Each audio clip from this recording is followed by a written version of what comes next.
Tantor Audio, a division of Recorded Books, presents Deadman's Run by Jonathan Yanez and Ross Buzzell, narrated by Phil Thron. 1. Repair. Sparks jumped from the welder while Dax floated against the ceiling. One hand held his torch, while the other magnetically cradled him in place. Kane drifted by, an interior panel under his arm. He slowed to a stop next to Sandrina, where he set the sheet of metal against the inner wall and showed her how to weld. "How much longer is this going to take?" Dahlia asked. "It's getting cold in here. My nipples could cut glass." Dax looked down to see her squeezed into his armor's charging pod. Its glass sealed it off from the rest of the ship. She was wrapped in the wolf bear pelt, with only her head poking out. "This should be the last one," Dax replied. "Mark, what's the Junkyard saying?" A series of ones and zeros rang out through his translator. Mark scoffed from the pilot's seat, wearing one of the sets of Valtakuntera armor they'd requisitioned. "My goddess, that binary is annoying," Kane grumbled. "I hope that's fixed sooner rather than later." "Oh, you really think so?" Mark huffed. "How about you manage the internal pressure systems properly so seams won't bust? You do that, maybe we won't be getting so snarky with you." Another burst of binary speech came from the ship. Even through its robotic tone, Dax picked up a hint of sarcasm. Mark threw his hands in the air. "All I get is attitude from her now," he called out. "At least I was able to get that whole foot thing programmed out of her." "Mark, you didn't answer Dax," Sandrina said, gingerly welding the plate in place. "That's because the Junkyard isn't giving me a clear answer. She's being cryptic now, almost like she wants to be a wizard," Mark replied. "It's all spells this and magic that." "Were you talking to her about Harry Potter or Lord of the Rings when you were fixing her?" Kane asked. "I thought I heard you say something about Dungeons and Dragons, too." The crackle of their radio was all that filled the silence. "So she thinks she's a wizard now?" Dax chuckled. Throwing the last weld, he extended his magnetically attached arm to point his feet toward the ground before whipping the welding tubes out from under himself. "I think I'll be pleading the fifth on this one," Mark replied. "Do you have a good seal or not?" Kane snapped. Impatience radiated throughout his tone. Sandrina stopped her weld while holding on to one of the handles Kane put in place before they'd gotten started. Mark turned to the screens in front of him. He tapped on a few of them before nodding. "It appears we're completely sealed once again.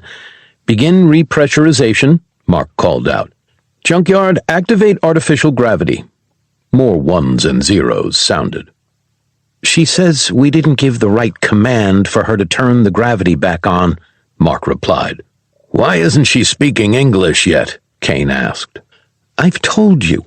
I've been trying to fix it, but the electromagnetic field that contained the plasma blast, which gave us this lovely little scar," Mark said, motioning toward the hastily added pieces, "it damaged her. I've been working on it for 2 solid months, but I've never repaired an AI this advanced before, so it's a little tricky. Dax, you're the linguist. Why haven't you learned binary yet?" Dax felt the nape of his neck warm at the question. His mind raced for an answer, not wanting to confess he'd tried, but he just couldn't grasp quite how it worked. "Because you already know it," Dax replied.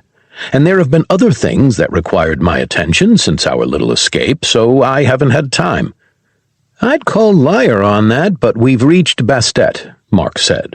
He turned the ship, facing its viewport, toward a sandy-brown planet with a pale green moon lingering on its far side.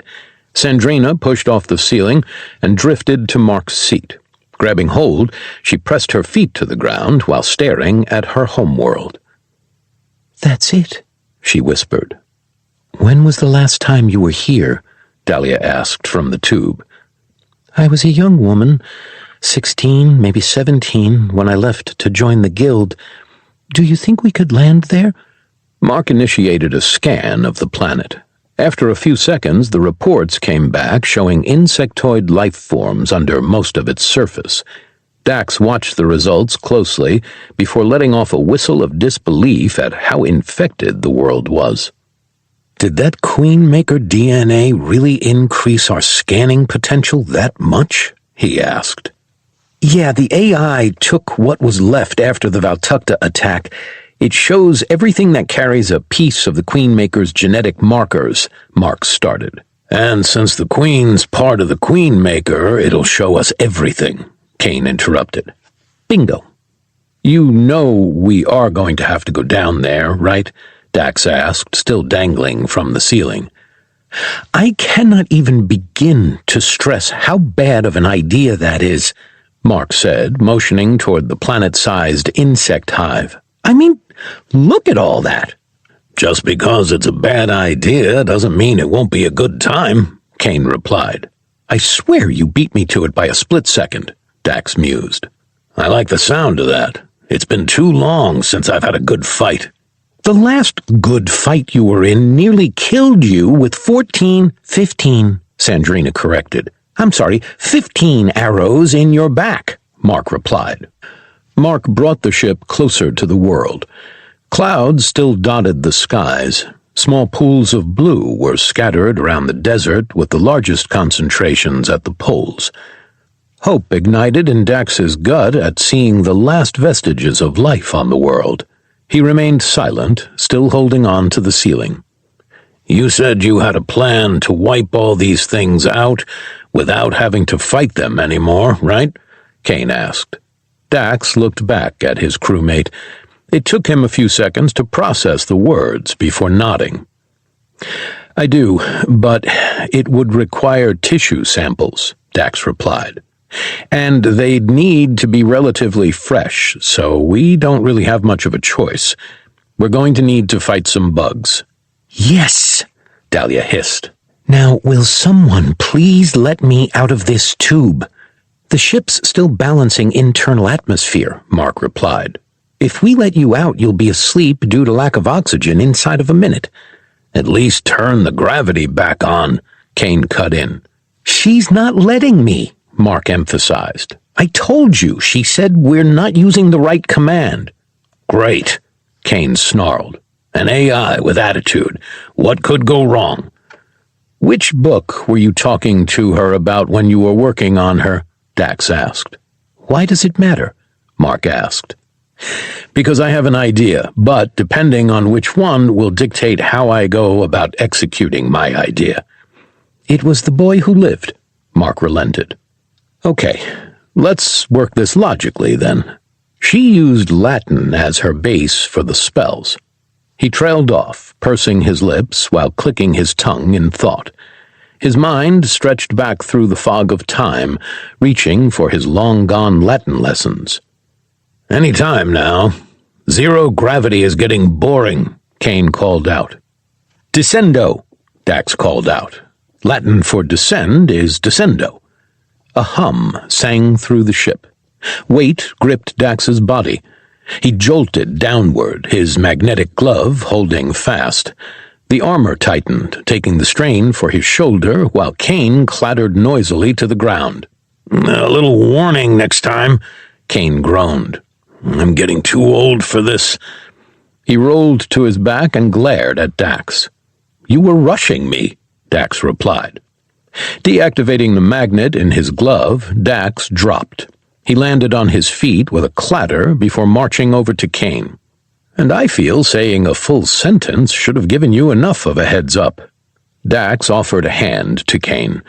The mustachioed man grabbed Dax's forearm. With a pull, he was on his feet. He quickly bent over and picked up the welding tools that had fallen to the ground around them. Dax made his way to the pilot's chair. Standing next to Sandrina, he crossed his arms while inspecting the world in front of them. Can you scan to see if there are any cities left? Dax asked. You really think the bugs would have left infrastructure? Kane inquired. He leaned down into the tool pit and returned their equipment to its home. I mean, you saw Dalno Noir.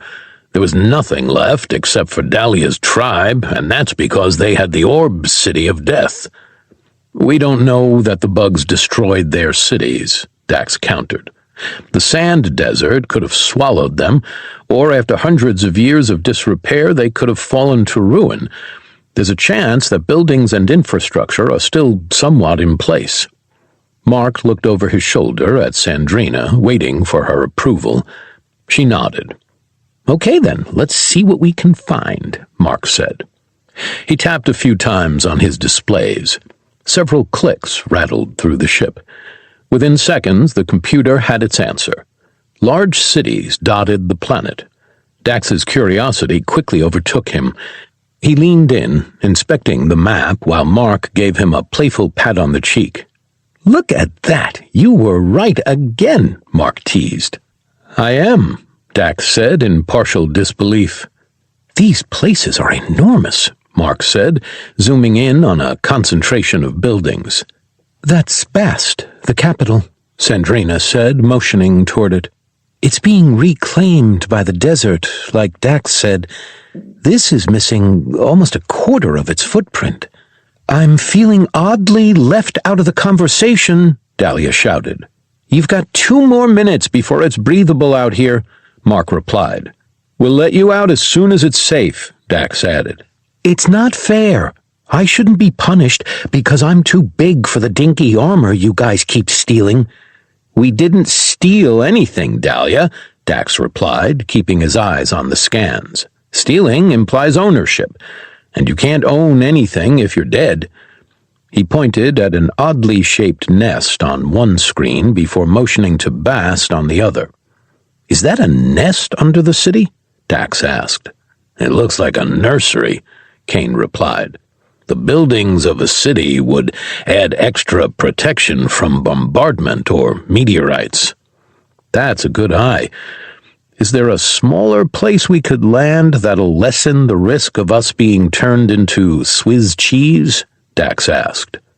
Sandrina pushed her way to the scans and spins around on the globe. She zoomed into a small base whose buildings were half buried by the sand. She quickly adjusted the insect scan to show a small room a few yards below the buildings. With a tap of her knuckle, she took a step back. "Military compound. Not a lot of people, but would have been an evacuation site if they were able to get that far," Sandrina explained. "Perfect spot to hit in a lightning attack," Kane added. "How well armed were your people?" A deep cackle left Sandrina before Kane finished the question. "That well. Good to know. That means if there's still an active bug presence, it'll likely be diminished," Kane continued. "We set down there, salvage what we can, hope the commotion gets some bug attention, harvest what we need, and get off-world. I would prefer not to have to face another queen or queen-maker again," Dax added. "A sentiment shared by us all," Dahlia called out. She gave the side of the tube a stern strike with a balled-up fist. Dax walked over to her and engaged its control panel. "Guys, there's no way you're getting me to land this beauty on a world that infested," Mark scoffed. "We've just got her fixed." Dax pressed a button, and the tube lowered, releasing Dahlia. She stumbled out and took several deep breaths. "Thank you. It was getting stuffy in there." "Any time," Dax replied before looking back at Mark. "And that's a pity to hear. If you were to go down there, I'm sure while some of us are harvesting the samples we'd need, the others could clean a few bugs and bring back some steaks for you." "Well, why didn't you say so?" Mark asked, flipping a few switches and initiating the engines for an approach. "I'll get us down there lickety-split." 2. Bastet. Dax and Dahlia grabbed their weapons while Mark flew toward the ground. A quick check showed the plasma rifles were charged and functional. 2 of the electric swords still worked. Dax retracted the blades and placed one on a holster he'd attached to the hip of his armor. Dahlia grabbed her axe and slung it onto her back before picking up 2 rifles. Once fully loaded, they made their way to Kane's quarters. He sat on his bed, tweaking the magnetic projector in his gauntlet. "Are the weapons good?" Kane asked. "They are," Dahlia replied. She handed him a rifle. Kane put down his tools, took the gun, double-checked it, and stood up. Dax offered him the retracted, electrified sword. Kane accepted it as well and attached it to his hip. "What about me?" Sandrina asked, having moved in the doorway. "Where are my weapons?" Dax grimaced. He slowly turned toward her, butterflies fluttering in his gut. We were thinking you'd stay on the ship with Mark for this one," he replied. "I what?" Sandrina asked, crossing her arms. "I'm home for the first time in 40 years, and you want me to stay on the ship?" "Told you it was a bad idea," Dahlia whispered. "It's not that we want to prevent you from seeing your home," Dax continued. "It's that we're worried you may be emotionally compromised returning to your world for the first time and it being dead and all," Kane cut in. "And that will put us in a dangerous situation that could get someone eaten by a bug." "Way to sugarcoat it, Kane," Dax said, looking back at him. "We don't want to keep your world from you. We just want to make sure you can experience it as safely as possible," Dahlia added. "We don't want you to be the person getting eaten because you didn't see an underbeast." Sandrina's upper lip twitched. Her eyes and pupils narrowed while she stared daggers at Dax. "How would you feel if we came by your home world and I told you that you couldn't leave the ship?" "He is the wrong person to ask that," Dahlia said. "I'd honestly be fine with it," Dax replied. Frustration twitched across her face before looking at Kane. "Fine. How about you?" she hissed. "If it meant the success of the mission, I would understand," Kane replied. "Again, not the best person to ask either," Dahlia added. "Have you met these guys?" Sandrina turned her attention to the Dalno. She shifted her weight to one leg before angrily motioning toward her. "Fine. What about you? We land on Dalno Noor and you can't step out of the ship. How would you feel?" "I would miss it," Dahlia said, looking at Dax. "But if it kept my battle bondage safe, I would comply." "You are all impossible," Sandrina shouted, throwing her hands into the air. "I'll be in my room." She stormed off, and the squeal and crash of one of the doors reverberated through the ship. The door in question had a difficult time latching, so Sandrina had to slam the door over and over again before it finally locked in place. Dax stared at the floor for a few seconds before letting out a long, slow sigh. "I do feel pretty badly about that," he muttered. "And we've really got to get that door fixed. When the planet's safe and the bugs are dead, she can spend as much time on the surface as she wants," Kane replied, moving toward the door. "In the meantime, we have a job to do. An angry medical professional is the least of your worries." "It wouldn't hurt for you both to empathize with her a little bit, though," Dahlia said. "She hasn't seen her home in over 40 years. That's a long time to be away." "Dax, how long will this weapon of yours take to clear out the planet?" Kane asked. "I don't know. On Earth, its gestation time is 4 to 10 days, but I'm not that kind of scientist, and I don't know what kind of variables we're working with," Dax replied with a shrug. "That's why we're going back to Earth after we get the samples. And, might I add, this is a shot in the dark. I don't know for sure this'll work." "So you're saying about a month?" "What? No, that's not what I said at all, Kane." Kane's expression soured. His steely blue eyes locked with Dax's. He leaned forward. "So you're saying about a month," he said in a lower tone. The look that overtook Kane's features caused a lump to form in Dax's throat. His body instinctively took a step back. Dax swallowed hard against the cotton in his mouth before nodding. His body moved on its own while a high-pitched ringing overtook his hearing. Kane nodded. He turned and walked out of the room, turning toward Sandrina. Dax stood motionless for several seconds, trying to pull himself out of his dissociative state. Dahlia's hand on his shoulder acted as his anchor. Snapping back into his body, he shook his head, bringing the rest of his senses back to him.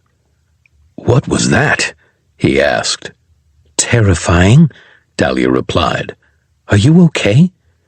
"If I hadn't already used the restroom, I'm pretty sure I would have just soiled myself."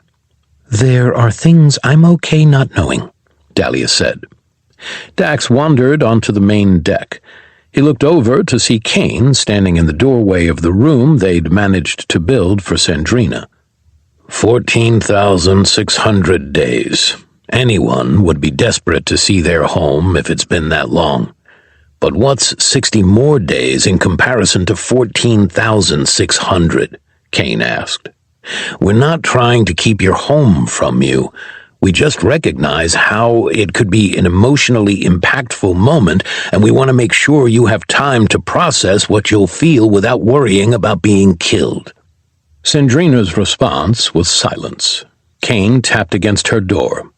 "The professor is rarely wrong. I'd be willing to bet on his plan, and when it succeeds, you can spend as much time as you want," Kane added. Sandrina's door slammed open. Her expression was still stern. She held a box out in front of her, keeping Kane at arm's length. Kane glanced at the box before she nodded toward it. "Take it," she ordered.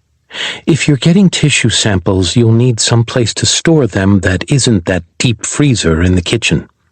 Kane hesitated before taking the box.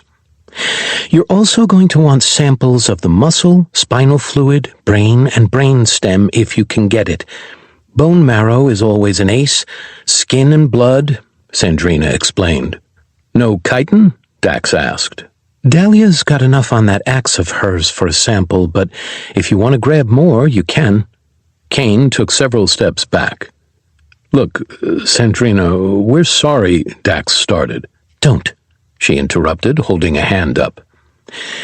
"I'm not mad about not being able to return to my home world. Frustrated? Yes. But I get your reasoning behind it.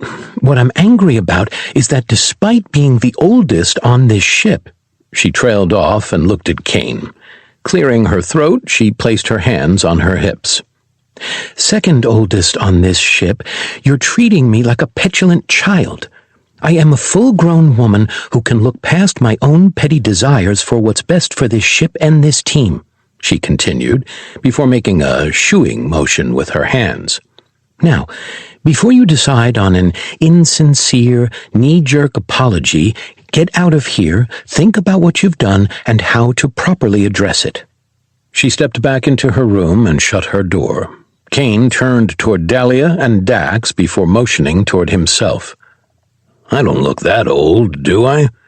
"You don't appear to have aged much since we met," Dahlia replied. "Much?" "You're as fresh-faced as the day I met you," Dax replied. A series of binary rang through the translators. The ship trembled while leveling out. "She says to get your meatbag butts moving so we don't attract more attention than we want," Mark shouted from the main deck. Dax gripped his rifle tightly before summoning his helmet. He turned to make his way to the outer door, only for it to squeal when Dahlia shoved it open. A beam of bright sunlight filled the ship and stung Dax's eyes. He squinted, hearing Dahlia let out a proud roar before jumping out of the door. "Crap," Dax grumbled before charging at the open door himself. "How high are we?" 75 feet, Mark replied. With all of his might, he leapt into the open. His stomach lurched into his throat when he started to drop, and he saw how far down the sand actually was. "Big mistake," he shouted. His arms and legs started to flail, causing his heart rate to rise. Dax rolled his shoulders back, activating the propulsion system in his suit. His descent slowed before he hit a mound of sand. Gravity pulled him forward, sending him face first into the ground. Momentum caused him to tumble head over heels. His hand shot up, grabbing the trigger guard of his rifle while the rest of his body was forced to relax. The world whirled around him for several seconds before he came to a stop, face down in the sand. Without skipping a beat, Dax shoved off the ground, popped up to his feet, and raised his rifle. Kane hit the ground next to him with both feet, rolled forward, and popped back up, his weapon at the ready. "We're down," Kane barked. "Copy that. Getting out of flyer zone," Mark replied. The Junkyard's engines roared, accompanied by a shockwave before the ship shot skyward at breakneck speed, disappearing into a tuft of clouds several seconds later. Kane grabbed Dax by the shoulder, nearly pulling him off his feet, while Dahlia rushed at them to close in their formation. "Missed the jump a little bit?" Kane teased. Dax rushed alongside Kane, sand falling off him with each step he took. "I had too much momentum to stop before I found out our altitude," Dax replied. "I'm good, old man." Once in formation, they spun, their backs against each other with their weapons pointed outward. Seeing what he landed on, Dax let out a soft whistle. Keeping his gun level, he looked up at a muted, silvery pyramid that stretched nearly 40 feet into the sky. Sand covered most of the structure. "Kane, you seeing this?" Dax asked. "That I am," Kane replied. "It's just a giant triangle," Dahlia chimed in. "Why are you so impressed?" "It's more than that. Bastet is the Egyptian goddess of cats," Kane explained, "and the Egyptians are known for their pyramids." "How'd you know that?" Dax asked. "I learned the culture when I was stationed in Egypt," Kane replied. "I think our best chance is to get inside that building, find ourselves a bottleneck to funnel the bugs through, and set a trap. Take a smaller one as to not draw the attention of anything larger than we can handle." "Copy that," Dax replied. "Lead the way." Kane started toward the pyramid. Dax ran closely behind him, with Dahlia watching their backs while moving behind them. Once reaching the structure, they started to ascend until they were well above the sand line. Kane knelt and started to tap on the slanted metal to feel for a thin point. "What makes the architecture and naming conventions of Sandrina's species so interesting?" Dahlia asked.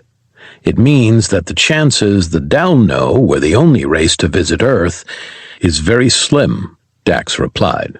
Kane's knuckle hit a piece of metal. It let out a hollow thud. He quickly stood up, took several steps back, and aimed his rifle at the hollow spot. "Don't bring it up to Mark. He'll brag that the conspiracy theorists were right about who built the pyramids, too," he added before squeezing the trigger. 3. Pyramid. Hugging the wall, Dax moved at the back of their line along the pyramid's internal balcony. Muted sunlight shone through the structure, dispersed by sand, casting pillars of light into the darkness below. Each doorframe they passed sported splinters across the outer edges, with chunks of rotting wood lying in the center of the offices. They leapfrogged with one another. First, Kane would enter a room, clear it, then exit, taking his position at the back of the line. After circling and clearing the entire floor, Dax peeked over the balcony's edge. It took his eyes several seconds to adjust to the gloom below. Hundreds of exoskeletons littered the lower levels. Twisted and mangled mounds of dusty, powered armor outnumbered the bugs. Tatters of what used to be clothing littered the battlefield. He pulled back over the balcony's edge. "It's a good thing Sandrina stayed on the ship for this one," he whispered. Kane glanced over the railing. He shook his head before pulling back. "I doubt anything down there would be of use," Kane said. "But it's where the bugs likely are, so let's keep going." Kane moved to a steel door that was heavily dented. He pulled on it, sending a squeal through the structure, before stepping inside and clearing the immediate area. Dahlia looked over the balcony as well.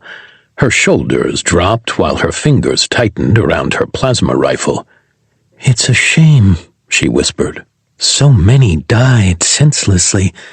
Is this what awaits my people when we start rebuilding?" "I think so, unfortunately," Dax replied. Dahlia let out a long sigh and hung her head. Dax placed a hand on her back, just under her armor. An ache overtook his chest at the sorrow on her delicate yet strong features. "That is why we're here, though," Dax continued. "Once we get the samples, we can build a weapon that will wipe all of them out without having to find and kill the Queen and her maker at every world they've been dropped on." Dahlia turned away from the balcony, took a deep breath, and stood back to her full height. "Thank you," she said, making her way to Kane. "Then we can avenge my people, too." Dax followed closely behind. Entering what he thought was a stairwell, he quickly scanned the shaft for enemies as well. What would have been stairs on Earth were ramps along the walls. "You know what I'm kind of surprised we haven't seen yet?" Kane asked. Dax took point and started down the ramps. "What?" he asked. "Scratching posts." "Why would there be a post to scratch?" Dahlia asked. "Kane, these people are dead. That's mildly insensitive, don't you think?" Dax asked.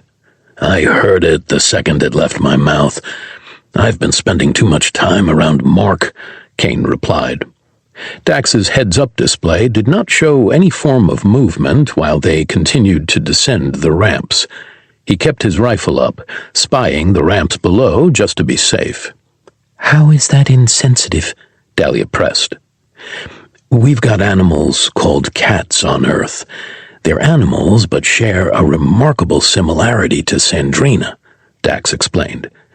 "People keep them as pets, and they tend to just tear up furniture like you wouldn't believe, so people buy posts for them to scratch instead of ruining the house." "That seems somewhat degrading," Dahlia said. "Cats aren't like Sandrina," Kane cut in. "They're sentient, not sapient, so it's not as degrading as it sounds." Dax continued down the ramps until he reached the bottom floor. The steel door lay rusted on the ground, nearly folded in half. He pointed his weapon at the door, took several steps back, and inched his way across the opening, scanning the ground floor while letting his HUD monitor the others. Not detecting any movement, he pushed forward to the far side of the door jamb before motioning for Kane and Dahlia to move up. They rushed forward silently, stacking on the opposite side of the door. Dahlia tapped Kane on the shoulder. They both rushed into the ground floor. Dax followed closely. He pointed his rifle at the upper levels until they all reached cover. They crouched behind an overturned desk peppered with dents and rust. Kane raised his arm and clenched his fist. A loud ping ripped through the pyramid, causing Dax's radio to give off a screech of static. Dahlia flinched, putting her hand to the device tucked inside of her slightly pointed ear. "What was that?" she hissed. "A little upgrade Mark was able to get from the data in that staff," Kane replied. "Where's mine?" Dax scoffed. "Don't whine that you asked for the offensive upgrade instead. Mark's good, but physics only allows him to do so much," Kane countered. "Physics can be such a downer," Dax grumbled. "What did that screech provide you with?" Dahlia asked. Dax watched closely as Kane's eyes darted around his faceplate, the heads-up display hidden from frontal view. The edges of his mustache twitched while his frown lines deepened. "There's an interesting problem we're running into. It looks like a tunnel to the bug's nest runs just along the outside of a hole in the pyramid 90 yards in front of us," Kane explained. "But the sand appears to be blocking it off." "Not too hard. We go, dig a little bit, open the nest, and draw a few bugs out," Dax replied. "Once we do that, what's stopping the entire nest from swarming us?" Dahlia asked. Dax held up his left arm. Next to the trackers sat several other small circles added to his gauntlet. "That's why I got the offensive upgrades," Dax said. "We lure one or two out. I'll collapse the cave, we get what we came for, and run like mad to get out of here." "Why do I feel like most of our plans end with run like mad?" Kane asked. "I feel like that's all we've been doing recently." I agree. We should meet them head-on and slaughter them all, Dahlia replied. Dax looked up at the giant woman and shook his head. You're killing me, Smalls. There's about 1 billion of them and 3 of us. We don't win that fight. I miss a good head-on fight, Dahlia murmured. What's happened to the old days when life was simpler? Lop a head here, gut an insect there. I know you do. We'll get you one soon, I promise, Kane replied, looking at Dax. You want me to take lead on this one? No, I'll go, Dax countered. You stay here and set up a kill box. You know how to do that better than either of us. Copy that, Kane replied. I have to say, though, both of you are getting much better at implementing my training. We've got a good teacher, Dahlia said. Dax stood up and hopped the desk. Dahlia grabbed his arm as soon as his feet touched the ground and turned him back to her. I know, Dax mused. I'll be back, I promise. I was going to say if you find any interesting knives or swords, grab me one, Dahlia replied. Ouch, Kane muttered. I promise. If I find anything of note, I'll grab you one, Dax chuckled. And be sure to come back, Dahlia added, releasing his arm. Dax turned. He stared at the heaps of bug bodies in front of him before pressing on. With his rifle pressed firmly against his shoulder, he quietly made his way through the maze of carcasses, stepping over the fallen men and women whose weapons were still in hand, rusted from decades of exposure. Footsteps echoed through the pyramid above him after several minutes. He glanced up to see Dahlia 3 floors above him, settling into a firing position. Kane chose a spot on the 5th floor, opposite Dahlia, readying his weapon. You both have a clear view of this entire floor? Dax asked. Affirmative, Kane replied. Yes, I do, Dahlia added. Good. Are you seeing anything interesting from your higher vantage points? Dax approached a large exoskeleton with a hole about his size in it. He ducked inside.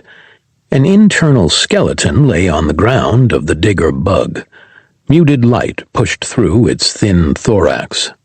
On the other side of that thing you just walked into, there's a clearing. You can use that to set a trap, Kane replied. With each step, dust that was once muscle, tendons, and organs puffed into a small cloud around Dax. He drew the Dalno dagger from its sheath, once reaching the thorax, and stabbed into it. The brittle carapace crumbled against the edge of his blade. With a simple pull and no resistance, he sliced a hole large enough for himself to easily slip in and out of. Once in the clearing, he looked around. Twisted suits of armor and bug bodies were piled high, mangled and on top of each other. Directly in front of him was a hole leading to a dark room with destroyed metal just large enough for the digger to punch through. Dax looked at his bracer. He tapped on one of the larger sealed holes twice. It opened, revealing a disc the size of a silver dollar. He squeezed his palm twice before pointing his arm at the ground. Is that the hole you're seeing the void behind? Dax asked. It's on the other side of that room, yes, Kane replied. Copy that. Dax flicked his wrist. The disc shot out of his bracer and magnetically clamped to the ground. Rotating, he continued to flick his wrist 5 more times, evenly distributing the payload around the clearing. His HUD shifted from tracking movement to confirming the laid mines were armed and ready to be detonated. We still clear? Dax asked. No movement on my side, Dahlia whispered. Found any toys yet? Dax tapped next to the mine projector twice. The hole closed. Sheathing his dagger and shouldering his rifle, pointed it into the dark room ahead. Not that aren't so rusted it'd shatter on first contact. Dax pressed forward, his eyes quickly adjusting to the darkness. More dismembered soldiers and shredded uniforms littered the floor. Dax quickly spun and activated his helmet's lights. They illuminated the corner behind him. No bugs or exoskeletons. In a flash, he turned and checked the other corner. It was clear. No insects in here, Dax whispered. He conducted one more quick sweep of the room. A flash of green in the field of brown and gray caught his eye. He quickly spun back to see a cracked pot knocked over next to a suit of armor. Growing from the pile of dirt was a plant with a thick bamboo-like base. It quickly fanned into something resembling a fishtail with small, dulled spikes protruding from the wavy top. Dax's heart skipped a beat, and a spark of hope ignited in his gut. "Guys, I think I've found something," he whispered. Lowering his rifle, Dax drew his pistol and rushed toward the plant. Grabbing what he could of the broken pot, he scooped the dirt into it before gently picking the plant up, roots and all, and putting it back in its original pot. "Is it a bug?" Kane asked. "Is it a blade?" Dahlia chimed in, hopefully. Picking up the pot, Dax rushed out of the room and held up the plant for them to see. He stepped back into the dead digger, moved to where its armor was thickest, and set the pot down. "Hope that there's still life on this world," Dax replied. "That's great, but we're here to do a job," Kane countered. "Lay off him. If he can find something to give Sandrina hope, then it's part of the job," Dahlia cut in. "I appreciate the backup," Dax said. He holstered his pistol, retrieved his rifle, and returned to the room. His lights fell on the far wall, causing that spark of hope to sour into dread. Thick white cords stretched across the wall, reaching deep into the ground. His light only penetrated a few feet before being lost completely. "Your scanners weren't picking up sand," Dax grumbled. "What were they picking up?" Kane asked. Dax slowly approached the wall and touched it. It was sticky, but he was able to pull his palm free, sending a vibration through the line. "It's webbing." 4. Lair.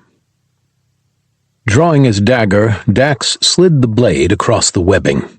It cut like a hot knife through a spider's web. Snapping sounds filled the air when the tension was released, causing the webbing to whip against nearby walls.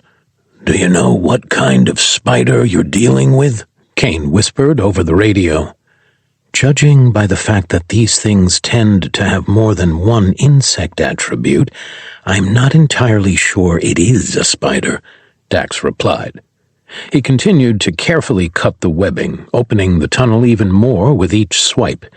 Once he stepped inside, sand stuck to the cords flew off in clouds.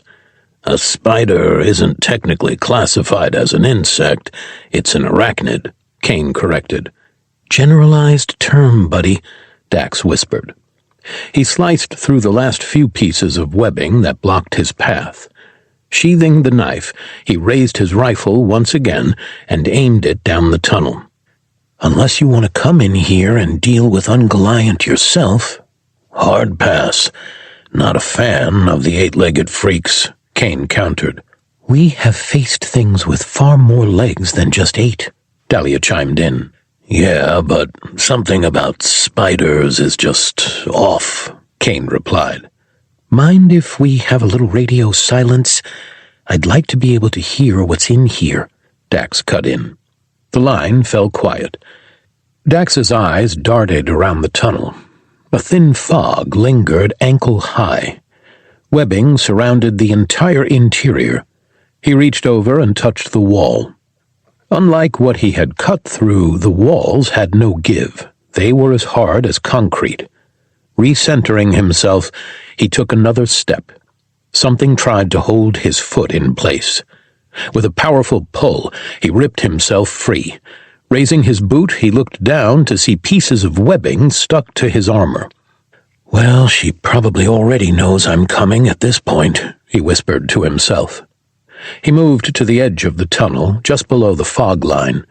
Each step further away from its center provided less resistance to his boots. Crouching, Dax pressed forward into the abyss that stretched before him. Its darkness consumed his light less than 50 feet in front of him. Each step he took was deliberate and silent. His eyes darted around the outer edges of the tunnel while he pushed further in. His HUD flashed a warning, indicating that the air was toxic and the fog at his feet was highly flammable. Dax's stomach knotted, his throat tightened, and his heart rate spiked. He looked at his rifle and slowly thumbed the safety on. His hand moved to the retracted sword at his side, then stopped. Gritting his teeth, he pulled his dagger. As he tapped the bracer, another mine deployer opened. Dax clenched his fist once, raised his arm, and fired 4 mines into the ceiling and walls of the tunnel. "Guys, we may have a bit of a problem here," Dax whispered. "Are you hurt?" Dahlia asked. "No, but I could use that massive axe of yours," Dax replied. "There's a gas settled on the floor that's highly flammable. Anything energy-based is out, and I'm a little worried that if my suit sparks, this whole place will go up. Then we fall back. We can find a different way to get the samples," Kane replied. "It's not worth getting blown up over." Dax looked over his shoulder. The mouth of the tunnel was over 100 yards away. "Negative, Ghost Rider. I'm already deep enough that I'm probably closer to the monsters than the exit," Dax replied. "I've laid the mines and prepared for the collapse as well. It should buy us enough time before a digger shows up." "I can't fully support this, but I won't stop you," Kane said. "Do you need me down there?" Dahlia asked. "No, the air is poisonous. Without suit filters or a breathing mask, something tells me you won't make it 10 feet before you pass out." Dax took a deep breath to steady himself, then raised his dagger and readied the magnetic tool in his left palm. Pressing forward, he listened intently to the devouring darkness that surrounded him, only to hear the near imperceptible impact of his boots on the ground. His ears started to ring in desperation for sound. His lights hardly illuminated the thickening air. An error flickered at the top corner of his heads-up display, indicating it could no longer register movement beyond 3 feet. Reaching a turn in the tunnel, Dax's gut screamed at him to return to the pyramid. He ignored his better judgment and pressed forward, his drive to finish the mission overriding his survival instincts. Reaching the bend, he inched his way to the edge, his fingers tightening around his knife's handle. "Control your breathing. Keep your head. Don't do anything stupid that'll get you killed," he thought to himself before shaking his head. "You're already doing something that'll get you killed.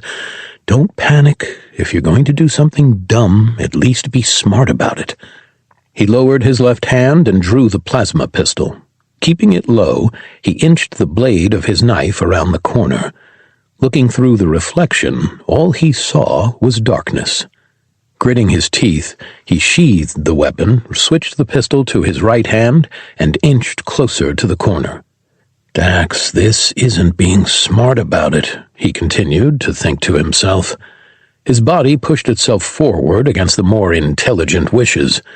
Once he poked his head all the way around, his helmet's light shone down the tunnel. Every muscle in his body tightened. A dozen orbs, floating in the dark, reflected his light back at him. "Pucker factor 12, pucker factor 12, he screamed to himself. Turning, he sprinted down the tunnel as fast as his legs could take him. The stickiness of the web was nothing compared to his adrenaline-fueled movements. A deep hiss followed him like a monstrous exhale. Dax glanced over his shoulder into the darkness. His HUD detected movement rounding the corner. A series of heavy leg falls rumbled through the tunnel, scuttling after him. His eyes darted around the ceiling. He saw the soft blinking of his mines rapidly approaching him. "Trap's been tripped. We're coming out," Dax shouted, passing the mines. 100 yards. "I can hear that thing following you. It sounds big," Dahlia replied. "You must be terrified." "It is. I am." Dax's feet started to tingle from the speed his legs were taking him, moving faster than he'd ever moved before. Light from the tunnel's entrance grew along with the rumbling behind him. He clenched his fist once. A series of muted explosions rang out behind him. The tunnel shook, and dust fell around him while a wall was pushed past him. Dax glanced back to see a thigh-sized foot slam down mere feet behind him. His heart lurched into his throat. A sharp breath filled his lungs. His jaw and fingers contracted tightly at the same time. A purple blast of plasma splashed against the ground, dancing up the side of the tunnel wall. The purple quickly turned orange. Heat alarms flashed across Dax's heads-up display, while a blinding light engulfed him. A gentle yet firm push rushed against his back, while a muted whoosh echoed through his helmet. Fire engulfed him while shoving him off his feet and propelling him out of the tunnel. With a belch of flame and a firm shove, Dax flew out of the nest. His arms and legs kicked before pulling his weapons into his chest. He struck the ground, his armor sparking around him while he rolled into the main pyramid. Using the last of the momentum, he popped up, his armor having taken the brunt of the damage. Holstering his pistol, he raised his rifle. Aiming it at the tunnel, Dax backed up into the middle of his second mine placement. "Dax, you okay? You're smoking," Kane asked. "I'm good. The cave was sealed before I set off the gas." "Did you kill it?" Dahlia asked. "That remains to be seen." Dax's eyes remained locked on the void in front of him.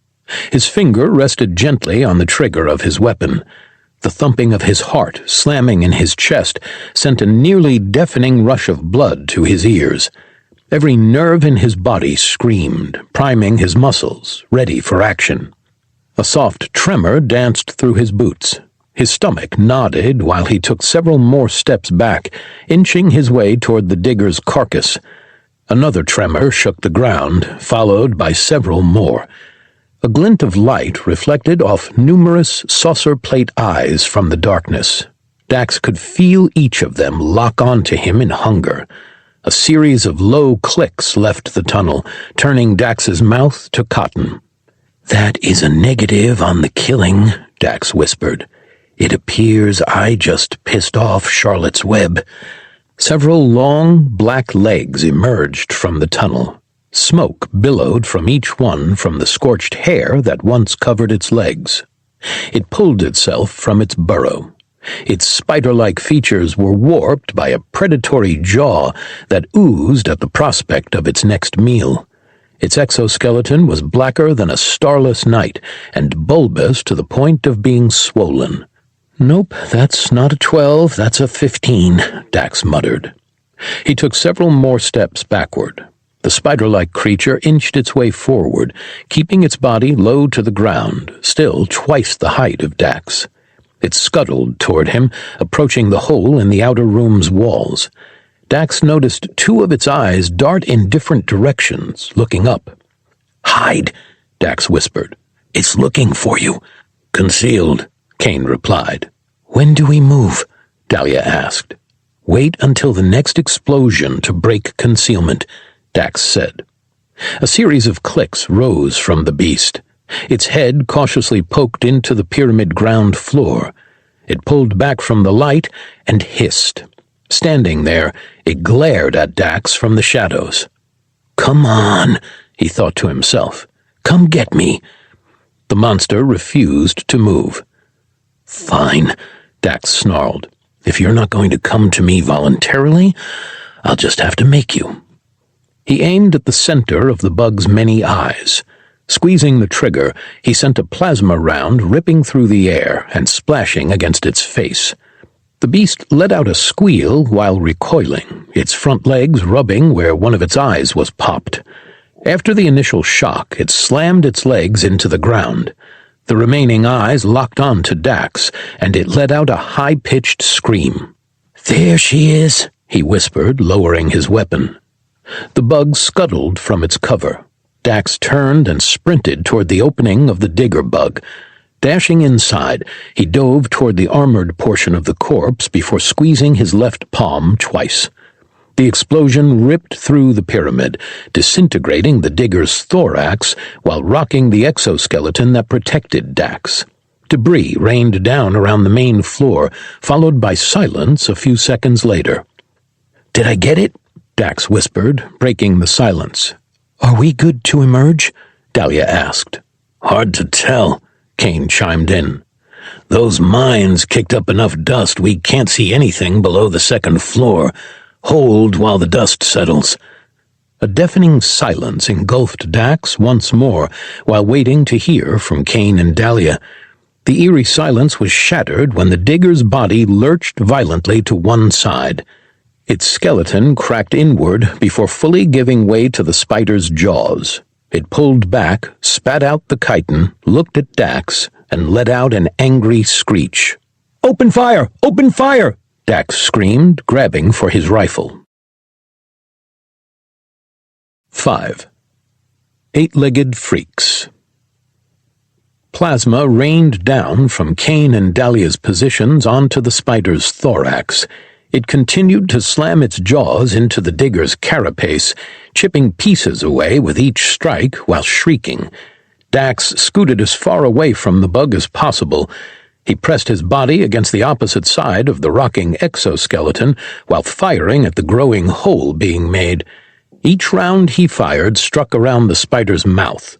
It pecked and chomped with such ferocity, none of his shots landed in any of its weak spots. It leaned back, slamming its front legs into the shell. Dax rolled to his right, the foot narrowly missing him.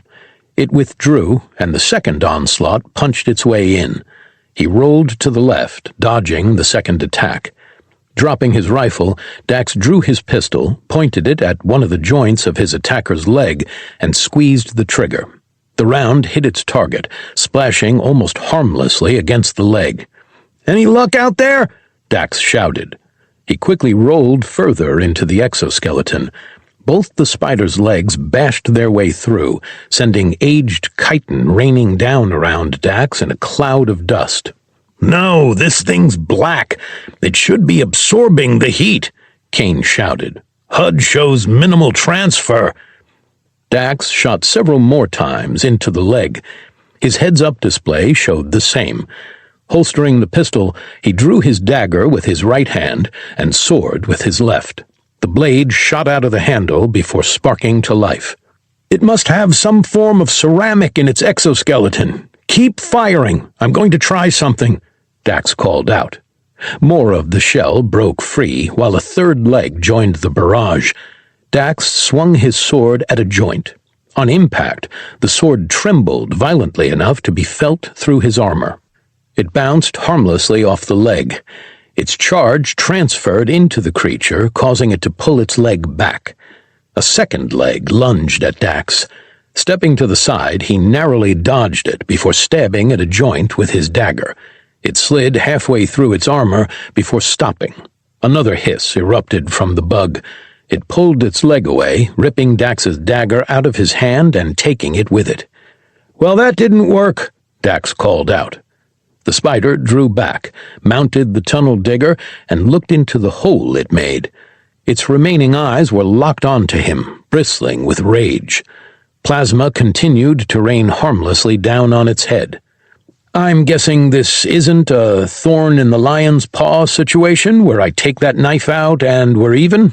Dax asked. The bug let out another roar and slammed its face into the hole, cracking it even further. "I can't believe I'm about to suggest this, but Agent K it," Kane ordered. "It's not big enough for me to fit into its mouth," Dax countered. "Never said it had to be you," Kane replied. The side of the digger burst open from a stinger as large as a man's arm punching through its side.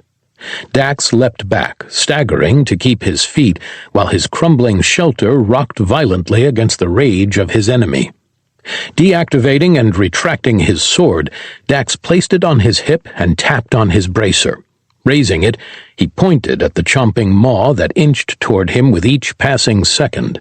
Slow, steady breaths kept his arm stable while his HUD tried and failed to find a firing solution. He relaxed, letting his adrenaline flow freely through him. His perception of time slowed. He tilted his head, saliva splashing over him from hungry jaws snapping violently. The beast pulled back one last time. It opened its mouth wide to dive for the final attack. Dax fired twice. 2 mines flew through the air. One hit the side of its mouth, bouncing harmlessly to the side. The second struck the back of the bug's throat. Its mouth slammed shut before it pulled back and let out what sounded like a cough. Dax squeezed his palm once. Opening his hand, he watched the beast through crumbling chitin. It lurched as if swallowing before locking its eyes back onto Dax. He waved at the bug. It started to charge. He lifted a choice finger and then closed his hand. Boom! An explosion from the first mine shook the room. The armor under the spider splintered in a gout of yellow. Its body immediately fell limp. Silence filled the pyramid once more. Dax's eyes remained locked on the beast for what felt like hours, searching for any hint of movement. "I think it's gone," Dahlia said. "It's not moving." "I think you're right," Dax replied. He leaned over and picked up his rifle, slinging it back over his shoulder. Dax picked up Sandrina's plant before exiting the lower portion of the dead digger. The spider-like monster lay flat on the ground, its legs splayed in a 30-foot diameter around it. Dax grabbed his dagger, placed his foot firmly on the limp leg, and pulled with all his might. The blade gave way. He inspected the weapon. It was still clean, barely puncturing the bug's leg. Sheathing the weapon, he looked up to Dahlia, then Kane, and gave them both a thumbs up. "I did the hard part. You guys get to retrieve the samples," Dax called out. They both disappeared from their overwatch position. Dahlia's footfalls echoed through the pyramid. Dax's adrenaline started to wear off. With a nervous laugh, he leaned against the digger's corpse and slid to the ground, moving his rifle to his lap. "You look a little different, and you're quite a bit tougher, but we've got you back on Earth," he said, giving the leg a kick. "All we need is a big enough boot, and every spider will go splat." He leaned his head back against the carapace, letting his body relax. As he took another breath to center himself, his HUD let out a beep. A notification of movement detected flashed on the screen. Looking at it, an uneasy tingle shot through his body. Markers appeared by the dozens on the bulbous, void-black abdomen of the spider. The clicking of chitin against chitin filled the air, while thousands of golf ball-sized eyes caught the light and looked at him. Dax quickly tapped his bracer. A notification of having no more mines blinked on the bottom of his heads-up display. He scrambled to his feet, raised his rifle, and opened fire. Like an inky black wave, baby spiders the size of dinner plates rushed from their mother. Dax clambered backward, sending spheres of plasma into the charging horde. Each shot caused at least one to burst like a microwaved egg. He moved back into the digger, backpedaling as quickly as he could, while the waves splashed in and continued to pursue. Several leapt at him from the crack made by their mother. Two missed, one landed on his faceplate. He felt its jaws through the helmet as it tried to puncture the metal. Continuing to fire with his right hand, he grabbed the bug with his left. He squeezed with all his might. It let out a squeal before bursting in his grasp. Another spider jumped at him. He leapt backward before stomping on it, leaving it a yellowish-green smear on the ground. He pulled his way through the narrow gap at the tunneler's head. Once out, he drew his pistol and took off in an all-out sprint, letting his rifle dangle at his side. The swarm continued to rush him, each of their feet clattering against metal and the dead. "Guys, get down here!" Dax screeched.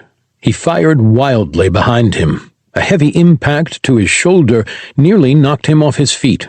Staggering, he maintained his balance and momentum. "Is that gunfire?" Dahlia asked. "There's hundreds of them," Dax squealed. "Of what?" Kane asked. He burst through the ground-floor door before sliding to a stop a few yards in front of Dax, behind the overturned desk.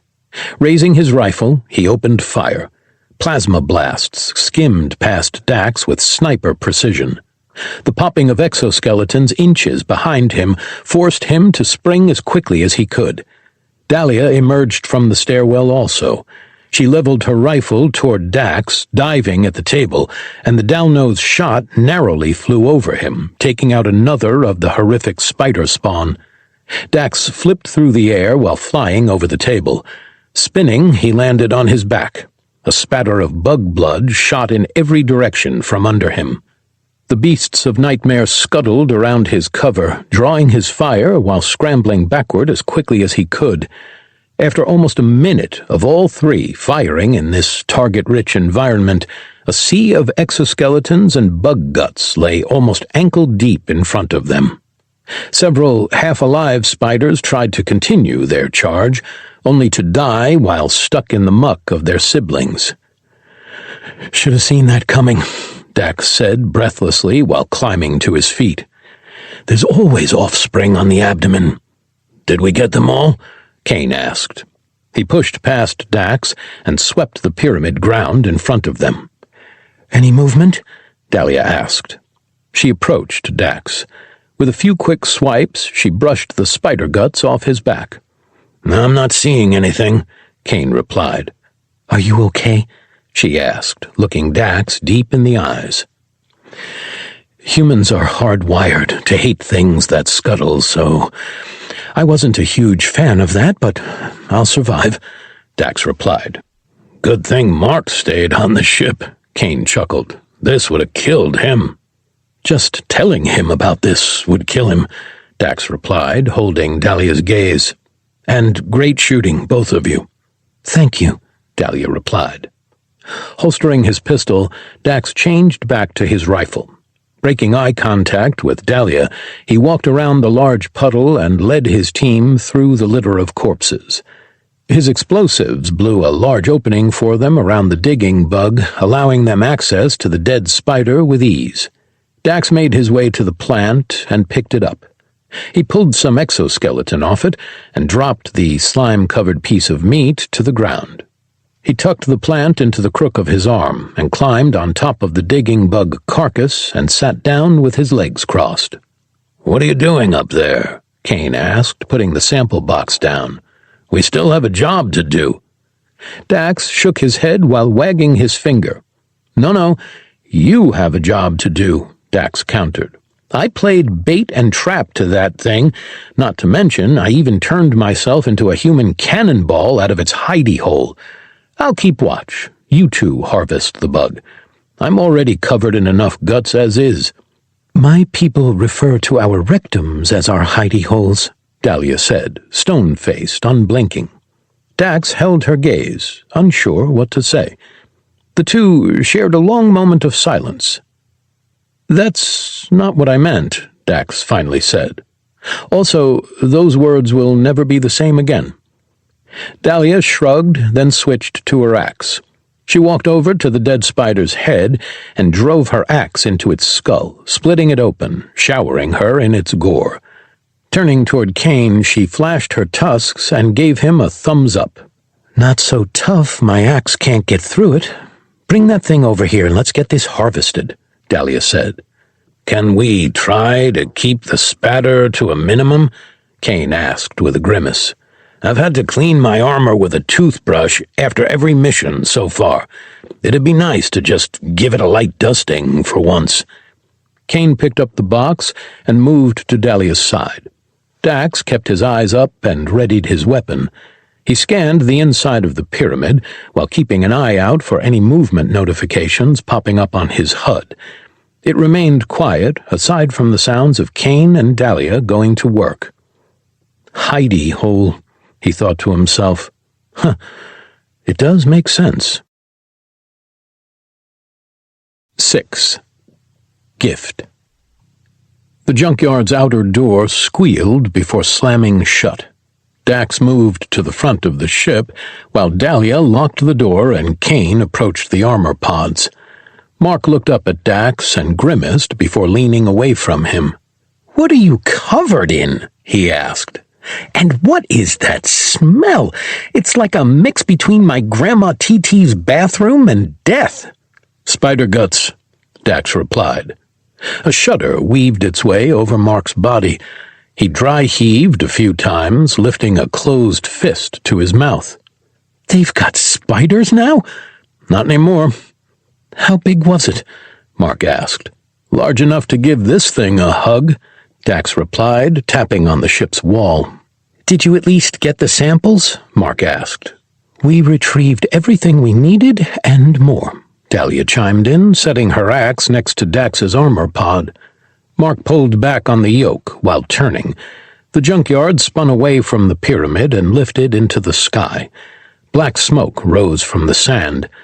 It collapsed in a series of veins that stretched for miles in multiple directions. Mounds of sand that weren't present during the approach dotted the desert with swarms of soldier bugs running in every direction. Looks like the fire got past my collapse, Dax called out. That's good. You probably killed a few hundred more then, Kane replied, moving his suit. The only good bug's a dead bug, Mark said, dry-heaving one last time. Or maybe it wasn't all dry. He swallowed something back down at the last minute. He turned the ship skyward and accelerated. Dax held on to the chair and leaned forward while the blue sky above them turned black, revealing distant stars and alien constellations. Did you notice anything strange down there? Mark asked.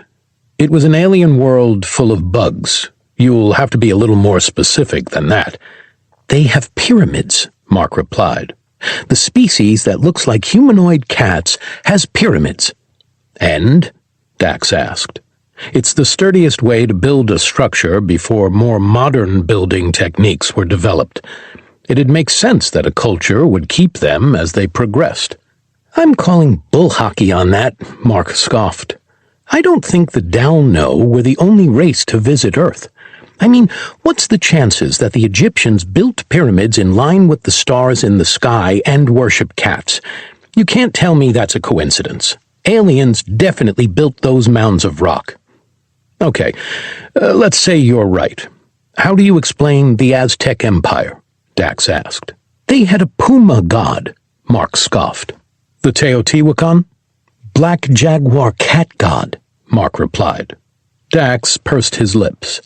He tapped his fingers on the back of Mark's chair while holding Sandrina's plant close to him with his other arm.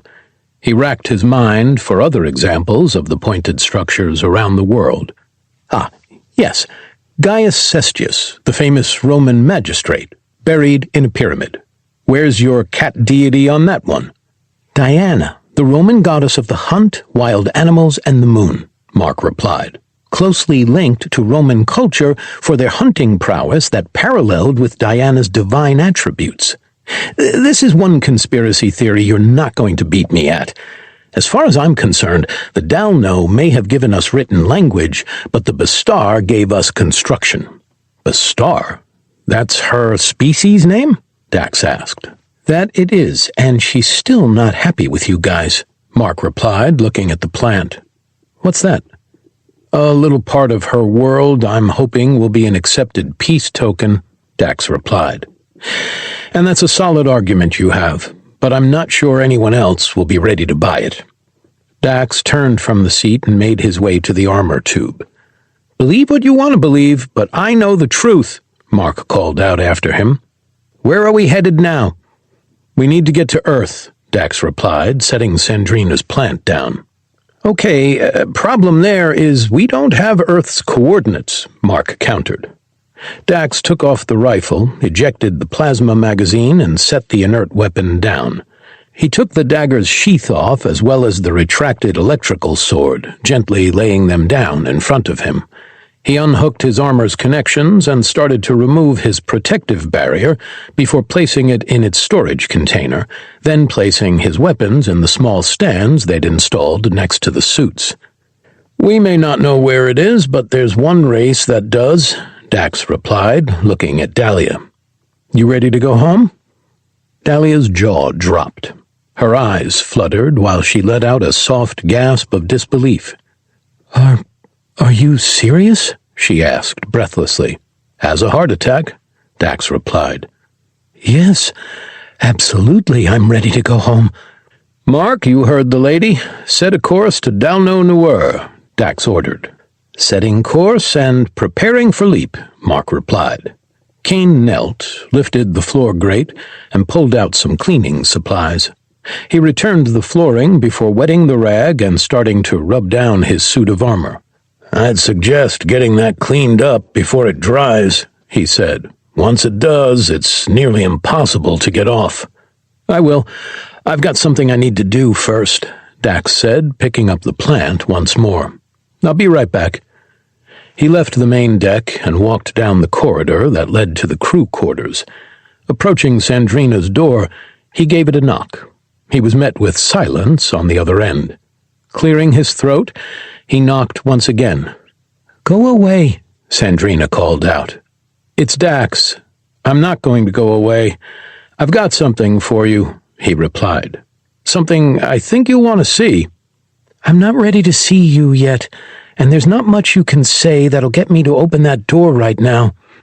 "I completely understand. We didn't treat you with the respect that you deserved, and for that I am sorry. As a gesture of my apology, I wanted to give you this mermaid tail-looking plant I found on the surface." More silence filled the air. Dax's stomach turned in anticipation.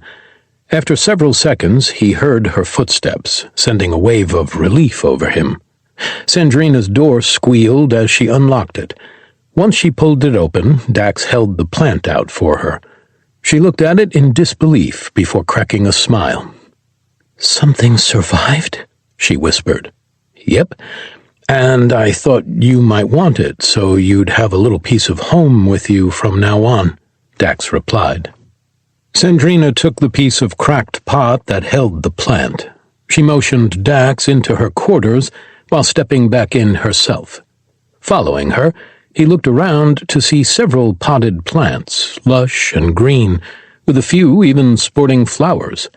Sandrina walked to a stack of pots next to her bed, pulled one free, and gently placed her gift inside. "I didn't peg you for a plant person," Dax said, further inspecting the greenery. "I'm not," Sandrina replied, gently patting soil down around her new addition. "These aren't for leisure or hobby. Each of these have a very important job they perform." Dax made his way to the flowering plant. He leaned into the bright red and white polka-dotted blooms and sniffed. The faint stench of rotting meat caused him to grimace and take a step back while fanning his nose. "Yes, that one is quite putrid. Fortunately, its stench isn't very strong," Sandrina said, turning to face him. "Its flowers do produce a very effective antibacterial salve. If prepared properly, its juice is quite flavorful as well." Dax nodded before moving to a bush with long red thorns covering every inch of its stalks. "What is this thing?" he asked, about to touch the plant. "There's a poison that paralyzes the rodents that would try to feed on this plant. It leaves them open to being devoured by scavengers, and its remains rot and provide it with food, allowing it to grow even larger," Sandrina explained. "Of course it is," Dax said, retracting his hand. "And what could you possibly need this for?" "For larger creatures, such as beings like me and you, it acts as a numbing agent. If aerosolized, it acts as an anesthetic that will put someone under for hours to allow for things such as surgery to take place if needed," Sandrina continued, touching the tip of the thorn. "I've used it more times than I can count in the field." Dax nodded, stepping back from the red thorns and placing his hands in his pockets. He looked at what appeared to be a fern covered in tiny protrusions that gave the plant a fuzzy appearance. "I imagine those needles do something horrible if you grab it, but great if you refine it?" he asked. "That? No, those are harmless hairs," Sandrina explained, grabbing the plant before showing her unharmed hand to him. "They help catch morning dew and run it to the roots. They're usually found on drier planets, though. It's a very useful painkiller. If you have aches and pains, just rip off a leaf and chew on it. It'll take care of a headache, knee pain, back pain, pretty much anything inside of 5 minutes." "And if it's refined?" It's one of the most potent painkillers in the galaxy, and is often found on battlefields to help with the wounded, Sandrina explained. Have you ever had to use it in a battlefield scenario? Dax asked. Thankfully, no, but I have heard that one injection in the wound site can make a person forget they'd even lost a limb, even while it's being worked on by doctors. That is very interesting. I think you'd like what humanity has been able to pull off with some of our medical advancements regarding what grows naturally, Dax said, continuing to inspect the other plants. One of our most important discoveries is an antibiotic that was discovered by using the mold from a very specific kind of bread. That sounds like a very sound foundation to build from, Sandrina commented. Oh, we haven't built from it, Dax countered, looking at the medic. 230 years and it's still as effective as it was day one. That is fascinating. I would like to learn more about it. Well, it's not really my field, so I wouldn't be a good source for you. But when we get to Earth, my colleague we're going to see would be a fountain of knowledge, and I'm sure he'd love to talk with you, too. Aren't you worried about cross-contaminations? I would be if there were any issues with Kane, Mark, or myself. Even before we had our little enhancements, we didn't have any issues with diseases, and no one's gotten sick because of us, Dax replied, looking at the plant he'd taken from Bastet. Is that plant used for anything medically?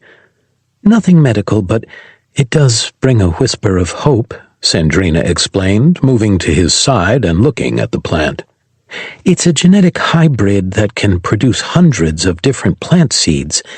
In school, they said we developed it to combat deforestation and return life to parts of the world that were ravaged by wildfires. Are you saying that this plant could, in time, return your world to what it once was after the bugs have been taken care of? Dax asked. No, there's no way. It may be able to impact a small area, but there are not enough nutrients in the sand or water left to let it spread effectively. Dax nodded, touching the prickly plant before rubbing his chin. What are soil nutrients but dead plant and animal life? Dax asked. And what happens when billions, if not trillions, of living things die, dry out, and decompose? It may take a while, but could there be a chance that if we're successful, it'll allow the water cycle to return and the dead bugs will reinvigorate the soil? That is a very long shot, Sandrina scoffed. Well, it's a good thing Kane's a sniper then, Dax replied, making his way to the door. We're heading to Dalno Nuer now, and they've got some pretty interesting technology that was set up to revive their world. He looked back to see Sandrina staring at him, her brow raised, hope glistening in her eyes. Was it successful? She asked. We'll find out, Dax replied, stepping into the hallway. 7. Clean. A faint blue light flickered through the main deck while the engines hummed quietly in the background. Dax sat with his legs crossed in front of his armor, scrubbing at the dried bug guts that covered his suit. With his teeth clenched, he pushed against the metal, rubbing back and forth as hard and as fast as he could. "Come on, get off," he grumbled at the stubborn biomass. After several minutes of scrubbing, he managed to clean off the guts to a polish. He sat back, wiping the beads of sweat from his brow while letting out a satisfied sigh. His sense of victory quickly faded once his attention moved beyond the 3-square-inch spot that was clean. A series of ones and zeros came through his translator. "You kiss your mother with that mouth?" "I don't actually know what you're saying, but I don't appreciate the sarcastic tone," Dax replied. Another series of ones and zeros replied with even more sarcasm than the first round. Dax let out a fake laugh, getting back to his work. "Now you're just being mean." While he cleaned, he found himself occasionally staring out of the front viewport. The rushing, swirling blue set a strange sense of calm around him. His body relaxed, releasing tension from his shoulders he didn't even realize was there. "I told you not to let it set," Kane said. He wandered out of the dining room/kitchen while wiping his face clean. "I didn't think it'd dry this fast," Dax replied. Kane moved next to him, standing over Dax while inspecting the armor and crossing his arms. "I don't know why, but blood always seems to dry a little faster than everything else," he said softly. "You're not wrong about that," Dax said. He arched his eyebrow and continued to scrub at the suit. "Don't do it like that," Kane scoffed. "You're not starting a fire. All you'll do going back and forth like that is build up friction. Think of it like brushing your teeth, small concentric circles. It'll clean a lot faster than the way you're doing it." Dax put some more cleaner on his rag and continued to work. He changed his approach to match Kane's suggestion. It wasn't much, but the small circles did seem to clean the bug guts off a little faster. "I've been working on this for a while. How long have you been down there?" Dax asked, keeping his eye on his work. "About 20 minutes. I said hi when I walked past, but you were a little distracted with the cleaning. I'm surprised you haven't burned a hole through that rag yet." Dax sat back and inspected the soaked rag. Small parts of it were mushed down as if it had been partially melted. He held it up to show Kane. "It wasn't for a lack of trying," he jested. "Is anything else up?" "No, Mark and Dahlia went to bed an hour ago, and Sandrina still hasn't left her room. She did talk to me through her door, though, which is progress, I guess." "Give her time. I think the peace of her home will help bring her back around," Dax replied, returning to his work. "She also wasn't wrong. We didn't treat her with the respect she deserved. If there's a next time, we'll just need to be more upfront and open with her." "You'd think after 2 failed marriages I would have learned that lesson," Kane scoffed. Dax stopped what he was doing and looked up at his crewmate. "You were married?" he asked. "Twice?" More sarcastic ones and zeros beeped through Dax's translator. "I was. Turns out, while I'm good at aggressive negotiations, I'm not so great with the whole communication part of a relationship." "Aggressive negotiations?" Dax asked. "Don't you mean a firefight?" "Yeah, do what I say or I shoot you. Pretty straightforward, fairly aggressive, but overall an easier standpoint to take than the alternative." Dax nodded in agreement before continuing to clean. "It is easier to be open to someone you don't like because you don't care if they get hurt." "Physically or emotionally," Kane chimed in. "But I can agree with you there. It's hard opening up to someone you love because you don't want to hurt them. I almost learned that the hard way." "You almost got divorced?" Kane asked, still looming over Dax. "Oh, yeah. And it was the usual crap, not opening up, bottling emotions, and getting snippy when things got overwhelming. I wasn't always this laid back or open at communication. It took 2 years of couples counseling and a decent amount of therapy to get me to the cheery disposition I'm at today." Kane scoffed at the comment.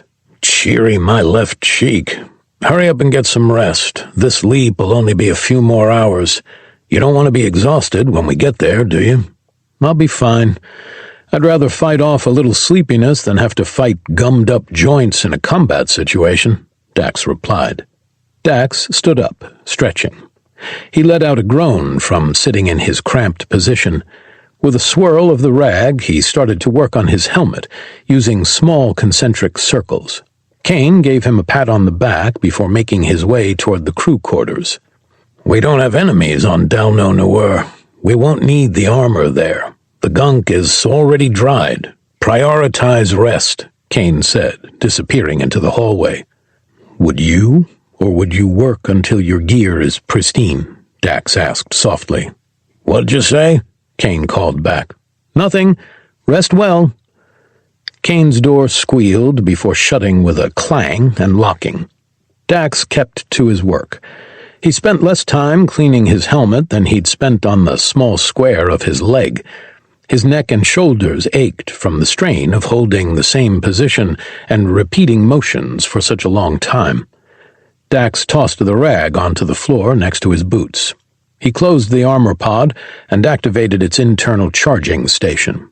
Lights on the inside flickered while power flowed to his weapons and suit. Rubbing his eyes, he let out a groan. "I guess it's time to call it," he muttered. A strong, savory scent tugged on his nostrils from the kitchen. He looked at the open door and inched his way toward it. "No way you left something out," he said to himself. He passed through the door and down the steps into the dining room. Dax looked at the makeshift stovetop first. The polished steel sheet of metal they used for a pan lay clean on the stove. He looked around to the small circular table surrounded by a rounded booth. On the edge sat a plate with a piece of the wolf bear meat cooked to perfection. "Thanks, big guy," Dax said, grabbing the meat. "Looks beautiful as always." He took a bite of the succulent, gamey meat. Chewing it, he carried the plate to their wash basin and started to rinse it off. Holding the steak in his mouth, he washed both hands and dried them. With just his fingertips, he grabbed the steak and made his way out of the belly of the ship. He shut the door behind him and locked it closed before heading back to his room. Finishing off the steak, he wiped his fingertips clean on his jumpsuit before opening his door. Dahlia sat on his bed. She leaned against her knees with her foot bouncing. Looking up at him, she sat up, rubbing her hands together. "I'm sorry. I hope you don't mind. Don't worry about it," Dax interrupted, making his way to his bed. "You seem a little on edge. What's going on?" "I'm going home," she said softly. I thought you'd be excited," Dax replied, sitting next to her. "I was, but then the closer we get, the more nervous I feel." "Well, why do you think you feel nervous to go home?" "It's been years since we've been back," she replied. Dax nodded, observing her body as she spoke. Her muscles tightened and relaxed rapidly. The artery in her neck and vein in her forehead throbbed at dizzying speeds. He reached out and gently took her hand. For the first time, it wasn't soft or warm, but clammy. He gave her hand a squeeze. "Breathe," he said softly. "Slow, deep breaths, in through your nose, out through your mouth." He demonstrated for her as he spoke. Dahlia watched closely, nodding, and closed her eyes. Her breathing moved from short, rapid breaths to slow, deliberate movements. Her hand gripped his, sending a dull, throbbing pain through his appendage. He pushed the discomfort from his mind, seeing her heart rate slow through her neck and forehead. "There's more to the story," Dax said. "I've been homesick before. I know what it looks like. This isn't it. You're going home, not to a Taylor Swift concert." Dahlia's cheeks turned a darker green. She pulled her hand away from his and wiped it on her jumpsuit. "I'm so sorry," she said softly. "No need to be embarrassed. It happens," Dax countered, grabbing her hand once more. "Now, what's really going on?" Dahlia kept her eyes on the floor in front of her feet. Her jaw tensed and relaxed while she continued to control her breathing. "What if we get there and find out my tribe died off?" she asked. "Without a queen, the underbeasts wouldn't be able to repopulate. They were our main source of food. There were more than enough bugs to keep your people fed for decades to come. And your father was steward to that revitalizing machine that kicked on right before we left," Dax replied. "That technology was centuries old. There was no way for us to know for sure if it'd still work. If it broke down, there's no one capable of repairing the device, and the Star Tribe will join the others in oblivion." Dax nodded at her concerns. He looked around his room and stood up. With a pole on her hand, he drew the large woman to her feet. Without a word, he led her to the main deck and pointed at the piloting system. "What's that?" he asked. "The cockpit," Dahlia replied. "And in that is galactic mapping, leap drive technology, weapons, and 100 other programs I know almost nothing about." With another pull of her arm, he led her down the hallway toward their engine room. Grabbing the door lock with his free hand, he unlocked it and pulled it open with a squeal. Inside sat the Dalno power core, humming softly, while the soft roar of the engines reverberated through the ship. "And what's that?" "Our power source and engines," she replied. "Do you remember how we got this hunk of junk made?" Dahlia looked around the radioactive room nervously. "My people," she said softly. Dax grabbed the door and pulled it shut before locking it. "Your people, who have never seen technology like this before," Dax echoed. "Your people who only had access to the scraps of the original Junkyard and a blueprint. They rebuilt this ship faster than my people could have with the appropriate technology. If that planetary revival system ever went down, I have no doubt in my mind your people would have been able to fix it. I have faith that your people will be thriving by the time we return." Dahlia swallowed hard. She nodded before releasing his hand and throwing her arms around him. Dax felt her heart slamming in her chest like it was trying to punch him. He wrapped his arms around her, squeezing her as tightly as he could, the pressure causing her heart to slow while a hint of doubt crept into the back of his mind. 8. Dalno Noor. Metal clattering violently jerked Dax awake. He sat up in his bed, fist raised, adrenaline pumping, and head moving as if on a swivel. His door shook with another series of bangs and the muffled voice of Dahlia on the other side. With a steady exhale, Dax rose to his feet and donned his clothes before tossing on his leather jacket. He marched to his door, unlocked it, and pulled it open. Dahlia's massive green fist rushed through the open frame. Before he could react, a sharp pain shot through his nose. Dax's head whipped back, his eyes teared up. Both hands rose to his face, holding his nose. He let out a muffled grunt. Dahlia's head whipped around from looking at the main deck. Her eyes widened before her hands covered her mouth. "By the goddess, are you okay?" she asked. Dax ran his fingers along the bridge of his nose. It ached, but was still in place. With his free hand, he wiped his eyes, clearing his vision. With a sniff, he smelled metal accompanied by the tickle of blood in his sinuses. "Yeah, I'm good," he said, scrunching his nose. "Are we there?" "We almost are," Dahlia replied. She waved for him to follow before sprinting down the corridor. Dax shook off the knock. He closed and locked his door before following her. When they reached the main deck, Sandrina and Kane stood behind Mark, who was strapped into his seat. "Dropping out of leap in 2 minutes," Mark called out. Sandrina and Kane looked at Dax. The cat-like woman tilted her head to one side and pointed at her nose. "Are you okay?" she asked. Dax touched under his nose, pulling his hand away. Blood stained his fingertips. He quickly put his hand inside his pants pocket to wipe his hand clean. "I'm good, just a bit of an accident," Dax replied. Kane looked at Dahlia, his brow raised and the edge of his mustache twitched, struggling to hide a smirk. "Dahlia, were you not paying attention when knocking on a door again?" he asked. She let out a nervous chuckle. "What did we discuss about this?" "That with my size I could cause some serious harm to most races if I'm not careful," Dahlia replied. Mark turned from his seat. A large, dark bruise circled his left eye, its edges rapidly yellowing. He looked at Dax and let out a boisterous laugh. "Welcome to the club. Be glad she didn't tag your eye. It's been 30 minutes, and I'm just now getting normal vision back," Mark replied. "Your nose is still as pretty as ever, though."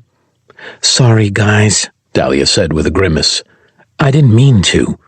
We know, Dax countered. You're just excited. I'd likely have done the same. Except you're not strong enough to literally knock someone's block off, Mark replied, turning back to the viewport. Dropping out of leap in 3, 2, 1. Mark pulled on the leap drive controls. A low hum that ran under the rhythmic rumble of the engines died out. The blue aura in front of the ship faded. Both of Dalno Nuer's moons rushed toward the ship before stopping a few hundred miles ahead of them. Your world has 2 moons? Sandrina asked. How do you deal with tsunamis? My world had less water on it than yours since long before I was born, Dahlia replied. That was nothing many generations had to worry about. Any history about it has been long lost to the underbeasts. Sandrina's brow furrowed. She kept her eyes locked forward. I'm so sorry, she said softly. These humans helped us reclaim our home. I'm sure they can help you reclaim yours as well. Initiating slingshot, Mark called out. Dax's chest tightened. With his hand still in his pocket, he gripped his thumb so tightly it hurt. Please have worked, he thought to himself. Please let her world have at least signs of revival. His attention quickly turned to Dahlia. His heart raced as he watched the tension pull against her smooth skin. The ship rattled around them while they flew through the moon's gravity wells. Each second felt like an eternity. Once the trembling stopped, Dax watched as tears filled Dahlia's eyes. She dropped to her knees, causing a pit to violently twist in his gut. Holy crap, Mark muttered. That's quite the sight, Kane added. Dax turned toward the viewport.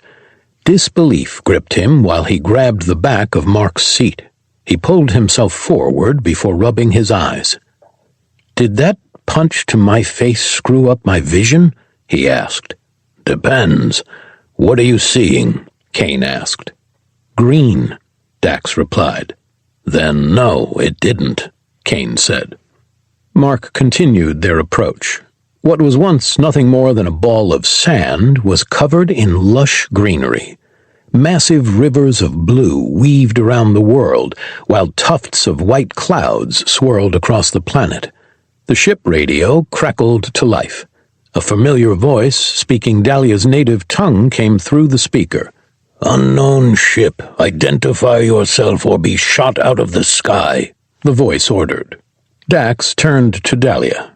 She was frozen on her knees, looking at her world in disbelief.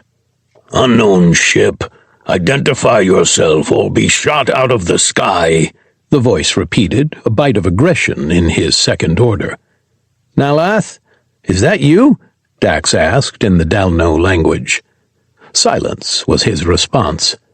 After a few seconds, a series of whispers in the background came through the radio. Hairless pink ape? Nalath asked. Yes, you big green orc, Dax replied. This is the hairless pink ape.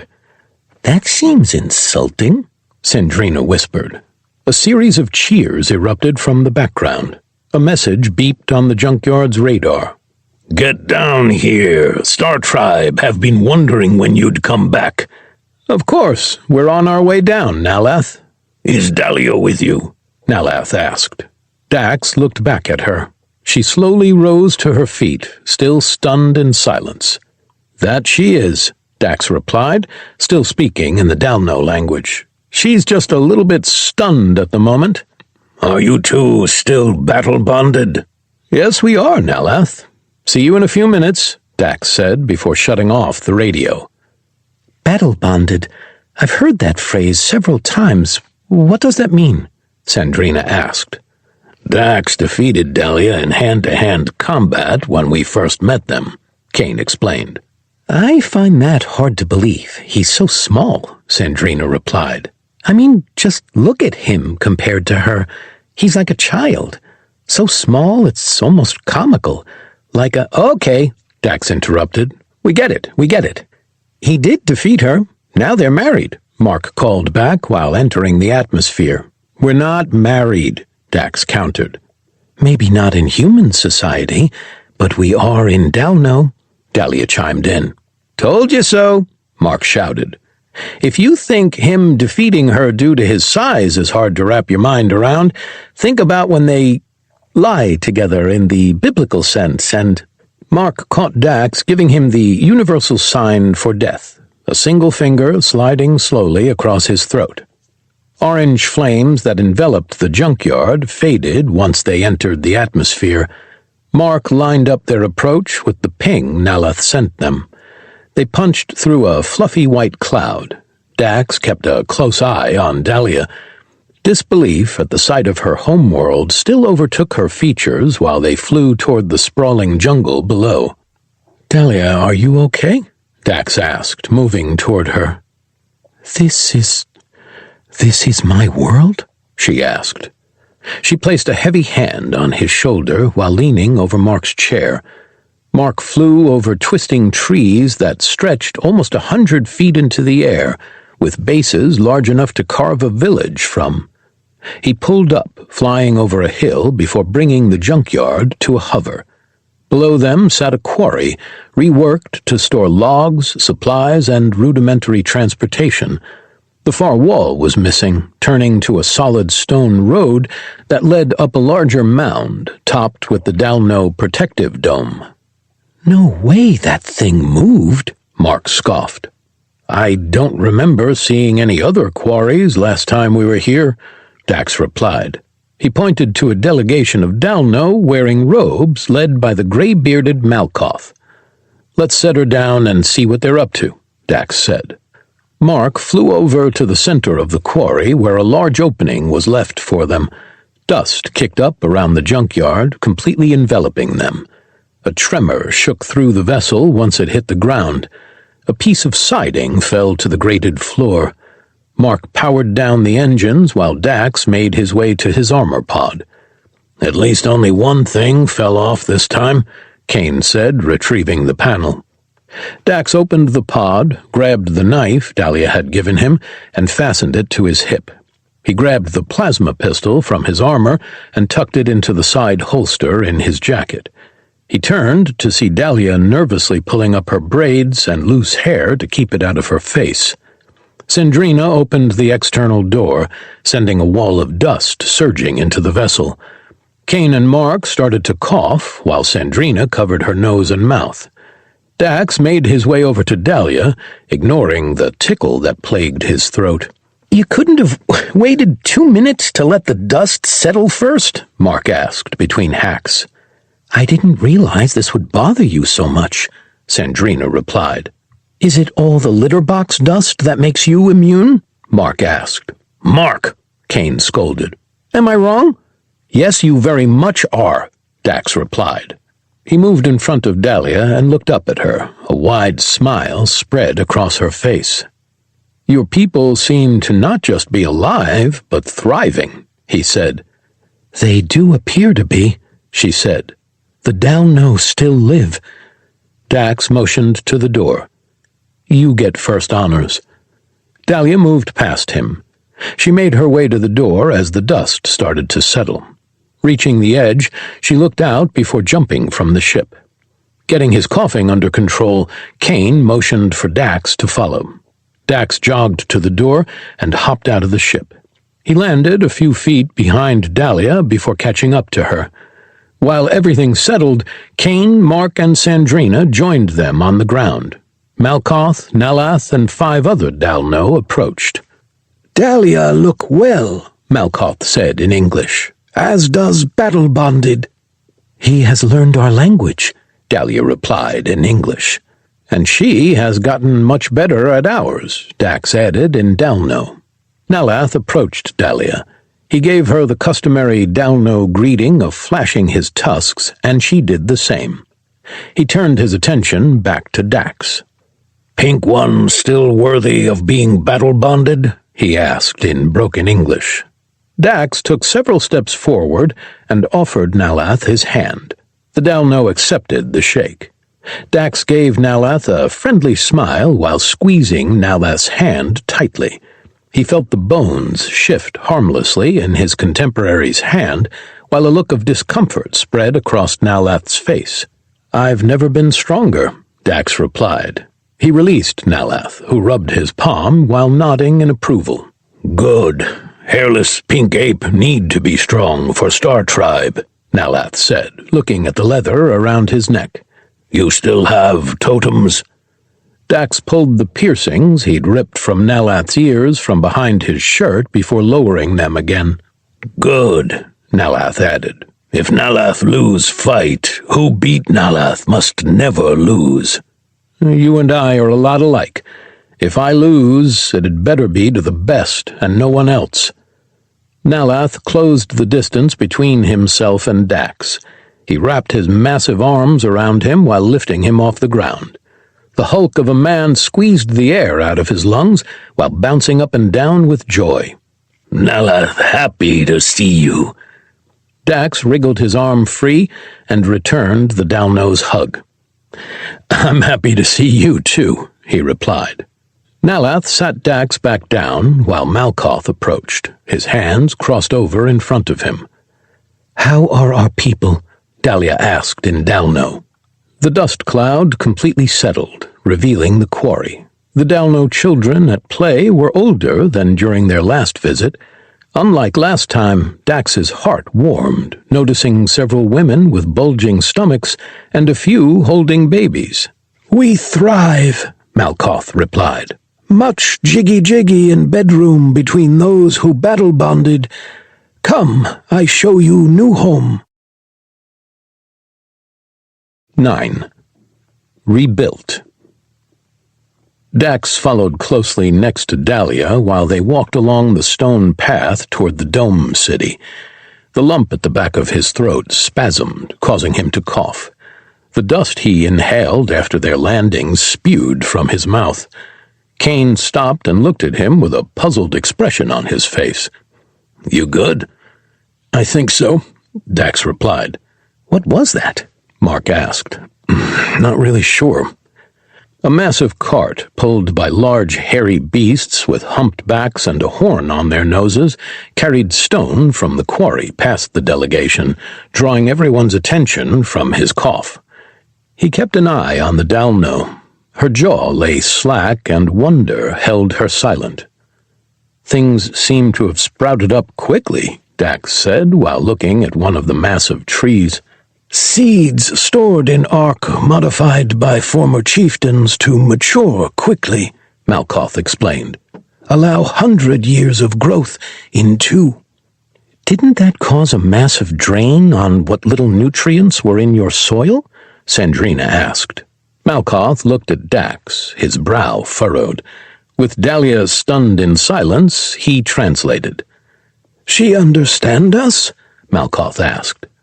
"She has a translator that tells her what you're saying," Dax explained. Malkoth nodded, facing forward once more. "Millions of underbeasts died first week after Queen fell," Malkoth explained. "Trillions followed soon after. Underbeasts make soil fertile." A soft hum overtook the grinding of wheels, while 5 drones the size of disc sleds flew over them in a V formation. Malkoth pointed at them. "Sleeping machines spread remains planet-wide to ensure even growth. Billions spread across planet, dig up ancient riverbeds, spread seeds for growth and maintain." "There haven't been any signs of the underbeasts returning?" Dahlia asked. "No underbeast on Dalno Nuer. Star Tribe repair ancient defense systems. Protect Dalno Nuer on surface and in stars." Dahlia turned to Dax, a wide smile on her face and her eyes glistening with tears. "You were right," she said softly. "I'm sorry, did I just hear a woman say a man was right?" Mark asked from the back of the line. "Somebody call the Guinness Book of World Records because that's got to be a first." Dax and Kane both stopped and turned toward the teen in unison. "What?" Mark asked with a shrug, looking between the two of them. "Am I wrong?" Kane turned to Dax, a look of disbelief on his face. "Don't look at me. You've been married more than I have," Dax replied. Low blow, but battle-bonded is marriage for the Dalno, Kane countered. Fine, you've been married and divorced more than I have, Dax said. Kane's eyes narrowed. He motioned for Mark to keep moving. Your big mouth is going to ruin this for Dahlia. Keep the wisecracks to yourself, Kane said softly. He grabbed Mark by the back of the neck and led him up the street before looking at Dax. Lot of help you were, he teased. Our unspoken agreement was you handle the hormonal stuff and I'll rein in his violent tendencies, Dax replied. What agreement? Kane asked. Shh. Dax lifted a single finger to his lips. It's unspoken.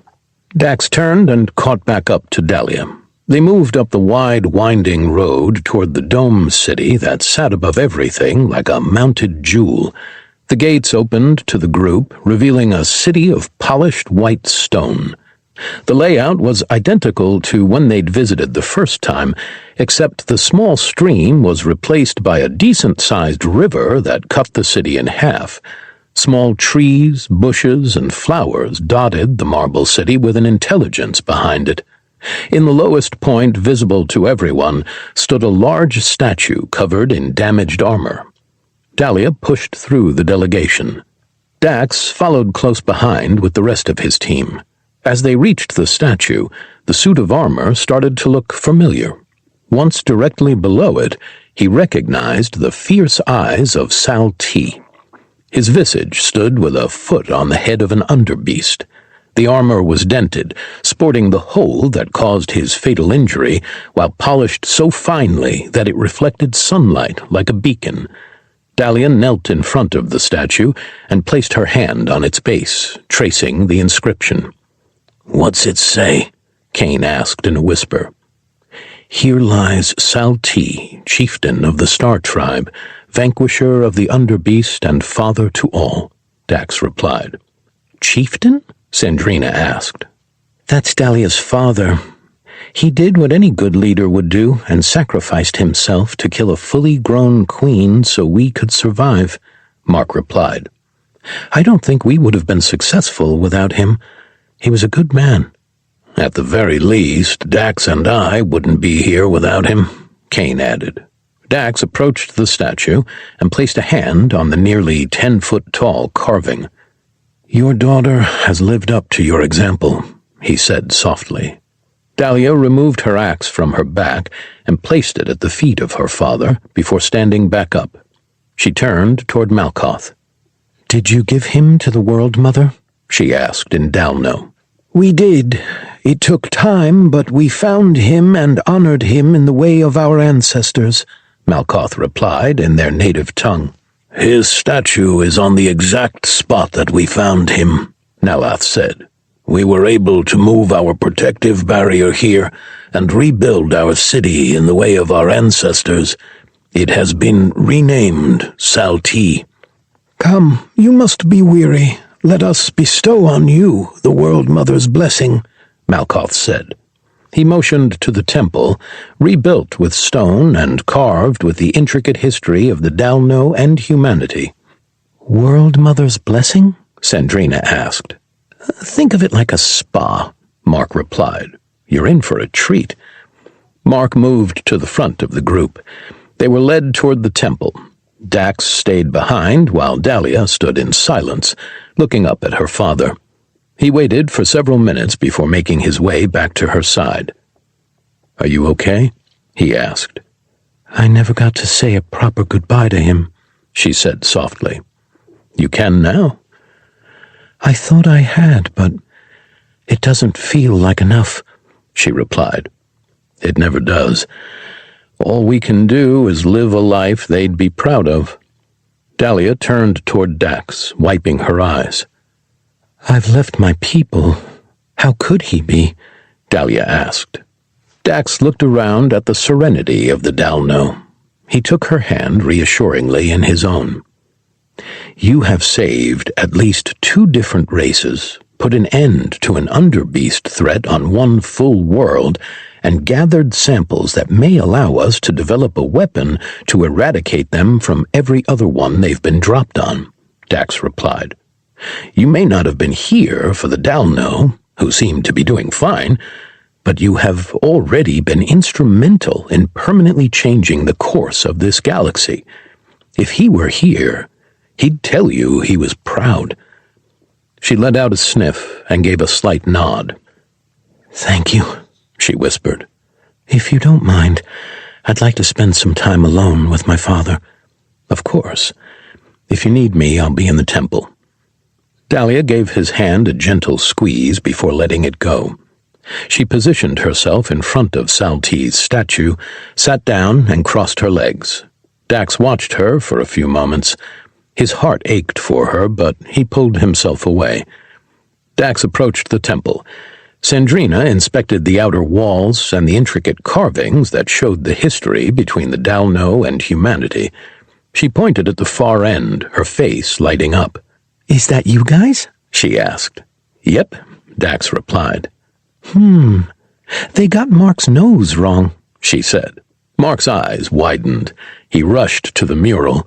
Looking at it, his arms dropped limply to his side while he whimpered. "They made my nose crooked," he complained.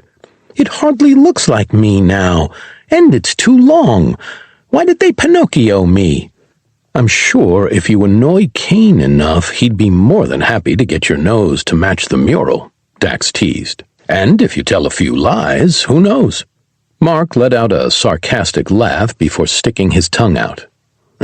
He doesn't have to annoy me," Kane jested before walking into the antechamber. "Yeah, physical violence against a teenager, that's so funny," Mark complained while stomping into the antechamber as well. Sandrina slowly made her way to the front of the temple, inspecting each chip of stone in the wall mural. "This place is fascinating," she said softly. "I wonder what plants they have that could be used medicinally." "What did the small furry woman say?" Malkoth asked. Dax turned to the chief. He placed one hand on Sandrina's upper back. "This is Sandrina," he explained in Dalno. "She is a physician, and a very talented one at that. She saved Dahlia from what could have been certain death with almost no supplies. I've recently discovered she's also a bit of a botanist, and is fascinated by the medical usage of local plants." "Our medical teams have found multiple plants that have many uses in medicine. We would be thrilled to have her take a look at what Dalno Noir has to offer and spread its use around the galaxy," Malkoth replied. "But first, the blessing." Dax looked at Sandrina. Her face lit up at the comment before pointing at the open doors Mark and Kane went through. "I just go in there?" she asked. "Yes. The Dalno traditionally strip down completely, but they are accepting of us staying in our tighty-whities as well," Dax explained. "I will take that into consideration," she replied before entering the temple. Dax approached Nalath, Malkoth, and the rest of the delegation. He rubbed his 5 o'clock shadow while shifting his weight to one leg. "We are glad to see you, but we're curious as to what brings you here," Malkoth said. "There are a couple of things, actually," Dax replied. "Turns out my theory about the underbeasts was right. They are a weapon from an extremely advanced race that's being used to strip entire planets of everything that'll stop them from getting to the resources in the ground of a world." "Dalno Noir wasn't the only world with them?" Nalath asked. "No. We've stopped one outbreak from happening, found a failed attempt at another, and have killed several underbeasts on Sandrina's homeworld, which is not much better than yours when we first got here. My world has a fungus that we might be able to weaponize against them, but no one knows where it is," Dax explained. "You don't know where your own world is?" Malkoth asked. "No. We were in a quarantined part of space, and all data has been deleted, except for what's in your computers. We need your help finding Earth so we can make that weapon and rid the galaxy of underbeasts once and for all."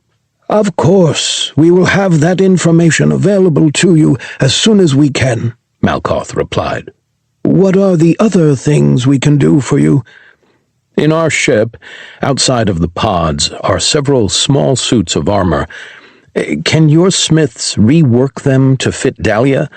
We haven't been able to find anyone who shares the same Dalno physique and wears full body armor.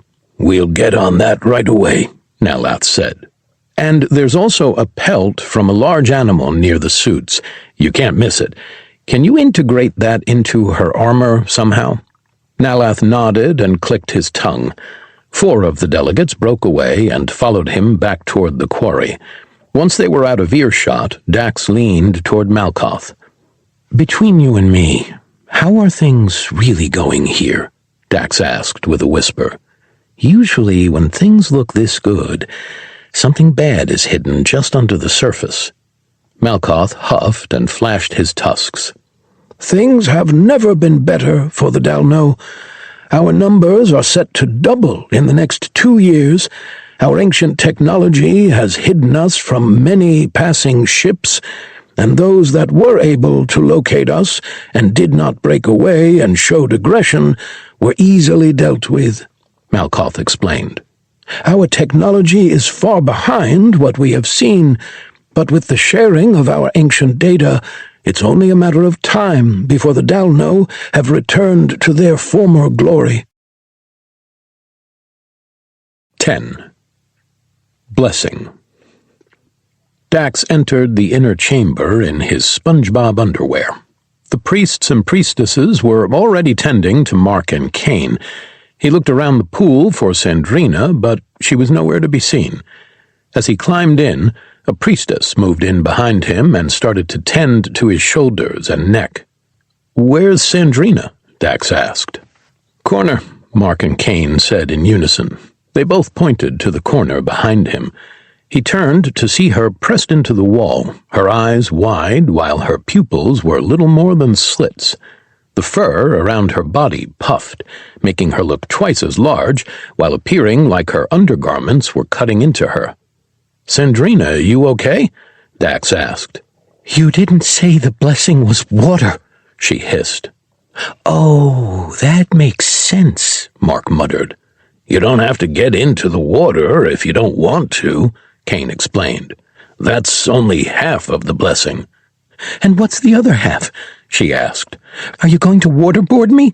Her eyes darted toward a nearby priestess, her hands tense and claws ready. "The other half is what they're doing to us right now," Mark chimed in, while a priestess massaged his shoulders. "Why are they rubbing you like that? Is this something sexual? I knew it. You all are freaks." "Nothing like that. It releases tension and relaxes the body," Dax explained. "It's a practice to help keep the people loose. It can prevent cramps, muscle tightening, and tears while assisting in flexibility." "My people are pretty flexible already," Sandrina countered, glaring at the priestess. "It also feels amazing," Mark added. "Are they going to pull out my hair?" Sandrina asked. "Why would they do that?" Dax asked. The priestess standing in front of Sandrina turned toward Dax. It was the same one that had bestowed the blessing on him during their first visit. "She's just a little nervous," Dax explained in Dalno. "Give her some space. Her people don't like water very much." "My people like water fine," Sandrina explained. "I don't." "How do you stay clean, then?" Mark asked. "Mark," Kane jumped in. "That's incredibly rude." "What? If she doesn't take showers, I'm a little worried about the size of the hairball she'd drop in the junkyard. Do you have any idea how hard it'd be to clean that up?" "Oh my gosh, Mark, shut up," Dax said, whipping his head to face the teen. "Stop talking. You're only going to make things worse."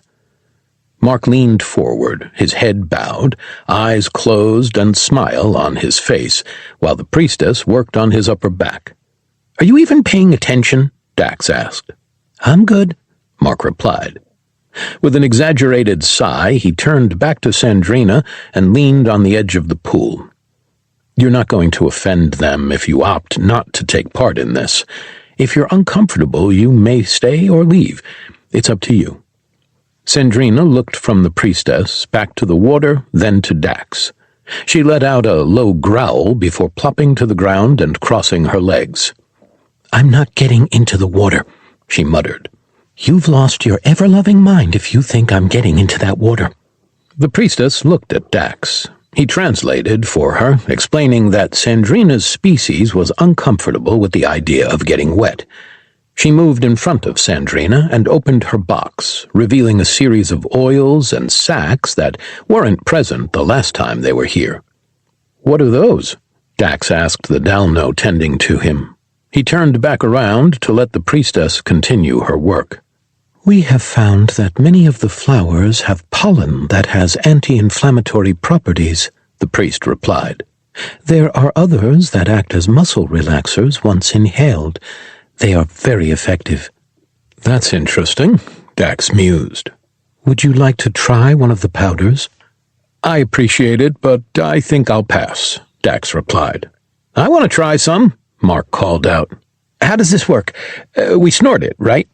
His priestess quickly grabbed 3 bags from her box and allowed him to smell them before selecting one. "You guys aren't going to try any?" Mark asked. "Seasonal allergies. I don't want to risk it," Dax replied. "The hay fever would likely kill me," Kane added. "Oh, come on! We're superhuman now. Minuscule worries like allergies are a thing of the past," Mark countered. He picked a bag. The priestess clapped it in her hands, sending a yellowish gold cloud erupting into his face. Mark closed his eyes and took a deep breath. "Now wash it from your skin," the priestess ordered. Mark quickly slid under the water. Kane turned toward Dax. "Even if he didn't have allergies before, I'm sure he does now," Kane said. "I know, right?" Dax asked.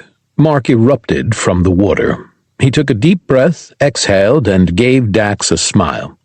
"Still alive," he teased. "You know that we're not superhuman, right?" Dax asked.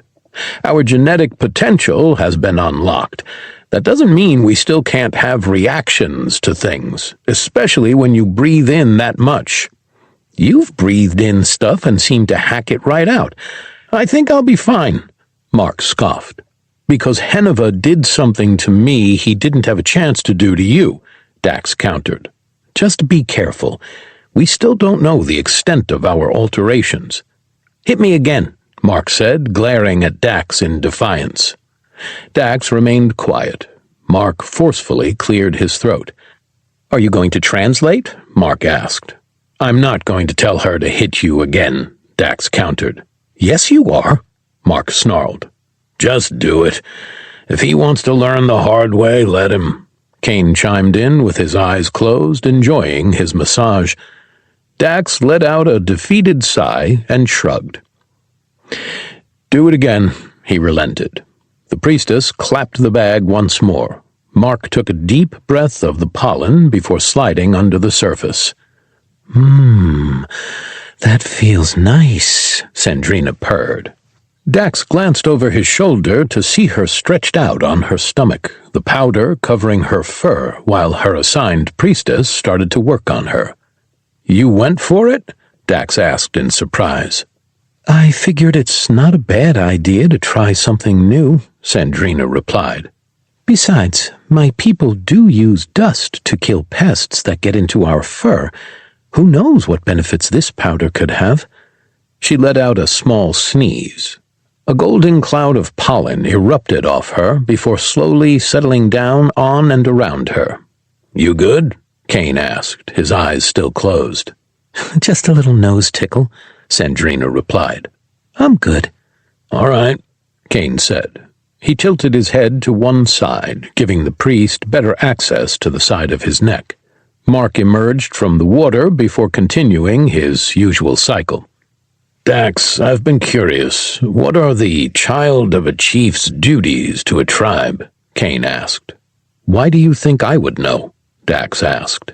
"Because you're married to one," Mark cut in. "Have you forgotten that battle-bonded are the only ones allowed to fight in the temple?" Dax asked. "I will dunk you so hard your older brother from another dimension will get jealous." Mark settled down, letting out a huff as he did. I was actually wondering if you could ask them, Kane continued. What does become of a chief's child after they die? Dax asked in Dalno. It is up to them, Dax's priestess replied.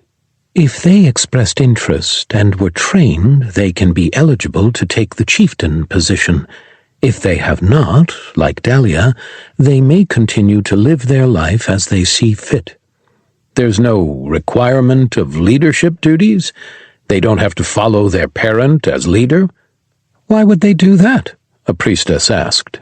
It's something our people used to do. Leadership was hereditary. If your parent was a king, queen, or chief, their firstborn child, usually a son, would take over after their parent's death, Dax explained. Why? Sandrina asked with a low purr to her voice. Just because you're born to a leader doesn't mean you'd make a good one. It's a very stupid concept. Kane chuckled while Dax translated for the Dalno, who voiced their agreement to her statement. What's so funny? Sandrina asked Kane. Do you disagree? No, I think you're completely right, Kane replied. I'm laughing because there were countless wars fought with even more dying senselessly because someone was born into a position of power they never should have had. You say that in the past tense. What made it change? Sandrina asked. Dax closed his eyes, leaning into the massage while translating for the priests and priestesses. 2 world wars that resulted in nearly 100 million soldiers and civilians dead, Kane explained. The one was a direct result of one of those nobles, as humans called them, being killed. And due to the alliances of the other royals, the entire world was pulled into a bloody conflict. It was so bad that those born into power had that power stripped, and it was given to elected officials, for the most part. And what about the second? Sandrina asked. A crazy man with a silly mustache was angry at how the First World War ended, took control of his country, and kicked off the second, Dax chimed in. You could say that Archduke Franz Ferdinand's assassination is directly responsible for both, then, Mark added. An argument could be made that without Gavrilo Princip, both of those wars could have been avoided. A lot of people say if they could go back in time, they'd stop Hitler. Personally, I'd stop Princip and decrease the chance of both of them kicking off. They were both going to kick off regardless. If it wasn't Princip, it would have been somebody else, Kane replied. What's your way-in, Professor? Mark asked, looking from his priestess. Dax finished his translation for the Dalno before standing in the waist-deep water. I am not one for politics. I think that if Princip failed, it would have just been a matter of time before someone else succeeded, Dax explained in Dalno. I think that it's an interesting thought experiment, and one that could be more fully realized by a history professor, not a linguist. Dax made his way to the edge of the pool and climbed out, water pouring from him while he stretched. And while I want to say that act would have prevented both from taking place, Kane's right. Human nature would have inevitably brought both of them to fruition somehow, Dax continued. As the smartest human to ever live once said, I know not with what weapons World War III will be fought, but World War IV will be fought with sticks and stones. And that's the whole reason I was trying to nuke the moon, Mark chimed in. Dax pointed at the teen. Maybe aim for the sun next time, Dax replied. War is in our nature. Let's hope we can become a true interplanetary species before the next one breaks out. It may be the only thing that saves us. We're not even close to that, Mark replied. We have people on the... Kane trailed off. Never mind. How many times do I have to tell you? The colony on the moon is propaganda perpetuated by the government to keep people compliant, Mark said. Ugh, I feel like I'm talking to a wall sometimes. You're being massaged by a non-human, you've been experimented on by another non-human, we've fought bugs the size of mountains, And you still can't get your head wrapped around the moon colony? Dax asked. 3 words, Mark said, lifting 3 fingers into the air. Black Knight Satellite. You got lucky on that one, Dax said, moving to the door. Stepping out, he started to dry off and get dressed. Mark let out a hard sneeze that echoed through the temple. I feel lightheaded. Am I high? 11. Coordinates. Dax stood and watched Dahlia sitting in front of her father's statue, talking to it for almost an hour before Mark and Kane emerged from the temple. Once they were dressed, Dax led them toward a building he'd seen Malkoth and Nalath enter. Oh, gosh, this is terrible, Mark complained between sneezes. Dax looked at the teen. His eyes were bright red and bloodshot. He sniffed while wiping his running nose on his sleeve. While they walked, he closed his eyes, tilted his head back, and breathed out of his mouth, letting out the occasional cough. You okay? Dax asked, stifling a laugh. I think maybe this once you two may have been right, Mark replied in a congested tone. Is it still bad form to say I told you so? Kane asked. Yes, Mark said between coughs. He stopped and leaned forward. Snot oozed from his nose onto the ground. He hacked several times before spitting. In this case, I don't think so, Dax said with a grimace. Good. I told you so, kid, Kane said, giving Mark a pat on the back. Sandrina's not joining us? Dax asked. She said she's not done yet, Kane replied, standing Mark up straight. She said she'd meet us back at the junkyard. Dax turned back to the building, approaching its metal doors, while Mark pawed at Kane to help guide him due to his tear-filled eyes. Once he reached the door, Dax gave it a hard knock. A few seconds later, it swung open to the sight of a large Dalno. He looked at the dagger on Dax's hip, and without a word, took a step back. He motioned for Dax to enter. Wonder rushed through him when he stepped inside. Electric lights flooded the stone structure. He approached a handrail that stretched all the way across the inside of the building and looked down into a pit to see the remnants of the Dalno advancements being researched and redeveloped once more. Ah, so bright, Mark whimpered. Dax turned around to see the teen put his hands up to block his face. He let out several more sneezes. Kane looked at Dax and shook his head. I saw that, Mark said. How? Kane asked. It may be blurry, but you still have a big head. His head may be big, but at least it isn't swollen, Dax chimed in. Do you need to go back to the junkyard and just lie down in a dark room for a little bit? No, I'm fine. I'll be good, Mark replied. Just need to adjust a little. A little? It's okay. I'll be his seeing-eye dog until it clears, Kane added. He led Mark to the railing before letting out a whistle. That sounds like a good whistle. What are you looking at? Mark asked, rubbing his eyes. The remnants of technology that would make the Valtakuntera tech look like a rotary phone, Kane replied. The world was defeated. Bugs weren't really anywhere else, and yet I don't recall seeing any evidence of the planet being strip-mined, Dax thought out loud. Are you thinking they were a threat? Kane asked. I mean, they were able to completely revitalize their planet in less than 5 years. Some of their technology has already surpassed early 2000s humanity. Dax turned and looked at the guard who'd taken up his post once more. And let's face it, one Dalno outside of a suit of armor is more than a match for a handful of Valtakta guardsmen in it. It's morally wrong, but tactically sound, Kane replied. But they experiment on their prisoners, so I don't think the Valtakta are that tied up with the concept of ethics. Dax, Mark, Kane, you receive blessing already? Malkoth called out in English from below. He can call it a blessing. I'm going with more of a curse, Mark said. You can call it a curse. We're calling it stupidity. I'm with Kane on this one, Dax said before looking back down at the chief. We did. I hope it's okay that we came over. It okay, Malkoth replied, pointing to their right.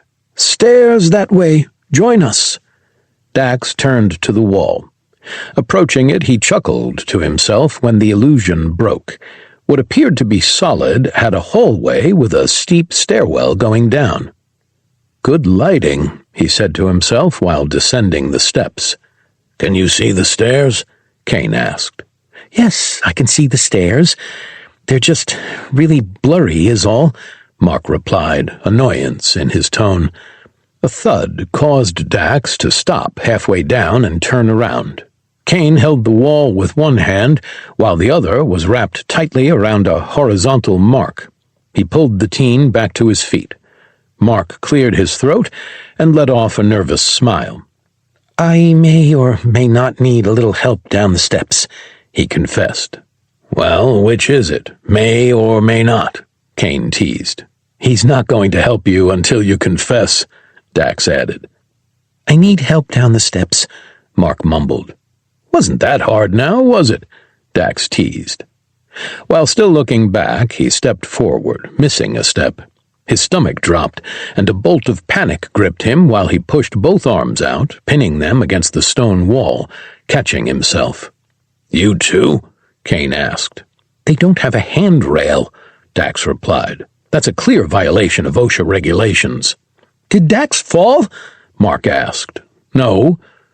I caught myself. Mark tried to let out a taunting laugh. It was interrupted by a sneeze, while Dax turned his attention back to the steps and continued to the work floor. Malkoth and Nalath approached and greeted the men with a firm handshake. What's all this? Dax asked.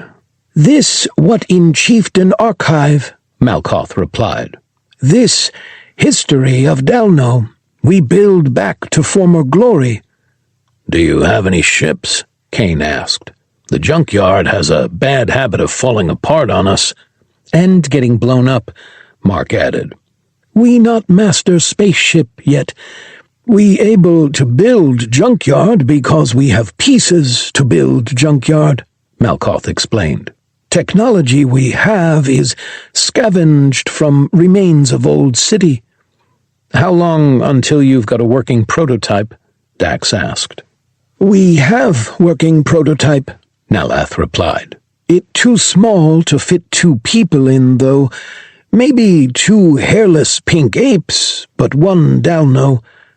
How long until you'll have the resources to build an actual ship? Kane asked. We not build large ships, Malkoth countered. History shows Dalno large fleet what attracted Valtakuntera to Dalno Noir. We keep cloak up, make home look destroyed. You have a planetary cloak? Kane asked. Where? It deep underground, Nalath replied. It hidden in hard shell underbeasts couldn't pierce. Once underbeast queen die, it activate, hide Dalno Noir to those not know where it is. Have you found a way to miniaturize it? Kane asked. Miniaturize? Malkoth asked. Dax translated into Dalno. The chief's eyes widened. That one of our big project, Malkoth replied. Dalno keep small ship invisible to hide from Valtakuntera. Can you make one for the Junkyard? Kane asked. Dax shot Kane a stern glance. It'll give us a tactical advantage when we start going after all the Valtukta bioweapons, Kane explained. We won't be sitting ducks without any form of shield. Bring Dalno something from Terra and we provide you with cloak once complete, Malkoth said. Deal. Kane leaned forward and sealed the deal with a handshake. Cloak not what you here for, Nalath said, looking at Dax. You here for coordinates to Terra. Yes, Dax replied. Good. Follow Nalath, he said with a wave of his hand. The Dalno marched through the center of the research site.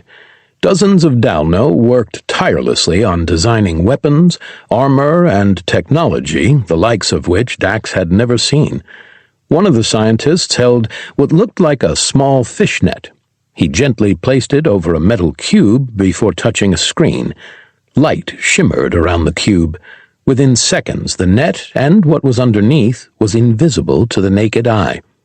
"We run into any Yautja, do not tell them about that," Dax said. "Agreed," Kane replied. "Although I wouldn't mind getting my hands on some of that tech either." "We're not here to plunder their hard work," Dax snipped. "We're here to learn where Earth is and conduct fair exchange with the Dalno." "Glad to hear we're not pulling a Columbus," Mark said, his congestion starting to lessen. "Why you gotta hate on Columbus?" Dax asked. "We've got more in common with him than any other human at this point in time. We thought we were just going to grab some trash and ended up on a new planet with an unknown people. Now we're using the knowledge and resources of those people to get back home." "He was a barbarian," Mark countered. "Did you pay attention at all in history, or just get your news off your phone?" Kane asked. "Before the mid-1800s, and even somewhat then, everyone who did anything notable were barbarians, because you had to be. If you didn't have some barbaric ancestor, you wouldn't be here today." "That's just what," Mark started. "I swear, if you say that's what the government wants you to think, I'm going to stop by my university, grab every history book I can from the library that was written before the attempted propaganda surge of the early 2010s and 2020s, and ground you to your room to make you read them," Dax cut in. "Literally billions of words. I mean, 3% of all of humanity is related to Genghis Khan. He was that much of a savage." Mark replied with a sneeze. "Way to shut it down," Kane whispered, giving Dax a nudge. "You should make him read it anyway." "I very much plan to," Dax replied. Nalath approached a door and knocked on it with a series of repeating raps. After a few seconds, the door swung open to a room containing a large circular table with a holographic projection of the galaxy. Dax stared at the hypnotic swirl of lights. His feet carried him into the room almost without him noticing. His breath caught in his chest as he took in the beauty of the floating map. "What is this?" he managed to whisper. "This compilation of galaxy known to ancient Dalno," Nalath explained. "How do you know what to search for?" Kane asked. "Coded data sheet," Nalath explained, turning toward the map. "Locate third rock from sun." The map swirled. It zoomed into a portion of the Milky Way before stopping and highlighting the Sol system white. The third planet was then quickly highlighted green with coordinates hovering above it. "Incoming message from the big giant head," Mark whispered. He walked forward, wiping his eyes dry while looking at the scan of Earth as it was 200 years ago. "Scan old, coordinates good," Nalath replied. "Cannot take with you, must memorize here." "Why not?" Mark asked. "That's standard security procedures even with our species," Kane chimed in. "Yeah, but we'll have the coordinates plugged into the junkyard once we make the leap," Mark countered, rubbing his nose on his sleeve. "But if we get boarded, we can scrub the data from our system so it can't fall into the wrong hands," Dax countered. "If we bring a data disk or pad with the information, it's much less secure." "Exactly," Kane added, turning toward the coordinates.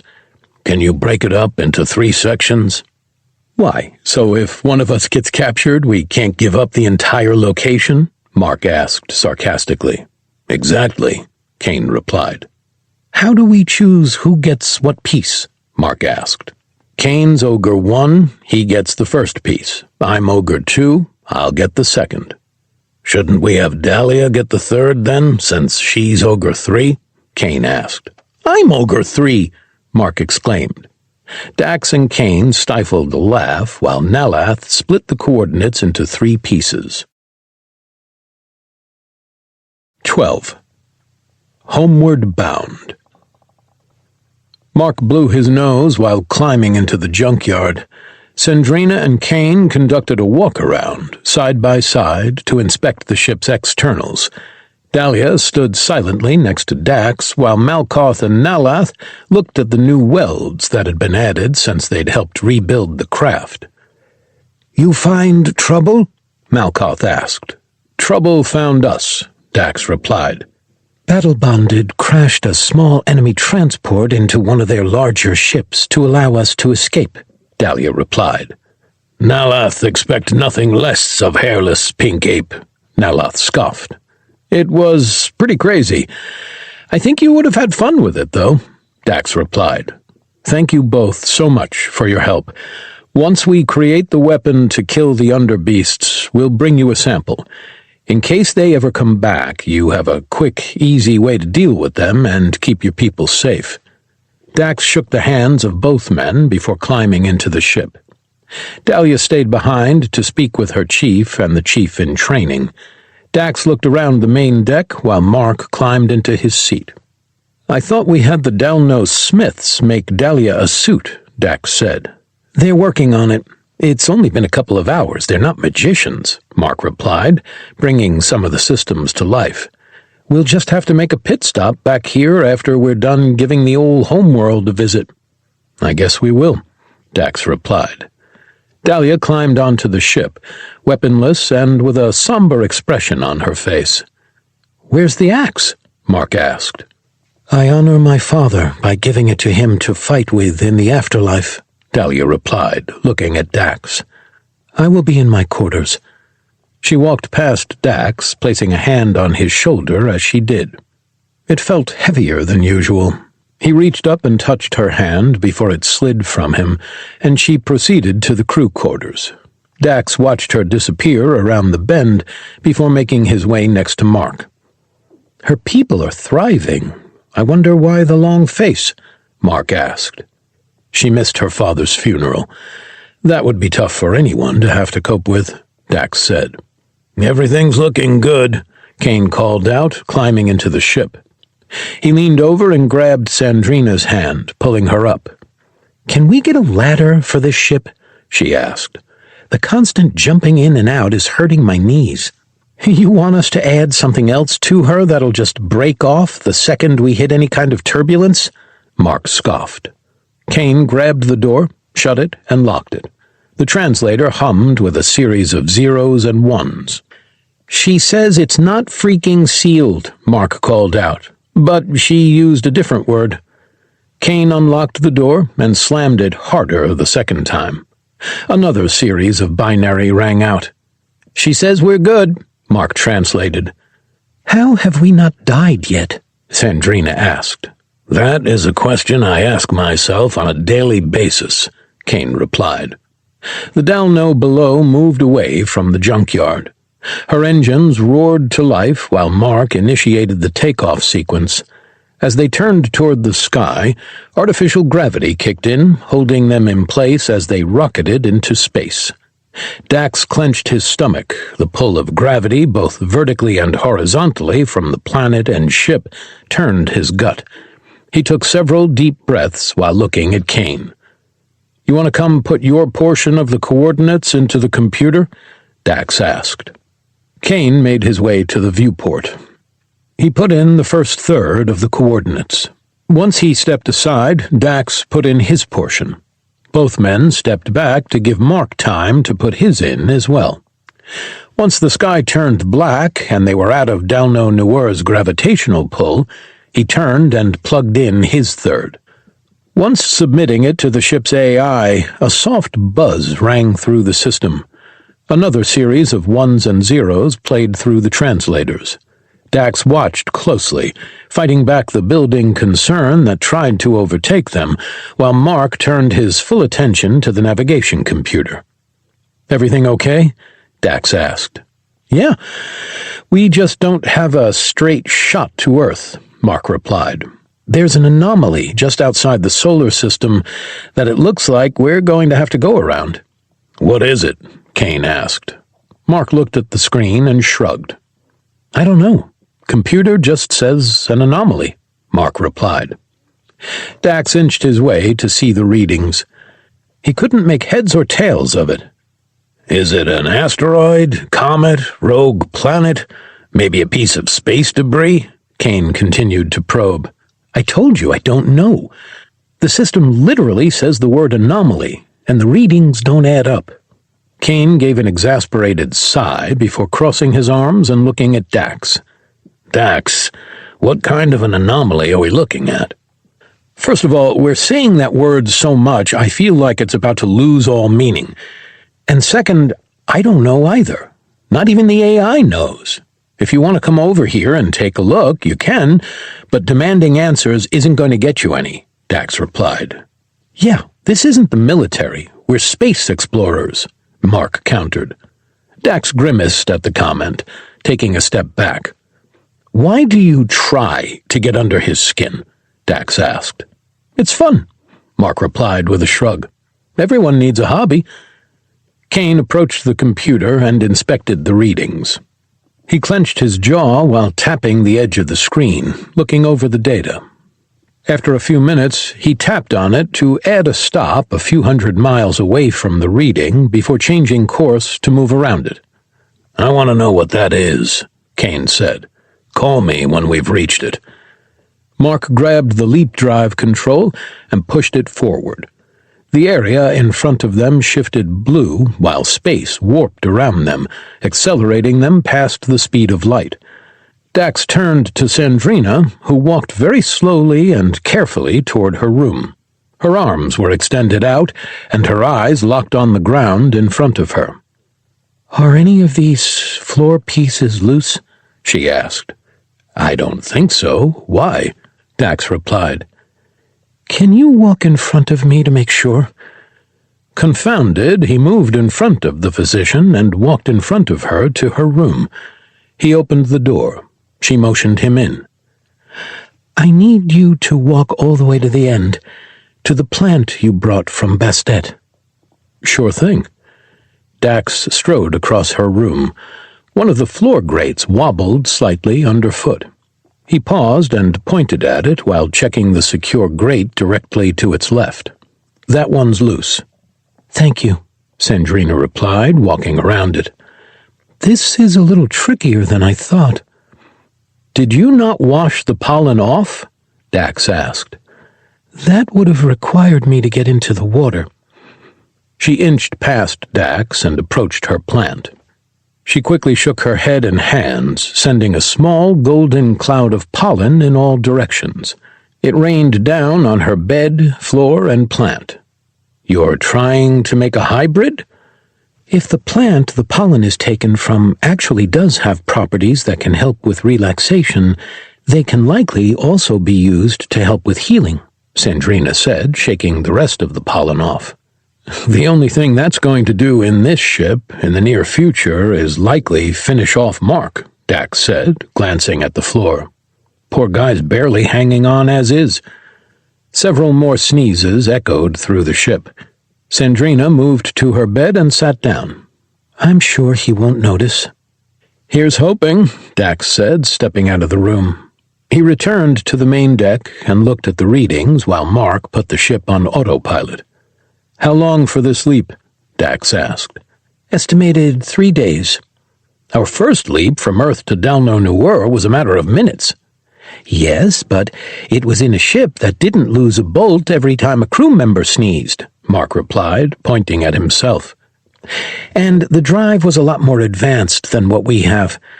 Too bad it got destroyed in the crash. According to Malkoth, ours is about 200 years older. And where does that sit us on the galactic technological timeline? Dax asked. Rough guess, based off of what we've seen, I'd say we're about 3 years behind. We're still faster than the big ships, but it'd take some fancy flying to outrun a smaller craft. Terrifying to know.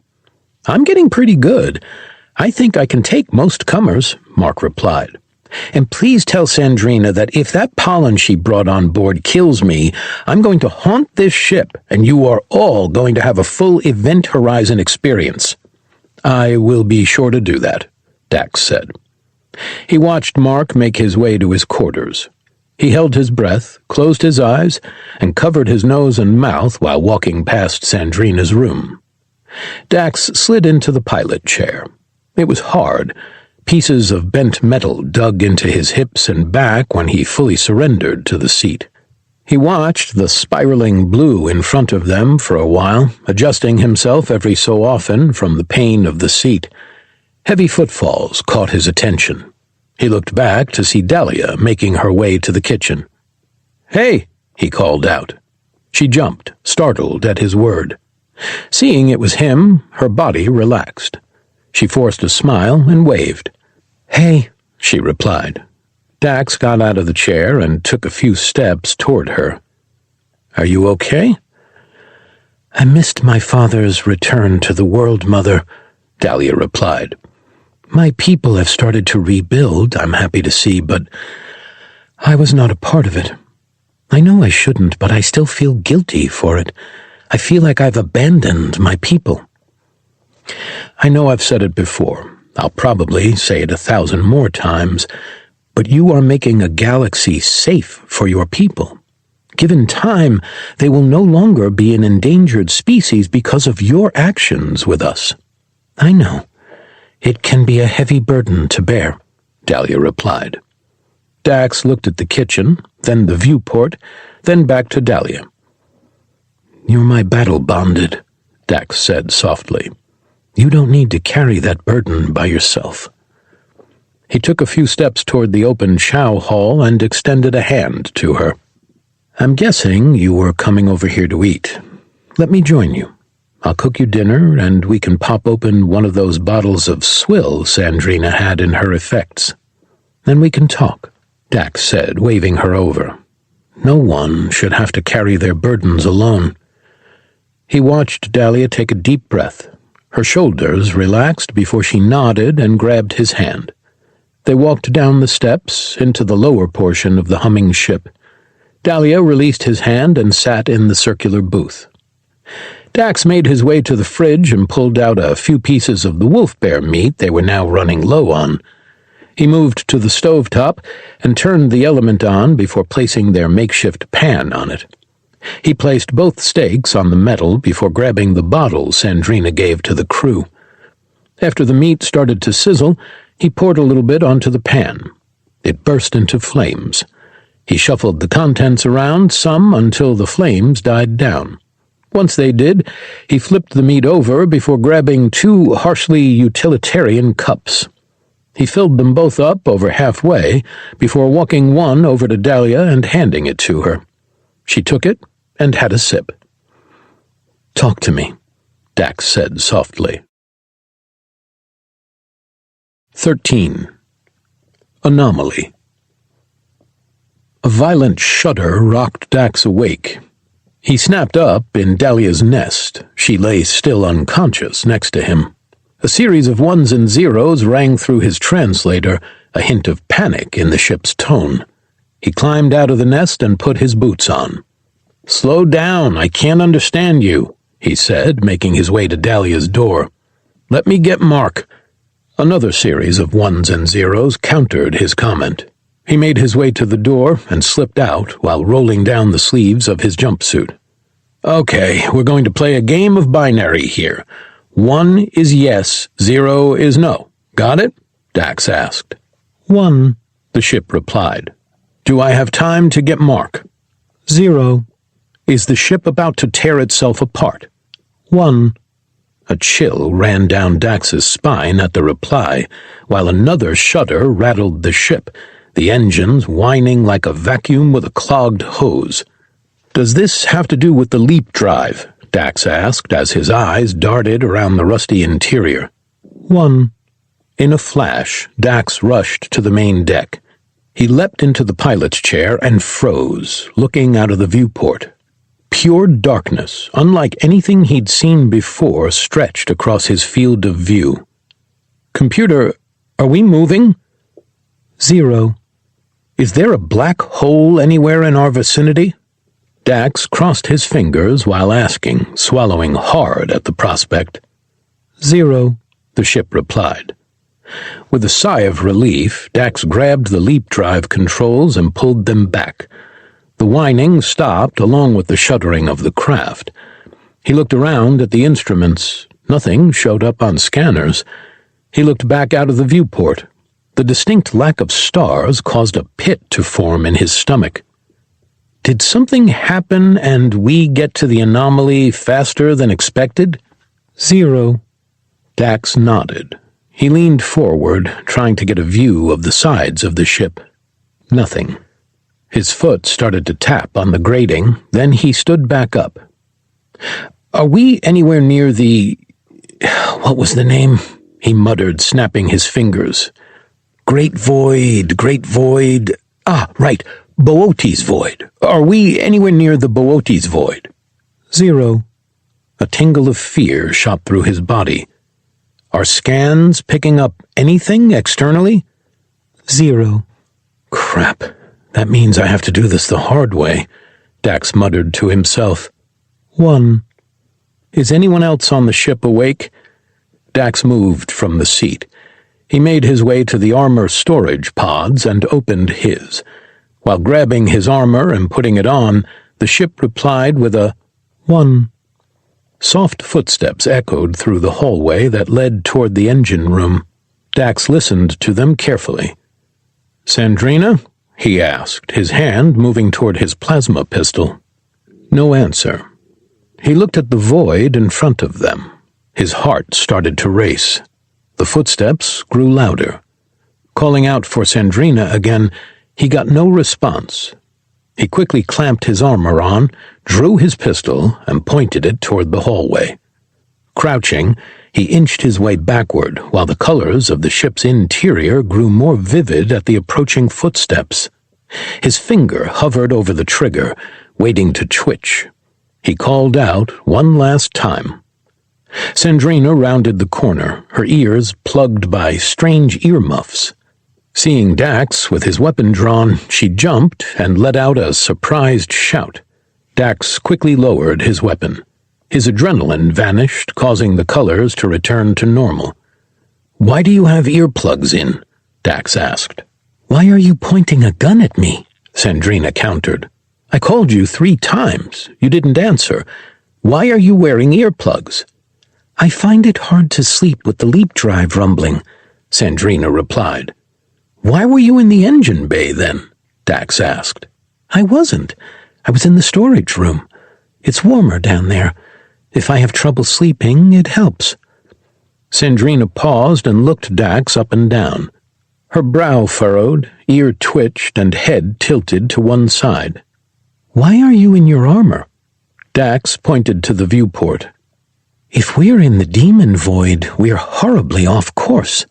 "We're not off course," Dax replied. "Scanners aren't picking up anything, and the ship said that if the engines kept going, it was going to rip the ship apart." 1, the ship said. "What is that?" Sandrina asked. "I told her to say 1 for yes and 0 for no. That way I can actually understand her," Dax explained. "Can you keep an eye on everything up here for a few minutes?" "Sure, why?"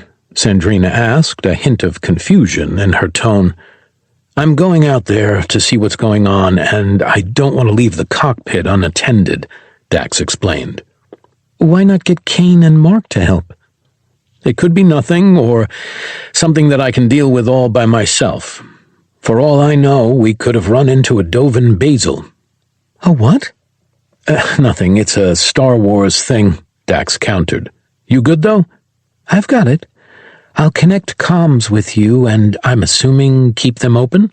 Sandrina asked. "Yes."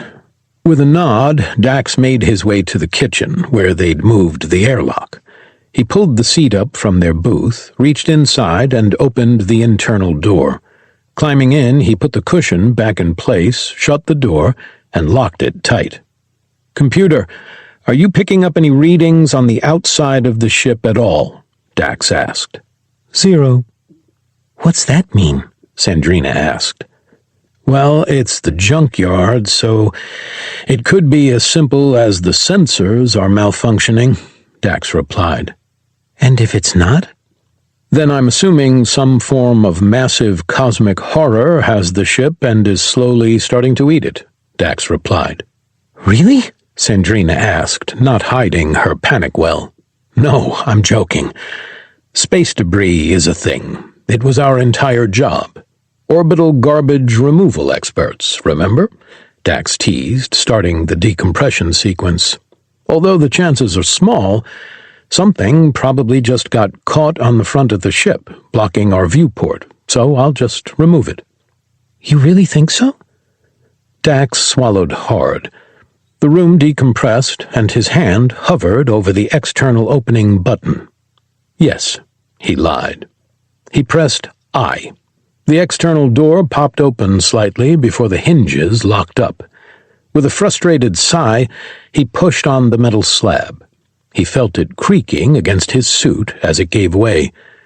Dax grabbed the frame and pulled himself out. He kept his eyes on the ship and his grip until his feet touched the hull and his magnetic boots kicked in. Holding himself in place, Dax turned his eyes to the space around them. A knot formed in his gut. The void stretched around them in every direction. Not a single star was in sight. Locking the door behind him, he slowly made his way to the top and front of the ship. The Junkyard let out a series of ones and zeros in his translator. Dax tapped the side of his helmet to quiet the voice. It fell silent.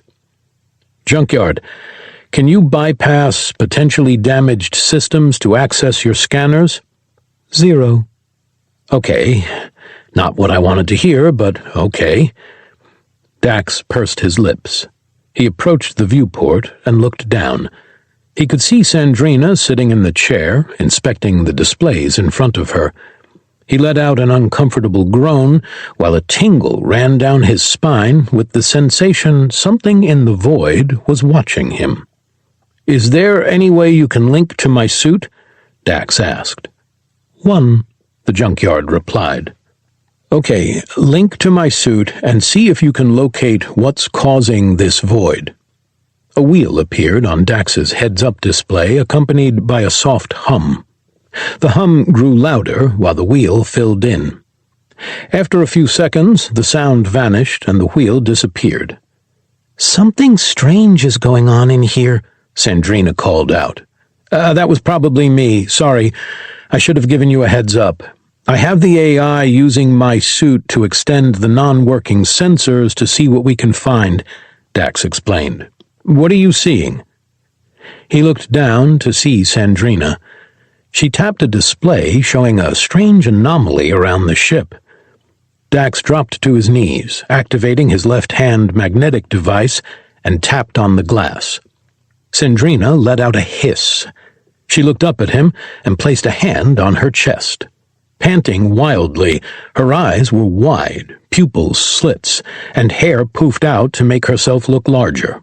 "That is not okay," she spat. "What are you doing?" "Sorry, just wanted to take a look and see what's going on," Dax replied, pointing at the scan to her left. "What's that anomaly?" She shrugged, tapping on the screen to bring up what readings her weaker suit could detect. "I couldn't tell you. I've never seen anything like this," Sandrina replied, patting her hair back down. "Okay, then pull up the scan history for me, will you?" Before Sandrina could do anything, the ship's AI activated the log for her. She looked at Dax, motioning to the list. "What am I looking for?" "The most recent scan," Dax replied. "Pull it up and compare it to the scans we just took." Obliging, Sandrina activated the most recent scan. Leaning even further forward, Dax's visor touched the viewport. His eyes darted from one side of the screen to the other. "Junkyard, does that—" "1," the ship interrupted, a hint of fear in its voice. Are you scared?" "A little nervous. I wouldn't say scared," Sandrina replied. "I'm just not used to having to do any of this. Coupled with the idea that we can't even properly communicate with the ship and the others are asleep, well, I think you can understand. Thanks for asking." "Good to know, but I was asking the ship," Dax said. Silence echoed through his translator. He clenched his jaw, the translator's location starting to itch from the effort he used to concentrate on it. "1," the ship replied. Dax quickly stood up. He pointed his pistol out to the void around them. Sandrina slid out of her seat and pressed her face to the glass. "What's going on?" she asked.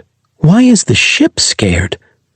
Dax's heart started to slam in his chest, with each beat dumping more and more adrenaline into him.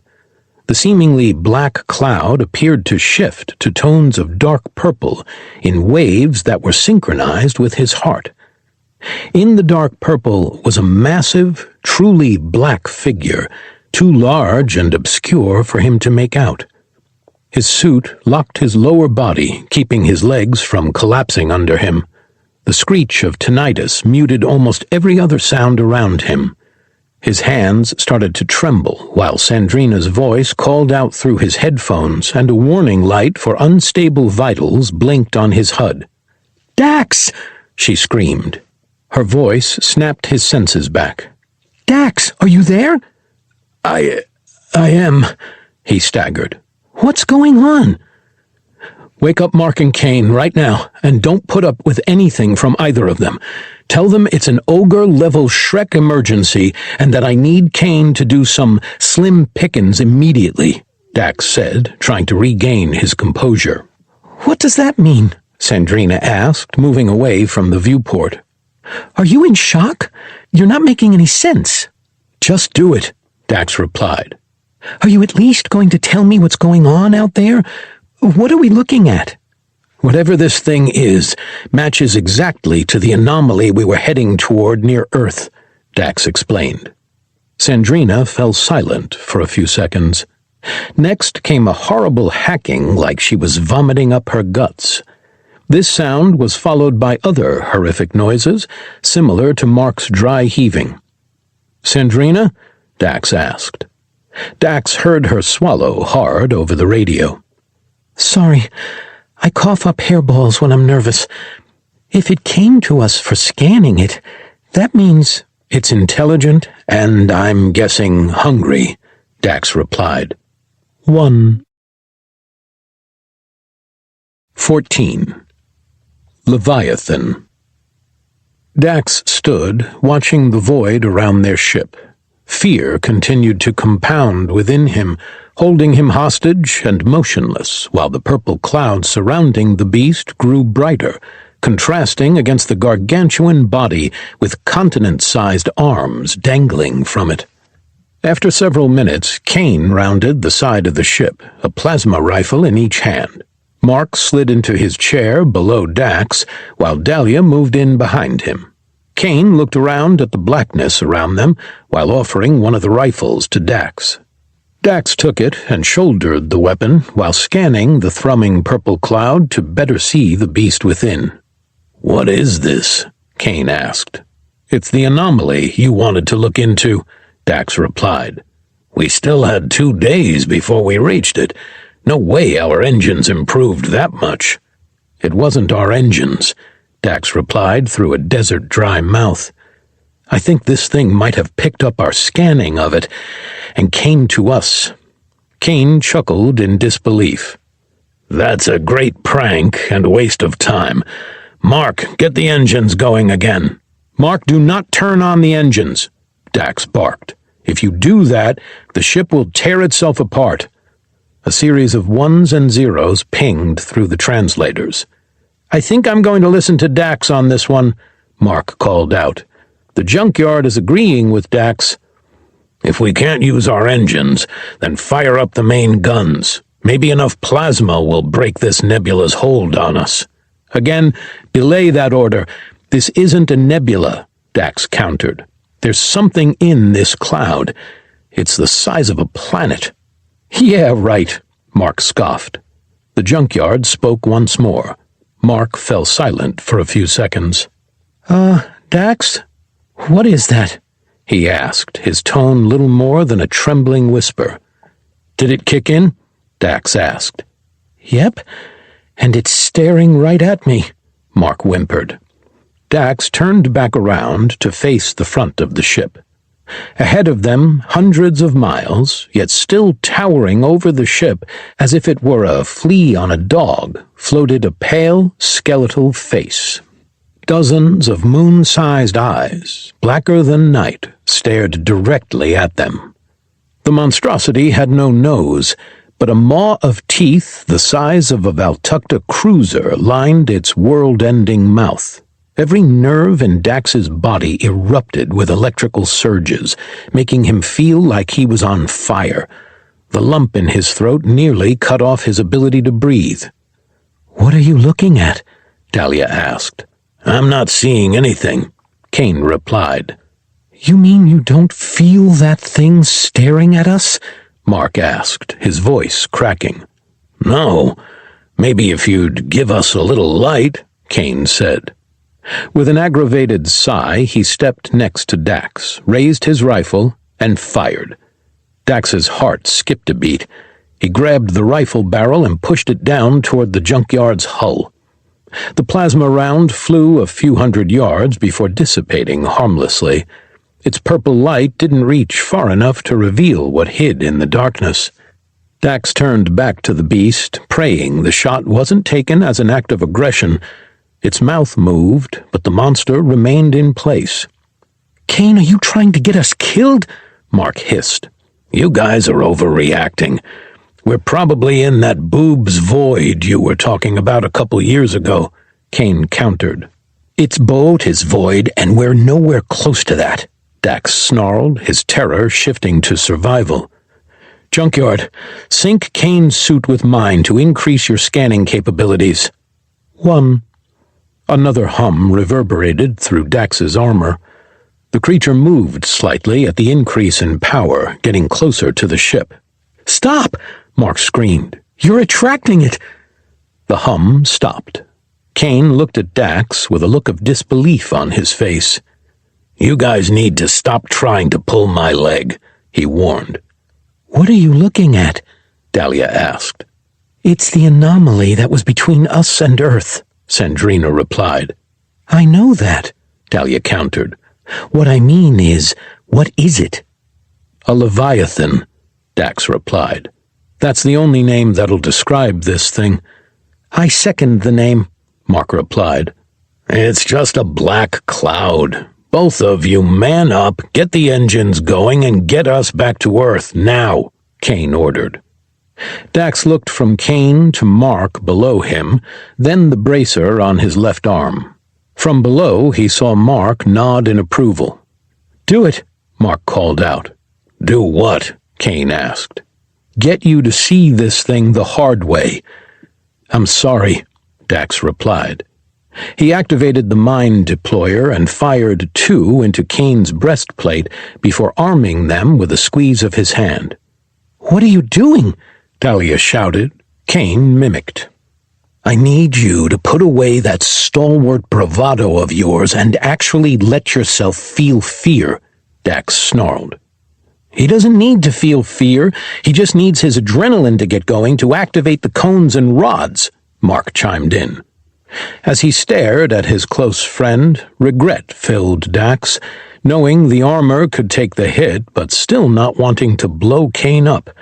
His hand started to close. Kane's eyes opened wide, and the color drained from his weathered features. Dax stopped just before activating the mines.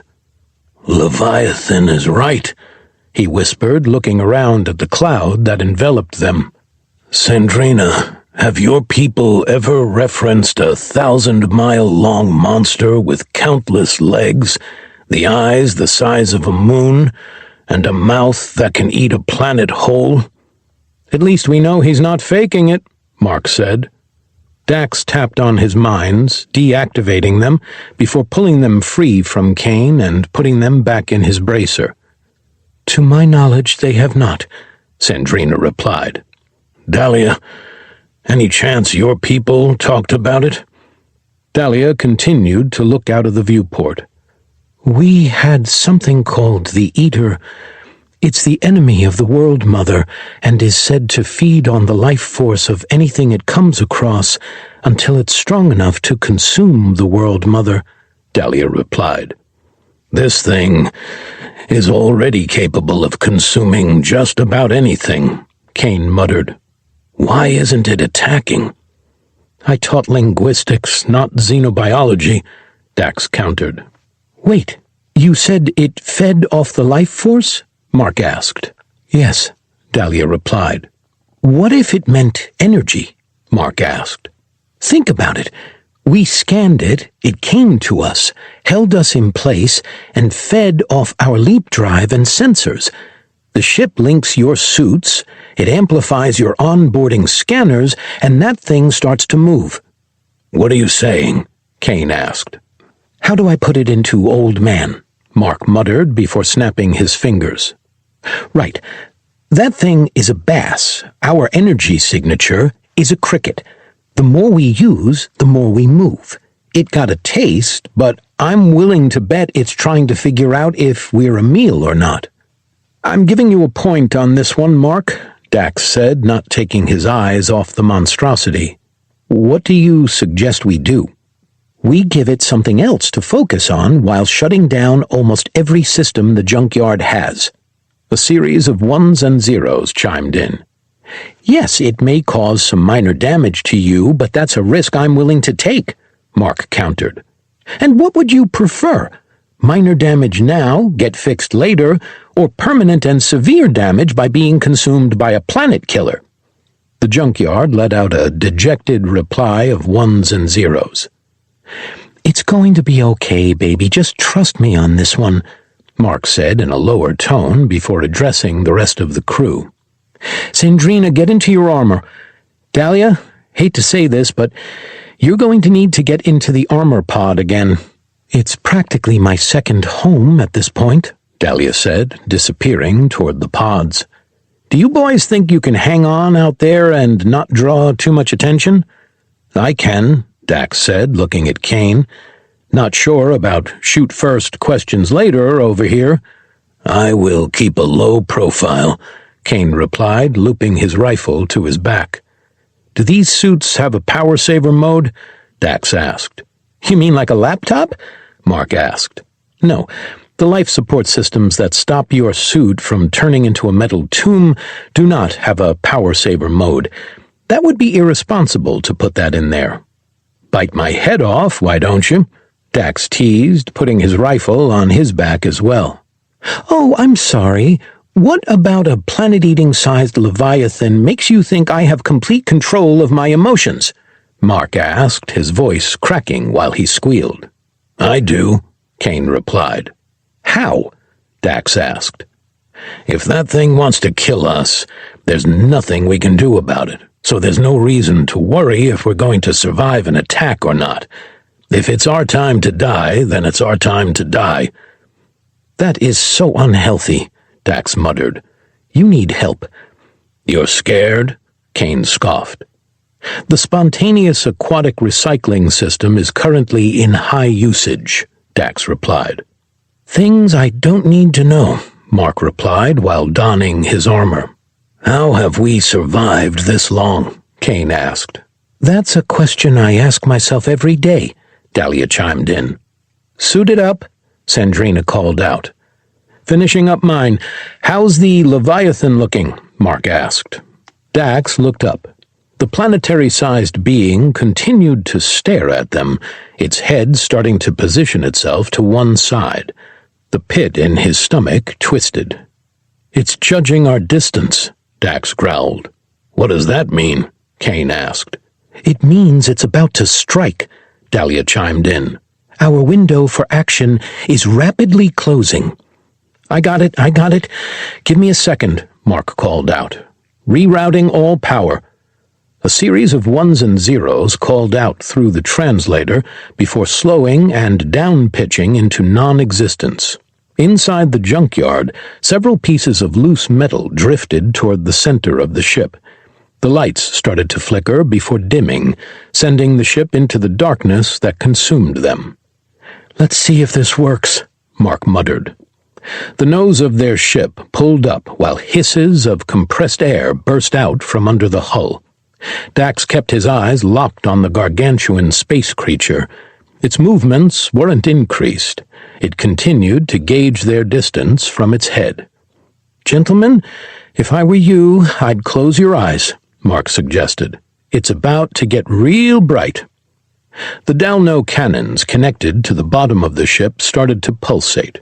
Every eye of the Leviathan focused on the guns. Dax's heart started to pound so hard it shook his body, blurring his vision, while terror clamped its tendrils into every cell of his body. "You got its attention," Dax shouted. "Good. Now, hopefully I can hold its interest," Mark replied. "Shut 'em, boys." Dax turned his head away from the nose of their ship. Kane did the same.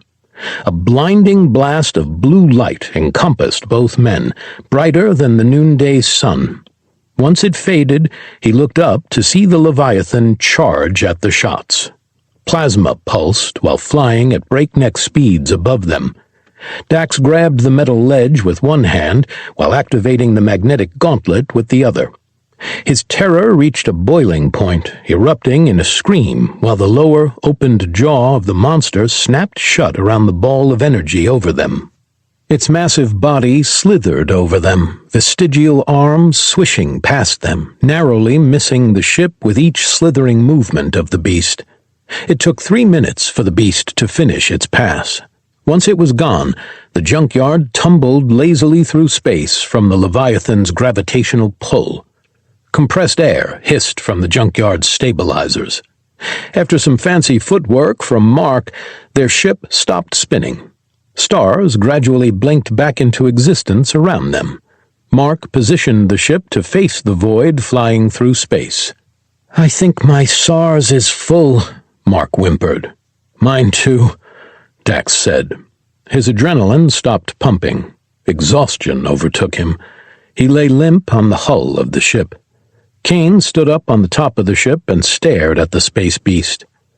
"Gentlemen, I think we found the real reason our sector of space has been quarantined," Kane said, pulling his gun off his back and leaning on it for support. 15. Repair. The Junkyard drifted on the gravitational currents left behind by the Leviathan. Its lights flickered inside while Dax focused on his breathing to regain control of himself. He looked through the viewport to see Sandrina drifting across the ship, grabbing wildly at the edges to hold herself in place. "Little help here?" she called out. "You know those boots have magnets in them, right?" Mark asked. "They do?" "Yeah, the option should be on your HUD to the left. You should be able to activate them with no problem." Dax watched as she straightened her legs toward the ceiling. A panel flew from above her and connected to her feet, pushing her toward the floor of the ship. Reaching down, she grabbed the waffle grate and pulled herself to the floor. "Didn't seem to work that well," Sandrina called out. "We'll fix it when we get to Earth," Mark replied. The teen looked up at Dax and waved. "You good?" "What was that?" Dax asked, his voice involuntarily cracking. "That was my best guess at the only way we survived that situation," Mark replied. "The body may not be great, but our engines, weapons, and sensors are top-notch. Do you have any idea how much energy it takes to be able to scan something from as far away as we did? All I did was change where the lore was from us to far enough away from us that we weren't a snack." "Don't ever make that shot if we find ourselves in a combat situation," Kane said. "What, and turn us into sitting ducks? I'm not a moron," Mark scoffed, unbuckling himself and activating the magnets on his boots. "Now, if you two will reboard the ship, I'll need some help getting her back online." He walked over to Sandrina, pulled the panel off her feet, and stood her up. Dax pushed off the hull and moved to his feet before following Kane back to the belly of the ship. "I'm starting to think the galaxy is a much larger and scarier place than I initially understood," Kane said while opening the airlock. I mean, that thing was pure nightmare fuel. You think? Dax asked sarcastically. That's something that can eat a planet, and it's just moseying around dangerously close to Earth. It's practically Galactus. What is a Galactus? Kane asked, climbing into the airlock. Maybe from the second movie, definitely not other source material, though, Mark chimed in over the radio. What are you guys talking about? Kane asked. Dax climbed into the airlock and closed it, plunging them into pitch blackness. Both men turned on their suit lights and looked around the cramped room. Nothing. Mark, we're in. There's no power in here for us to meet equilibrium with the ship, Dax called out. You're going to have to do that yourselves, Mark replied. The system is shut down. I can't do it from up here. Is there a manual release in here somewhere? Kane asked. Okay, Ellie, this is what you're going to do. There's a tube near the top of the chamber. Follow it from the internal wall to its termination point, Mark explained, putting on a posh English accent. You'll find a lever. Pump the lever. It will activate a button that says, "Push to open."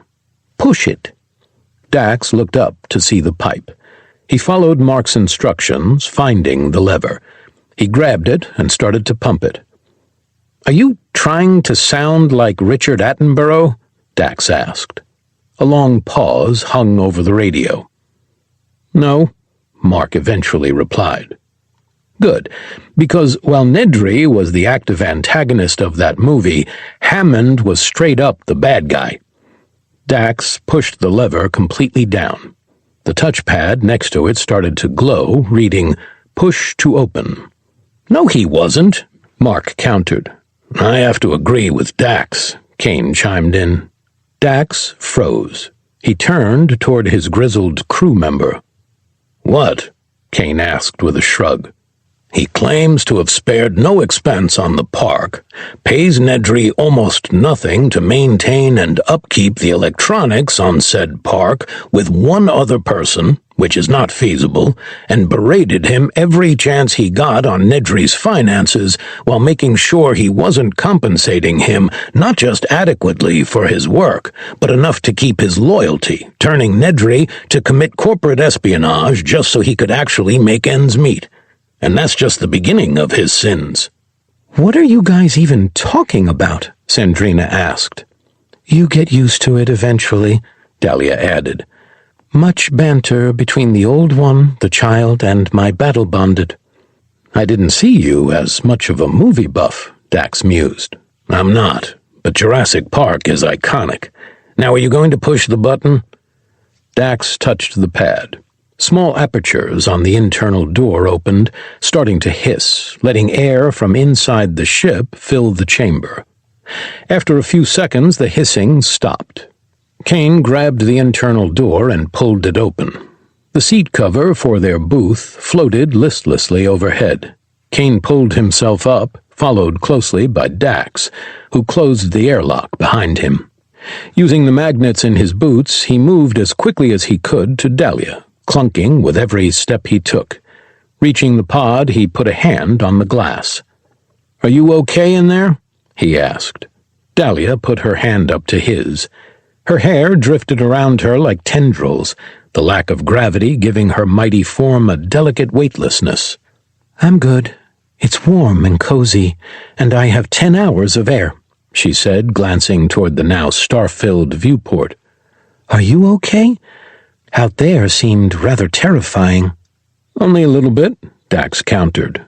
We'll get the ship up and running again and release you as quickly as we can. If there's anything I can do to help, she started. Absolutely not, Sandrina cut in. Without the engines on, the temperature in here is going to drop to dangerous levels quickly. Your body heat in that pod will be the only thing that keeps you conscious. Mark, what do you need us to do? Mark looked at Kane for permission to take point. By all means, Kane said with a wave of his hand. This is your expertise. I'd be a fool to try and take the lead. Okay, Sandrina, Kane, I need you both to go into the lower decks and remove the ceiling paneling. Check the wires, make sure those running from the engine room to the cockpit are still intact. Should be easy enough. Just tap them and they ought to fall right off, Kane mused. He made his way down the hallway with Sandrina close behind. Mark pointed after them, confusion spread across his face. Did he just make a joke? I think he did, Dax replied. That's an eerie prospect. What do you want me to do? Dahlia asked. Stay put, keep an eye out of the viewport, and let us know if anyone shows up or if the stars start disappearing again, Mark instructed. Dahlia offered him a thumbs up. What are we doing? Dax asked. We're going to the engine room to see what may or may not have blown. Then we're going to figure out how to fix it so we can get out of the gravitational eddies created by the sheer mass of that beast. Gravitational eddies? Have you been reading? Dax asked. Henneva's staff is full of compelling knowledge, Mark replied. I have been spending more free time than I've realized studying it. As much as I'd want you to be studying linguistics, I'm glad you're studying something, Dax said, making his way toward the engine room. Yeah, there's some interesting blueprints of robotics I'd like to take a stab at. Unfortunately, we don't have the equipment on board, Mark said, grabbing the engine room door lock, spinning it, and opening it. I'm sensing a butt here. Dax stepped through the door. The Dalno power source, once glowing a bright blue, was now dull and pulsating.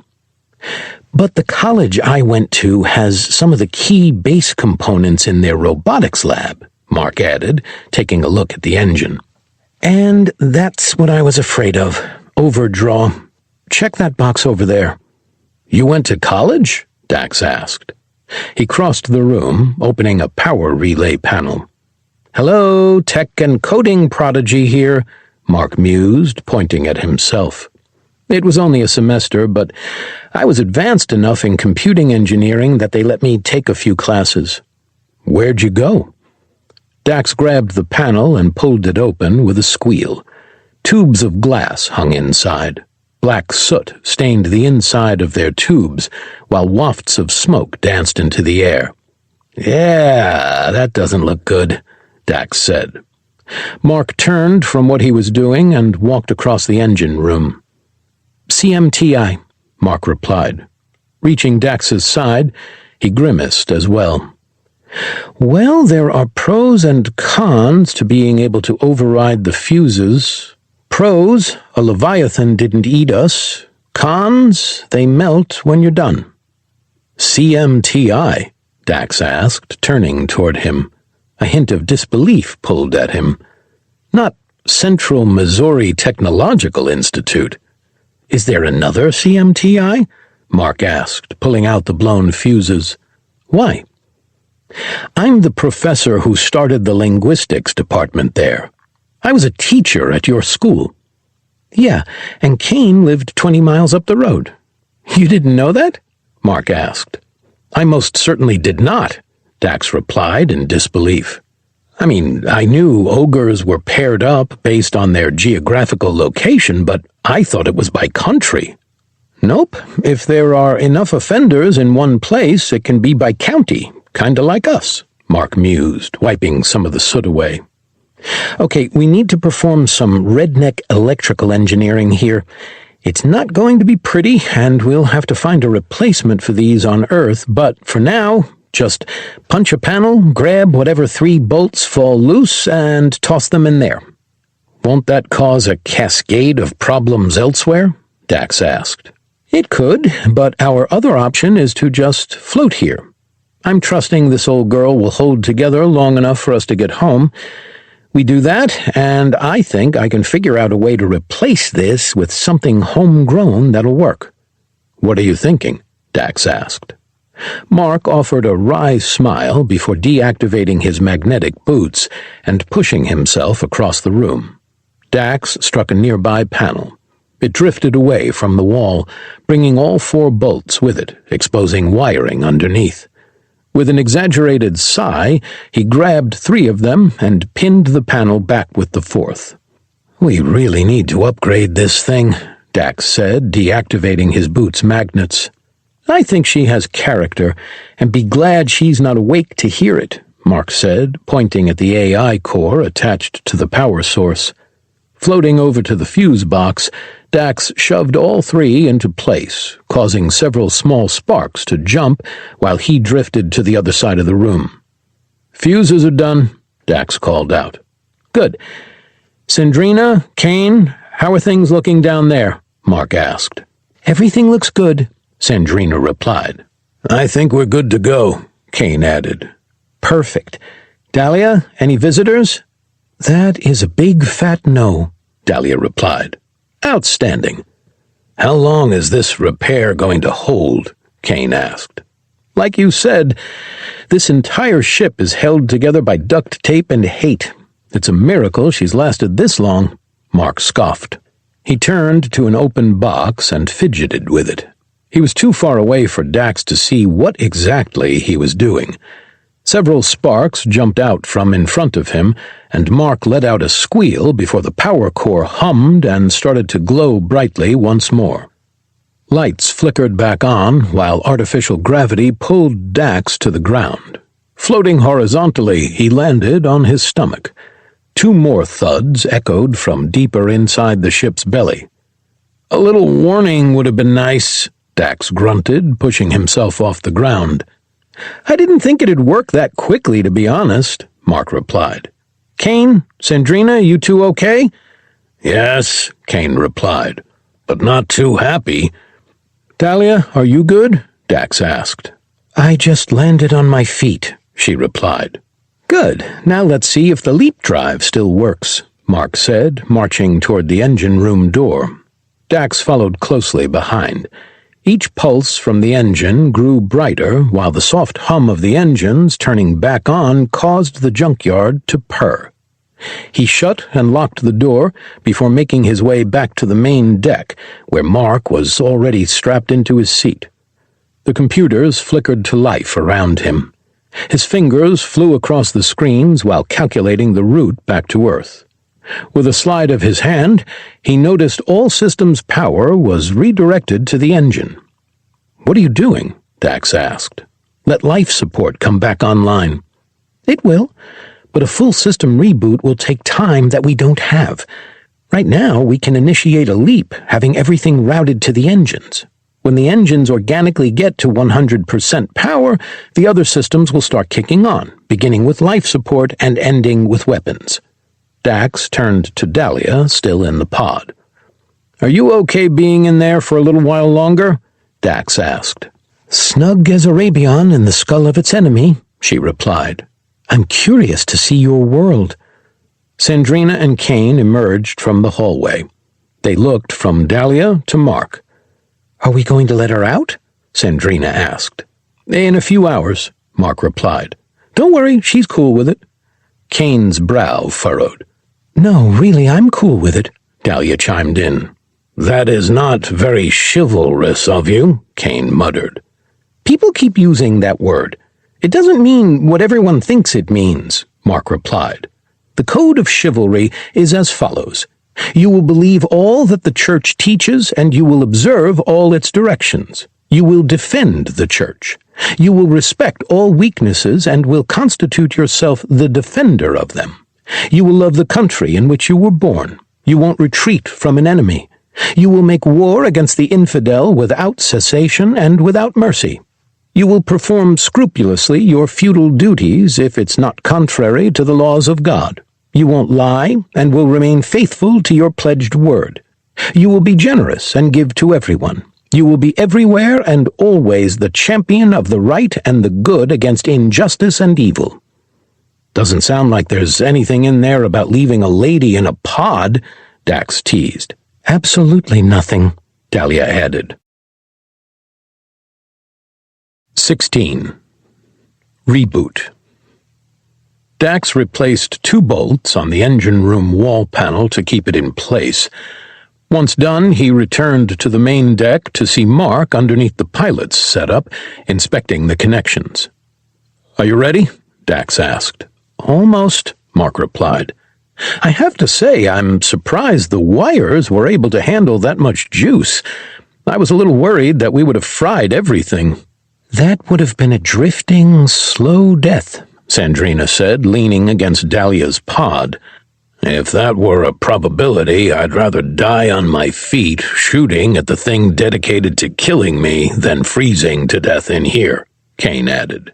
Well, I hate to break it to you, but no one's dying today, Mark said. He struck the bottom of the setup. Displays flickered to life and the scanner returned online, showing them clear in every direction. Mark pulled himself out from under the desk and took his seat. With a few swipes of his fingers, the low hum of the engines reverberated through the ship. "And we're back, ladies and gentlemen," Mark said, grabbing the controls. He pulled on the yoke, bringing the Junkyard back around and realigning them with Earth. Dax walked over to his armor pod and opened it. Dahlia stepped out and gave a shiver. "It's cold." "Engines are on. The ship should be heating up soon enough," Mark called back, accelerating back on course. "What about the AI?" Dax asked. "I figured she'd be shouting at us in binary right now." "She's still offline. I want to make sure that we're grounded and all systems are shut down before bringing her back online," Mark replied. "How come?" Dahlia asked.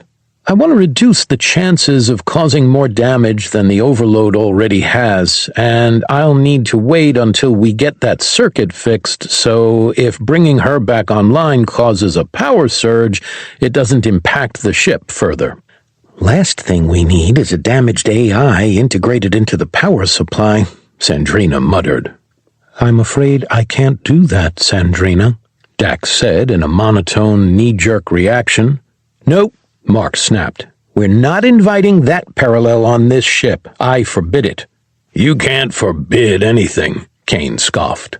"I'm sorry, do you want a HAL 9000 situation where the AI comes online and kills us all?" Mark asked, swiveling in his chair. "No? I didn't think so." He turned back and reactivated the previous course. Grabbing the leap drive controls, he pushed them forward, sending the ship back into the swirling cone of blue-shifted light in front of it. "She's rebooted and purring like a kitten. That gravity wave the Leviathan pulled us in backtracked us a couple of hours. Our arrival hasn't been delayed by much," Mark called out. "Did the shutdown damage any of the scans that were taken prior to our encounter?" Dahlia asked. Dax watched while Mark inspected the scanning history. After a few seconds, he leaned back in his chair and shook his head, motioning to what was taken from Dax's and Kane's suits. "We've still got the data," Mark replied. "Save it to the mainframe and back it up on the armor's hard drives," Dahlia suggested. "What for? So you can track it?" Sandrina scoffed. "Exactly," Kane replied, tapping his chin in thought. "That way we can make sure to avoid it going forward." "Or bait it," Dahlia suggested. "You really want to bait that thing?" Dax asked, eyes going wide. "Did you even see it?" "Dalno have exceptional eyesight. I saw it," Dahlia replied. "Same here, and I'll be having nightmares about it for months," Sandrina added.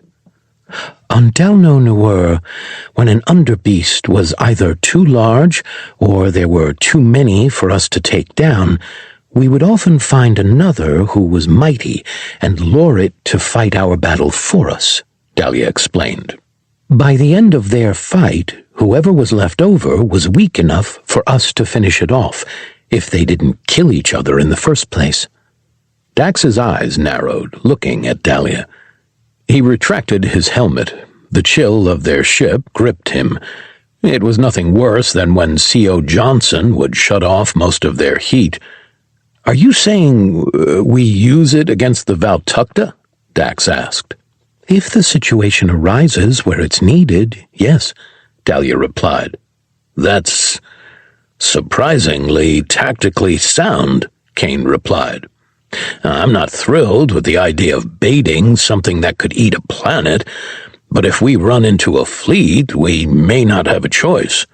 "Both of you are out of your minds. That's not a viable approach to anything," Sandrina countered. That would be devastating to all parties involved and likely backfire on us as well. We can't outrun that. And do you know what happens when the Valtakuntera put a bounty on people? I imagine we already have a bounty on us, Kane countered, since Mark's supposed to be their ultimate weapon.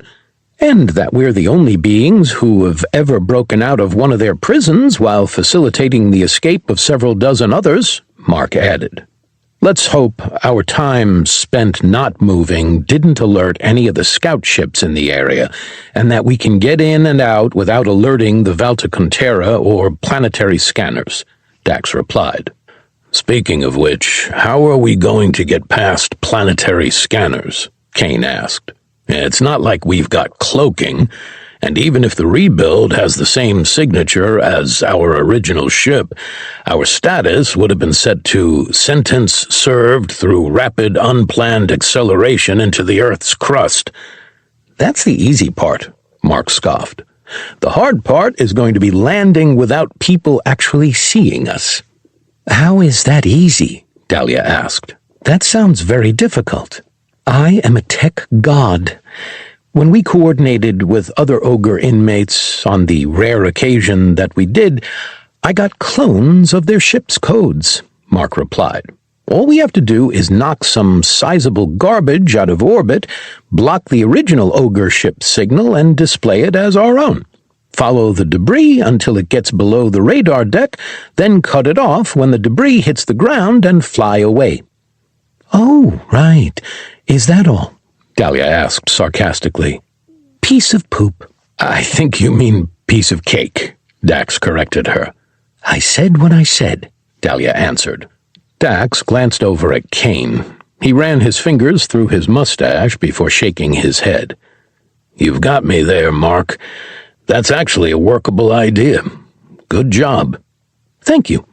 Now, I suggest we get some more rest, but this time take shifts on the main deck in case of another Leviathan, Mark said, raising his hand. I volunteer not to go first. Kane looked at Dax, who shrugged. I'll take it. You were the one who alerted us to the Leviathan, Kane said. The rest of you get some sleep. I'll stay up with you, Sandrina replied, stepping toward the seat. You two don't have too much fun, Mark teased. He slid out of the chair and walked past Dahlia and Dax. Imagine those wrinkly bodies rubbing together, he whispered. Dax grimaced and shuddered at the comment. I feel like that's extremely inappropriate, Dahlia said. But it's always sweet if the elders find love too. Not looking to knock nasties, looking for knowledge, Sandrina countered. You're a new race. I need to know how to put you back together if you fall apart. Knock nasties? Mark whispered. So gross. Mark, even when you whisper, I can still hear you, Kane scolded. Mark scurried to his room. Kane took a seat and looked up at Sandrina. You want to know what makes humans tick? Ask away, Kane said. Dahlia gently grabbed Dax's shoulder and turned him toward the crew quarters. Let's get you out of that suit and back in bed, she said. That sounds like a plan to me, Dax replied. They moved back to Dahlia's quarters. She closed the door and removed the plasma rifle from his back. Dax unhooked his helmet and started to remove his armor. Dahlia grabbed each piece once it was unlocked and set it in a neat pile against the far wall. Dax climbed into the nest and sat down, leaning against the internal edge. Dahlia moved in behind him, sitting back next to him as well. Sweat soaked through his jumpsuit while sticking his hair to his forehead. She wiped sweat from his brow. That was terrifying, Dax confessed. It was, Dahlia replied. The scariest thing I've personally ever gone through. Dax shook his head, looking up at her while resting back against the nest. Not just for you, Dax replied. He noticed a faraway look in Dahlia's eyes, even though she was staring straight at him. A familiar pit filled his stomach. He placed a hand on hers. What's on your mind? he asked. She remained quiet for a few seconds before blinking and shaking her head, snapping her attention back to the present. "Nothing," she replied with a forced smile. "Let's get some rest." 17. Terra. Dax stood in the kitchen, cooking up the last of the wolf bear meat for the rest of the crew. Dahlia, Kane, and Sandrina sat in the booth, while Mark stayed in the cockpit. Once the food was complete, he grabbed what was left of the bottle of Sandrina's contribution to the pantry. "Who's ready to eat?" Dax asked. He walked the food over and served it to the crew after turning the makeshift stovetop off. Dax put the bottle down, earning a grimace from Dahlia. "I will pass on the drink," she said. "It's a traditional Bastet dinner beverage. Why pass?" Sandrina asked. "Because it tastes like lighter fluid," Kane chimed in. "For me, it's more like gasoline," Dax added, sliding in next to the Dalno. "Dirt for me," Dahlia added. "Well then, all the more for me to enjoy," Sandrina mused, grabbing the bottle. "It has a sweet, fruity flavor to me." "Then your people have some wrecked taste buds," Kane said with a chuckle. As they dug in, Dax leaned over and looked up the small flight of stairs to Mark. "You sure you don't want to join us?" Dax asked.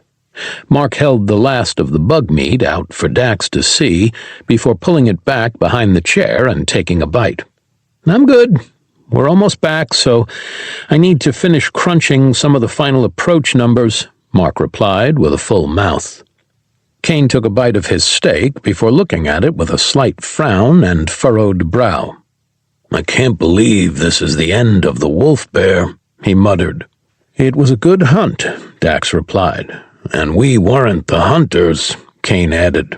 "But through quick thinking and being fast on your feet, you got it." "And it is delicious," Dahlia added.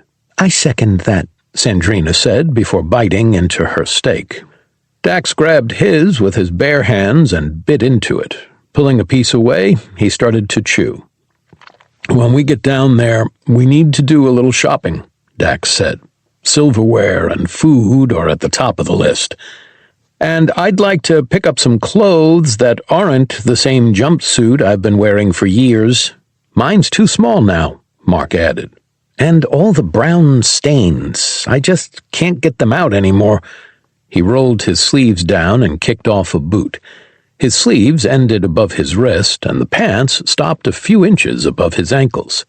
"I would like some new clothes, too. My suit is too tight," Dahlia explained.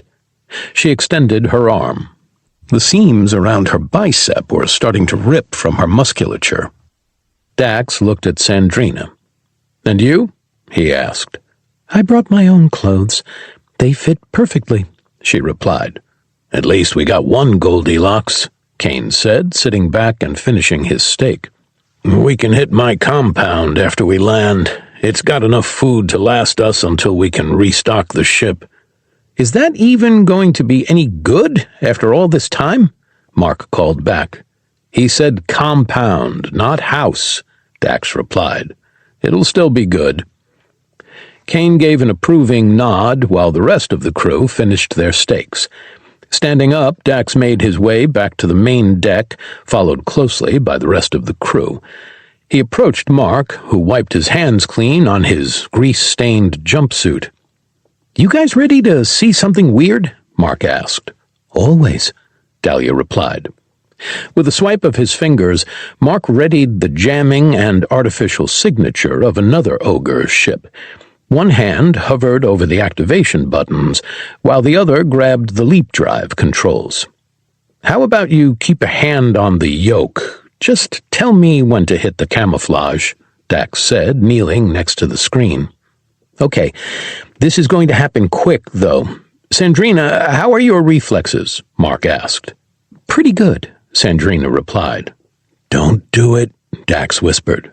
"Would you say they're cat-like?" Mark asked without skipping a beat. A heavy, awkward silence gripped the crew. Kane's head hung while he shook it, and the nape of Dax's neck warmed along with his cheeks. You just can't help yourself, can you? Kane asked. I really can't, Mark replied, nodding at a dial on a separate screen. On my signal, pull that dial all the way down. Sandrina positioned herself on the other side of Mark. Dahlia tapped Dax on the shoulder. I don't get it, she whispered. What does the adolescent speak of? You'll see when we get to my colleague's house, Dax replied. To anyone else, it's a compliment. To her, it may be insulting. Because of the whole cat thing you all talked about? Dahlia asked. Before he could respond, Mark pulled back on the leap drive. The blue vortex faded while Jupiter zipped past them, followed quickly by Mars. They slowed enough that the Earth hovered in front of them by only a few thousand miles. Its moon hung low over the horizon, while masses of debris swirled around their blue and green home. Dax felt an eye twitch at the sight of Earth. His stomach turned while Sandrina and Dahlia let out a gasp in unison. It's beautiful, Sandrina whispered. I never thought I'd see the home of the hairless pink apes, Dahlia added. It is indeed beautiful. That's fantastic. We can adore its beauty in a second. Dax, you're up, Mark barked. He pressed the buttons. They continued to plummet toward Earth. Sandrina pulled back on her dials. Their radio crackled to life. Mark looked at everyone, holding a finger to his lips. Garbage removal ship 8, we see you're off course. Return to your designated station or be shot down, a correction officer barked. Garbage removal ship 8, respond. Mark put his hand over the mic before rubbing it back and forth aggressively. Mayday! Mayday! This is Garbage Removal Ship 8, Mark shouted. We've been hit by debris and we're going down. I repeat, we're going down. Mark cut off the radio. They approached the layer of debris floating around the planet and zipped by another prison ship. That looks like the Junkyard, Sandrina pointed out. That's because it's in the same line of ships, Kane replied. Mark squeezed the trigger. A barely perceptible purple sphere shot out from in front of the ship, striking the debris. It pushed massive hunks of metal toward the planet. Mark maneuvered them behind the hunks of steel and aluminum. Aren't you worried this'll hit someone below? Dahlia asked. Humanity is highly concentrated. The chances of any of this hurting someone are next to zero, Mark replied. Orange flames burst to life in front of the ship and debris. They continued to charge straight for the ground. Mark held a firm course, minimizing the turbulence on re-entry. The radar next to Dax's head beeped. He looked to see 4 crafts moving in on their position. We've got rescue vessels inbound from the southeast, Dax called out. ETA? Mark asked. They burst through a cloud, extinguishing the flames around them and the debris. Unsure, Dax replied. We've got time, Kane replied. He stepped forward, pointing at a series of protruding mountains in the northeast, while the forest below rapidly approached. When you break off, go for those. You can hide between them and continue east. We'll hit the coast and by nightfall reach the American West Coast, Kane ordered. You know where we are? Sandrina asked. Yes, those are the Sierra Madre Mountains. We're above a country called the Philippines, Kane replied. Mark pulled on the yoke, dodging a piece of debris that broke off from the larger group. Dax fell back against his chair. Before he could catch himself, Dahlia grabbed him and pulled him to his feet. The first chunks of metal crashed into the forest. Dax turned off the transmitter. Mark pulled back on the controls, flattening their descent and holding altitude a few dozen feet over the canopy. The Junkyard's engines continued to roar while they surged full speed at the mountains, only to slow when they started to weave between the peaks.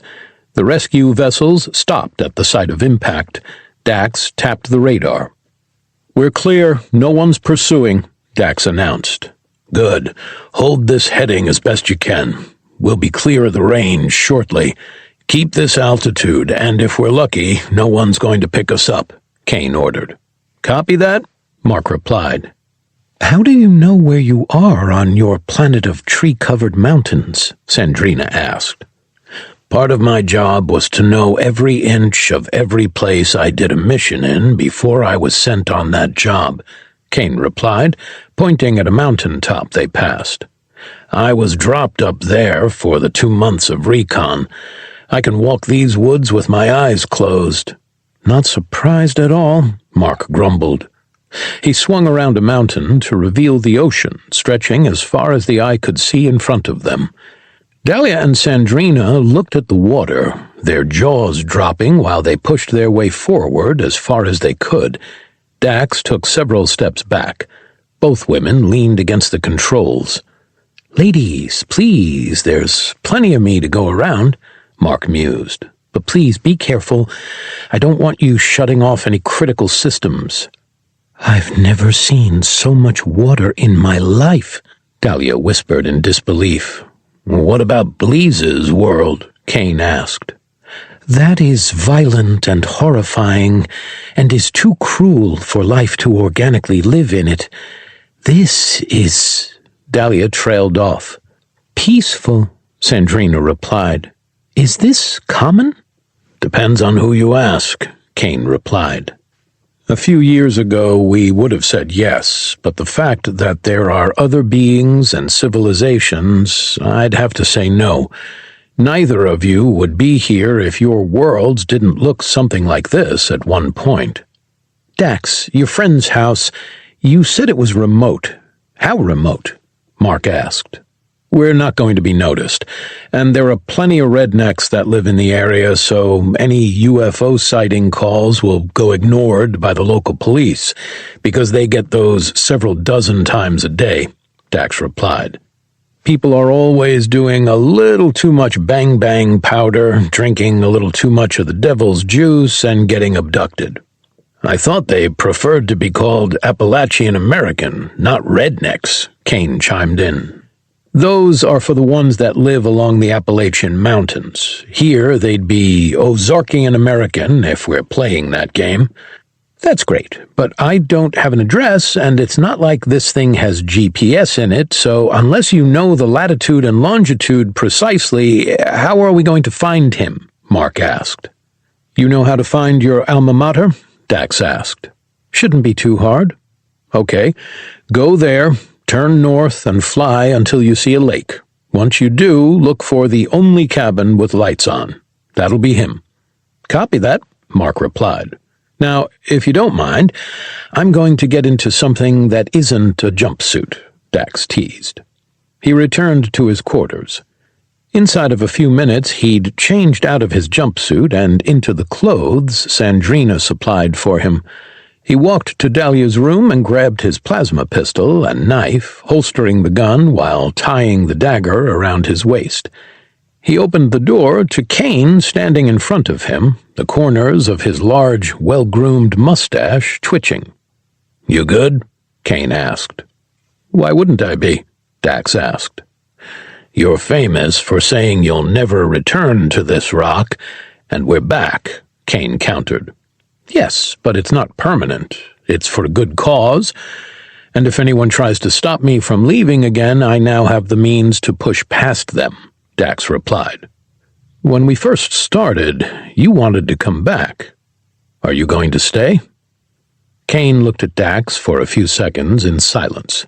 Without a word, he took a step back, giving him space to walk past.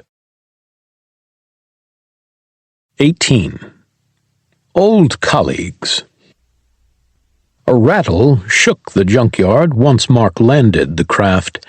Everything shut off, turning its insides as dark as the pitch-black night outside. Dax opened the door. A familiar scent of summer rushed him, accompanied by a wave of cool air.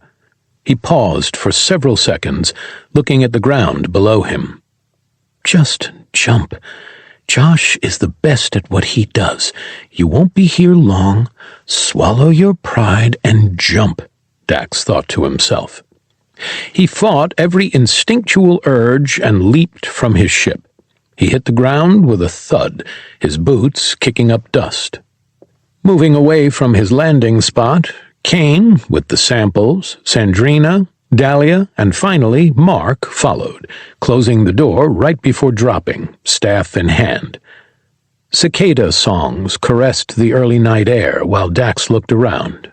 Fireflies filled the woods and flew over the lake, their tails reflecting off the still water. Nearly half a mile away, visible from their landing site, stood a large log cabin with external lights on. "What time is it?" Mark asked. "It's Missouri in the summer, and it's pitch black. Earliest it can be is 10, maybe a little earlier," Dax replied. "But I'm not seeing any lights on, which means Josh is in bed. When we get there, let me do the talking. He can be a little trigger-happy." Dax led them into the trees and started to make their way toward the cabin. He looked back to see Dahlia and Sandrina interacting with and playing with the lightning bugs. "What are these?" Dahlia asked. "They're called lightning bugs," Dahlia replied. As soon as he said bugs, Dahlia smashed one, smearing its glowing juice across her forearm. "You have underbeasts here?" she asked, readying herself for battle. "Not underbeasts, bugs. There's a difference," Dax countered. "How? I've heard you refer to them as bugs," Sandrina chimed in. "All underbeasts are bugs," Kane explained. "Not all bugs are underbeasts." "The largest bugs we have are about this large," Dax said, holding up his hands for comparison. "And they aren't all over the place and easily killed if need be. Here they serve a vital role in our ecosystem, and even the more annoying ones serve a legitimate purpose." Dahlia looked at the glowing on her arm. A sadness spread over her features. "I'm sorry," she said softly. "I did not know the tiny one was a friend." "No need to be sad about it. There's likely billions more where that came from," Mark replied, pushing past, staff in hand. They continued, and in what felt like a handful of minutes they stood outside the cabin. Mark looked at the staff and twisted a small section near the top. A holographic display emerged in front of him of the house. Inside were all of the electrical wires. He tapped on the intake for the home, causing the external lights to shut off. "We're good to go," Mark mused. "Did you just—" Dax looked at Mark, inadvertently pointing at the cabin. "Remotely cut off the power with this repurposed Valtakuntera tech?" "Yep," Mark replied. "You'd be surprised what I can do with this thing. Figured it might be of some use while we're here." "That's impressive," Dax scoffed. They approached the back door as silently as they could. Kane leaned against the door jamb, arms crossed, and looked at Mark. "What's that fancy staff going to do against a good old-fashioned deadbolt?" Dax glanced around the back patio. One of the potted plants was lined with stones. Smirking, he approached and ran his fingers over the rocks. One was slightly different. Picking it up, he grabbed the bottom and twisted, and it gave way. A soft metallic clink rang out, hardly noticeable over the cicada sounds. "Fortunately for us, he hasn't changed what he hides his key in," Dax said, picking it up. "Once we get in there, be as quiet as possible. If he wakes up before we get to him, he'll sling lead." "Sling lead?" Sandrina asked. "Shoot at us," Kane replied. "And you really want to sneak up on a sleeping man?" "We used to prank each other," Dax confessed, sliding the key into the slot and turning it slowly. "He got the last one, and this will even things out." "What could he have possibly done that breaking and entering and scaring him awake will even things out?" Mark asked in a hushed tone. "He put icy hot in my boxers, then told me to go wash it off after the heat set in," Dax replied. Kane winced. The other three looked at him to clarify. "This is justified," Kane explained. "Trust me, I've had the same thing happen at summer camp when I was a kid. Family jewels felt like hot pockets for a week. It's justified." The lock clicked open. With a turn of the knob, Dax silently pushed the door open and stepped into the house. Dahlia followed closely behind. The floorboards let out a quiet creak from their weight. It sounded like little more than the house settling. The other three entered without making a noise. Dax shut the door and locked it quietly behind them. Silence permeated the house. A soft series of purrs filled the air. At Sandrina's feet, two cats rubbed themselves against her legs, their calico-painted fur leaving streaks of hair on her pants. "Sandrina, they look just like you," Dahlia whispered. "They are your children?" Sandrina leaned down and picked up one of the cats. It licked her nose, closed its eyes, and continued to purr. Sandrina rubbed her forehead against it with a wide smile spreading across her face. "What? No, not my children, but so cute," she whispered. "Are these what you were telling us about?" "Those are the house ones," Dax replied. "There are ones who don't live in houses?" Dahlia asked. "There are ones you don't want to live in a house," Kane replied. "Let's cut the family reunion and do what we came here to do." Dax took point. He led the team around a wall to the connected stairwell. Sandrina stayed behind to love on the cats. Dax pressed himself against the wall. He inched his way up the steps, keeping his feet as close to the wall as possible. The pitch blackness of the darkened home forced him to rely on his memory of the structure from when he'd visited. Reaching the top of the stairs, Dax led them toward a bedroom door. Each step was silent and as close to the floor's anchor point as possible. Dahlia's weight caused a handful of creaks, but nothing loud enough to wake Josh up. Approaching Josh's bedroom door, which was cracked open, Dax poked his head in. The soft light of the moon provided Dax with just enough for him to see his friend sleeping in bed. He pulled back and turned to Mark. "Can you make that gem glow?" he whispered. "I have it programmed to glow with 2 taps on the floor," Mark whispered back.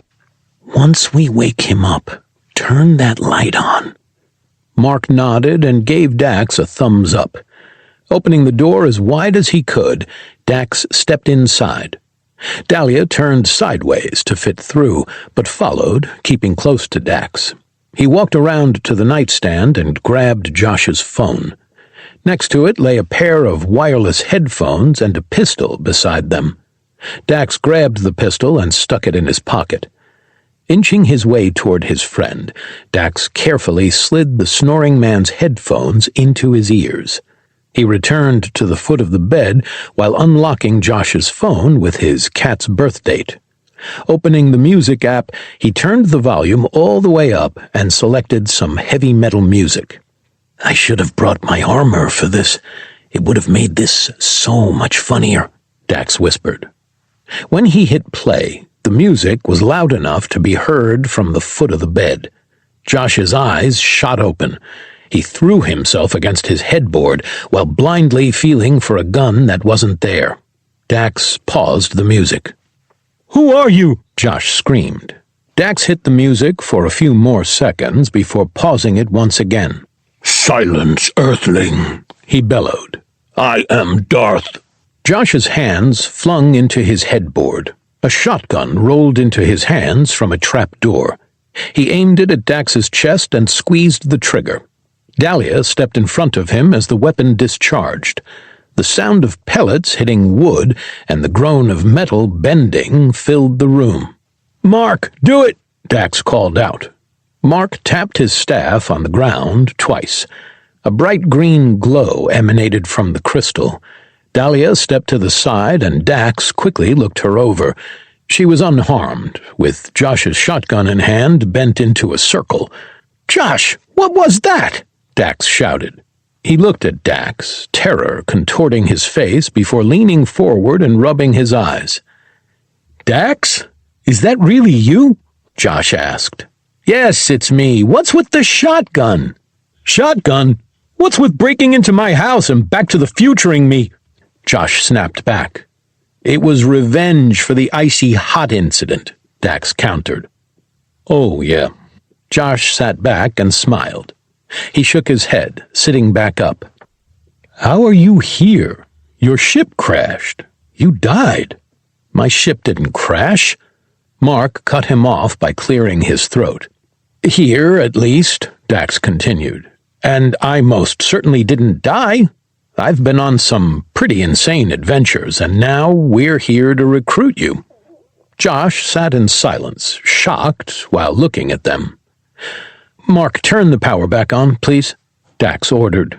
You want me to get these lamps on in here, too? Mark asked. Yes.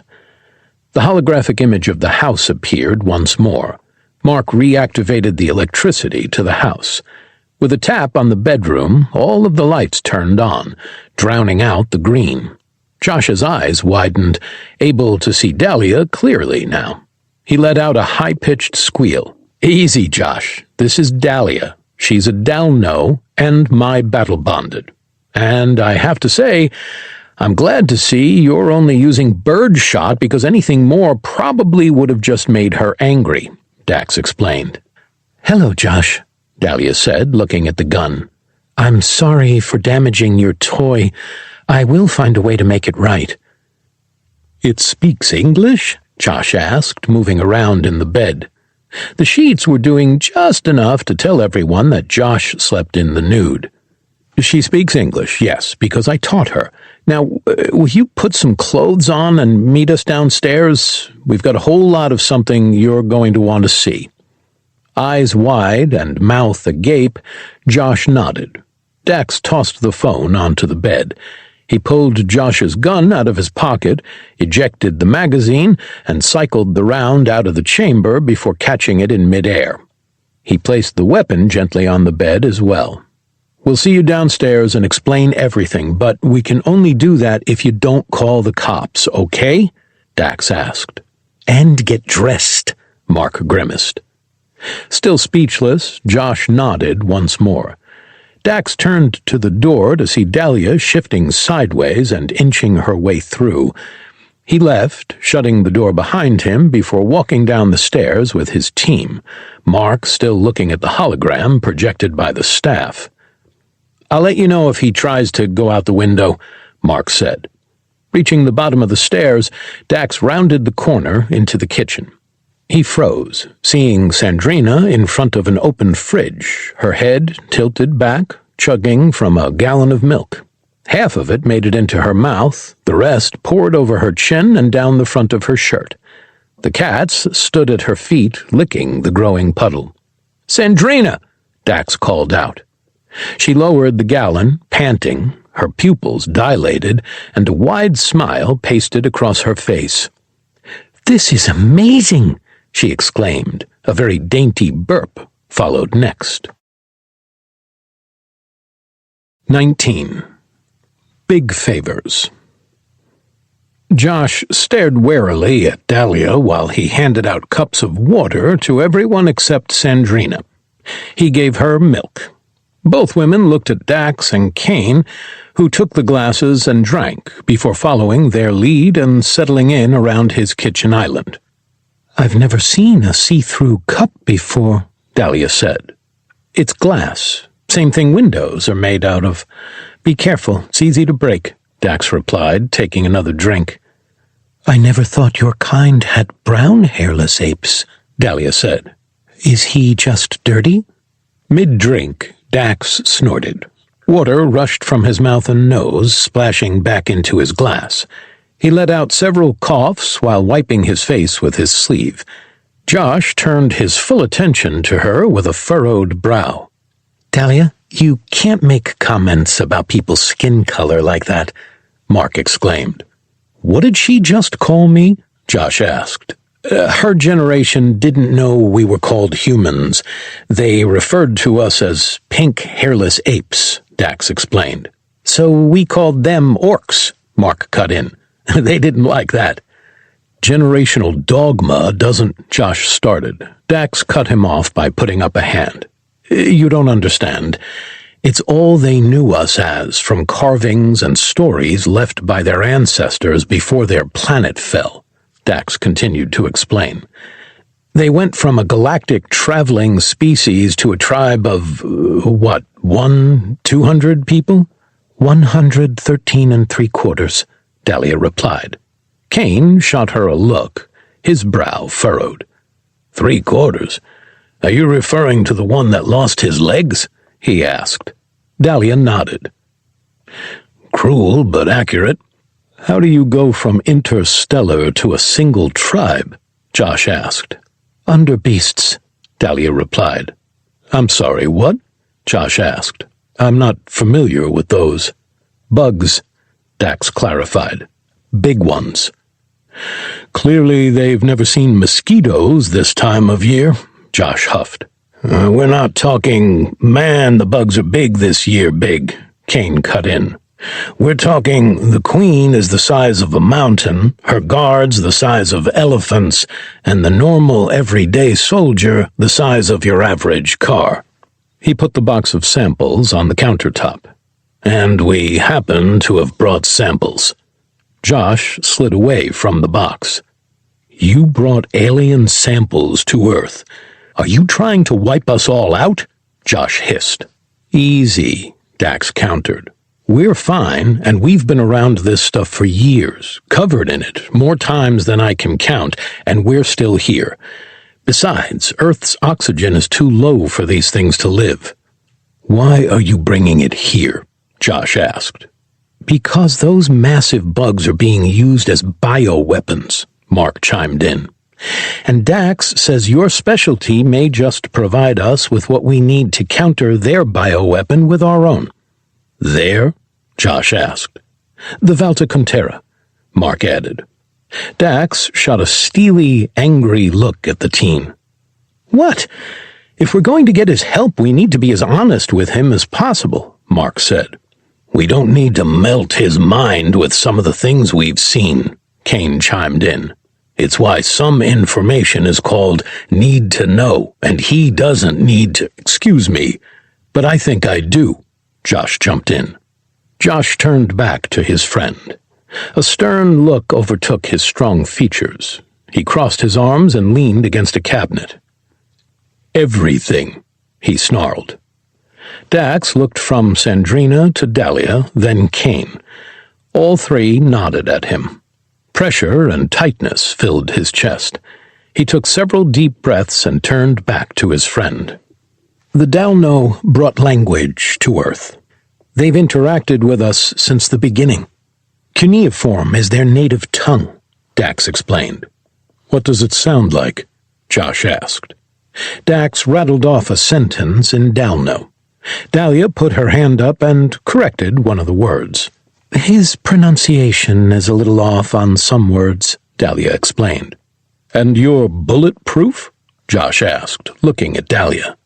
I do not believe so, Dahlia replied, opening her jumpsuit to show a series of deep bruises that were healing before their eyes. That shot hurt, but your weapon was too weak to pierce my skin. And the Catwoman? Josh asked. Sorry about the mess, she said with a sheepish grin, drinking from her glass. Do you have any more of this white nectar from the gods? She's a Bastet. We don't know for sure, but we think her people may have inspired Egypt, the Aztecs, and perhaps a few other groups, Dax explained. You don't know for sure. Her world and her people have been almost completely destroyed by the bugs. We're here in the hopes you can help us develop a weapon, like Mark mentioned, to wipe them out. And this Valtakuntera race? Josh asked. They're actually called the Valtukta.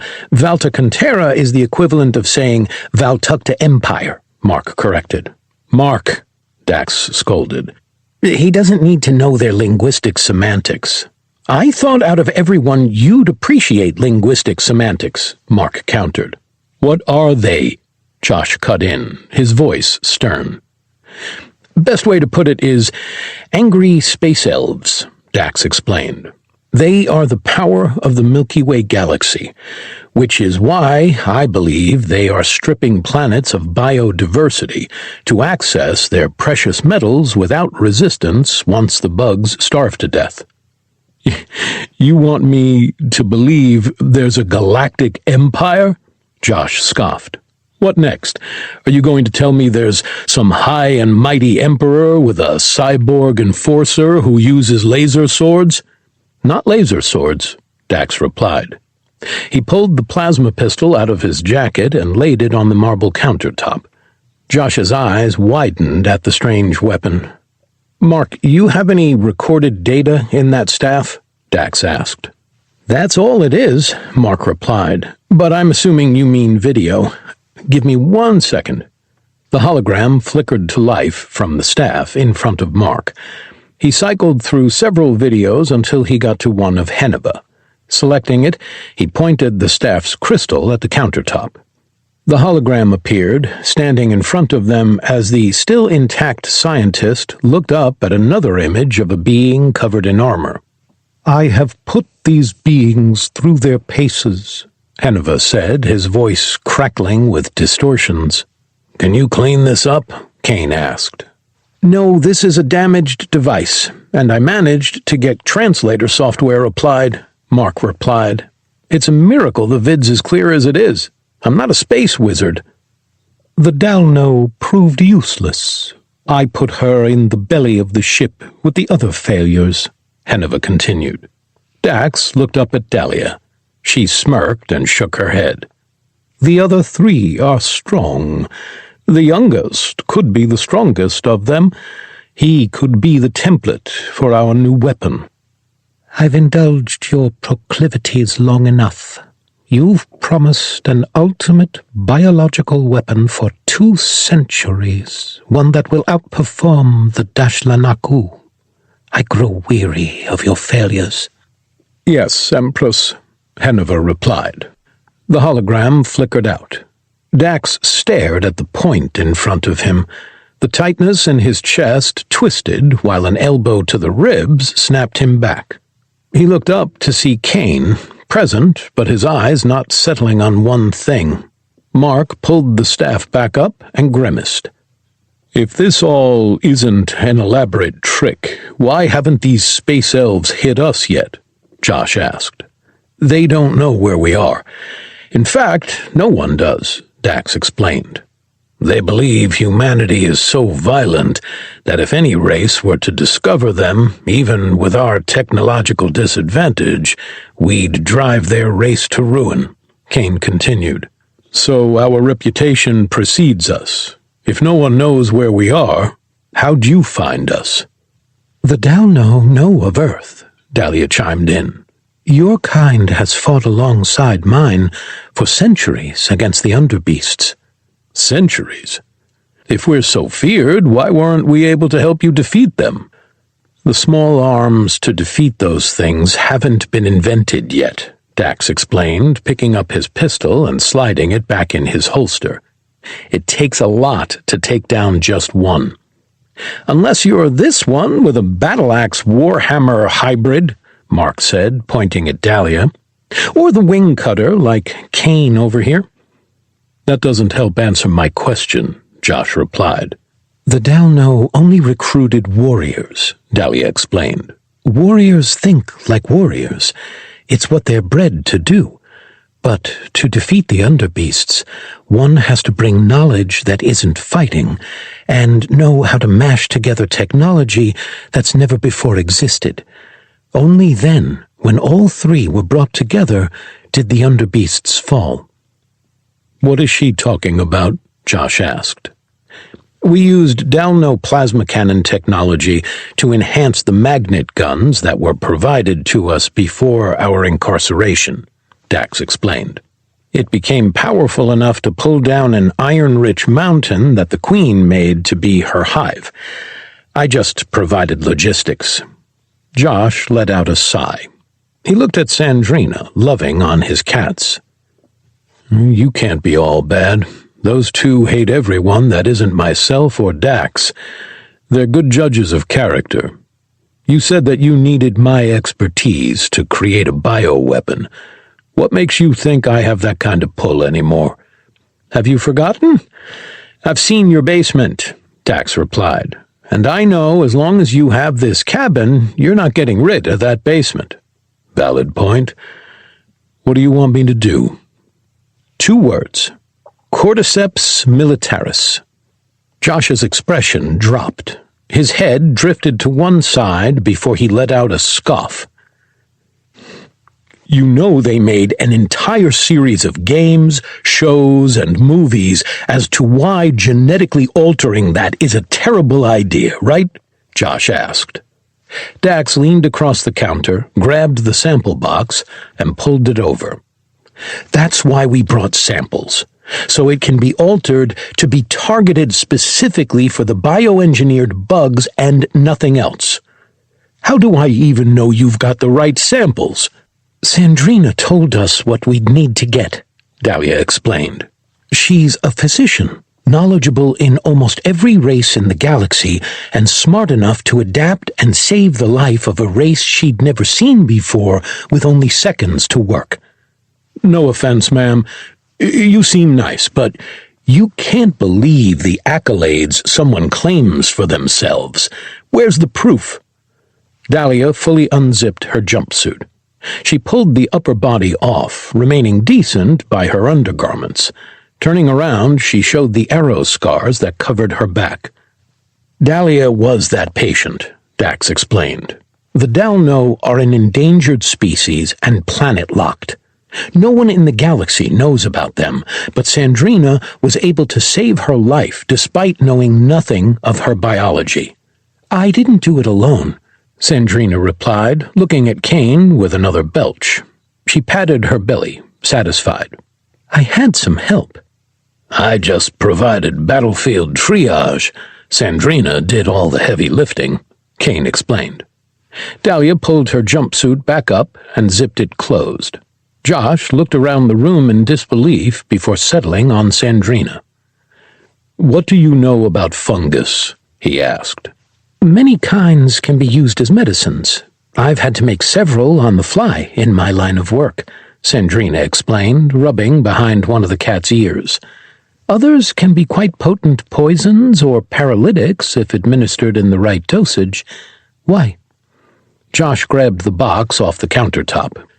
Because if, and that's a big if, what you're saying is true, I'm going to need a lab assistant, and I don't think these 4 can cut it based on what I heard, Josh explained, looking back to Dax. I'm also assuming you want to keep this quiet, so I can't use any of my other resources either. That is correct. Fine. Only the greatest scientific experiment of mankind, and I don't even get to tell anyone. Josh scoffed, looking at the box, then at Dax. And what did you mean by battle-bonded? Oh, these 2 are married in Dalno culture because Dax beat Dahlia in hand-to-hand combat, Mark chimed in. Josh laughed, shook his head, and started toward his basement door. Yeah, right, Josh asked. It's true, Dahlia replied. He was swift and brutal and used his nimbleness against my size to take me down. I submitted to him. He spared my life. I became his battle-bonded. Josh looked to Dax for confirmation. It wasn't quite that dramatic, but yes, Dax said.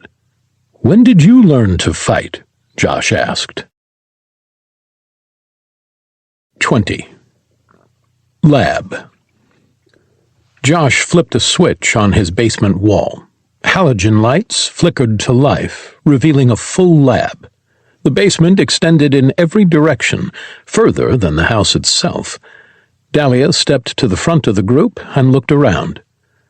Josh, our people have more in common than you'd think, she said. This is very reminiscent of my father's lab. Glad to meet the parallel, Josh replied, tapping his fingers on the top of a steel table. Dax, there's no way people won't know that you're here. All ships in the system are scanned and heavily monitored.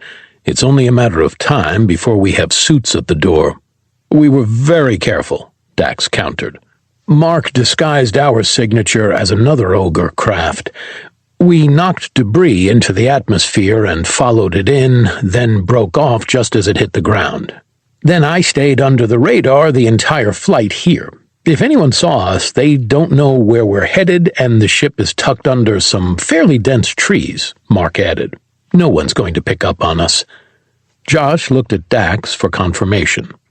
His features were tight, and a frown pulled the edges of his mouth downward. I promise you, you won't get any issues from us being here, Dax replied. How long will it take you to make what we're asking for? With help, a couple of days at least.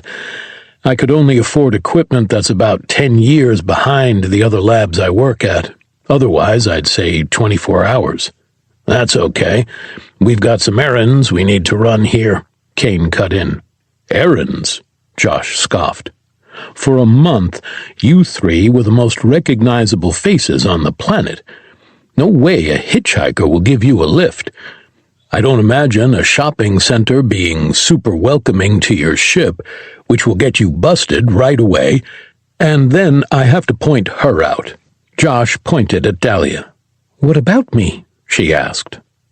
I hate to break it to you, but there isn't a single human on Earth that looks like you. I take that back. I forgot about cosplay day at Comic-Con, Josh explained. Point is, you take a step out there, and they will immediately try to capture you and find out what makes you tick. Tick? Dahlia asked. It's not a good thing, Dax replied before looking at Josh. But that's why I was hoping for another favor. Can I borrow your SUV? Are you kidding me? This is risky enough. I let you borrow my car, and that increases our chances of getting caught. We don't ask for things for free, Kane cut in. We're salvagers, smugglers, and I guess exterminators has been added to that resume. You don't exactly have money, Josh countered. What kind of salvage or smuggling items do you have? Nothing at the moment on those fronts either, Dahlia replied. Then no, this neck is stuck out enough, Josh countered, motioning to the lab. What if we gave you samples that'll launch you to the forefront of biology? Dax offered. You can't do that. Everyone in the field will know it's alien, and I'm assuming we want to keep a lid on that for now. It'll be human, but it'll be enhanced. Josh shot Dax a sarcastic look. Dax drew the knife from his sheath and held his hand up. Dax, don't, Kane scolded. A sharp pain shot through Dax's palm. He drew the blade across his hand, slicing deep into his skin. Josh took a step back, eyes widened in horror. He tried to call out for Dax to stop, but fell silent. Dax lowered his knife and looked at his hand. The tingling sting pulsed through his palm before an insatiable itch set in. This is the worst part. He grimaced, fighting the urge to scratch at his wound. It started to close until, a few seconds later, his palm was nothing more than blood-soaked and soft pink where the cut once was. Josh's jaw dropped. He stepped forward, grabbed Dax's hand, and inspected it closely. What was that? Josh asked in a whisper. That is an effect of genetic modifications done to us by that man you saw in the hologram, Dax explained. We don't really know our limits yet because we haven't had a chance to test them, but, conservative guess, without training, we're the equivalent of Olympic-level athletes. This is unbelievable. It's a shame we don't have a formal lab we could use to run you through more tests. And that is a parallel the Valtakuntera have with us, Kane cut in. We've seen the inside of labs plenty. Now that cat's out of the bag, we give you samples of us. Can we use your car? Did someone say cat? Mark asked. Those samples would be relatively useless without the source or notes that man took, Josh countered. Oh, I've got notes. You'll want to heavily edit them before publishing them, though. Otherwise, you'll be joining the ogres for crimes against humanity, Mark chimed in. You have notes? Josh took a step back. I have his staff, Mark scoffed. There's so much in here that he'd blush if he knew what we had. You have yourself a deal, Josh said. He extended his hand toward Dax, paused, looked at the blood, and slowly retracted it. How about you get that cleaned up? While I prep the lab, Sandrina can take the samples, and once we're all done, you can take the car, Josh offered.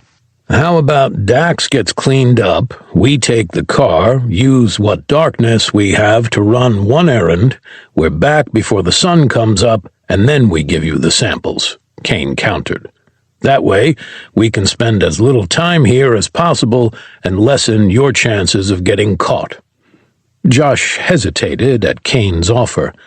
Kane clicked his tongue, crossed his arms, and shrugged.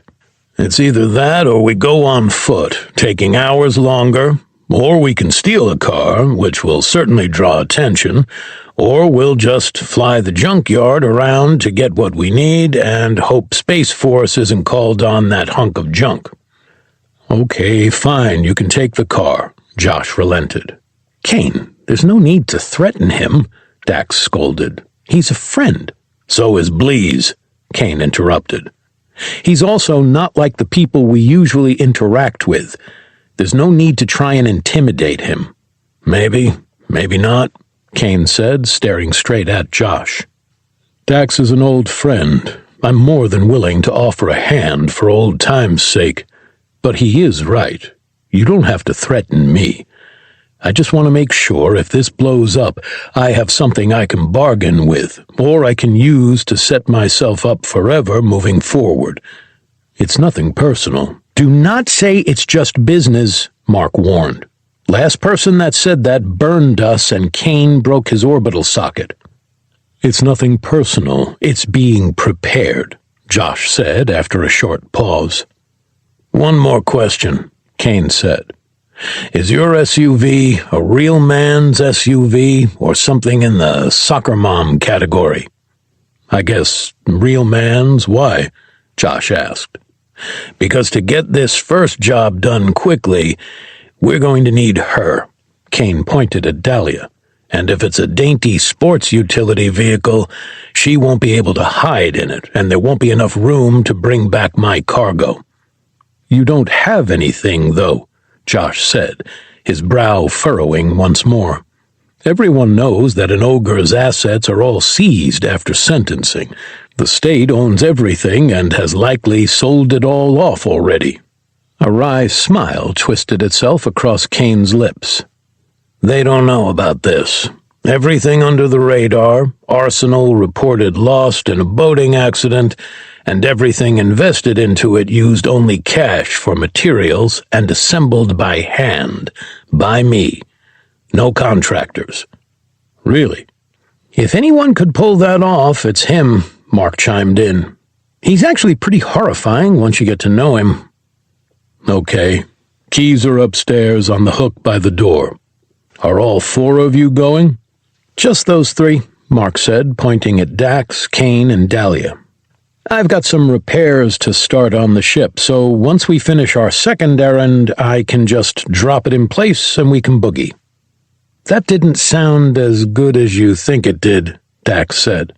I'm just trying to fit in with you. Don't say it, Dahlia warned. Old men, Mark finished. Josh leaned back. He turned toward Dax. We're not that old, are we? That's the way Mark likes to get under our skin. You know the youth of today, Dax replied, slathering his tone in sarcasm. They never have respect for their elders and whatnot. You're proving my point with words like whatnot, Mark called out. Josh looked at his watch. He gave it a tap before pointing upstairs. It's pushing 11. If it's really as big a job as Kane makes it out to be, you've only got 6 hours to get there, do the job, and get back. I'd leave now. Kane turned toward Sandrina, who was closely inspecting some of the machines. This is ancient. I love it, she whispered. Sandrina, are you okay staying here with him? Kane asked. I'm more than okay with it, she replied. A friend of Dax's is a friend of mine. Good. We'll be back in a few hours, Dax said. He marched up the stairs with the rest of his crew close behind. Mark continued out the back door while Dax moved to the front. A set of metal mushrooms with hooks at the bottom were mounted on the wall with a key fob dangling from one. He grabbed the keys and walked through a hallway to a side door. "Kane, do you know where we are?" Dax asked. "I'm familiar with the area." "Do you know where your little compound is from here?" 45 minutes tops. "Dahlia, are you okay with being in a sort of cramped position for that long?" "I'm used to the pod," Dahlia replied. "That'll be nothing for me." Dax opened the garage door. He froze and grimaced, shaking his head. "Oh, Josh, what have you done?" Dax asked. A bright yellow SUV with a lift kit and 6 wheels adding almost a foot to its original height sat on the concrete slab before them. A square was cut out of the hood where part of the monstrous engine block protruded several inches. A spoiler sat on the top rear of the car, along with a gaudy design hand-painted across its side panels. "Well, I don't think it could get any louder," Kane chuckled. Dax lifted the fob and pressed the remote start. The engine roared to life so ferociously the car rocked. Its initial rev rattled Dax's insides. Lights turned on under the vehicle, strobing between different shades of yellow and green. "Is this a normal mode of transport for your people?" Dahlia shouted over the engine. "Nope," Dax called back. "But at least this way, I don't think anyone's going to be looking in the back seat." Dax unlocked the car, marched up to the driver's side, and opened the front door. Watching him closely, Dahlia did the same in the back. Once Kane was in and seatbelts were fastened, Dax turned on the floodlights at the front of the SUV. Mark winced, throwing one hand up to block the light. "No way I'm missing this!" Mark shouted over the engine. The teen quickly rushed to the passenger's side and climbed in the back seat where Dahlia was hunched over. "So, Kane, is this a manly enough SUV for you?" Dax teased. Kane grabbed the handle next to his shaking head. 21. Backroads. On their way down Josh's long, winding driveway, Dax and Kane answered Dahlia's questions about what cars were, providing her with a rudimentary breakdown of different forms of human travel. "Fascinating," Dahlia said. "I wonder how long it'll be until my people have such devices." "With how quickly they're advancing, I'd be willing to bet they pass the wheeled personal transports altogether and jump straight to hover vehicles," Dax replied. "Unfortunately, those are still too expensive to be widely accessible to most people right now," Kane chimed in as they reached the end of the driveway. "Drive it like you stole it," Mark shouted. Dax put the blinker on before safely accelerating onto the side street. "You'll take the 3rd row on the left," Kane instructed. They passed a speed limit sign. Dax looked down at the speedometer, the car rumbling around them. He matched the numbers on the sign. "Come on, man, I told you, drive it like you stole it," Mark called out.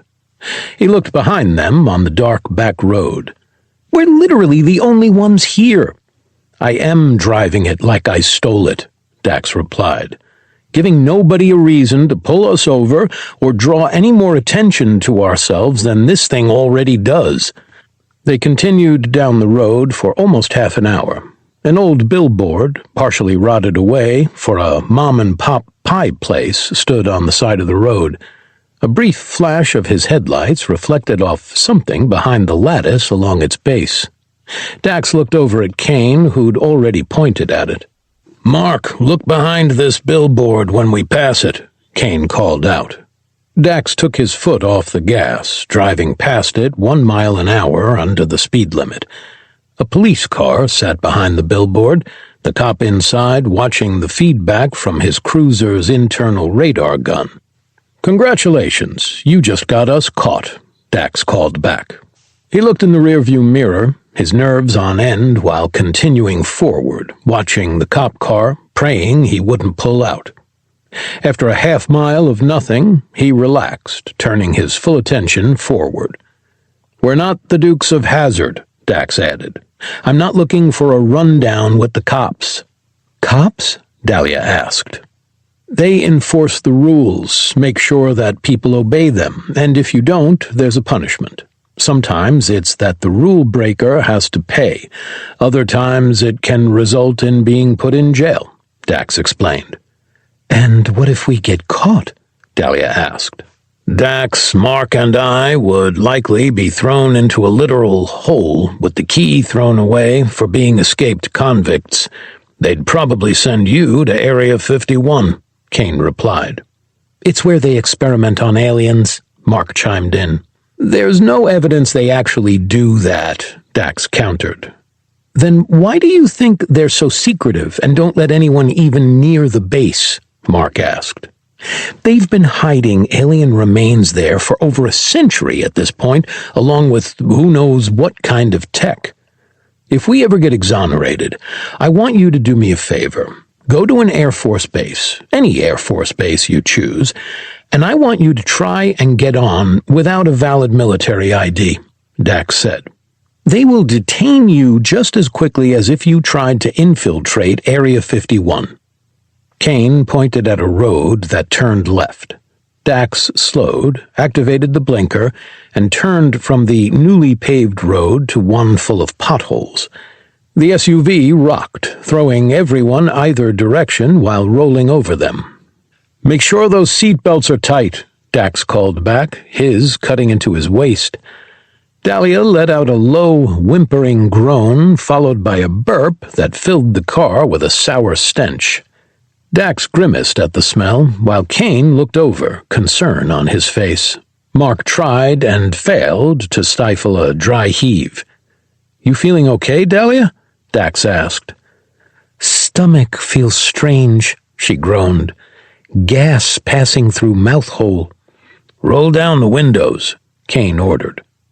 Dax reached out and rolled all four down, letting in the cool night air and the sounds of the forest that weren't drowned out by their engine. "What is this?" Dahlia whimpered. "It's called being carsick. It's because your brain is having trouble processing what it's seeing against what's going on in your inner ear and the movement of your body," Dax explained. "First time in a car, I'm not very surprised." "Just breathe. Fresh air helps," Kane replied. Mark let out another dry heave as the stench of Dahlia's belch was pulled into the night air. Dax felt his stomach turn at the sound. He took several deep breaths and tightened his gut before shaking his head. "Mark, I'm going to need you to hold it together for just a little bit, okay?" Dahlia leaned her head out the window. Dax glanced at her through the rearview mirror. Her head whipped in the wind while drool poured from her lips. Her brow was furrowed tightly. He hit several potholes, causing the car to jostle. She let out a soft groan. "Is it helping?" Dax asked. "Could you try to make the ride a little smoother?" she asked. Dax turned his attention to the road before them. He started to navigate around the holes as best he could. Dahlia gripped the side of the car and leaned a little further out while they drove through the lone road deep in the woods. "That's not much better," she wheezed. "That's not good," Mark whimpered. "Dahlia, don't throw up. If you throw up, I'm going to throw up. I snuck some spicy beef jerky at Josh's house, and I don't want to taste it again." With a body-heaving retch, Dahlia sent a stream of chunky yellow liquid splashing onto the road behind them. Dax turned his focus to the road, while Mark groaned, leaning out of his window and joining the Dalno. Dax's stomach started to turn as his sympathetic gag reflex twisted in the back of his throat at the sounds of two people getting sick. He clenched his teeth and gripped the wheel so tightly his knuckles turned white. "Don't you do it," Kane warned. We're almost there. Just hold on a little longer. I'm trying, Dax said from behind clenched teeth. I can handle one. Another series of heaves erupted from the back seat. A thick coat of saliva filled Dax's mouth. Not sure if I can handle two. We've been through this before. Just focus on the road and don't breathe through your nose, Kane ordered. It's so spicy. Why is it still so spicy? Mark whined. The heaving behind him continued. Dax locked his eyes onto the road in front of them, keeping his ears focused on the roar of the engine while holding his breath. After a few seconds, Kane tapped him on the arm. What are you doing? You have to breathe, Kane ordered. I'm worried if I do, I'll taste it, Dax countered. I don't taste it. You won't taste it. Just breathe. Opening his mouth, Dax took a deep breath. A faint bitterness settled on his tongue. His stomach lurched, causing him to slam on the brakes. The seatbelt cut into his stomach, contorting an already twisted situation. Leaning out the window, he emptied his guts onto the degrading asphalt road. Kane sat back in his seat, covering his face with one hand while shaking his head. After several minutes of his stomach convulsing without contents to eject, Dax fell back into his seat, holding his stomach. Are you done? Kane asked.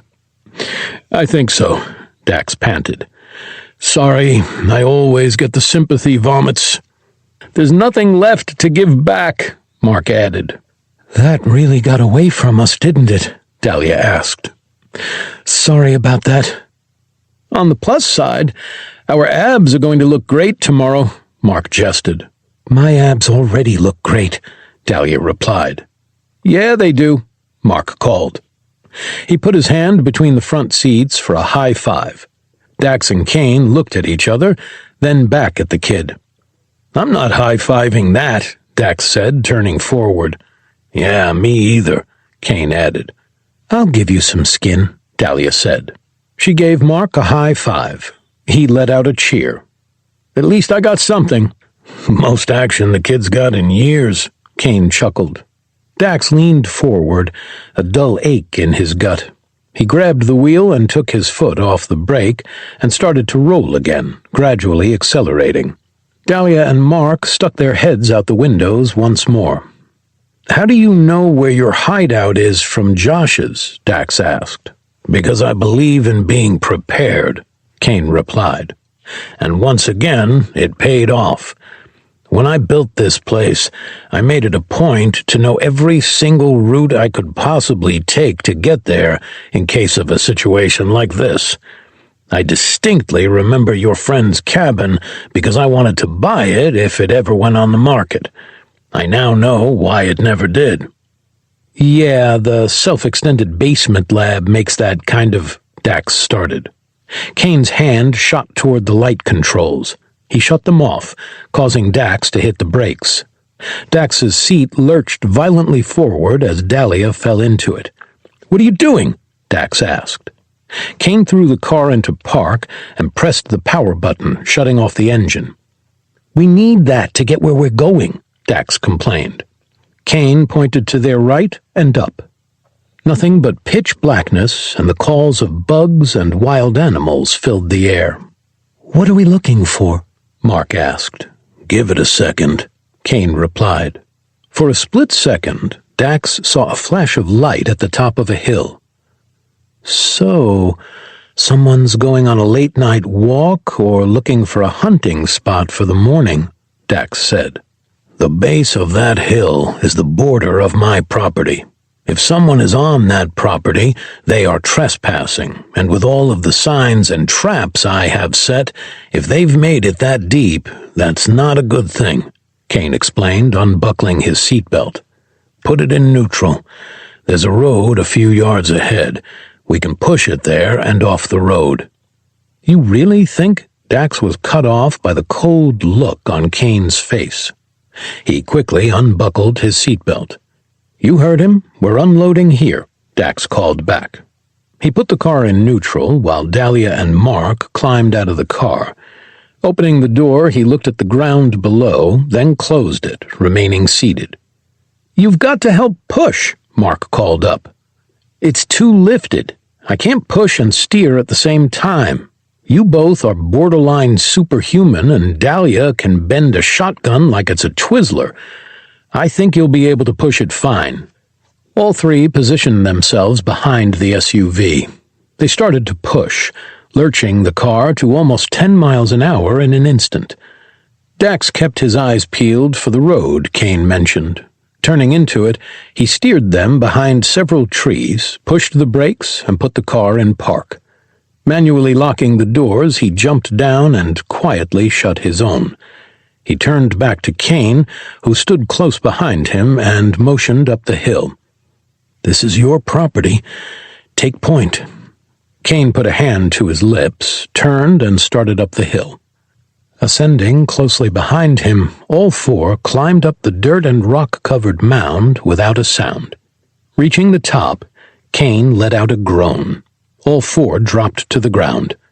Below them was a team of men with discarded shovels, piles of dirt around a hatch in the ground, and several gun crates out in the open. "You won't believe it, this guy has a 4-bore, one of the men inside the hatch called out. "Looks like you didn't hide it well enough," Mark whispered. "No, I know those men. If they're here, that means Andrea is as well," Kane replied. "An old girlfriend?" Dahlia asked. A woman with salt and pepper hair emerged from behind one of the cars, a snide smirk on her face. "Of course he does, and it's not the biggest one he had either. Keep an eye out for the punt gun. We can sell that for a pretty penny and probably buy a couple more 4-bore. "Dax, you still have that knife of yours?" Kane asked. "Is there room for dessert?" Dax replied. "What?" Kane asked, irritated. "Yes, the answer is yes, always," Mark answered for him. "Good, because we're going to need it," Kane said, standing up. "Dahlia, sneak around the top of this hill and knock out anyone you come across as quietly as possible. This is probably going to get kind of nasty." Kane huffed and made his way down the hill. Dax looked at Mark. Concern filled the tech's face. He gripped his staff tightly. "Let's not use that thing unless we absolutely have to," Dax whispered, drawing his knife. 22. Special Forces. Dax watched Kane reach the bottom of the hill. To his left, the scout's light fumbled, then went dark. His eyes drifted across the ridge that surrounded Kane's hideout. 3 more lights flickered from behind trees while scouts walked their patrol.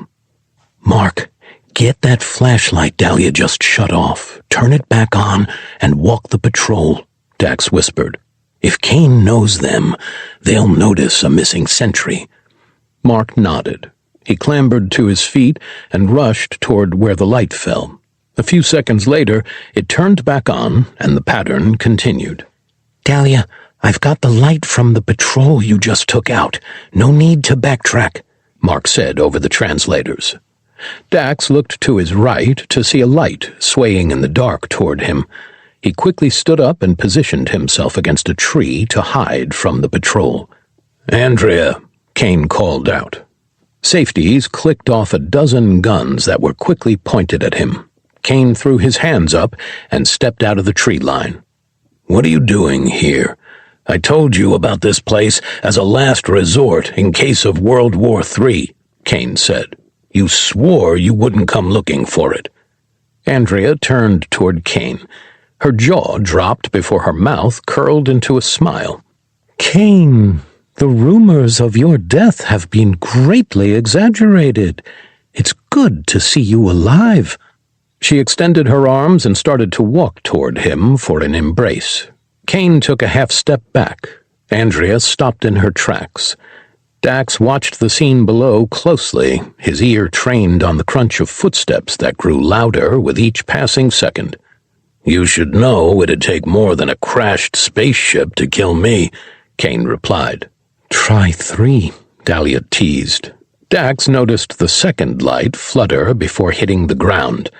"About this, I'm really sorry, but it is an emergency," Andrea replied.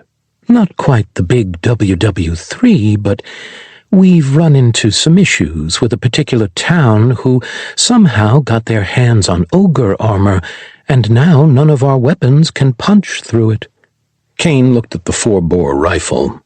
Dax followed his gaze. The gun was nearly the size of the man holding it. "The 4-bore might put a hole in it. It'd have to be from point-blank range, though," Kane replied. "The punt gun would certainly do the trick. If either didn't get through the armor, the energy transfer will still turn the wearer to slop. Fact of the matter is, though, I'm still here. I'm still kicking, and that means this compound still belongs to me." "The amount of effort I put into finding this, it belongs to us," Andrea scoffed. "For old time's sake, I'll let you turn around and walk away, and this doesn't have to get messy." Unprompted, a young man approached Kane's left side and pressed his rifle against Kane's temple. The footsteps of the 4th patrol continued to grow louder. "Just a few more yards," Dax thought to himself, looking back at the scene below. "And that's a big, dumb mistake. Let me end him here. We'll bury his body in his compound. No one will know," the man snarled. "Ian, you sweet, sweet idiot. You don't truly know who this is, do you?" Andrea asked. "If you did, you wouldn't have gotten within arm's reach of him." She looked away. In a flash, Kane knocked the barrel away from his head. He stepped toward the man and snapped his wrist, breaking his grip on the gun. With a blinding spin of the weapon, Kane held it to his shoulder and pointed it at Andrea. The man on the ground screamed, holding his limp appendage while ordering everyone to open fire on him. The others held their ground. Out of the corner of his eye, Dax saw a flashlight a half-step away. In a blur, he knocked the light to the ground, grabbing the hand closest to the rifle's trigger well. He held the hand in place while sliding behind the scout, grabbing the barrel with his other hand, careful not to let the blade slip and cut the man. Dax planted his knee in his opponent's back. Pulling the gun across his enemy's neck, he squeezed. The man let out a muffled cough before falling limp in front of him. Dax checked his pulse. It was strong, his breathing still even. He grabbed the unconscious man's gun and light, took up his route, and watched Kane continue to work. "Hold your fire.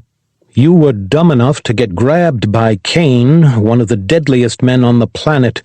You're lucky you just got a broken wrist," Andrea scolded her underling before looking at Kane. "You clearly still have it, and it looks like you've gotten even faster. Whatever you've been doing, it's been working." "Just walk away.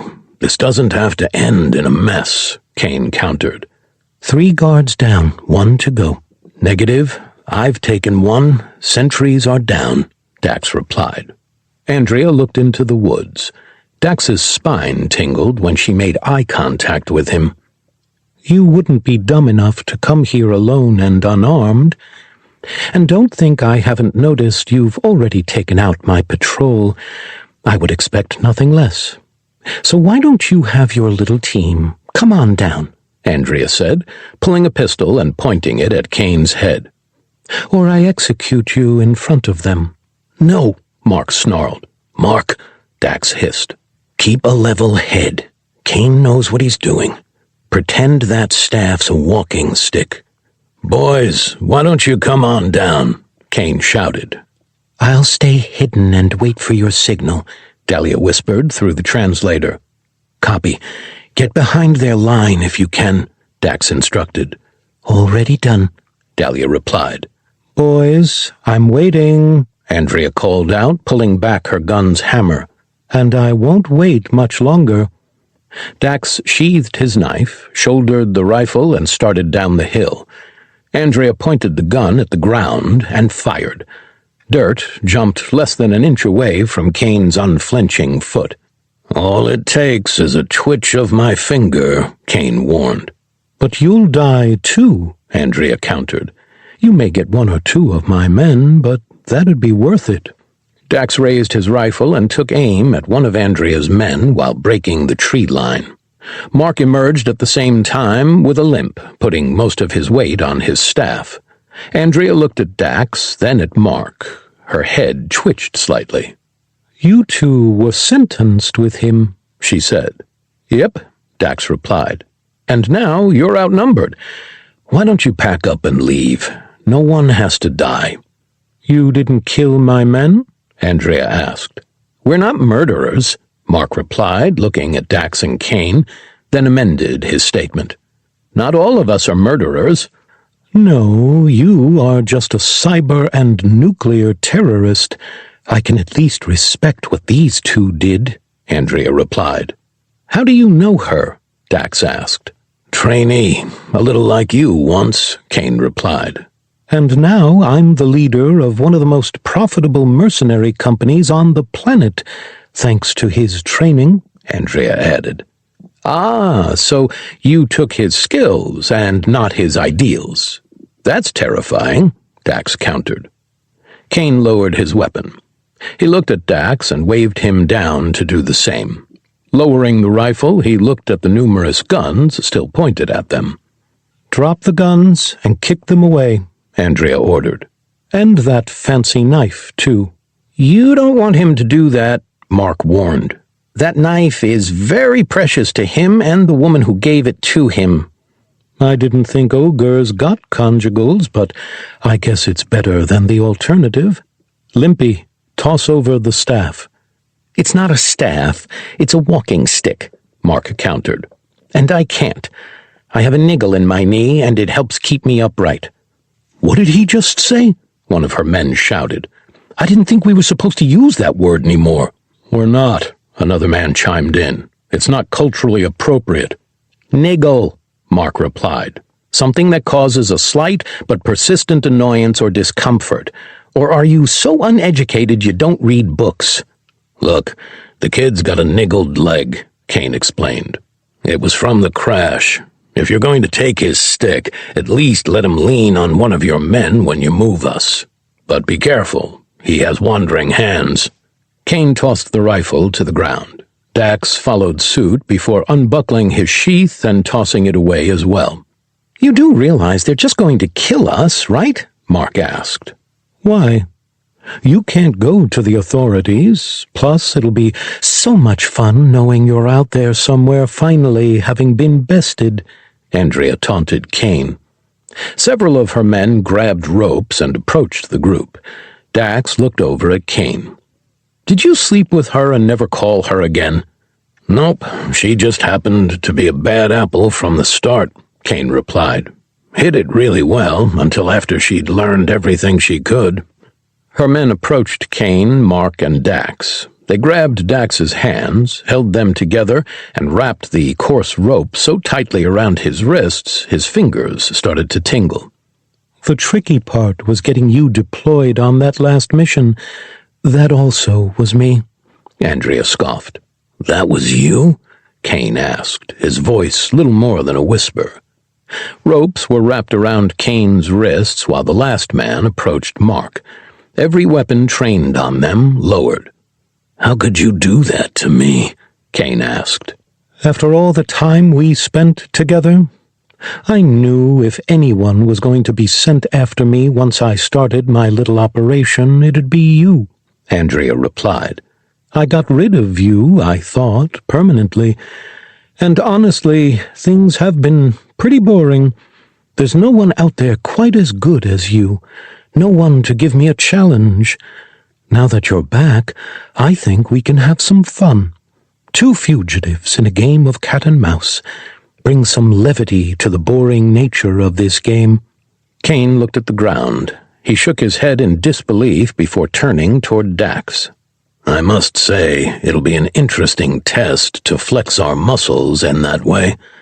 Dax fought the smirk that tried to pull itself into existence. With most eyes on Andrea and Kane, he put pressure on his bonds. The rope let out a soft groan. "Get back here," one of the men called out.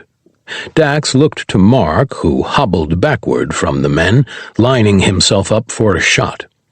"The staff!" he cried out in his best worm-tongue impression. "She told you to take the wizard's staff!"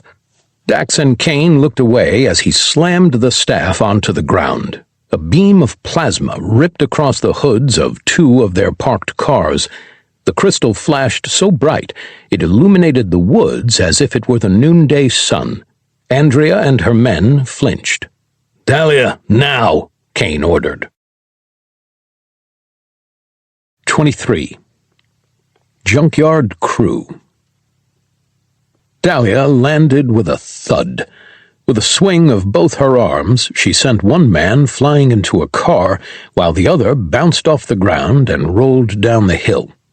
Dax saw another of Andrea's men point his gun at the down-no, while a streak of swears left his mouth. Dax pulled his arms apart, snapping the ropes holding him like they were nothing. Kane did the same. He lunged for the rifle he'd thrown on the ground. Picking it up, he ejected the magazine and threw it at the mercenary. His head whipped back on contact. He fell to his knees before dropping to the ground.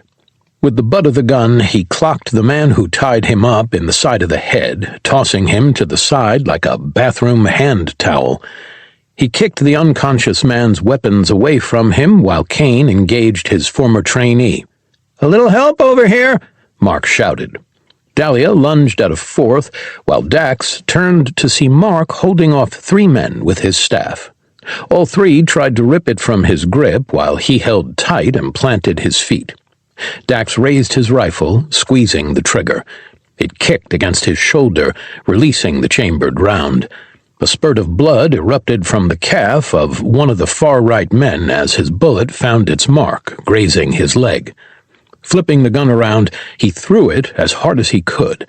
It struck the back of the knee of the man on the far left. Once his leg buckled and grip weakened, Mark spun his staff, breaking free of his lock, and with a quick whip of its base, he knocked out all three of his attackers at once. "I'll tourniquet and tie up. You help Dahlia," Mark shouted. The sound of gunfire echoed through the hills. Dax turned to see Dahlia hiding behind one of the disabled cars. The last four of Andrea's men approached from the other side, opening fire on the bulletproof vehicle. He saw Dahlia grab the frame, ready to flip the vehicle. "Dahlia, don't!" Dax shouted. She stopped. He rushed toward her, picking up his knife in the process, dashing past Andrea and Kane, where the old soldier grabbed her pistol. She shot at him. Kane squeezed and crumpled the slide before yanking the weapon free. Once past Andrea, Dax threw his sheathed knife at the closest mercenary while drawing his plasma pistol. He lined himself up. The second his knife made contact, he leveled the plasma pistol. With the attention of one drawn to him, he fired. A ball of purple light ripped through the air. It chewed through the barrels of all four rifles like it was nothing, superheating the weapons, forcing the mercenaries to drop them. He aimed the weapon at the man whose attention he'd gotten. "You want to surrender?" Dax asked. His hands immediately went up.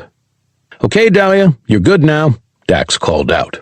She let out a low, guttural growl that rumbled even Dax's insides. Climbing on top of the shot-up car, she stood tall, the dim light provided by all the fallen flashlights giving her a more terrifying appearance. One of the men, further back in the line, pulled a pistol out and shot several rounds at her. All but one missed. Dax's heart leapt to his throat when she flinched at the round striking her shoulder. It left a small cut before spiraling off into the forest. "Oh, that was a mistake," Dax said softly. "You guys may want to say goodbye to your friend over there." Dahlia let out another low growl. A whimper left the man's lips. She launched herself from the car like a furious ape.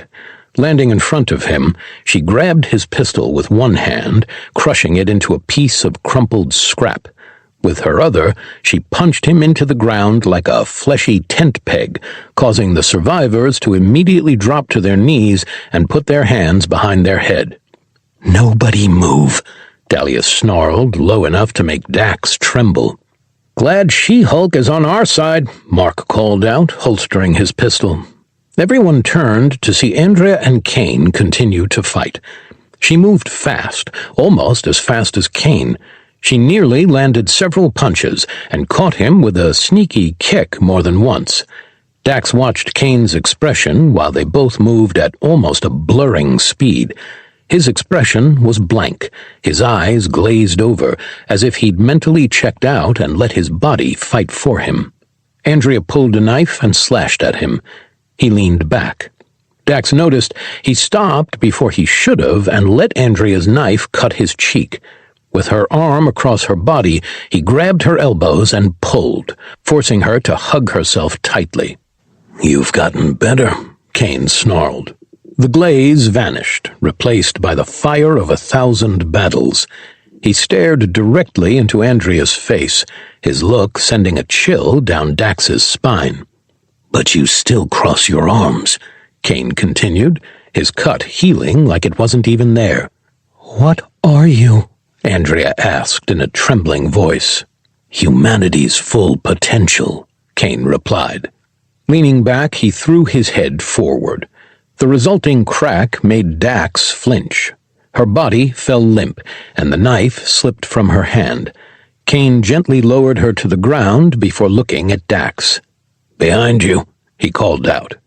Dax spun to see his knife glint in the night light. He lifted his arm. A cold electric pain shot through his forearm. The tip of his knife poked through his jacket, blocking the stab. He let out a growl of pain and instinctively punched the mercenary. His jaw warped unnaturally at the impact, carrying his head in a violent spin to the left, accompanied by the crack of breaking bone. "I didn't want to do that," Dax grumbled as the mercenary fell to the ground. "Anybody else feel like it's a good idea to mess with the Junkyard crew?" Dax looked around after shouting. He pulled his knife from his forearm, sending waves of pain through his limb. When he removed his jacket, blood stained the shirt's sleeve. Grumbling, he pulled the belt off the man he'd just punched, wrapped it around the wound, and pulled it tight. "Battle bonded, are you okay?" Dahlia asked. "I'm good," Dax called back. "Stay there in case someone decides to run." "You're wounded, though," she countered. "Nothing I won't heal from," Dax replied, looking at the holes in his jacket's sleeve. "Just a ruined good shirt and damaged a jacket."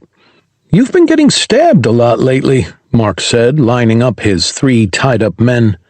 Dax tossed his jacket over his shoulder, grabbed a nearby rope, and walked over to Dahlia, handing it to her. "I imagine spending time behind a desk or in front of a class greatly lessens your chance of being stabbed," Dahlia replied. Dax pointed at her in agreement while helping her tie up the 3 men in front of her. "She is exceedingly correct, and I haven't exactly been in what one would call safe situations lately." "None of us have, but you don't see us getting run through that much," Kane teased, motioning between himself and Mark. "Okay, Mark stays on the ship. His opportunities are limited there, and your training started when I was 5. You've probably been in more combat situations than Dahlia has." "I don't know. I've been fighting since I was a child," Dahlia replied. "I have 30 years on you," Kane replied. "Dax may have a point," Dahlia corrected herself. "You are very aged and wrinkly." Dax pulled the mercenaries up to their feet with his good arm and marched them next to Mark's. Kane dragged the unconscious Andrea beside them while tying her to the man Dax knocked out with the rifle. "I'll grab the scouts," Kane said. "Dahlia, Dax, do you want to take those crates and the 4-bore down to the SUV? Mark, you make sure these guys don't try anything stupid." "I'd be a little outnumbered," Mark replied. Dax turned to one of their cars. The plasma cut still glowed from Mark's shot. The engine block dropped to the ground, causing the vehicle to rattle violently. "Just keep that staff at the ready, and I don't think there'll be a problem," Dax replied. Dahlia grabbed 2 of the 3 crates and tossed them over her shoulders. She looked at Dax, then the last crate, then at Dax's injured arm, which had already started to heal. "How about Dax stays with the prisoners and Mark helps with the crates?" she suggested. "His injured arm will only slow the transfer." Kane looked at Dax's blood-soaked arm. "She's right. Mark, give him your staff and give her a hand." Mark let out an annoyed sigh before walking over to Dax and handing over the staff. "Don't use the laser. You'll just hurt yourself." "If they try anything, I'll use my gun," Dax replied. He let the staff lean against his left shoulder while drawing his pistol and holding it to his side. All three vanished into the tree line. Dax looked at the man whose hand was broken by Kane. "Mondays are the worst, aren't they?" he mused. "It's Thursday," the man growled. "Oh no, I mean with how badly the fan got hit for you guys, it feels like a Monday, I bet." One of the men, spattered in the blood of his friend crushed by Dahlia, trembled, looking up at Dax. "What was that thing?" he whispered. "That thing is my girlfriend, my wife. I'm not really sure of our official human label, but she is what is called a Dalno, an extremely powerful, highly intelligent alien race, and she's just one of dozens that are out there," Dax explained. He pulled the belt off his arm and rolled his sleeve up more. His wound had stopped bleeding and was already stitching itself back together. "One of them even ran some experiments on us and unlocked our full genetic potential." "What are you telling them?" Kane asked, an unconscious man over each shoulder. "Just giving them a short breakdown of what's been happening with us. Feels good to get it off my chest, to be honest," Dax replied. "Is that a good idea?" Mark asked, tying the scouts up with the rest of their team. "They saw Dahlia. They're smart. They could probably put two and two together," Dax replied. "Besides, who are they going to tell? They can't go to any form of authority. Their line of work is incredibly illegal, and it's not like they'll spread the news in their circles. They'd lose credibility and work. They have to keep the secret. It's a win-win." Kane shrugged and disappeared back into the forest. He returned a few minutes later with the other two scouts, Mark and Dahlia, close behind. Once Kane dropped them, Mark started to tie them up, while Andrea returned to consciousness. "I'd suggest going to whoever you call a medical professional," Kane called out. "You've been unconscious for quite a while." Mark finished his work, returned to Dax, and took the staff. Andrea looked up at the crew, confusion spread across her face. "You're actually going to let us live?" she scoffed. "We're not killers," Dax cut in. He looked at the two dead bodies behind him, then turned back to Andrea. "Except for those two, but they shot a Dalno and stabbed me. But other than those two, we're not killers." "He's right. We don't murder. And once we're done here, we'll be off-world, and I doubt our paths ever cross again. So once we're done here, leave this area." Andrea's eyes started to wander to Mark and Dax. Kane snapped in front of her face a few times, bringing her attention back to him. "If you try to hunt us while we're still on Earth, I will let Dahlia introduce you to Dalno culture, and believe me when I say your pancaked squad member over there is just an appetizer for what her people had to do to survive," Kane explained. Baring her tusks, Dahlia punched her own fist and let out a low snarl. She even let a few saliva drops fall from her lips. Dax turned away from the group and cracked a smile at her, playing into Kane's threat. "Now, where's my ammo-making kit and food? Have you taken those yet?" Kane asked. "The kit is boxed up at the bottom of the ladder, and we didn't touch the food," Andrea replied. "Are there any traps down there?" Kane asked. Andrea remained silent. Kane pointed back at Dahlia. "I'm leaving her up here. If there are any traps down there and they go off, she'll leave you for last." Dahlia stomped hard enough to shake the ground. "No, we didn't booby-trap it," Andrea replied. "Good. Boys, with me. Dahlia, you know what to do." Kane made his way to the hatch, followed closely by Dax and Mark. Dahlia remained in her intimidating stance. All three men climbed down into the cool, dry room. A large crate sat at the base of the ladder, while rows of canned food stretched for almost 100 yards. "Holy crap, you are a prepper!" Mark called out. 24. High calorie. Crates clunked when Kane slid them into the junkyard. Dax and Dahlia stood on the ground, watching while the last of it was piled in. A tickle ran up Dax's neck. He smacked himself before inspecting his hand to see a dead mosquito. "I'm getting eaten up," Dax called out. "I'm going to head back to the cabin." "Sounds good. I'm going to work on the armory," Kane called back. "And I'll prep the ship for the fuse box transfer," Mark replied. Dax gave them a thumbs up before he and Dahlia started their walk back to Josh's house. "Did we really need to burn his base?" Dahlia asked. "It looked like he put a lot of effort into it." "Personally? No, but you heard Kane. The fire will get authorities looking there and force Andrea and her crew of misfits to scatter, buying us time in case she gets any bad ideas." Dax looked at Dahlia's arm. The blood had dried and wounds sealed, but a dark bruise was already making itself visible. "Are you okay?" he asked, motioning to the wound.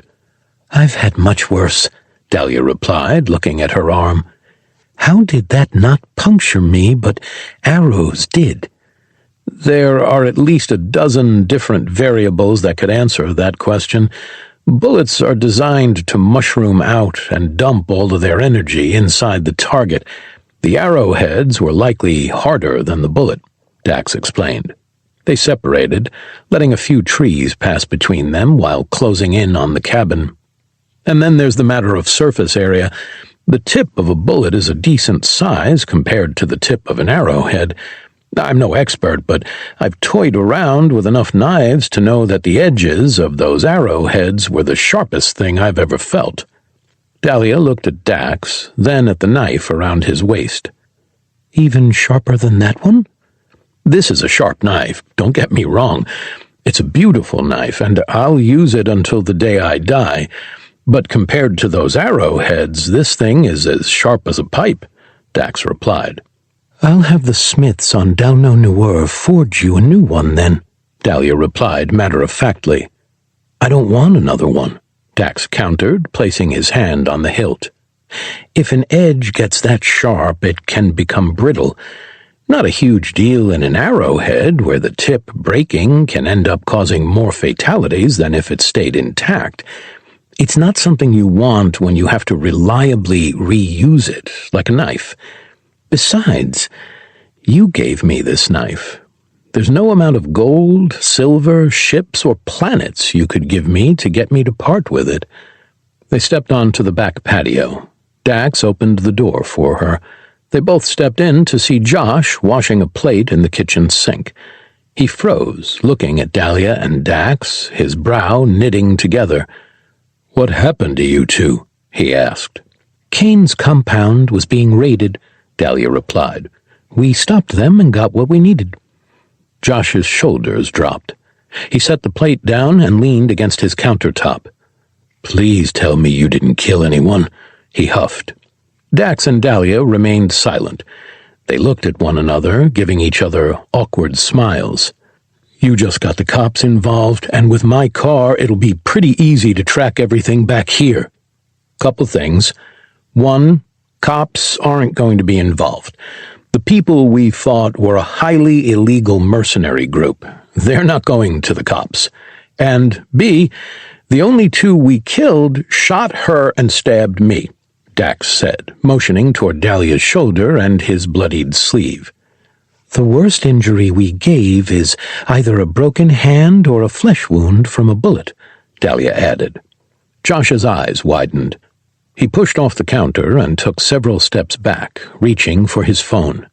"If you've been shot and stabbed, we need to get you to a hospital," he said. Dahlia approached him, showing the large hole in her jumpsuit left by the bullet.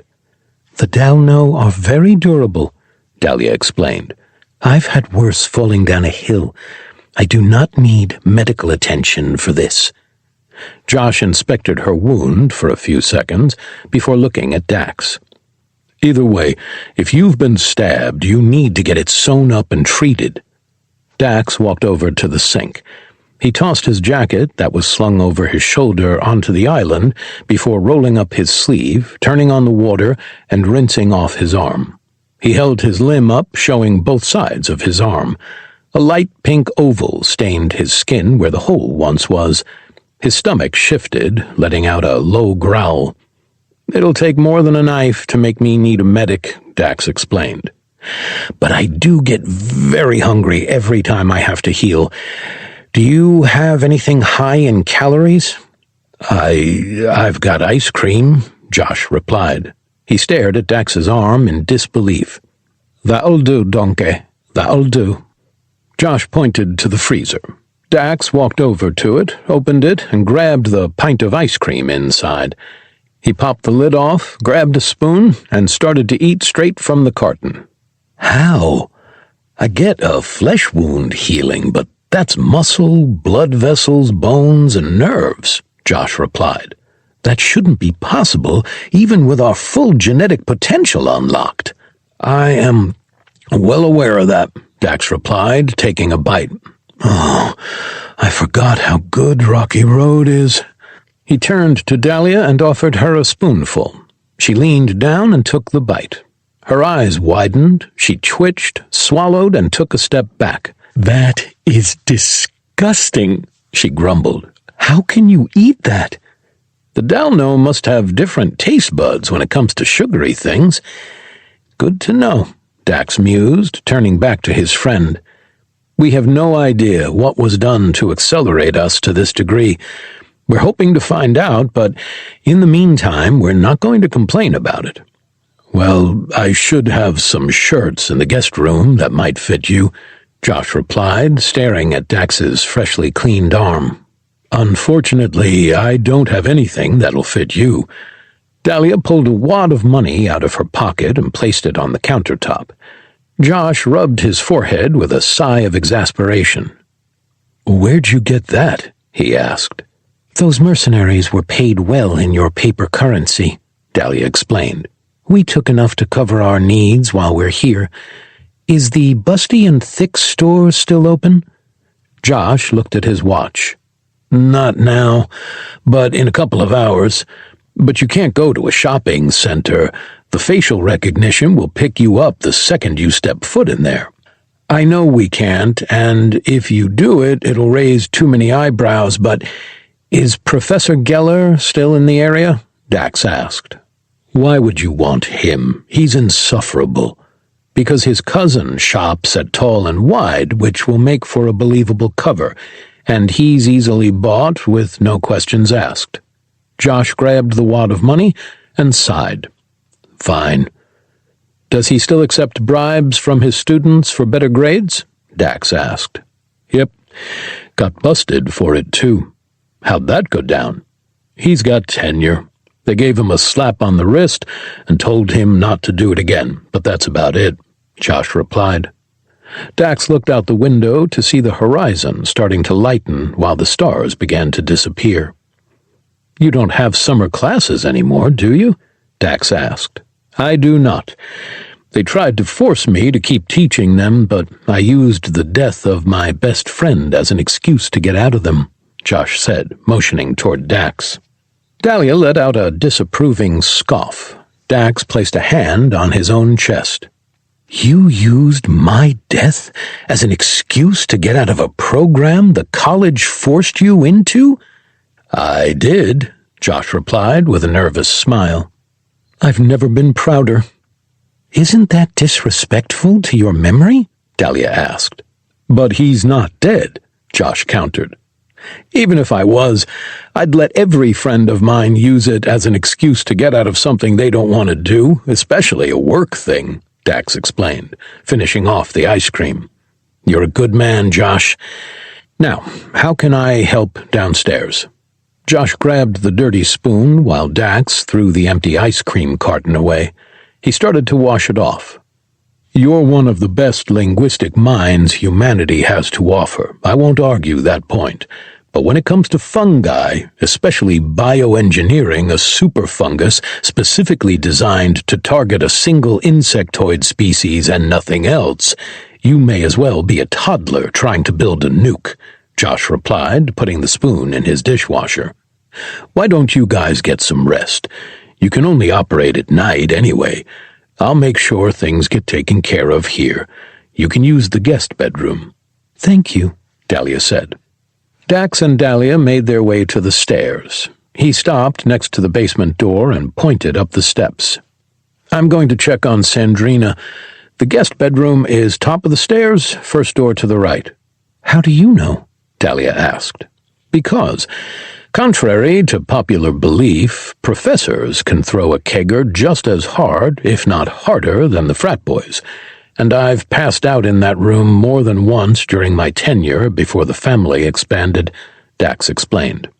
"I'll be up there in a few minutes." Dahlia nodded and started up the center of the stairs. Each step creaked under her weight. Dax made his way downstairs to see Sandrina holding a small device up to a centrifuge. She looked up at him and flashed a smile.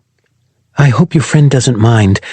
I'm taking readings of this machine," she explained. "It's so simple and can be built from anything that can be found on a starship, much less complicated than the devices we have access to." "I don't think he'll mind, so long as it won't affect the machine." "It won't," Sandrina replied. "He did say it'll be a few days before we have a working prototype. If everything goes perfectly, it won't just be a prototype. We're working very hard to make it perfect." "Okay, don't forget to get some rest," Dax said. Sandrina threw a thumbs up and continued to hold the device up to Josh's machine. Dax turned back to the stairs and made his way to Dahlia. 25. Next stop. Dax's eyes fluttered open. The familiar deep orange hues of sunset tinted his bedroom's blinds. Dahlia stood in front of a waist-high dresser-mounted mirror. Her jumpsuit lay on the ground next to her while she leaned forward, a crimson button-down draped over her form. He propped himself onto an elbow while watching her carefully put the braids he'd given her back in. Each cross of hair was done with care and patience. After a few minutes, he noticed her eyes dart toward him in her reflection. "You make this look a lot easier than it actually is," she teased, tying off the end of a braid. "And you make that shirt look very, very good," Dax replied. Dahlia's cheeks grew a darker green. Her eyes returned to her reflection while she continued to work. "Thank you," she said. "The other professor was extremely nosy and quite rude when he came. He kept trying to pressure himself into the house to snoop around." "That is one of Geller's many downfalls. No reasonable expectation of privacy," Dax said, sitting up. He slid off the bed and looked at his bloodied shirt on the ground before turning to one hip to inspect his pants. They were blood-free. Standing, he stretched, his back cracking in the process. "What does he teach, anyway?" Dahlia asked. "Paleontology. How'd Josh manage to get rid of him?" "Josh tried to pay him off, but he still tried to push himself in, so I called down. He said that he had company and the clothes were for me. Geller left right after that." "Smart," Dax said. He walked over to the dresser. Leaning down, he moved to grab the drawer, accidentally grazing Dahlia's bare thigh. The nape of his neck instantly warmed. He pulled the drawer open and grabbed one of the sandy-colored shirts inside. "Sorry," he murmured, throwing the shirt on. "We're battle-bonded. We've shared sleeping quarters multiple times, and we've known each other for many years. You don't have to apologize for touching me." Dax looked around the room. His jacket lay draped over the back of a chair. Grabbing it, he looked at the arm. Both holes were sewn shut with expert care. I was raised to treat women with respect, Dax said, looking at the stitching. It's something I can't turn off. Be gentlemanly, know the difference between consent and enthusiasm, that sort of thing. Was this you? My fingers aren't nimble enough for that. Kane helped me, Dahlia said, lifting a set of purple pants and a second beige pair. Which ones should I go with? While purple matches with your skin color wonderfully, you cannot bring that parallel to your wardrobe. Go with the other ones, Dax said, motioning to the beige. Thank you, Dahlia said, stepping into the pants. She fastened them and walked toward the door, opening it. And for the record, with me, there's always enthusiastic consent. Opening the door, she walked out and started down the stairs. The heat at the nape of his neck spread to his cheeks, her words causing his heart to skip a beat. A wide smile pulled the corners of his mouth to an uncontrollable smile. Stepping into the hallway, he closed the door. Josh stood in front of his bedroom door in pajamas. He tilted his head to the side. Good for you, he mused. Not what you think, Dax replied. Pity. Even by human standards, she's a knockout. Please tell me she picked the purple pants. If she did, Mark would be giving her Hulk jokes until the end of time. Dang, Josh whispered. I was really hoping to be the first one to make that joke. Mark made it inside of 8 seconds of us meeting for the first time.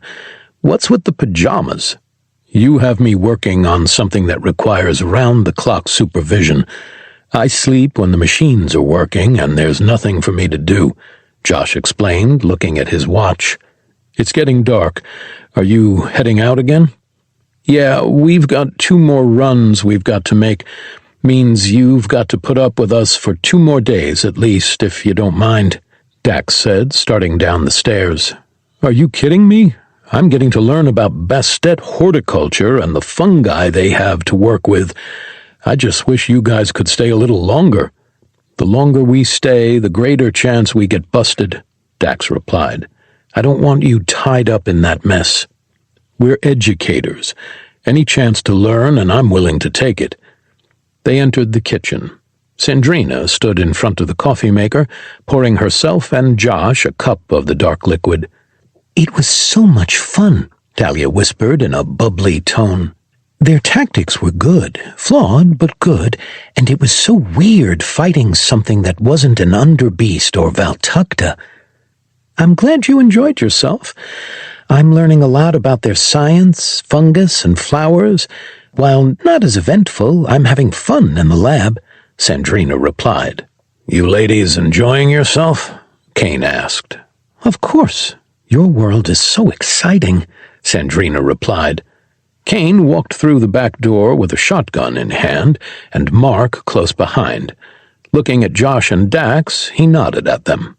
Gentlemen, we're restocked and rearmed. Josh, I feel a little badly about what happened to your shotgun. I'd like to replace it with this. It's old, but it'll serve you well. Kane placed the weapon on the countertop. Josh inspected the weapon.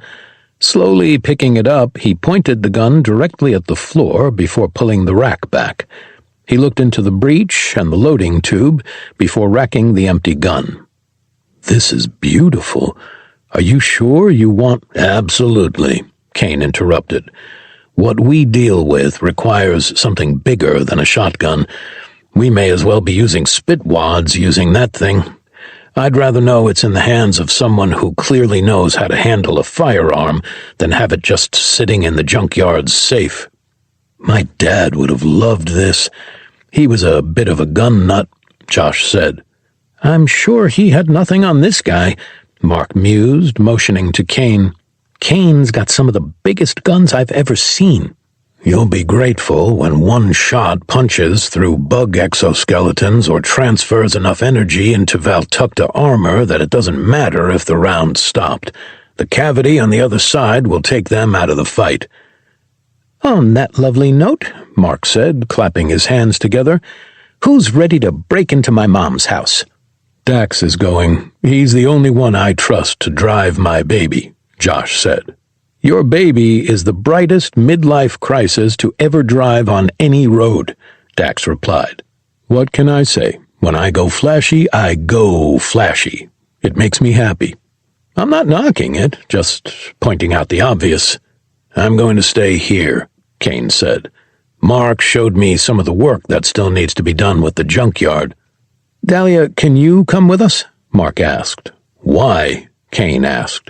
Well, my mom will be happy to know that I'm alive, but she'll also not be very happy that I haven't called, Mark replied. There's no way she'll believe anything I say. Because you cried wolf one time too many with conspiracy theories? Dax teased. Try 1,000 too many, Mark replied. You know, I really thought I was onto something with that lizard people thing. You really want Dahlia to come with you to protect you from your mom? Josh scoffed. You don't get it. Our ogre armor, which has been upgraded with Dalno forging techniques and Valtakuntera tech, won't protect anyone from her if she thinks you're lying. With Dahlia, at least I have proof that I'm not lying, Mark explained. I wasn't going to miss the chance to see more of the world my ancestors walked on, Dahlia said. And I won't let your mother hurt you either. Thank you, Mark replied. Sandrina picked up the other cup of coffee. She walked it to Josh, handing it over. The next step will be done in the next few minutes, she said. Then let's get to work. Don't get into too much trouble, guys, Josh called back while heading to the basement, shotgun in one hand, coffee in the other. Think he'll take care of that gun? Kane asked. He's the best civilian I could think of that you could give it to, Dax replied. Good. I'll see you guys when you get back. Don't get caught. Kane turned and walked back toward the junkyard. Dax picked up the car fob and slid it into his pocket. That's why I'm driving, he called back. The remaining team moved to the garage and climbed into the car. Mark took shotgun, while Dahlia took the back seat. Dax stared at him for a few seconds. What?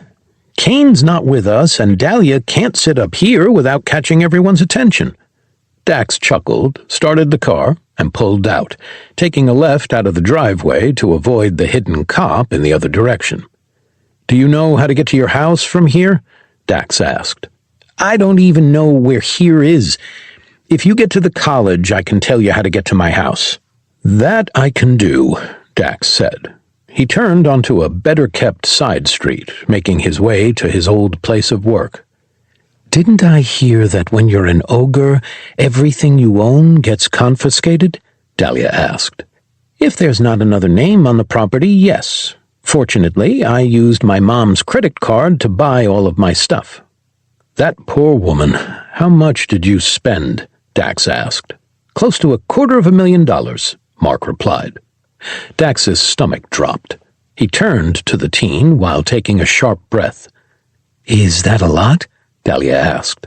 Yes, it's a ton, Dax replied. How did she not skin you alive? I paid her back. I was rich, Mark replied. Extremely rich. I had digital real estate that I'd rent out to VR users, and I'd pay my mom back with interest immediately. If you had the money, why didn't you use it? Dahlia asked. What? And let the mega corporations and government know where I hide my money? Absolutely not. What made you believe your leadership is not to be trusted? Dahlia asked. Dax groaned, turning onto another side road, winding through a neighborhood. You just opened Pandora's box, he whined. The Tuskegee experiment, MK Ultra, countless CIA assassinations, and even more attempts, Operation Mockingbird, and do I even need to dive into the countless global diseases that magically seemed to crop up every 4 years there for a while? Mark, she doesn't know what any of those words mean. Please spare her the ramblings you've subjected Kane and me to, Dax cut in. But those were just the ones proven true, Mark replied. I can understand your skepticism, Dahlia said. Thank you. These guys didn't. They drove past the circular sigil of their university on a sign next to the road. "Oh, look, the college. Where do we go from here?" Dax interrupted. Mark looked around and pointed to an exit ahead of them. As Dax took the turn, Mark indicated a neighborhood. "Down there, last house on the right. You'll want to park at least 2 houses away or she'll know," Mark explained. They weaved down the dark street. Large trees stretched above them around quaint homes built exactly the same distance from one another. Each house looked identical to the one next to it. Seeing the dead end, Dax put the car in park and turned it off. "Ready or not, here we come," Dax said softly. "Not ready," Mark replied. "Very much not ready." 26. Reunion. "How'd the alarm not go off?" Dax whispered. They crept down a flight of basement stairs with Mark at the front. Dahlia silently closed the door behind them. "I built it myself, along with all of the security in this house," Mark replied. "The only person who can break in here is me." Reaching the bottom of the stairs, a scent of copper and dust plagued Dax's nostrils. Mark moved to turn on a light. A thud rang out, and his head snapped back before he could reach the light switch. Mark let out a grunt and fell back. Dax caught him, looking into the wall of black in front of them. A shadow flew at him quickly. A dull thud jerked his head back as well, accompanied by a pulse of discomfort. He staggered back. Several more shadows peppered both men, causing them to fall on the stairs. Dahlia let out a snarl. "Hold off!" Mark called out. "Mom, it's me! Stop throwing your sandals!" "No, you're not!" a woman's voice roared from the dark. "How dare you claim to be him?" Another shoe flew through the dark, connecting between Mark's eyes. He grunted, putting his hand to his face. "Gah, Mom! Sui cadilia exit siligar filicrepus!" Mark called out. The shoes stopped flying. Silence filled the basement for what felt like hours. A soft click brought a wave of blinding light to them. Dax winced, holding up a hand to give his eyes time to adjust. A woman that looked only a few years older than himself in a nightgown stood at the other end of a room full of Frankensteined computers, a high heel gripped firmly in her hand. Tears filled her face once she saw Mark. Dropping the shoe, she covered her mouth. "Did you just say supercalifragilisticexpialidocious backward?" "Yes, it's our code word," Mark replied. He pushed off Dax's chest, forcing some air out of his lungs. Dax sat up, watching as Mark took a few steps toward his mom. His chest started to ache at the sight. "Hi, Mom. I'm still alive," Mark said, taking a few steps toward her. She stepped away from the now half-empty shoe rack toward her son. Mark rushed at her, throwing his arms around her. Dax's eyes started to burn. He wiped the tears away while taking several deep breaths, his own repressed emotions swirling in their jar, raging to escape. He sat up on the step while mother and son held each other for several minutes, tears streaming down his mom's face. Dax tried to stand up. His legs gave out from under him, forcing him back to the steps. A stair creaked under Dahlia's shifting weight. He put a hand up to stop her from coming far enough down to reveal herself. "How are you still alive?"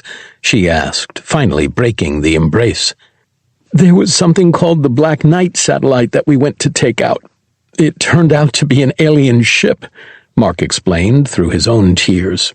"When we docked with it, it activated the autopilot and pulled us to another planet."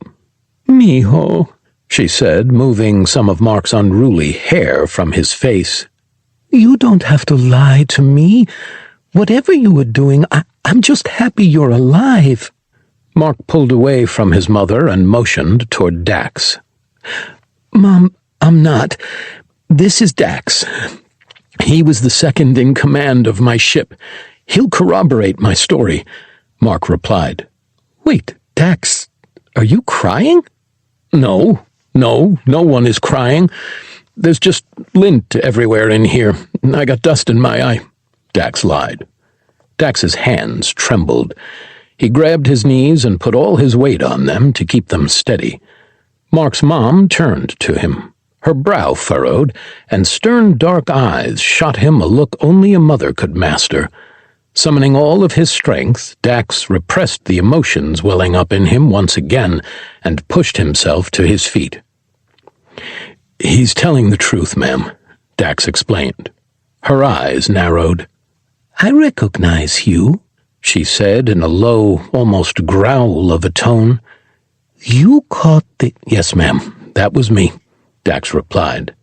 Her features relaxed to a smile. "Then I know someone like you would keep my boy safe." "Yes, ma'am, with every fiber of my being." "Then, as a role model, you should tell him that it's not good to lie to his mother. Where have you been?" Dax looked at Mark. He shrugged. "Can you keep a secret, Mom?" She looked at all the hand-built computer systems that covered every square inch of the basement, with walking paths meticulously planned throughout. "What makes you think I can't?" "Dahlia, you can come down now," Mark called out. Dax looked back and stepped to the side. Dahlia descended the steps. She wrung her hands together, her brow furrowed, and a nervous frown overtook her smooth features. Reaching the bottom of the stairs, Dahlia looked back at Mark's mom. Her eyes were wide and a jaw hung slack. "It's a pleasure to meet you, Mark's mom," Dahlia said, giving her a Dalno salute. "Your son is a brave young man who has not only saved my life, but that of our entire crew more than once. You should be proud of him." The shock quickly faded from the woman's face. She turned toward Mark. Her weathered features tightened and brow arched. "You've been sharing quarters with a woman?" she asked, reaching for another shoe. "Did she take your It's not what it looks like. It's not quarters, it's an entire ship," Mark interrupted, red-faced. "Mark's abusive mother, he's right, it's an entire ship," Dahlia cut in. "Aside from the first few weeks, he's been a complete gentleman. His flower is intact." "Yeah, complete gentleman. If anything, Dax has been the one sharing quarters with her," Mark cut in, pointing at Dax. Her hand tightened around the shoe as she turned toward Dax. Her eyes narrowed. "You're married to this woman?" she asked, pointing the shoe at Dahlia. "We're battle-bonded," Dax replied, taking a half-step back. A hint of terror shot through his body at her stern gaze. Part of him wished that she was Heneva. She turned her attention to Dahlia, causing the Dalno to take a half-step back as well. "What does that mean?" In my culture we are paired," she replied. "Our flesh is one." Mark's mom lowered her shoe. A smile spread across her face. "You can call me Ashley, not Mark's mom," she said before looking at Dax. "And while I appreciate your manners, you're too old to be calling me ma'am." "Ashley?" Dax repeated. "Yeah, what? What did you expect my name to be, Maria?" Ashley asked. Nope, not stereotyping at all," Dax said, lifting his hands. "Ashley is a beautiful name." "Good. Now I imagine you're hungry. I'll go whip us up something to eat. How do tacos sound?" Ashley asked. "Tacos sound great, Mom," Mark replied. "Tacos or pizza, sandwiches, we can have whatever you want," Dax added. Ashley rubbed Mark's cheek, giving him a smile before kissing his forehead. "That's my mijo. Have fun with your friends. I'll be back down as soon as everything's finished." Ashley looked at Dahlia. "It may take a little while. I imagine this one can eat." "If anyone can outcook her appetite, Mom, it's you," Mark replied. Ashley put her shoe back on the rack and made her way upstairs. Dax moved to Dahlia's side, both staring at Mark while he rubbed his hands together and looked around the room. "Okay, now to find that—" No, Dax interrupted, shaking his head. You go upstairs and spend time with your mother, young man. Guys, we've come here to do a job. The galaxy is kind of at stake, he scoffed. And we're not leaving until the weapon is complete, so we've got time, Dahlia countered, pointing up the steps. A mother just found out her child is alive, and you still have your parent. Get up there and spend time with her. Mark huffed. His arms fell limp to his side before he stomped toward the stairs. Guys, he started.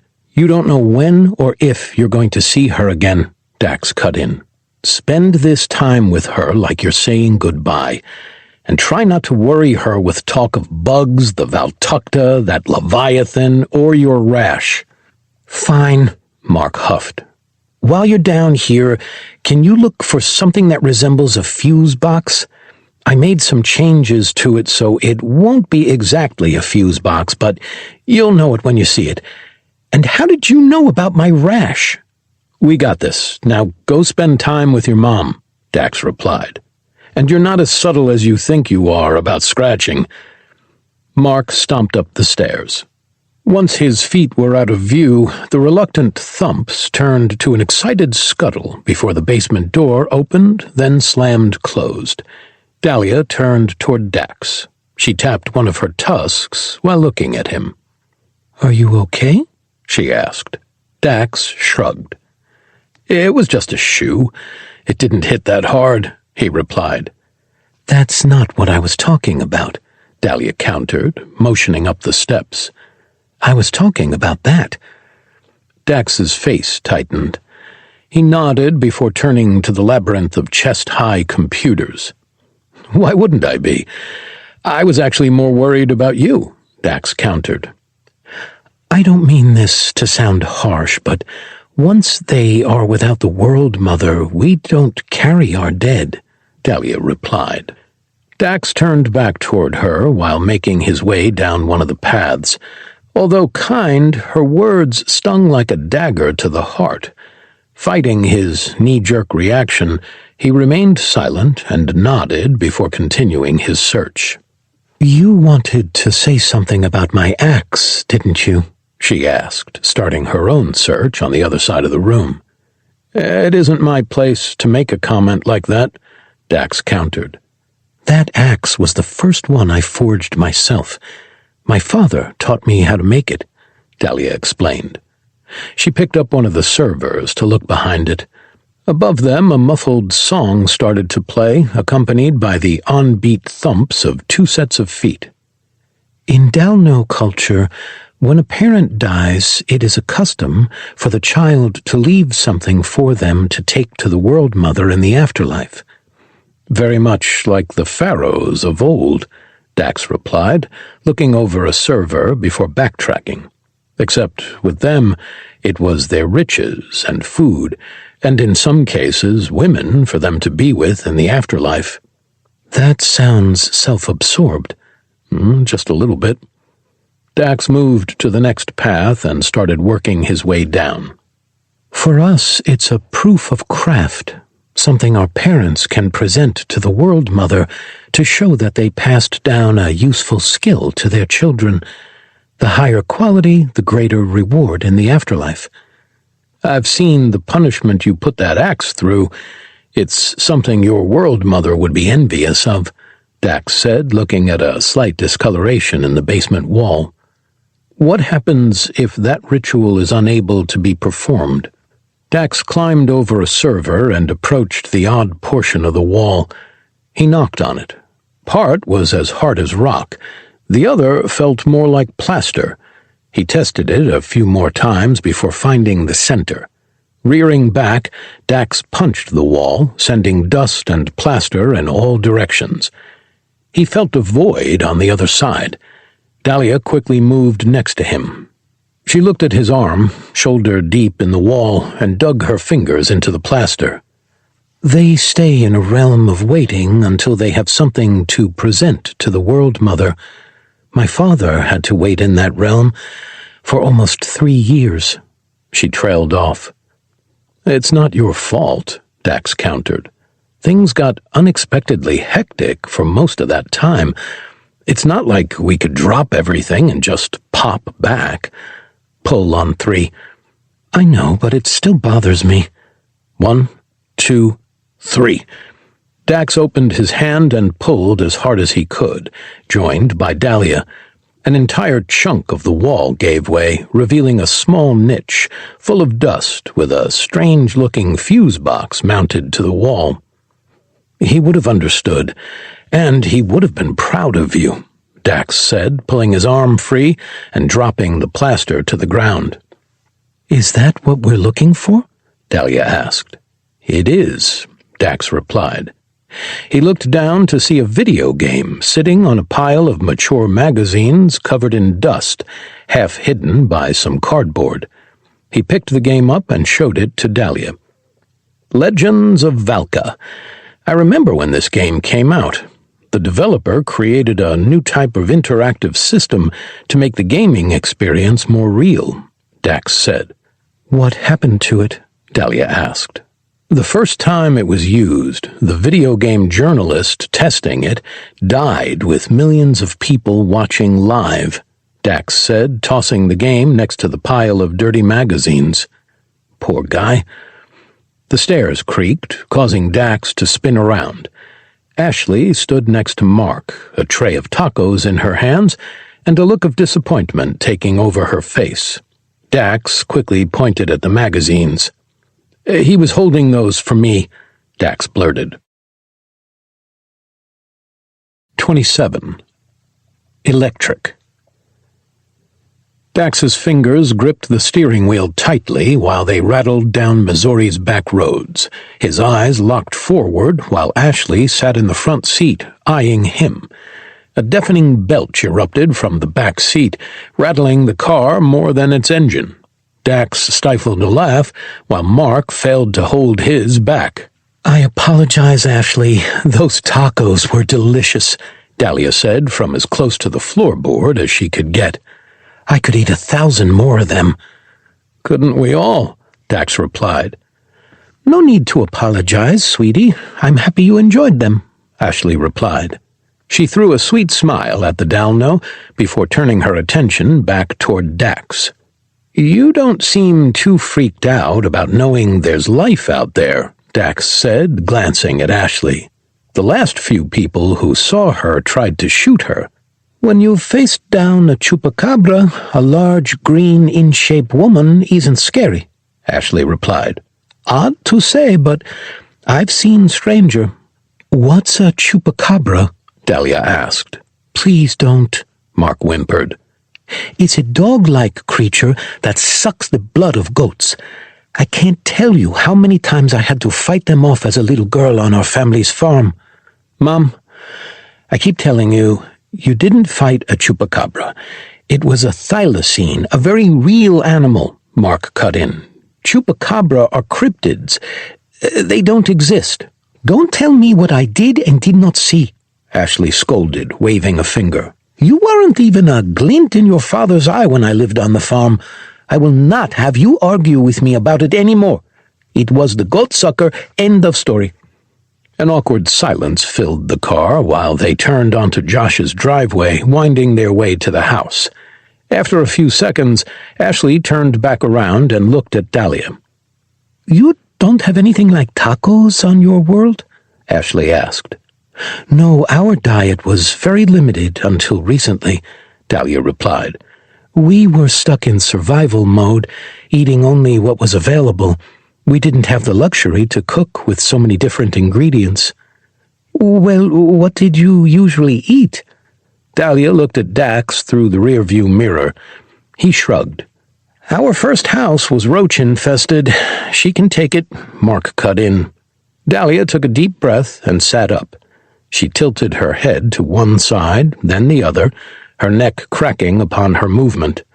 We call them underbeasts. Your people call them bugs, Dahlia replied. And they are so good, Mark snarled. Ashley turned toward Dax, smacking his arm. You let my boy eat bugs? She hissed. I thought you were better than the government. It wasn't our choice. Mark fought it as long as he could. He only joined when it was eat or starve, Dax explained. And they're not the kind of bugs we have here. He's right, Dahlia chimed in. The average one we fought was the size of this car. There were some that were much, much larger. Your son was actually instrumental in creating the weapon that killed their queen, forcing them all to die and bringing my world back to life. As big as this car? Ashley scoffed. How big was the queen? The nest she made around her was about the size of Mount St. Helen before her last eruption, Mark replied. Then how did you kill it? Ashley asked. Your son retrofitted one of the ogre magnetic tools into a Dalno plasma cannon shell, Dax explained, the garage door starting to open. He managed to amplify its magnetic field to pull the mountain down on top of the queen, killing her and stopping their reproductive cycle. Ashley turned completely around. She looked at her son, pride filling her face. You saved a world? She asked in near disbelief. He nodded. And my entire people, Dahlia added. Without him, I'd be the last of my kind. And he's helping us save the world of another of our crew members, Dax added. He's been keeping our ship running. You have another alien crew member? Ashley asked. Her name's Sandrina. She's a Bastet, Dahlia replied. Mark's eyes widened. He took a sharp breath. Before Ashley could react, Dax threw the car in park and put up a hand. She has her own quarters and is older than me. There's nothing going on there either. Good to know. Dahlia, is her English as good as yours? Ashley asked. She has been with our crew for 6 months. She's learned a lot in that time, Dahlia replied. Of course she has. You've got a world-famous linguistics professor to be your personal tutor, Ashley mused. She opened her door and slid out of the car. Dax ran his fingers through his hair. She does know you're not world-famous for being a linguistics professor, right? Mark asked. I don't know, but I don't want to have another shoe thrown at me, so please don't open that door.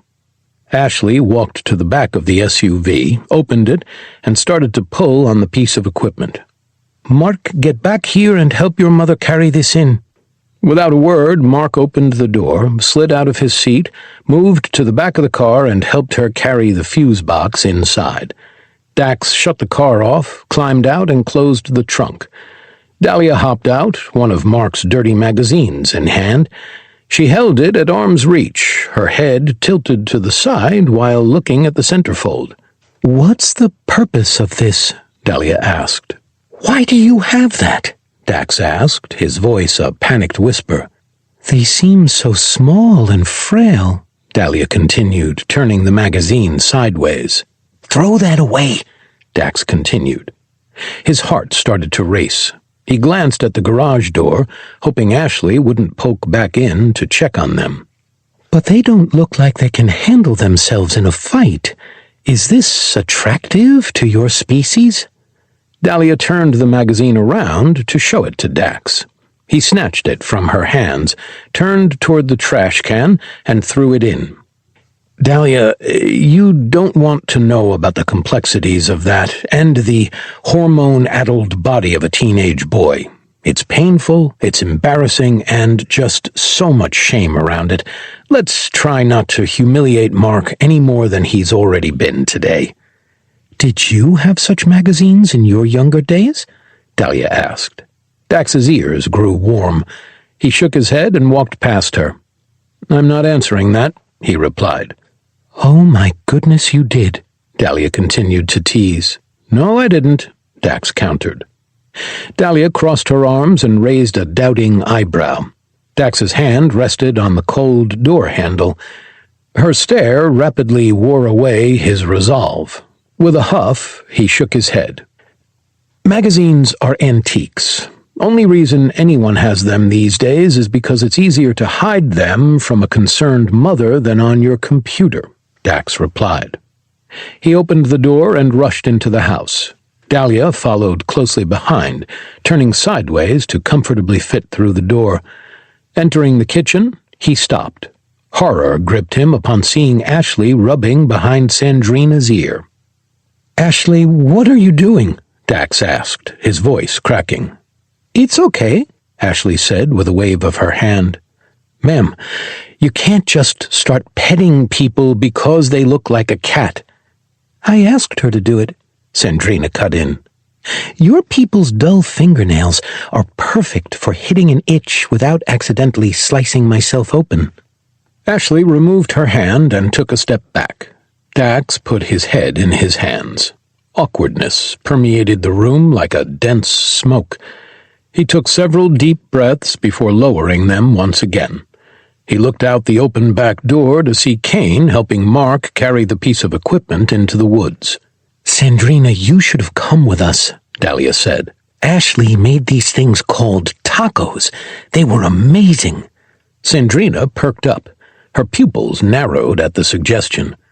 "Can you make some for me?" Sandrina asked. "Sure. I'd need to run to the store to grab a few things first." "Can you make them with underbeast meat?" Dahlia asked. "We have a little bit left." "I'm not making it with bugs," Ashley countered. "Why not?" Sandrina asked. "They're delicious." Ashley turned toward Dax. Her judgmental expression made him shrink in her stern presence. "You've got this kind woman eating bugs too?" Frustration bubbled in Dax's gut. He let out a low grunt before running his hand hard over his face. "Have you ever had surf and turf?" Dax asked. "Yes. What does that have to do with anything?" Ashley asked. The meat of the bugs has the consistency of lobster or shrimp, depending on how you cook them, but it has the flavor of both. We call them bugs, but think of them as enormous land lobsters. Ashley grimaced at the explanation. She crossed her arms. "I don't know. I'll have to see what we're working with first. I'll go get what's left," Dahlia said. She ran her hand along Dax's back as she moved past him. Her touch sent chills cascading down his spine. In a flash, she disappeared into the darkness. An awkward silence settled on the group. Ashley sported a cheerful grin on her face. She looked from Dax back to Sandrina. "So, do you have a tail?" Ashley asked. "Ashley, you can't just ask people if they have tails," Dax called out. The heat in his ears spread across his face and neck. "It's okay," Sandrina mused. One of Josh's cats jumped onto her shoulder. "We don't. It was said that we used to, but as we expanded across the stars, having a tail that could easily cause a bleed-out if severed became a liability." "That's very interesting. How'd your people get around that?" Ashley asked, leaning against the countertop. "There was a large portion of our species that didn't have tails. It was encouraged that traditional breeding norms were disposed of so that the tails could be bred out over a few generations," Sandrina explained. "The initiative was proven successful and tail-related deaths vanished. Then the bugs came." "Oh, you're the one whose planet they're trying to save," Ashley said with a gasp. "Do you think it'll work?" Sandrina looked at Dax. The Bastet reached up and rubbed her chin in the process. "Dax's plans have worked out well so far," she said. "If anyone can do it, it'll be him." "Good. There are enough bad people out there. It's nice to see one of our first to travel the stars is doing good," Ashley replied. A few minutes later, Kane, Mark, and Dahlia returned with the last of the bug meat. Ashley looked at it curiously. She tapped her toe before looking at Dax. "This isn't what I was expecting," she said. "We told you it's not like the bugs we have here." "Well, I'll make some more tacos. Let me go gather my ingredients." The basement door squealed open. Josh emerged. He froze in place for a few seconds after seeing Ashley. Swallowing hard, he motioned to the fridge. "If you want, I've got plenty of ingredients to make them here," he replied. "I even have a fully seasoned cast-iron skillet to cook it in." Ashley's cheeks reddened, seeing Josh. Mark let out a groan. Not sure how I feel about this, Mark grumbled. 28. Progress. Dax stood in the engine room doorway watching Mark, Kane, and Ashley install the box. He looked back at Dahlia a few paces behind him before motioning toward the work being done. The smell of superheated metal permeated the ship, while Mark's suppressed welder fastened the box in place. Pretty impressive, huh? Ashley seems extremely competent with her contribution to the installation, Dahlia chimed in, watching Mark's mom closely. Of course I am, she replied. Who do you think taught my little mijo everything he knows? Ashley reached over and ruffled Mark's hair. Mom, he grumbled, keeping his eyes on his work. You keep calling him mijo. Is that his actual name? Mark asked. No, it's a term of endearment I picked up from Mark's grandmother. It means darling, Ashley explained. She pointed out a section that looked like it had been completed to Dax. Mark took a second look at it and nodded. Good catch. I didn't see that, Mark replied, going back to work. Dax pushed off the doorframe. He turned toward Dahlia, motioning toward the main deck. These fumes are about to give me a headache. Do you want to go for a walk? The sun's up. Aren't you worried I'll be seen? Dahlia asked. We're on private property, but to be safe, we'll keep inside the tree line. You'll blend right in, Dax explained. And besides, we're just going back to the cabin. They walked to the main deck. Dax squinted at the sunlight shining through the open door. He put his hand up until his eyes adjusted. How much longer do you think we'll be on Earth? Dahlia asked. Hopefully not too much longer. Why? Being confined on the floorboard of a car or a small parcel of land when there's a whole world to explore isn't as fun as it seems. I don't blame you. I'm not a huge fan of being here myself, Dax replied, hopping out of the ship. But at least when we leave, we just have to obey traffic laws and not draw attention to ourselves. I couldn't imagine what you're having to deal with. Dahlia jumped out as well, landing next to him before looking at the small lake below them. Light from the noonday sun glistened off the water. A wave of humidity and heat washed over him, filling his lungs and coating him, making him feel almost immediately sticky. Dahlia tilted her head to one side. Dax followed her gaze, scanning the opposite tree line, inspecting the water, home to a family of ducks peacefully swimming and quacking on its surface. Do you see something? Dax asked. Your world is quite beautiful, she said softly. Even more so during the day. I would like to get into that water. I wouldn't, Josh called out. That body of water is used by my neighbor's cows, Josh said, pointing at the murky lake. They use it to cool down when it gets too hot. They poop in it, and there's enough of them that I don't think the bottom of that lake is dirt anymore, if you catch my drift. He stepped into the clearing. That's a health hazard, Dax grimaced. That's why no one gets in it or drinks its water, Josh replied, putting his hands in his pockets. Is Ashley over here? She's helping Mark and Kane put in their fuse box, power converter thing, Dax replied. I'm not an electrician or electrical engineer, I couldn't really tell you. Josh looked up at the junkyard and whistled. That is one ugly ship, he mused. I'm talking god-awful, and you'd better hope those dents you put in my property come out or I'll be coming for you. She lives up to her name, and how are you going to come after us? You live on a teacher's salary. You don't make enough to buy a ship, Dax replied. Neither did you, but you made it work. She is a good ship, Dahlia added. She's gotten us out of more than one scrap, despite being made of it. That is good to hear. Have you flown any other species crafts? Josh asked. One, but it was a drop ship, so not big enough to be viable for our entire crew, Dax explained. What did you do with it? He crashed it into a Valtakuntera cruiser so that we could escape, Dahlia explained. Before impact, he jumped out and landed inside the junkyard before we flew through the debris field. You're a little bit off there. You mean on, Josh corrected. No, in, Dahlia countered, pointing at the door. Mark flew the junkyard sideways, and Dax lined up his fall to go through that door. Impressive, Josh said, looking at Dax. Thank you.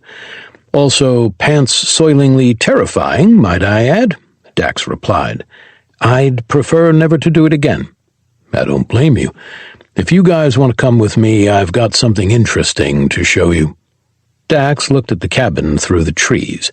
He glanced over at Dahlia before settling back on his friend. Can we try something first? He asked. What are you thinking? Josh asked. I want to race back to the cabin, the three of us. I'd like to test my potential new speed. Josh looked Dahlia up and down. I think we may have a leg length disadvantage against Dahlia, but I'm all for it. Do you really think you can beat me, though? Josh asked. I mean, I've always been faster, and you've been stuck in a starship, not exactly able to work on your cardio. I like that challenge, Dahlia mused. I accept. And maybe these restrictive clothes will give you enough of an edge to make this fun. Dax walked over to Josh and ran his foot in the dirt, making a line. This is the starting line. We run on go. What does the winner get? Dahlia asked.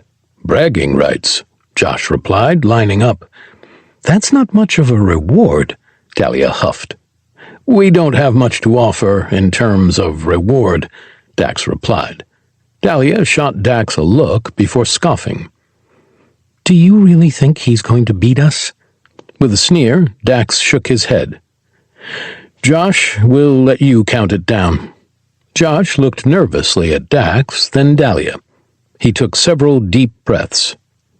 Ready? Set.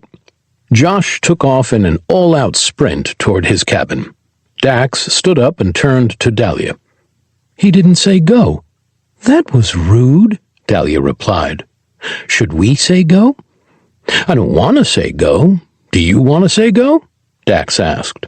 I wasn't the one assigned to it. Maybe we can get Kane to. Go, Josh called out from 50 yards away. Before he'd finished the word, Dax took off after him with Dahlia at his side. He controlled his breathing like Kane taught him while landing each step on the balls of his feet like Dahlia had demonstrated. Every muscle fiber in his legs fired as hard as it could, propelling him through the trees faster than he'd ever moved. Wind whipped through his hair, filling him with a sense of freedom while he glided over protruding rocks and jumped over fallen branches. Each breath was deep and deliberate. Dax soared through the forest, blasting past Josh before he'd made it to 65 yards. He continued to push himself once breaking out of the tree line. Now on soft, green grass, he pushed himself harder toward the cabin's back patio. Once his foot hit wood, Dax stopped. Panting, he placed his hands on top of his head to catch his breath. He turned to the forest to see Josh making it to the lawn and sprinting up to the patio as well. Sweat beaded on his forehead while he leaned forward. You'd give Usain Bolt a run for his money, Josh huffed. Where's Dahlia? Dax asked, glancing at the lake. That was good. You were fast. It looked like you took what Kane and I taught you to heart, Dahlia replied. Dax turned to see her leaning against the cabin, not panting or fighting for air. She flashed her tusks at him. I was still faster, she said. How much did you beat me by? Dax asked. So much, Dahlia chuckled. Dax turned his attention to Josh, who stood up and put his hands on his head. She beat you by about as much as you beat me, he huffed. Catching his breath, Dax grunted. I guess I'll have to start training then. No offense, man, but I don't care how biologically enhanced you are. Unless they turn you into the bionic man, you will not be able to beat her. Don't take it too hard, Dahlia teased, opening the cabin door. I've been running for my life my entire life, and I've been doing it in sand. This ground is like gliding through the air to me." Josh pushed past them both and into the house. He wiped his brow while he dropped his hands and walked straight to the basement door. "You handle the heat well," he said, opening it. "I did grow up on a desert planet," Dahlia replied. "Your nights here are cool for us." "Then you handle the humidity well," Josh added. "It is definitely strange, but welcome," Dahlia replied. "I find myself not being as thirsty here as I do on other worlds or the ship." "That's fascinating. Do you know why?" Josh asked. Dax closed the door, grateful to be in the air conditioning's cool embrace, before following Dahlia down the stairs into Josh's lab. "Look at her skin color," Dax said. "Did you really just point out someone's skin color to me?" Josh asked, a slight tease in his voice. "It's green. Through multiple different interactions, it's shown that the Dalno likely photosynthesize through their skin. If they can do that, why wouldn't they be able to absorb water through it as well?" "Like an amphibian?" Josh asked. "Why would you need that on a desert world?" "Because it didn't always used to be a desert world. It used to be a planet-wide rainforest," Dax replied. "It's getting back there, and the humidity makes Missouri in August feel dry." They reached the bottom of the stairs. Sandrina stood over a microscope, looking through the lenses. Josh pointed at her and waved for Dax and Dahlia to follow. "Progression is still showing promise," Sandrina said, taking a step back. Josh leaned against his table, hands in his pockets, and nodded at the microscope. "Take a look," he suggested. Dax approached. He leaned over and looked through the lenses. On the right were a set of large cells. On the left, 5 sets of smaller cells. The larger ones were entangled with a strange series of what looked like roots. The others had the same root structures around them, but they were withered. "What am I looking at?" Dax asked, taking a step back. Dahlia quickly slid in and peeked into the microscope. "The cells on the left are your bug cells. On the right is a mix of earth bug, Dahlia, Sandrina, my cells, and then a sample from Kane. That way we could work with every kind of variable," Josh explained. "Our genetically modified cordyceps have been proven to be extremely reactive to the underbeast cells, but they shrivel and die when attempting to infect any of the other control groups." A surge of hope leapt through Dax's gut. He crossed his arms while looking at Sandrina. Bliss overtook her face. "So, it's a success?" Dax asked. "Not yet. We still need more time to finish it off," Josh explained. "But this proves that your idea will work and won't infect other species," Sandrina replied. "You just gave the galaxy hope." Josh's smile quickly faded at Sandrina's words. "What?" Dax asked, looking at his friend. "The greatest leap in scientific discovery, bioengineering, and bioweaponry. I made it in my basement, and no one will ever know," Josh said. "Humanity will never know. The rest of the galaxy will. And you created it. You get to name it," Dax added. "I've already thought of that. It's going to be Millerceps," Josh replied. "I like it. We'll let you two get back to work. We've got one more heist to plan," Dax announced. "Not sure I'm going to like this, am I?" Josh asked. "Plausible deniability, my friend. Plausible deniability." 29. Stomping Ground. Dax watched Mark and Ashley embrace tightly for several minutes on her front porch. Kane sat in the front seat, checking one of his recently retrieved rifles. Dahlia leaned forward, her hands on the shoulders of both front seats. "Come on, let his mom join us," Dahlia pleaded. "She won't have much more time with him. She can fly with us and make us taco meat. Much taco meat." "We can't," Kane replied. If we get caught on video, that's one thing. We'll be off-world before they can find us. If she gets caught on video with us, that's aiding and abetting. She'll go to prison." "Just for seeing her son?" Dahlia asked.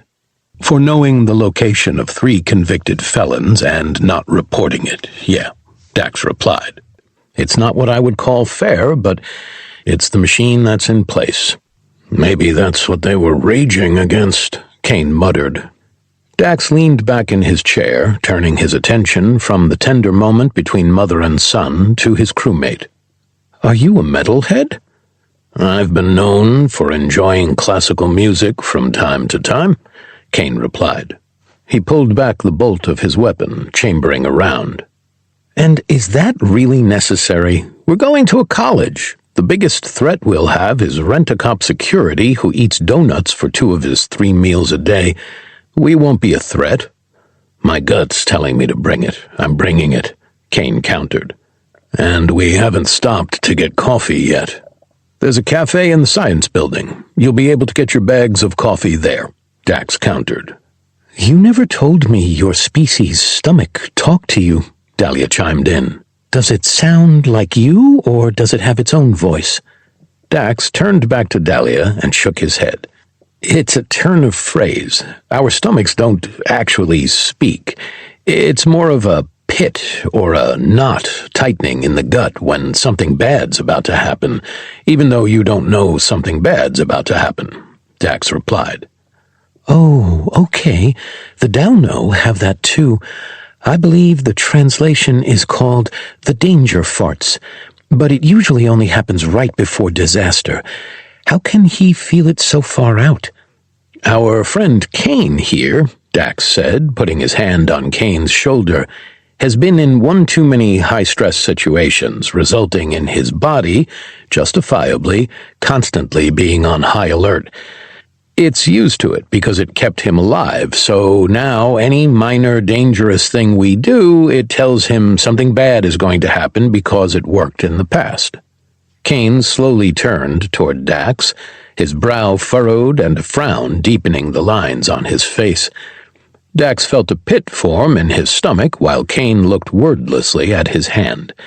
Dax removed his hand, flashed a nervous smile, and grabbed the steering wheel once more. "Sorry," Dax said softly. "Why the cold look?" Dahlia asked. "He's not wrong.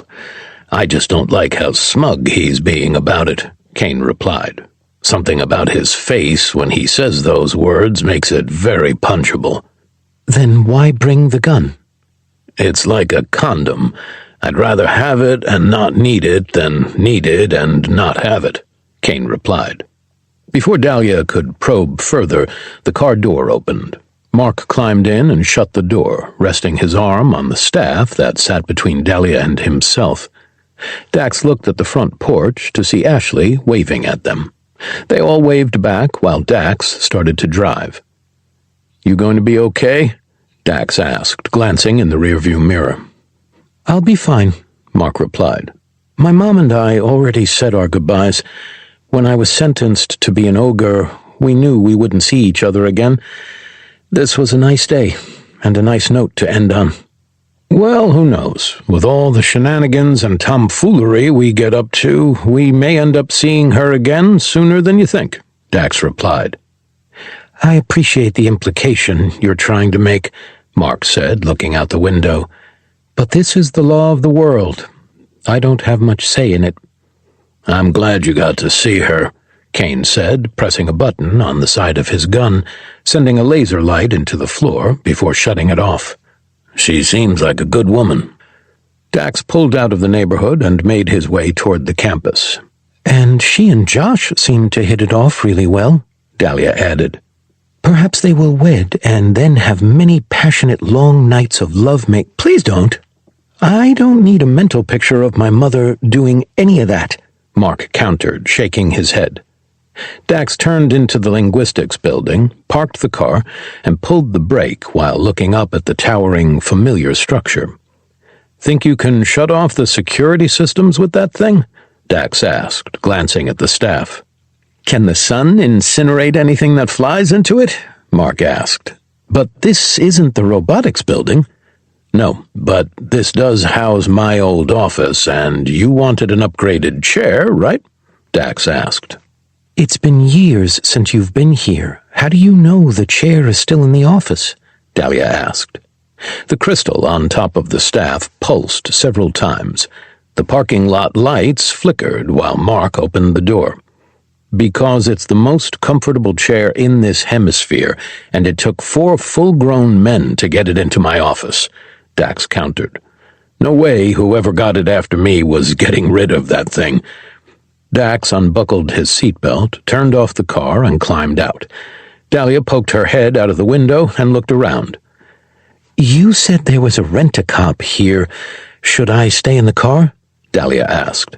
There's only one on the entire campus, Mark called out from the far side of the vehicle.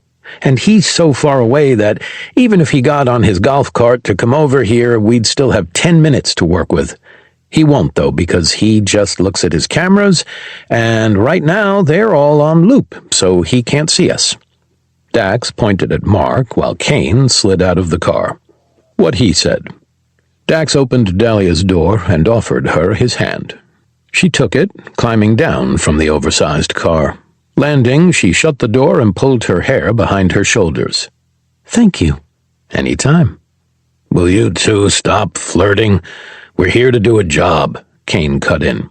Yes, Dad, Dax said, taking on Mark's usual huffy tone. They rushed across the parking lot and up the stairs of the imposing stone building. Mark placed his staff next to the card reader. Its holographic interface flickered to life. After a few seconds of work, the red light turned green, accompanied by a beep and a click of the door's magnetic locks. Dax grabbed the door and opened it. Kane was the first through, raising his rifle and moving into the main lobby, clearing it like he'd done to thousands of other buildings. With a wave of his hand, Dax, Dahlia, and Mark walked into the building. Its stale air, plagued with a hint of cheap cleaning supplies, filled Dax's lungs. I missed that smell, Dax said, cracking a smile. Wonderful. Where are we going? Kane asked, impatience filling his voice. Dax pointed at the elevators. He marched over and summoned one to them. The doors immediately opened. He was the first to step in.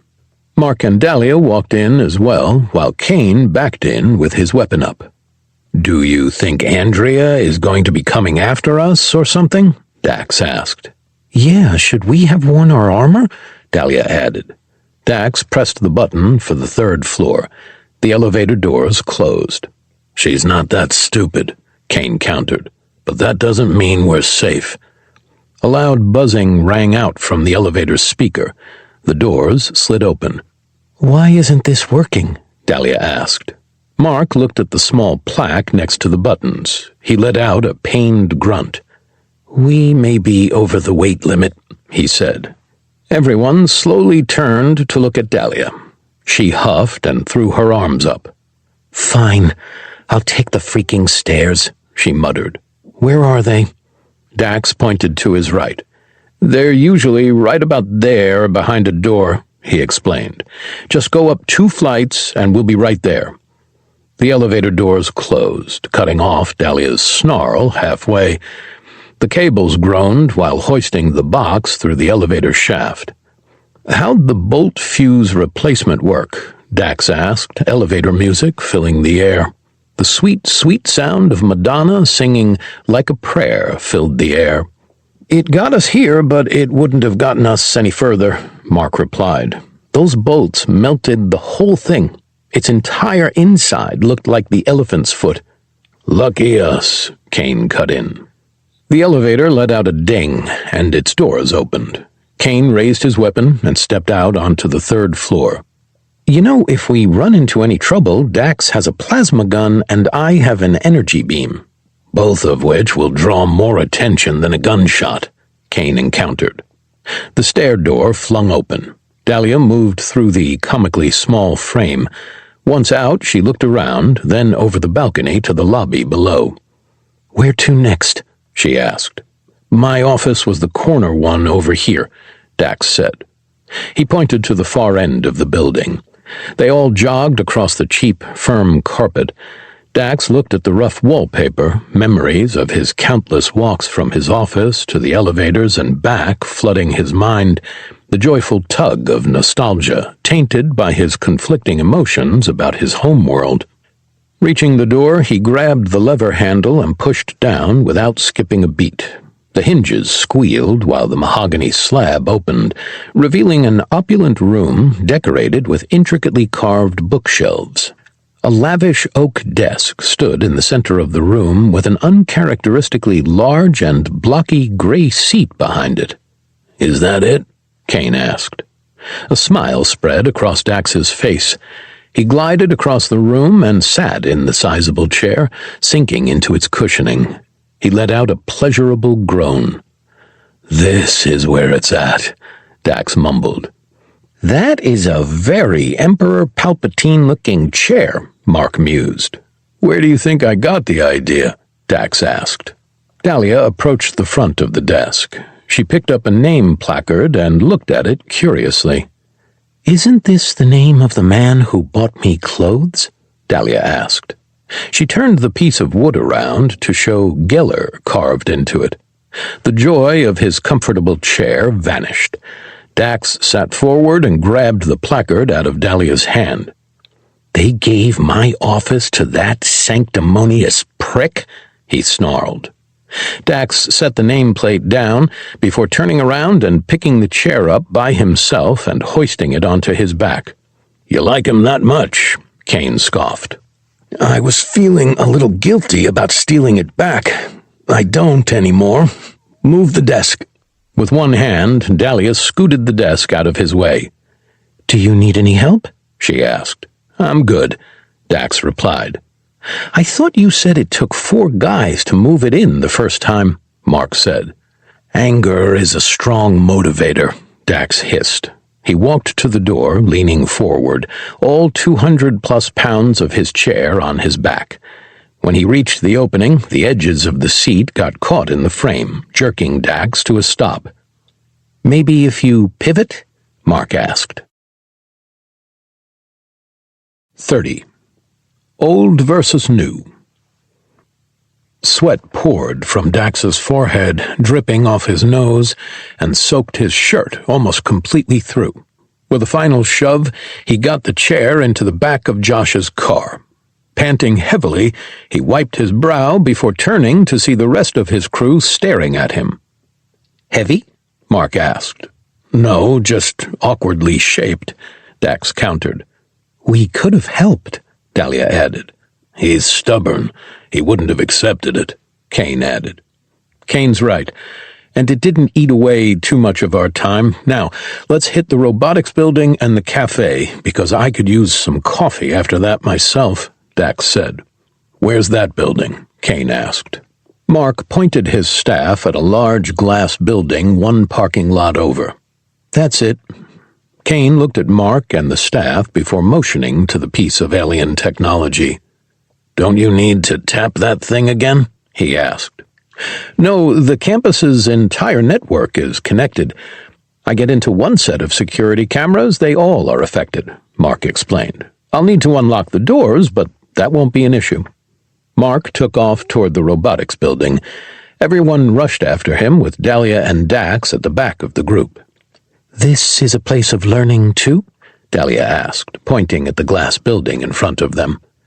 "Every building that you see around us is a place of learning," Dax explained. "Each building is for a different subject. Think your father's lab, but each wall and display have its own structure dedicated to diving into every known facet of the field." "That's amazing," Dahlia replied in wonder. Reaching the robotics building, Mark tapped the card scanner, summoning his holographic interface. Using it, he unlocked the door, opened it, and stepped to the side. Kane rushed in, gun up. He swept the hallway before waving for them to enter. Dahlia and Dax stepped through, with Mark silently shutting the door behind them. Kane motioned for them to move forward with his hand before pressing himself up against the wall to his right and silently moving forward. A thud echoed through the empty hallways. Dax turned to see Mark looking at the holographic display of his staff. The crystal on top pulsed softly several times before the display shifted to an image of the building. 4 hovering blue dots represented their team.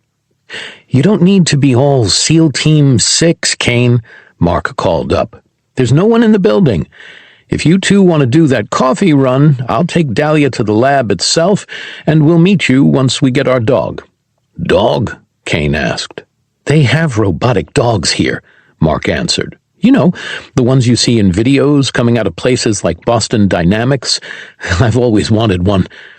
Kane maintained his position and gave a thumbs up. "I'm good for it," Dax said, looking at Dahlia. "You okay going with him?"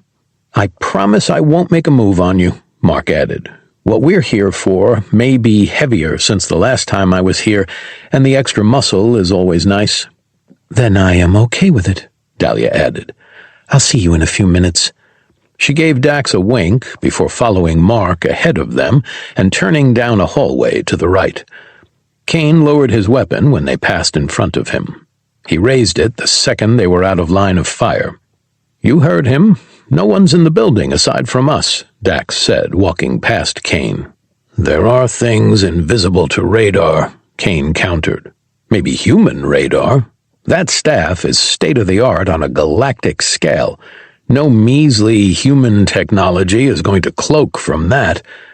Dax continued down the hallway. He turned around, walking backward, motioning for Kane to follow.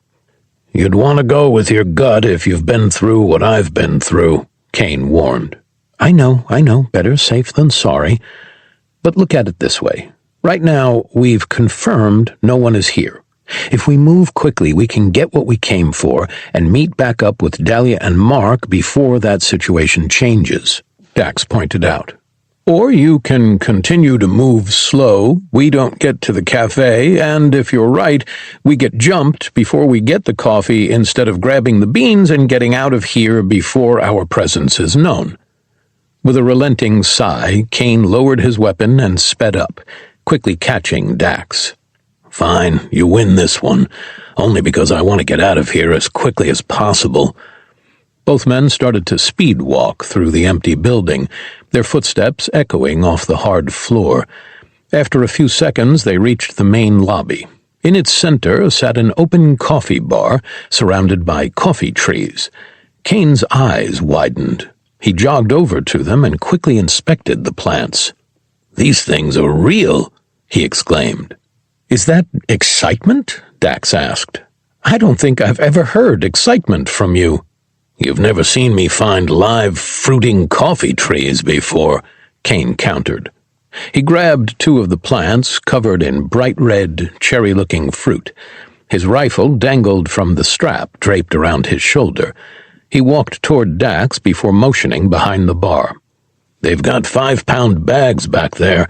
See if they have any that are already ground. If they do, get those. If not, who cares? It's coffee, and it's been years. I'll eat the beans by themselves if I have to. Actually, I might prefer it." Kane rushed back down the hallway, plants in hand, leaving Dax by himself. Put coffee on the line, and he'll completely abandon all sense of caution. Good to know, Dax muttered to himself. He walked over to the cafe. Kneeling behind the counter, he felt the silvery bags until finding a few that were pre-ground. Picking them up, he put 5 of them on the counter. Standing back up, his heart skipped a beat upon seeing Kane appear out of nowhere, waiting for him. "Ground?" Kane asked. "Yes, and what are you planning with those plants? They won't survive on our ship for very long." "They won't, but Dalno Nuer happens to have the perfect climate for them to flourish." "What do you know about cultivating coffee?" Dax asked, picking up 2 bags. "When I was a teen, my first job was at a coffee shop. I became a black apron as quickly as I could and learned everything the company had to offer about the plant." "Is that when your addiction began?" Kane shot Dax a sarcastic look. "It's where my passion began. The military is where my addiction took over, and now I get to make my own cup of coffee." he said with a little dance. I am glad that this happened, Dax mused. It's good to see this side of you, a black apron nerd boy. They walked out of the building, putting a branch between the door and its frame. They loaded up the car before returning. Kane moved behind the counter. He grabbed 4 cups and started to make the entire crew drinks. A series of robotic whirs caught Dax's ear. His hand drifted to the holster inside his jacket. He turned, resting his hand on his plasma pistol, while the espresso machine's milk steaming wand screamed. Dax's eyes darted around the lobby. The whirring grew louder, accompanied by a series of soft impacts. Drawing his pistol, he leaned against the countertop, nonchalantly pointing his weapon toward the sound. A small robotic endoskeleton, with a bottle mounted on its back, pranced into the lobby. Recognizing the school's logo on its front leg, Dax slid his pistol back into its holster. Dahlia and Mark rounded the corner, Mark's staff controlling the machine, while Dahlia held a large, sealed crate. Mark stopped and sniffed the air. "Is that coffee I smell?" he asked. "Yep. Kane's making us a few lattes," Dax replied. "I hope it's better than his steaks," Dahlia replied. "They were always very burned." "I thought you liked my steaks," Kane scoffed. "Only that there was no other option," Dahlia replied. "I mean no offense." "None taken. My taste buds are so messed up from all the MREs I've eaten." "MRE?" Dahlia asked. "Meal ready to eat. It's what people like him have to eat when they're in the field," Dax explained. "And they're only good for 2 things," Kane added, pouring the steamed milk into the cups one by one. "Preventing you from starving to death, and, in a pinch, if you've gotten food poisoning from Taco Bell, it'll help even things out." Dax held a cup out to Dahlia. She reached out to take it. As her fingers closed around it, a flash of light ripped past Dax, accompanied by a wave of heat. The cup vanished. Milk turned to steam, burning Kane and Dahlia, while filling the lobby with the stench of burned dairy. Dax drew his pistol, turned, and aimed at the source. He froze, seeing Heneva standing in front of them, his arm outstretched with a bead of purple light pulsing in his palm. His stomach twisted into knots while 8 Valtakta in full armor, their helmets withdrawn, rushed into the room. Bright lights surged through the glass front doors, accompanied by the familiar roar of a Valtakta dropship. "I can't believe you're still alive," Dax snarled, pointing his gun at Heneva's face.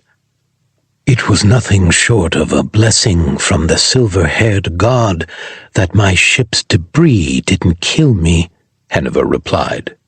Dax noticed his voice was weak, almost raspy. His skin was slightly pale.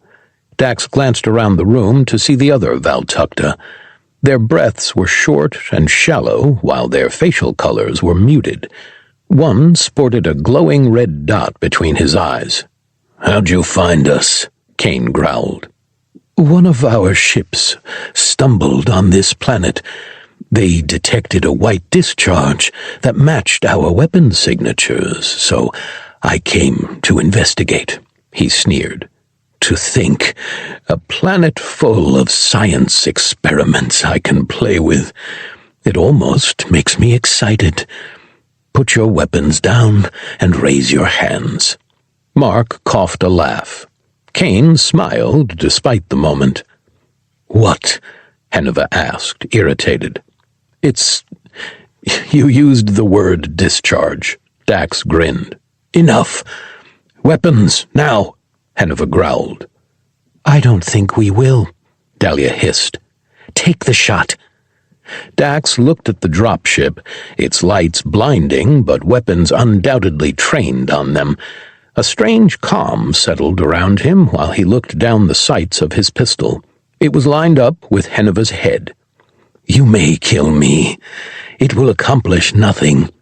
We know where Earth is now. It's only a matter of time before we come and take it." Dax set the pistol down. He slowly lifted his hands, rubbing his fingers across his translator to connect to Sandrina's. The channel crackled to life. Heneva, Earth was quarantined because of the savagery of our race. How many of your men have we killed? And there's only 3 of us, Dax asked. Hey, Dahlia cut in. I'm just referring to humans, Dax countered, looking back at the scientist. There are billions of us. There will be no Valtakuntera if you come after this world. The line crackled, cutting off. Your people aren't as enhanced as you, Heneva hissed. Mark stepped forward, staff in hand. Every plasma rifle turned to him. Humans aren't just the physical. We're metaphysical beings of energy and magic. We can harness that magic and wield it to more devastating effect than the largest cannons in your fleet, Mark snarled. Is this another conspiracy theory thing? Dahlia whispered. Where are you going with this? Kane muttered, keeping his gun raised to his shoulder. There's nothing innately metaphysical about you, Heneva scoffed. I would know. I've studied you extensively. Mark raised his hands over his head. Dax watched intently as his limbs started to tremble. By the power of Greyskull and the sons of Warvan, I summon the strength of the morphing grid to cast iron. A metallic clang rang through the lobby. Heneva flinched while the Valtakta closest to the hallway fell. Ashley stood tall, cast iron skillet in hand. She threw it at Heneva with all her might. 31. Brawl in the hall. Mark slammed his staff to the ground. A beam of energy ripped through the front of the building, sending shattered glass raining down in the parking lot outside. The Valtakta ship jerked to one side, losing its firing solution. Kane's rifle rang out, snapping one of the Valtakta's heads back in a spurt of blood, causing the others to deploy their helmets. Heneva caught the skillet out of the air and flung it at Dax. Not wanting molten iron to rain down on them, he didn't fire. The skillet crashed into the gun, knocking it out of his hand. "Get your mom!" Dax roared. He hurdled the cafe's counter, grabbing a steaming hot latte in the process. Time screeched to a crawl. More of Kane's gunfire rang out, sending sparks flying off Valtakta helmets. Mark slammed his staff down once more, sending another beam at the dropship to keep its firing solution broken. "I've got her," Dahlia called out. Heneva spun toward Dahlia, mechanical arm raised and palm glowing. Dax threw his cup of coffee at him. Before the built-in plasma implant could fire, the cup struck his chest, and its lid popped off, sending a fountain of steaming milk and espresso into his chin and face. Dax closed the distance. Heneva flinched. His hand fired, missing Dahlia wide. Lowering his shoulder, Dax collided with his opponent's gut. Wrapping one arm around his waist, Dax lifted the Valtakta off the ground.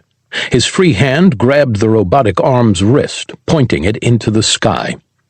Crashing into a metal support pillar, the clang echoed throughout the building while jolting Dax to a stop. Heneva wheezed from the impact. His robotic hand folded in on itself. With a yank, he slid out of Dax's grip. A bolt of pain shot through his ribs when the sharp metal elbow was driven into his back. Dax grunted, losing his grip, as Heneva's other fist caught him in the chest with the force of a sledgehammer. Dax's lungs tightened, having the air forced out of them. He stood up, blocking a kick before throwing a punch at Heneva's head. The Valtakta ducked. Dax's fist crashed against the pillar, leaving a dent clear enough to see each finger.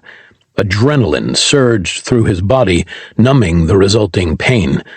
Colors flared to life around him, bringing a new dimension to the fight. Dahlia rushed past them, throwing one of the soldiers like he was a rag doll. Sparks continued to fly off the other guards, while Kane provided suppressive fire. "Dax, your knife!" Kane shouted. Dax blocked a haymaker while pulling his knife off his hip. He slashed at Henova, but the Valtakuntera blocked it with his robotic arm. In one smooth motion, he tossed it to Kane, who caught the handle before driving it into the neck of a soldier he'd staggered with continual fire. A screaming, sour pain surged through his chest when Henova grabbed him by the shirt, catching hair and skin in his grasp. Before Dax could throw a punch, weightlessness gripped him. His equilibrium shifted violently as his perception spun. Flying toward the back wall of the lobby, he saw Dahlia grab Ashley, pick her up, and charge out of the combat zone.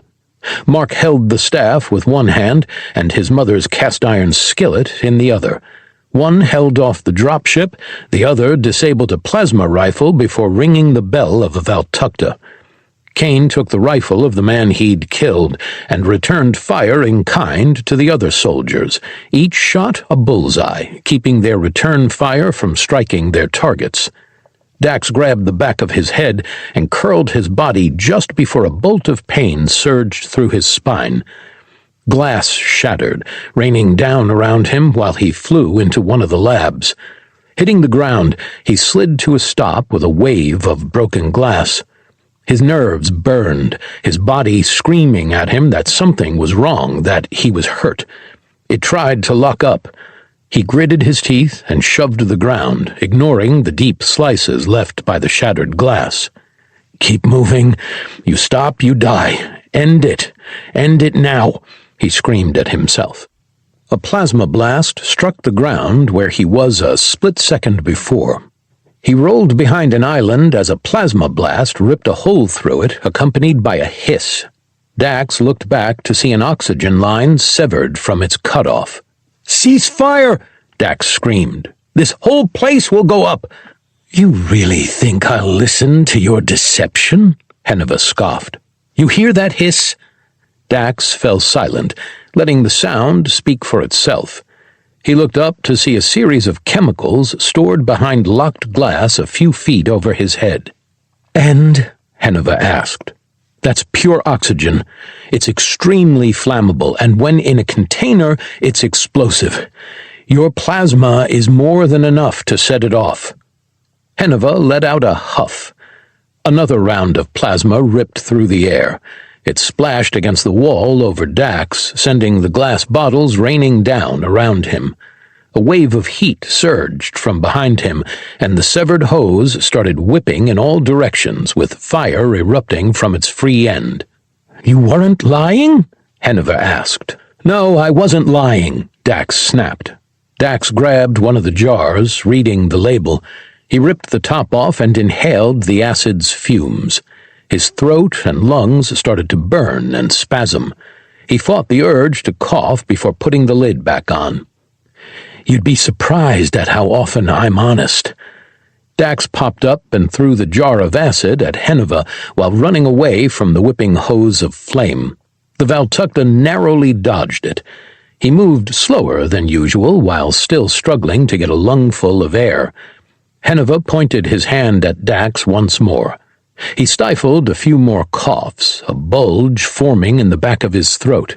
"Before you shoot at me again, look at the lab around you," Dax said, motioning at the valves that fed oxygen to each workstation. "Every single one of those metal spouts is connected to the oxygen source." Dax quickly turned on all of the valves in front of him. "You'd really be willing to die?" Henova asked. He walked toward Dax, his palm still glowing. "It'd kill you, too. It's more than a fair trade," Dax countered, the lump growing larger. Henova stepped to the other side of the table. He took his first deep breath during their fight. Some of his color almost completely returned to his face. A burst of flame in the main lobby caught both men's attention. The robotic dog engulfed one of the soldiers with the flamethrower mounted on its back. With Henova's attention off Dax, he squeezed the base of his throat. A bitterness washed across his tongue. Like a viper, he spat the concentrated fumes he'd inhaled at his opponent's hand. It splashed against the focusing crystal, which immediately started to smoke before cracking. Sparks flew from Heneva's palm. He drew it back, looking in shock at the corroded metal. Without missing a beat, Dax lunged over the table, delivering a powerful kick to his opponent's gut before landing a punch to his face. Heneva staggered back, blood pouring from the corner of his mouth. He wiped it away, offering Dax a wicked smile before looking at the acid-corroded hand. Flames whipped around behind them. Glass cracked under their feet, while the hissing timer behind Dax continued as a reminder the clock was ticking. "I'm proud of you. It's not often one of my projects learns to master my enhancements," Heneva sneered. "I don't care about your pride," Dax growled. He lunged at Heneva. The Valtakuntera took a half-step back and punched with his metallic arm. Dax moved to block the shot. A surge of electric pain shot through the bones in his forearms, sending waves of pins and needles over the rest of his appendage from contact. Dax's closed fist struck the side of his head from the cybernetic's force. Standing on broken glass, he slid, crashing into one of the lab tables. The pain in his arm slowed his movement. He didn't have a chance to block Heneva's kick. Steel toes dug into Dax's side. He felt the crack of 2 ribs, forcing air from his lungs, accompanied by another wave of pain. Pushing every distraction out of his mind, Dax wrapped his arm around Heneva's knees. With all his strength, he punched the scientist in the center of his thigh. A howl of pain rose from Heneva's lips while he staggered backward. Bending over, he picked up a piece of broken glass in his metal hand and adopted a fighting stance. Dax eyed the long, slender shard before pointing at the table behind him. "We can keep fighting," Dax said, panting heavily. "But you hear that hiss? All those valves are open. It's only a matter of time before the mixture is just right, and that fire hose detonates this entire room." Heneva lunged at Dax, slashing at him with the glass. His movements were quick, faster than the last time they'd faced off. A stinging tore across Dax's cheek, accompanied by a splash of red. He grabbed the robotic hand and squeezed, shattering the glass while slamming his forehead into Heneva's nose. The crack of cartilage separating from bone reverberated over Dax's skull, accompanied by a spurt of silver. Heneva let out a snarl, kneeing Dax in his cracked ribs. The mounting injuries caused Dax's legs to buckle as his system was overwhelmed by adrenaline. Heneva grabbed Dax by the hair and pulled him to his feet. With clenched teeth and a hiss of rage, the human glared at his opponent. The Valtakuntera reached back with his biological arm and slammed it into Dax's face. His head whipped to the side. Copper taste flooded his tongue. The air brought a fresh smell to it, the stench of burned rubber and sweat no longer prevalent in his nostrils. "Any last words, experiment?" Heneva asked, punching Dax once more. "For someone who's oxygen-deprived on this planet, you fight well," Dax snarled. He looked behind Heneva to see the flames erupting from the oxygen hose grow brighter. With his remaining strength, he grabbed his opponent by the shirt. Dax dug his feet into the ground and spun, grinding glass into a powder under toe. Exhaling, he closed his eyes, ducked his head, and pressed it into Heneva's chest. Heat engulfed him before the shockwave. A deafening ringing overcame Dax's ears, joined by a blinding light even through his clenched eyelids. A sensation struck him harder than any hammer, throwing Heneva directly into his face. He flew back, the stench of burning hair and charred flesh filling his nostrils. Glass shattered before they struck it, raining down on both men. With all his might, Dax turned his body, positioning Heneva under him. Bouncing off the ground, Dax flew across the lobby, crashing into the cafe bar. His body locked up. Every nerve screamed with static. Taking a deep breath, He tried to fight his body from going into shock. Opening his eyes, he saw the lab burning ferociously. Sprinkler systems activated, drenching the building in seconds, but not fully extinguishing the flames. Fighting to get up, exhaustion and shock forced Dax back to the ground. Kane lay on his back, knife in hand, his body limp, unconscious. A Valtakuntera soldier, helmet broken, stood over him with a gun. Dahlia and Mark were on their knees, surrendering to two more soldiers who had one gun pointed at Ashley. The remnants of his helmet covered only his lower jaw. The other, armor still intact, held his gun against Dahlia's temple. Smoldering, Heneva picked up a plasma pistol. He limped toward Dax and leveled the gun at his chest. "Now that my disgrace has been avenged, I can reclaim my place from bang." 32. Escape. A gunshot rang out. The Valtakuntera, aiming his gun at Ashley's head, snapped back, his eye exploding before he dropped limply to the ground.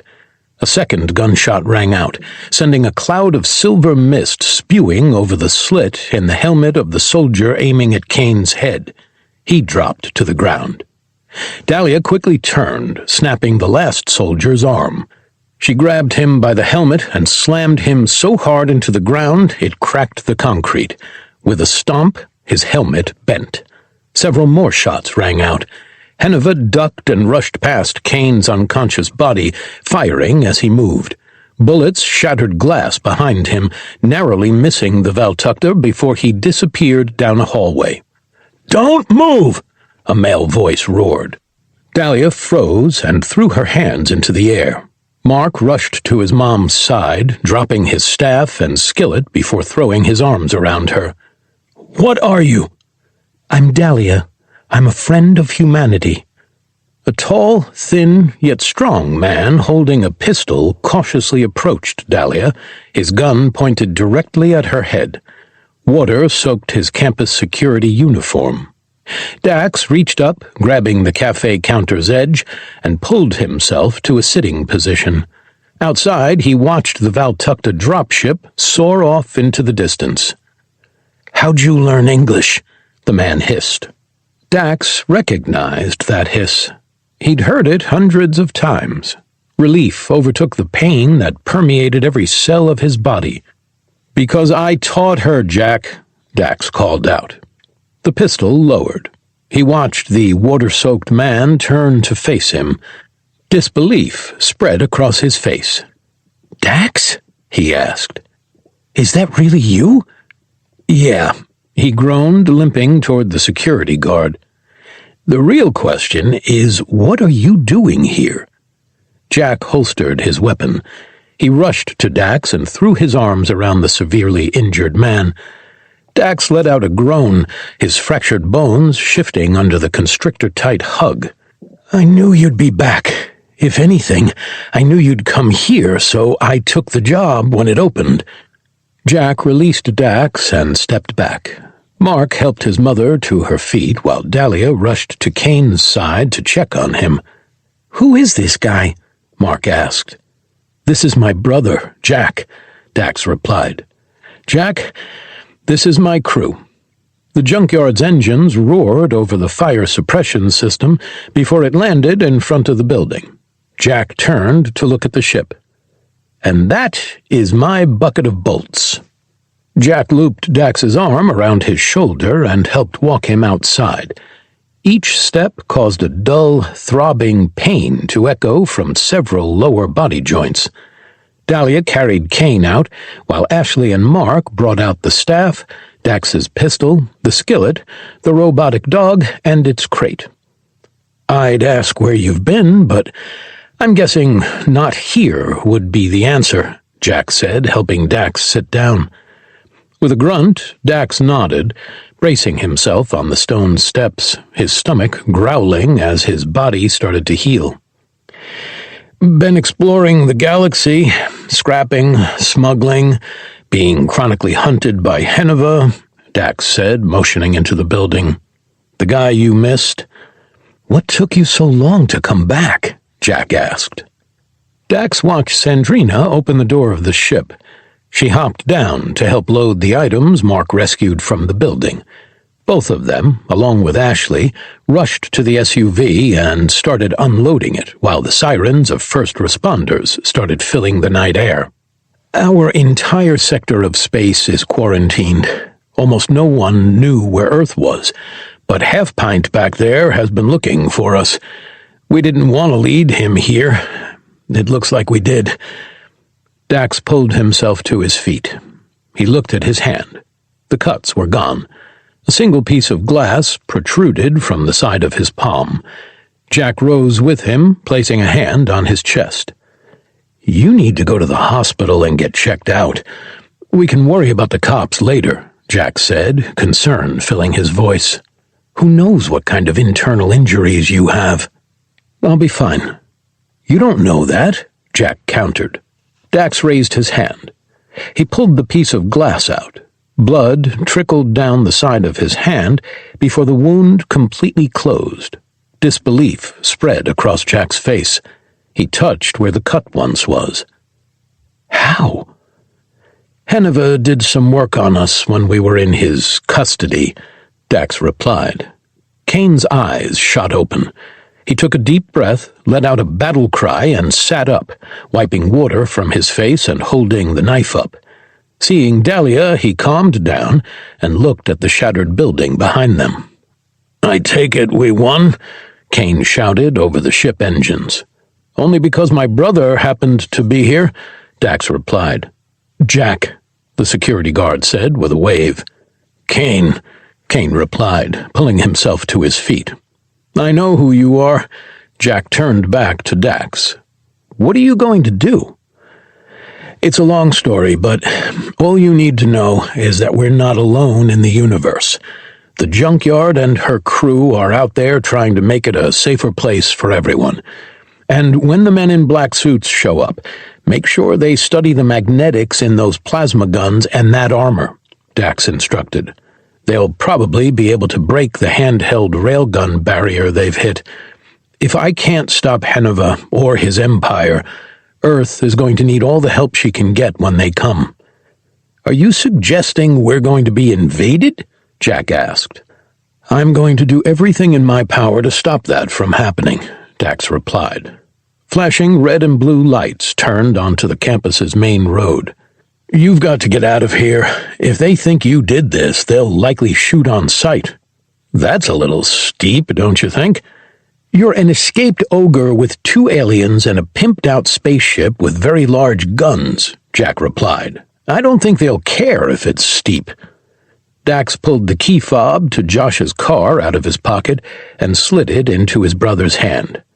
"Make sure Josh gets this back," Dax said. Dax grabbed his brother by the shoulders. He couldn't tell what were tears and what was water. He pulled Jack close and gave him a tight hug.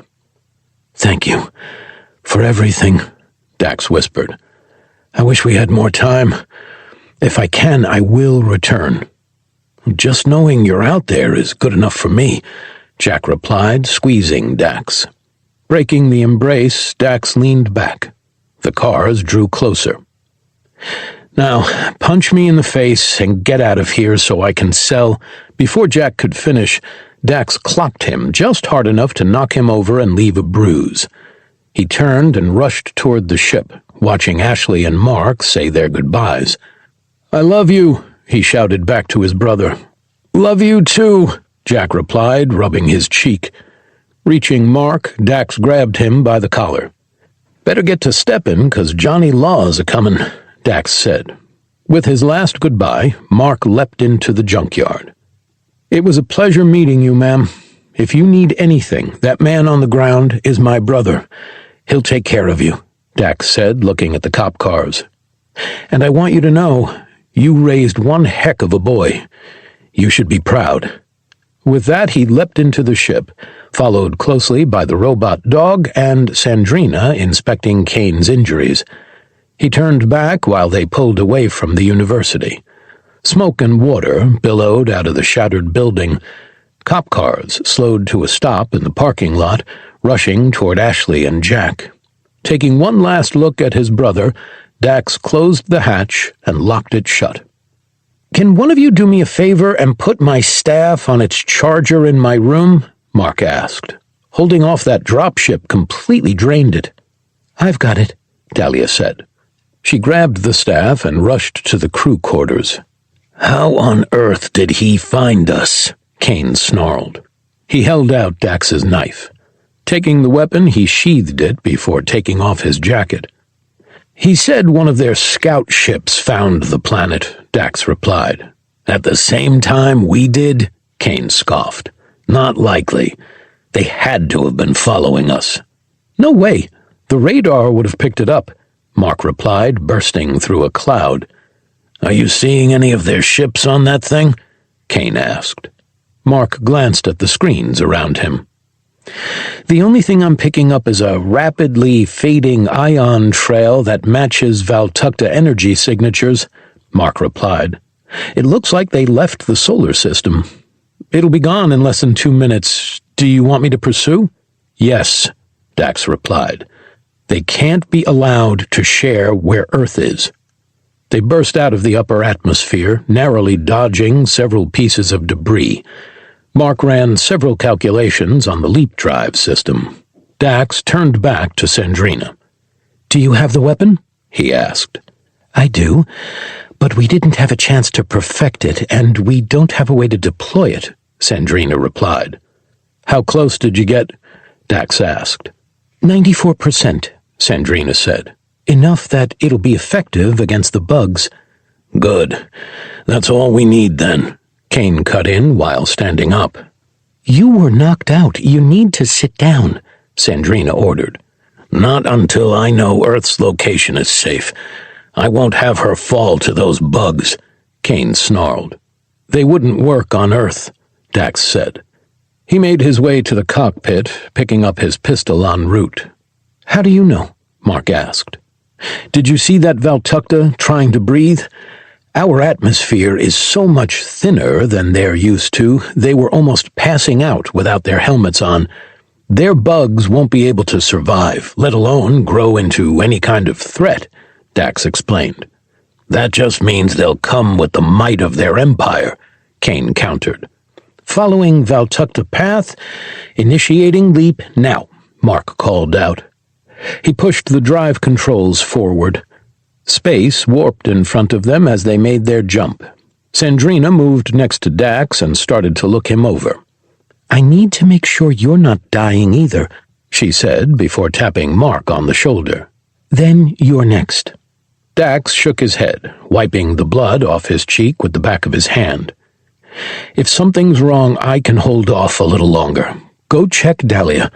Make sure she's okay first," Dax ordered. "And double-check to make sure the weapon is secure. We can't afford to lose it." Sandrina stared at Dax for several seconds, her stern features held to challenge him. At a motion of his hand, she relented and walked down toward the crew quarters to check over Dahlia. "You do know that the chances of us dropping out of leap anywhere near the Valtakuntera are next to zero, right?" Mark asked. "We've got to try," Kane replied. "And if they lose us?" Mark asked. Dax looked at Kane, his features darkened, and creases thickened by a frown. "Then we finish the mission we're currently on," Dax answered.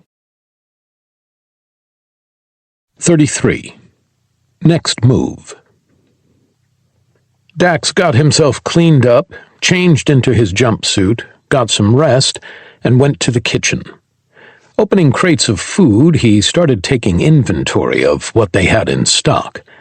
After finishing each one, he fastened them to the floor out of everyone's way. "I'm glad I got to you in time," Sandrina said, descending the steps. "I'm sorry I didn't get there faster. Is Ashley okay?" "Thankfully, she's unharmed," Dax replied. "We would have lost if it wasn't for Jack. He killed 2 of Heneva's men, providing the distraction we needed to get out of there."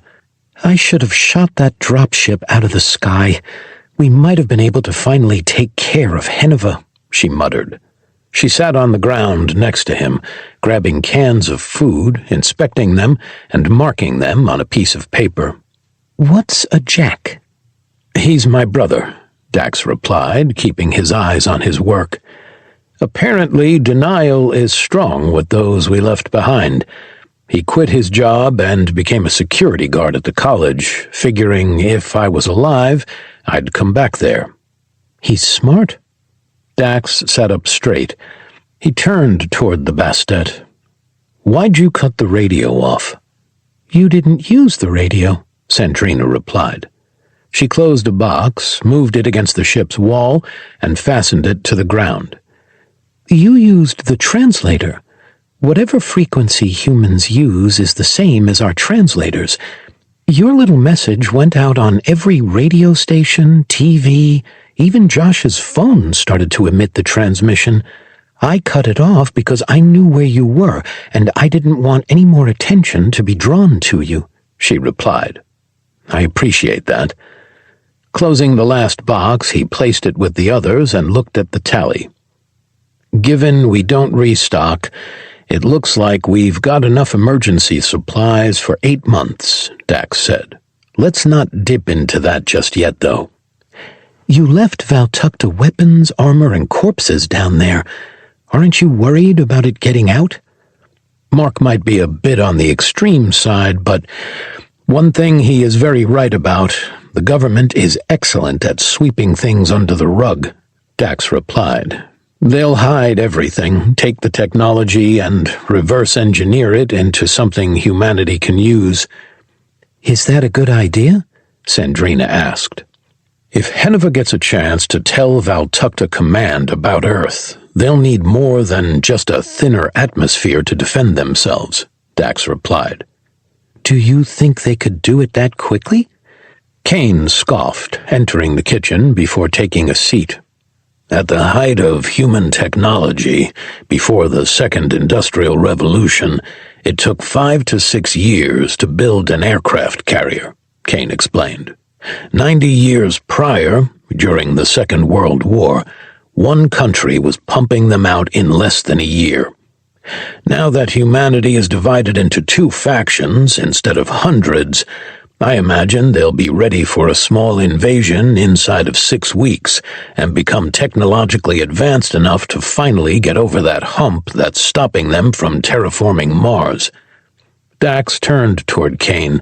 A large bruise settled across his graying hairline and down his forehead. How are you doing? He asked. A little bit of a headache, but I still have short-term memory and my pupils are responsive, so I'm good. Your rifle didn't work very well on their armor. Are you sure getting all those guns was a good use of time? I wasn't expecting Valtakuntera trouble.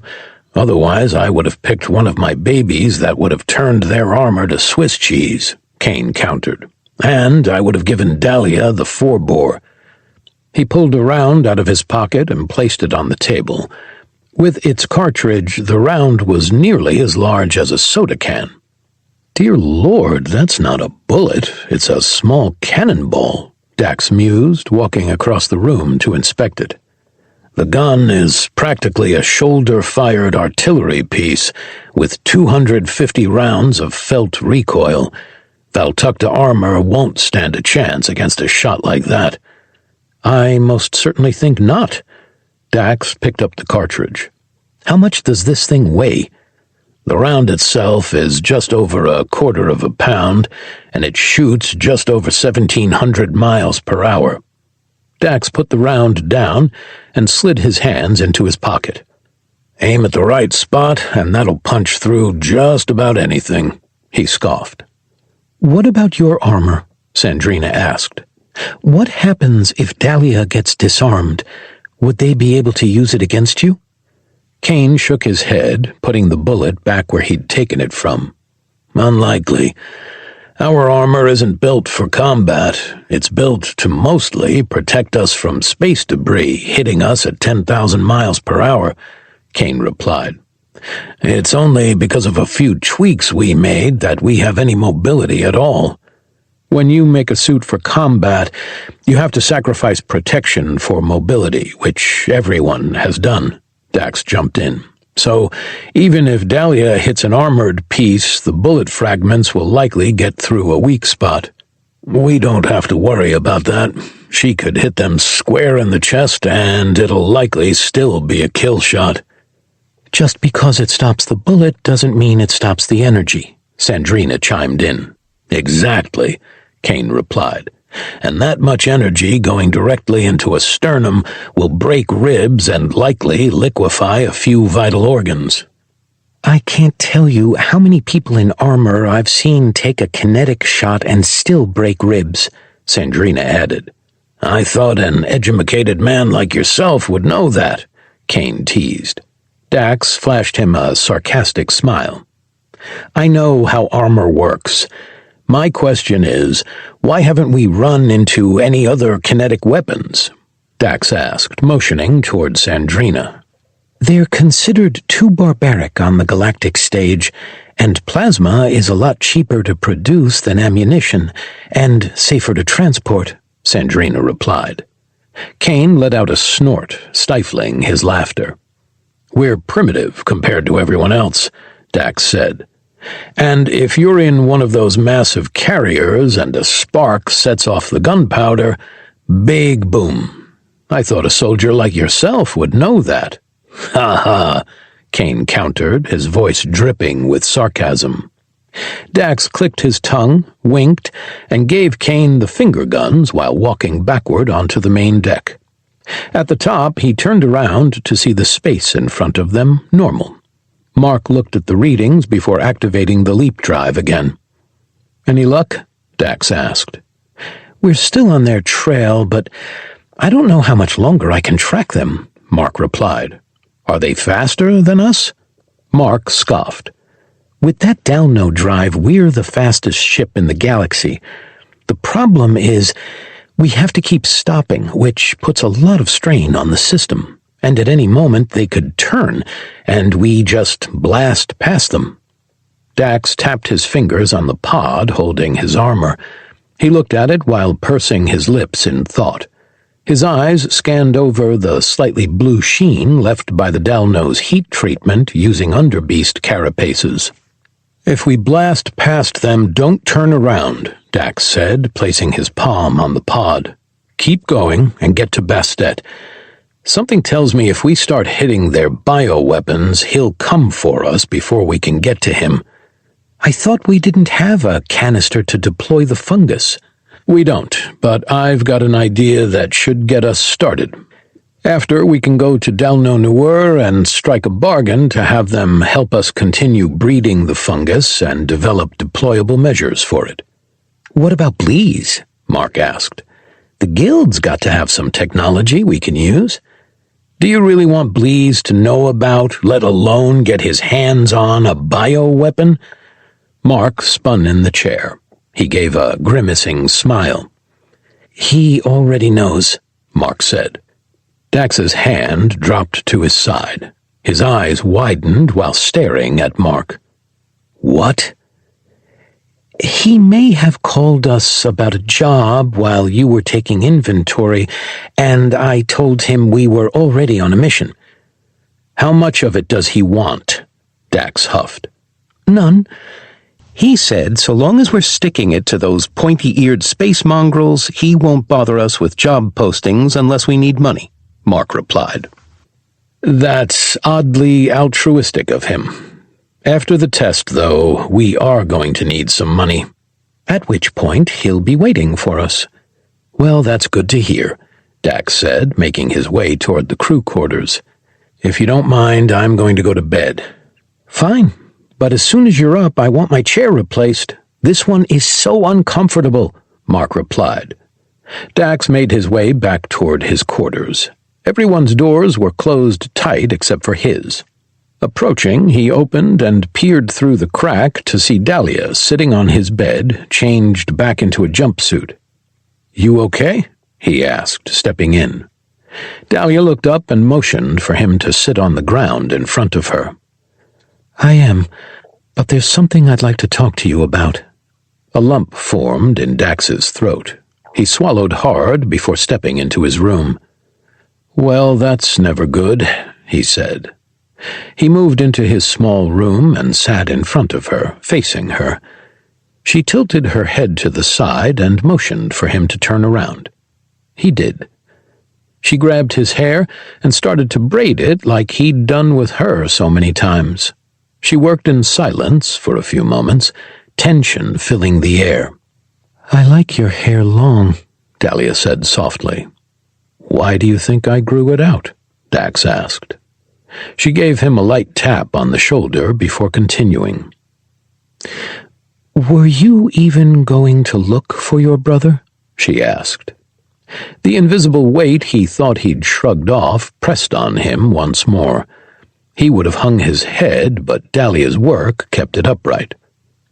"No," he confessed. "We said our goodbyes. We knew it'd likely be the last time we saw each other." "Then why'd he get a job at your school, knowing if you were still alive you'd be back there one day?" Dax forced a smile. He clenched his fists around his thumbs, squeezing so tightly the pain distracted him enough to keep his barriers down. "Because he's not like me," Dax confessed. "He always looks for the best in people, in situations. The planet could be breaking apart under his feet, and he'd find something good in all of it." She pulled at his hair, jerking his head to one side while she continued her work. "That's not an answer," she said. "That's deflecting." Dax stared at the graded floor, its rust stains taunting him with their visible degradation counter to what he hid. With a relenting sigh, he closed his eyes tightly. He'd opened up to Dahlia more than anyone else. Every fiber in his being screamed for him to stay silent, except for a small whisper at the back of his mind. He focused on that whisper, on that truth he held on how he viewed himself. "It's because, deep down, he's a good man," Dax whispered. "And deep down, I'm not." He fell silent. Dahlia's hands stopped their work. She remained quiet as well. Dax's mind raced, grasping for the perfect words, seemingly unable to find them. Relenting, he leaned against the bed frame, between her legs, and looked up at her. "Staring into the face of my mirror like that it's painful. Now that he knows I'm alive, I pray he'll move on to continue to be the man the world needs him to be," Dax confessed. Dahlia stopped braiding his hair. She leaned down and wrapped her arms around his upper body before planting a gentle kiss on his forehead. He felt her shift around him the same way he'd done when he wasn't sure what to say. She remained silent, letting her actions speak louder than any words as the calm she radiated washed through him. 34. Scout. "You know those don't make you look like a Viking, right?" Mark asked. "Your hair is way too dark to pull it off." Dax stood in his armor, helmet retracted, while looking at one of 4 vials Josh had managed to cook up. His hand rested on the back of his old chair Kane helped install. "Maybe, but I like them, so I'm not taking them out," Dax replied. He glanced back at Dahlia, who was closely inspecting the weapon Kane gave her. "Is that a Dalno thing?" Mark asked. "No, but I think it may be a Dahlia and me thing," Dax replied. "It's a great way to have a tough conversation, for one, and it keeps their hands busy, freeing up parts of the brain that would otherwise protest your words." "And if you're on the receiving end?" Mark asked. "The hair-pulling hurts enough you don't really care if your words are mildly hurtful," Dax jested. The blue swirling cone in front of their ship faded, and Bastet rushed toward them before stopping a few hundred miles away. "Oh, man, I don't know how you got any teaching done with this thing," Mark sighed, sinking back into the chair. "I don't ever want to get up.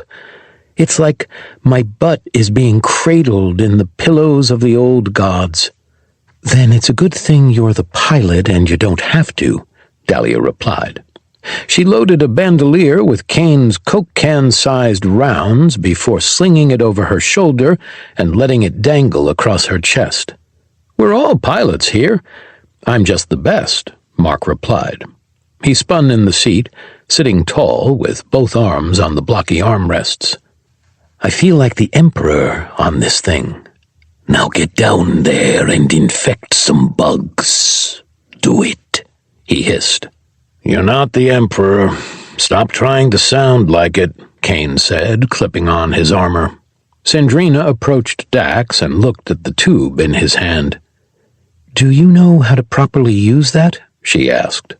Well, on Earth, the spores of this fungus are inhaled, so I imagine I'm going to have to get really close and try not to get eaten, Dax replied. That actually about covers it, yes, Sandrina replied. Josh also said they usually climb trees to make sure the spores spread as far as possible. There aren't any trees left. That won't be an issue, Dax interrupted. Mark, look for mountains, particularly any lone mountains. You're not thinking about going back into a hive, are you?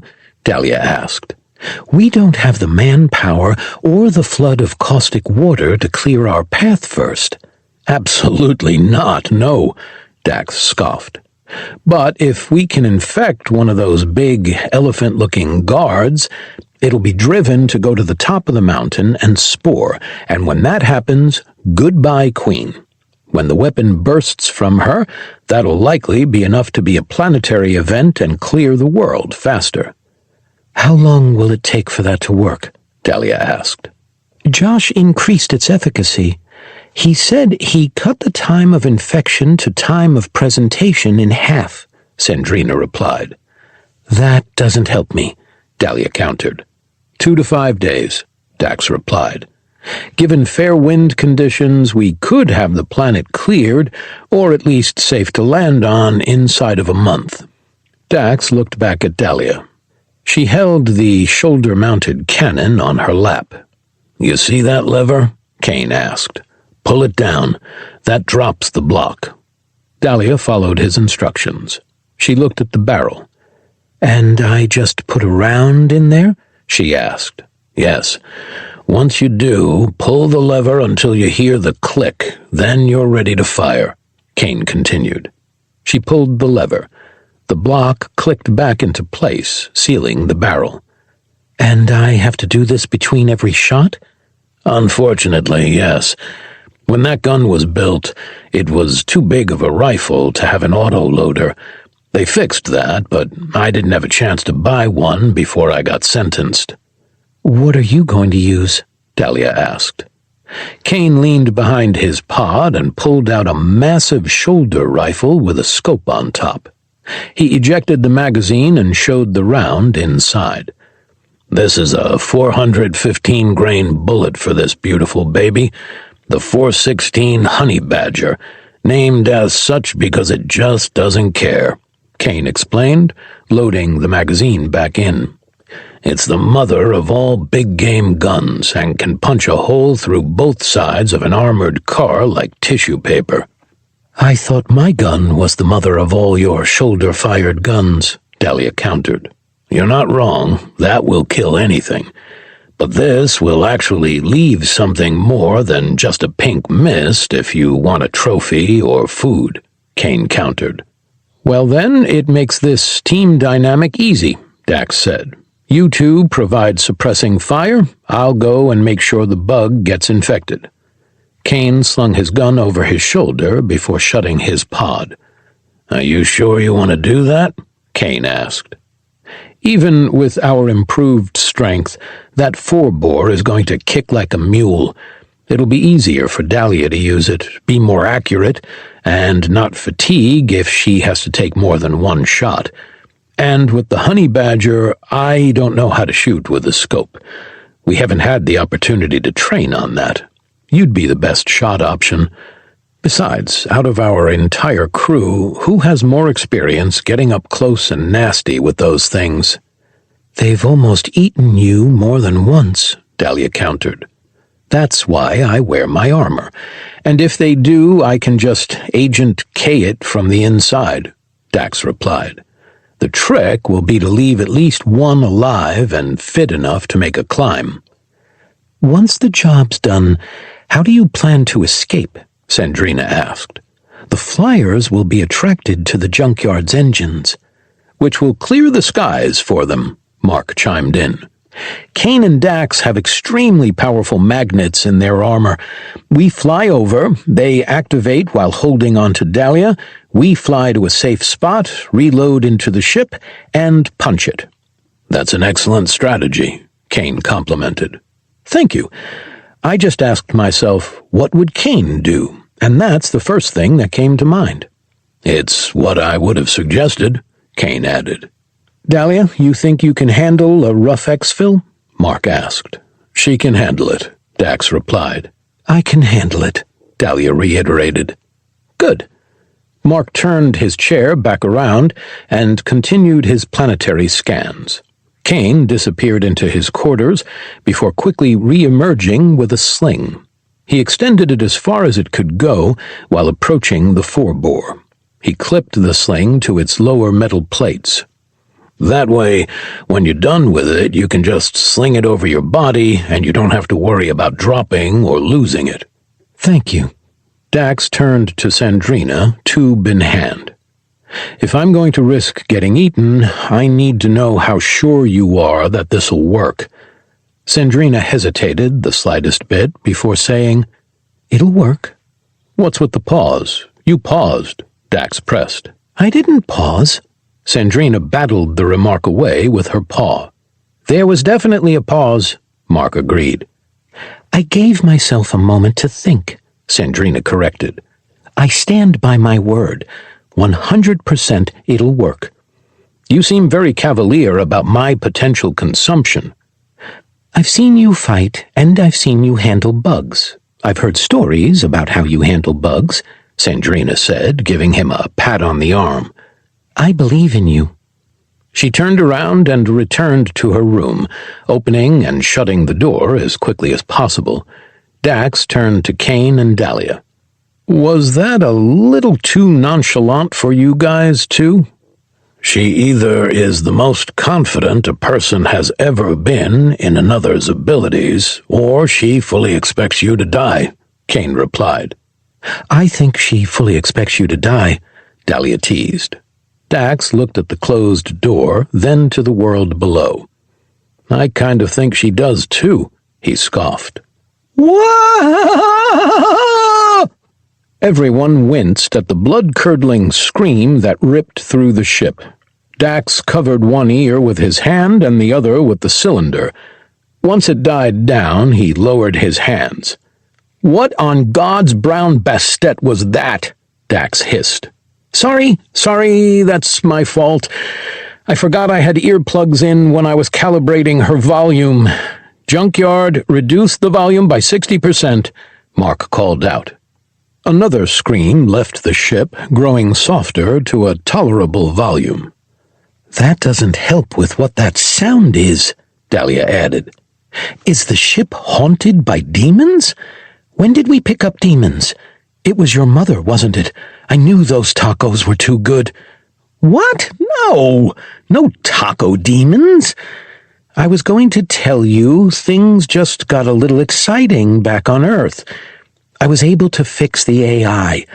The only problem is, instead of speaking binary now, all she can do is scream. Incoherently, Kane added.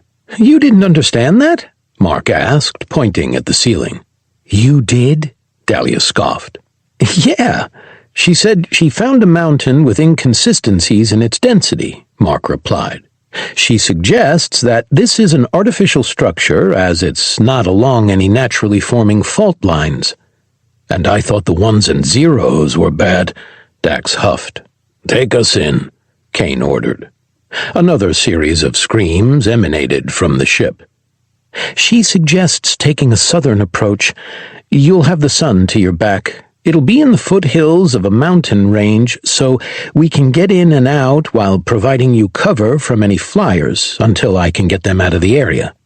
"Fine, just tell her to stop screaming," Dahlia replied.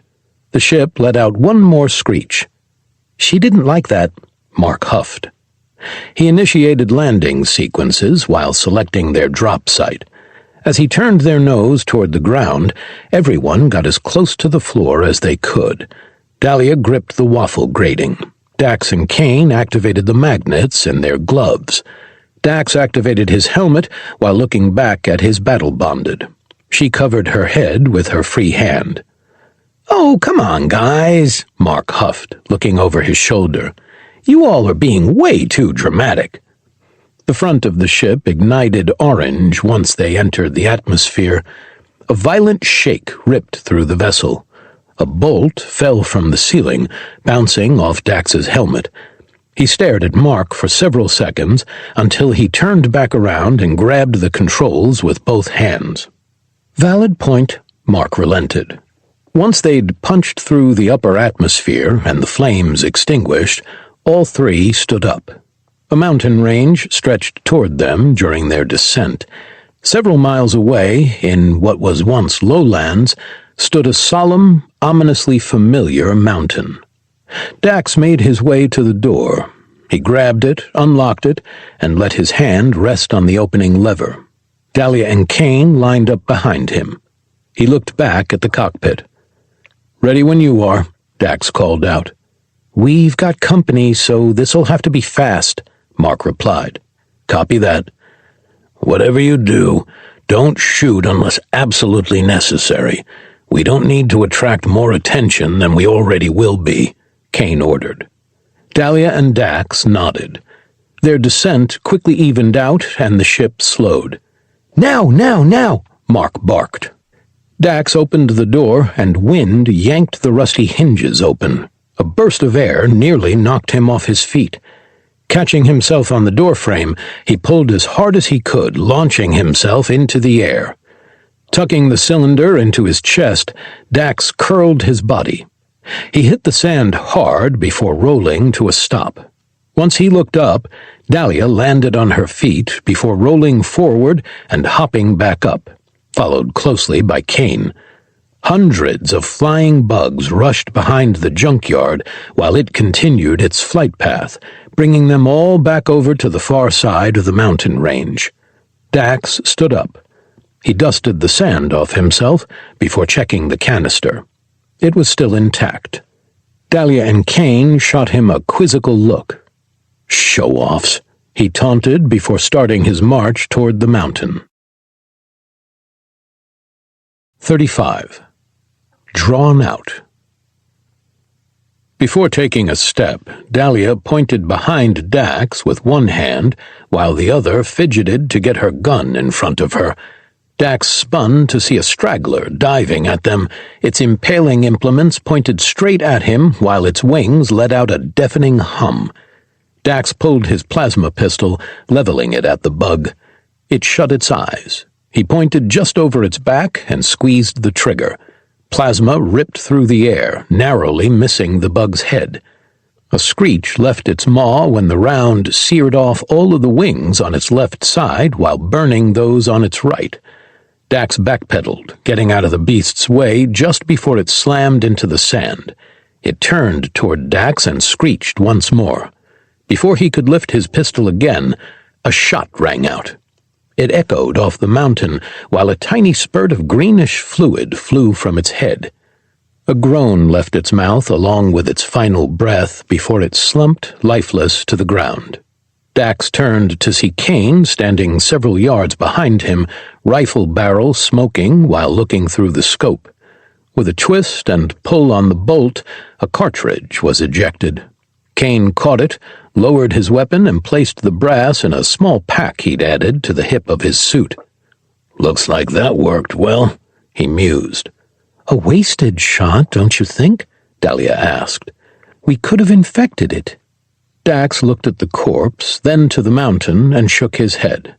If it could still fly, it's close enough to the mountain, but compare its size to the Guardians. 5 to 6 times smaller means 5 to 6 times less fungus production. Ideally, it'd be a digger or a queen maker we'd infect, but we'd have to go underground for a queen maker. And if a digger jumps before the fungus has a chance to mature, that's a wasted infection vector, Kane added. Dahlia slid around into her chamber and pulled the lever, pulling the block back in place. I'd also prefer not to have to clean my armor with a toothbrush again, Dax added. Then let's get going, Dahlia said, motioning toward the lone mountain. They started across the waves of sand, keeping on the spines of the small dunes. Dahlia kept pace with Dax, while Kane remained a few yards behind, watching their backs. The dunes are smaller, she said after a few minutes of silence. They haven't had a chance to grow as much, Dax replied. Let's hope their growth is stopped before they turn into the seas Dalno-Nuur once had. I'm sure it will, Dahlia replied. She lifted the gun and aimed at nothing in front of them for a few seconds. Dax closely watched her trigger finger. It was pressed firmly against the side of the weapon, well outside of the trigger guard. Getting used to the sights? Kane walked me through it. It's just a little different from the other weapons we're used to. I don't know, they get too close and you might be able to use that thing like a club, Dax said with a chuckle. I could. Dahlia lowered the weapon. But I'd rather not run the risk of destroying such a beautiful weapon. That's a safe choice. He loves guns like they're his own children. The sun started to set. They changed their angle of approach so the fiery ball in the sky was behind them. The radio crackled once they reached the mile marker for the hive. Took me long enough. I just lost 'em, Mark called out. What took so long? Kane asked. Yeah, why not just fly into space? Dahlia added. That's actually the reason I'm reaching out. There's a Valtakuntera scout ship in the solar system. I had to maneuver so that I wouldn't give away our position, Mark replied. Dax turned to the sky. It sat, a pale, sad blue, its last vestiges of joy ready to give way to darkness.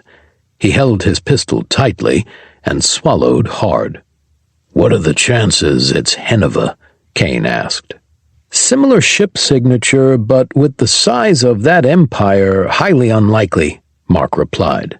But if it is, we'll be sure to blow him out of the sky before we leave. It's not a coincidence they're here, Dax muttered. What do you mean? Dahlia asked.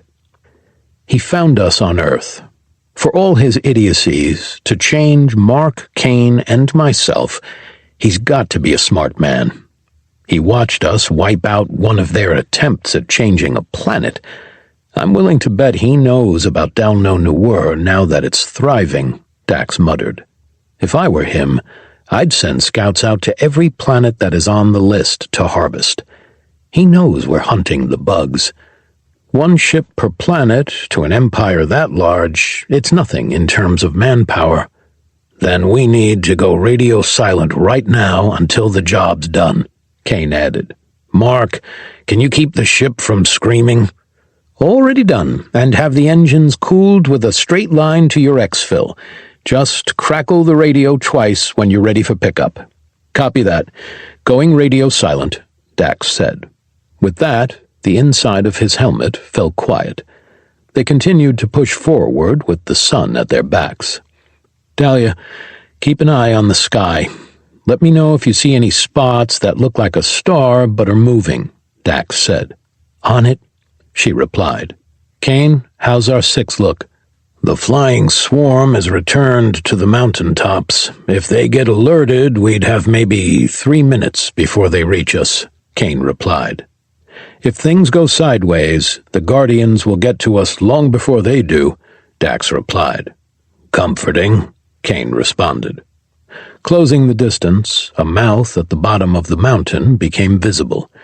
Next to it were 4 large, heavy-looking creatures, each almost a quarter larger than those on Dalno-Nuur. They let out long, low clicks and growls that reverberated across the desert and through Dax's armor. Dax watched the bugs closely while Kane lay in the sand, propping his rifle up with one hand while his other rested around the trigger guard. He retracted his helmet to look down his scope. "You guys see that?" Kane asked. "Second guard to the left." Dax squinted. Under its chin hung an engorged sac that wobbled when it moved. Each breath caused it to inflate slightly, sending a mustard-yellow color through the skin. "Dalno-Nuur guards didn't have those," Kane muttered. "I only see it on one," Dahlia replied. "It's an unknown. That's the one we kill first," Dax suggested. "What do you mean, we?" Kane asked. "You don't have anything to take those things out with." "I've got my knife and my pistol. That's all I need," Dax replied. "Well then, get them ready because I have a shot and I'm taking it," Kane replied. He squeezed the trigger. Sand jumped around him, accompanied by a bang that made it through Dax's helmet. He kept his eyes on the bug's sac. After a few seconds, it burst, releasing a wave of caustic chemicals that immediately started to eat away at its feet. Kane reloaded, retrieved his brass, and fired a second shot. The beast staggered back a few steps while the other 3 turned directly at them. Kane reloaded and fired again. The third shot struck right over the second impact, sending the bug to the ground. Dax's stomach dropped. Sections of the survivors' backs rose into the air. Massive wings unfolded and started to beat. Their hum was almost as loud as Kane's shots. Sand kicked up in a cloud around them, while what was under Dax's feet shifted from the vibrations 200 yards ahead. "Ours couldn't do that," Dahlia said, a hint of panic in her voice. "Nope," Dax replied, taking a few steps back. "They certainly could not." Kane took aim once more. The cloud grew so thick around the Guardians, Dax couldn't see them. "Take the shot," Dahlia ordered. "I don't have one," Kane countered. He stood up, wrapping the sling around one arm. He continued to keep aim at the growing cloud. "They're either going up or coming straight at us," Kane said while the humming grew louder. Dahlia leveled her gun, aiming into the dust that now stretched almost halfway to them. Dax moved behind Dahlia and put several yards of space between them, while Kane moved in the opposite direction. Dax's eyes were locked on the cloud, his heart starting to race while his eyes darted, looking for shadows or any hint of the bugs. Humming continued to grow. The cloud pushed further toward them, the AI in his suit registering errors on motion inside the cloud. "Fall back," Kane called out. "No," Dahlia snarled. Before Dax could say anything else, he saw a shadow, barely outlined by the setting sun. Without a word, he fired his pistol at it. The plasma dulled once, entering the debris. Its splash gave away the charging guard's position. The cannon pressed into Dahlia's shoulder went off. The kick shoved her hard enough she had to take a half-step back. A heavy thud shook the ground while the humming lessened. One of the Guardians rolled out of the cloud with a hole the size of a softball in its forehead. Dropping the block, Dahlia pulled the shell out, stuck it in her bandolier, and slid a second round in. The humming stopped when the cloud was only a few yards away from them. Dax took several steps back. He cleared his throat just loud enough for Dahlia to hear. She quietly started to back up, holding her gun at the ready. Kane was nowhere to be seen. Only a part of his gun stuck out of the sand. Heavy footfalls rumbled from inside the settling cloud. Another shadow became visible. Dahlia turned to take her shot. Before she could pull the trigger, a wave of sand rushed over her from her left. Dax ran at her when her instincts kicked in. Dahlia dove forward just as the Guardian at her left trampled where she once stood. Kane's rifle rang out as the second charged Dahlia. An impact in the side of its skull threw it off course, narrowly missing the Dalno. Dax raised his pistol, his heart slamming in his chest at the sight of the gargantuan beasts. Firing at the one Kane didn't shoot caused it to let out a roar. A decibel warning flashed on his heads-up display. The Guardian started to turn. Dax changed his course, running away from Dahlia and Kane. The other bug corrected itself. It reared back on its hind legs. Dahlia fired the forebore once more. With a spurt of blood, the lower portion of its leg gave way. Off balance, the Guardian let out a roar before falling to the sand. Landing on its side sent another tremor through the dunes. It kicked and opened its shell to unfold its wings. Kane took another shot. He hit the beast in the eye.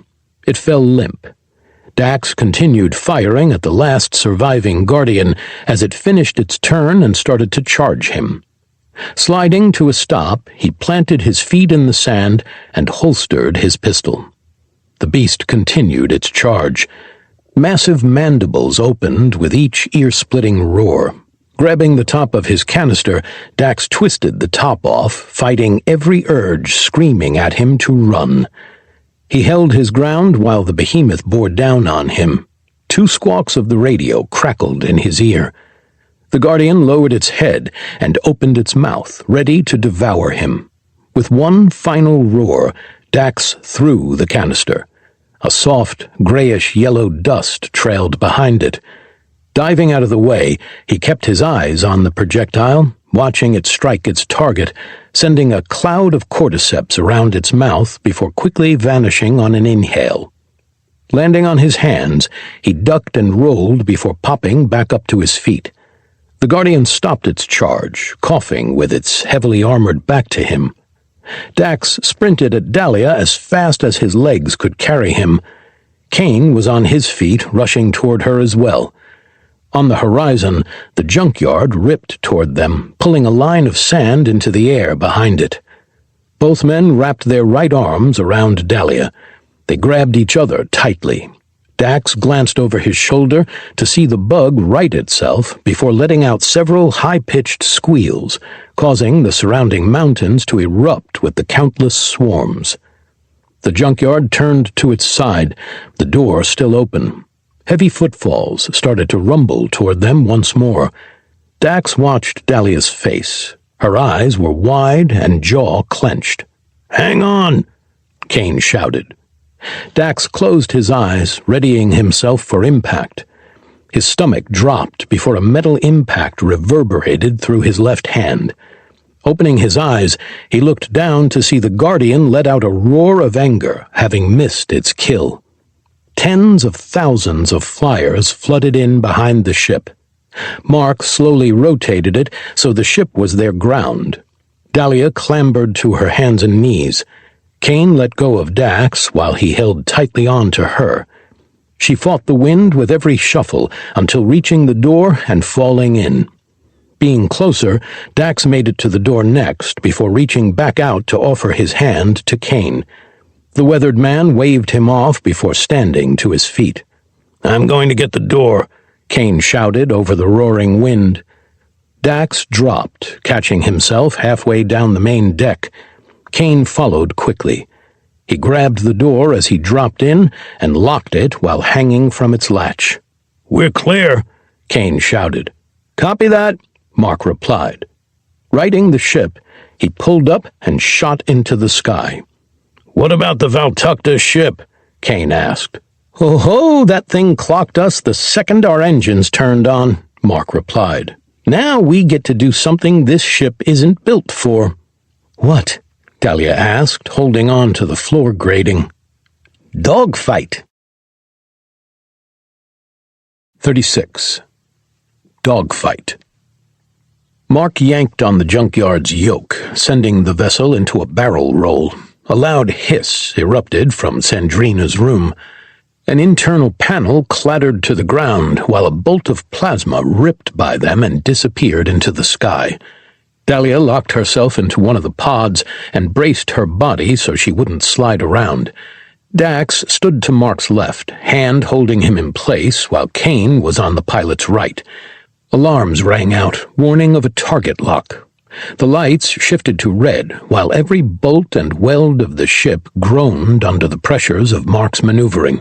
"Fly by the mountains. Get the swarm up between us," Kane barked. "That's what I'm working on," Mark grunted.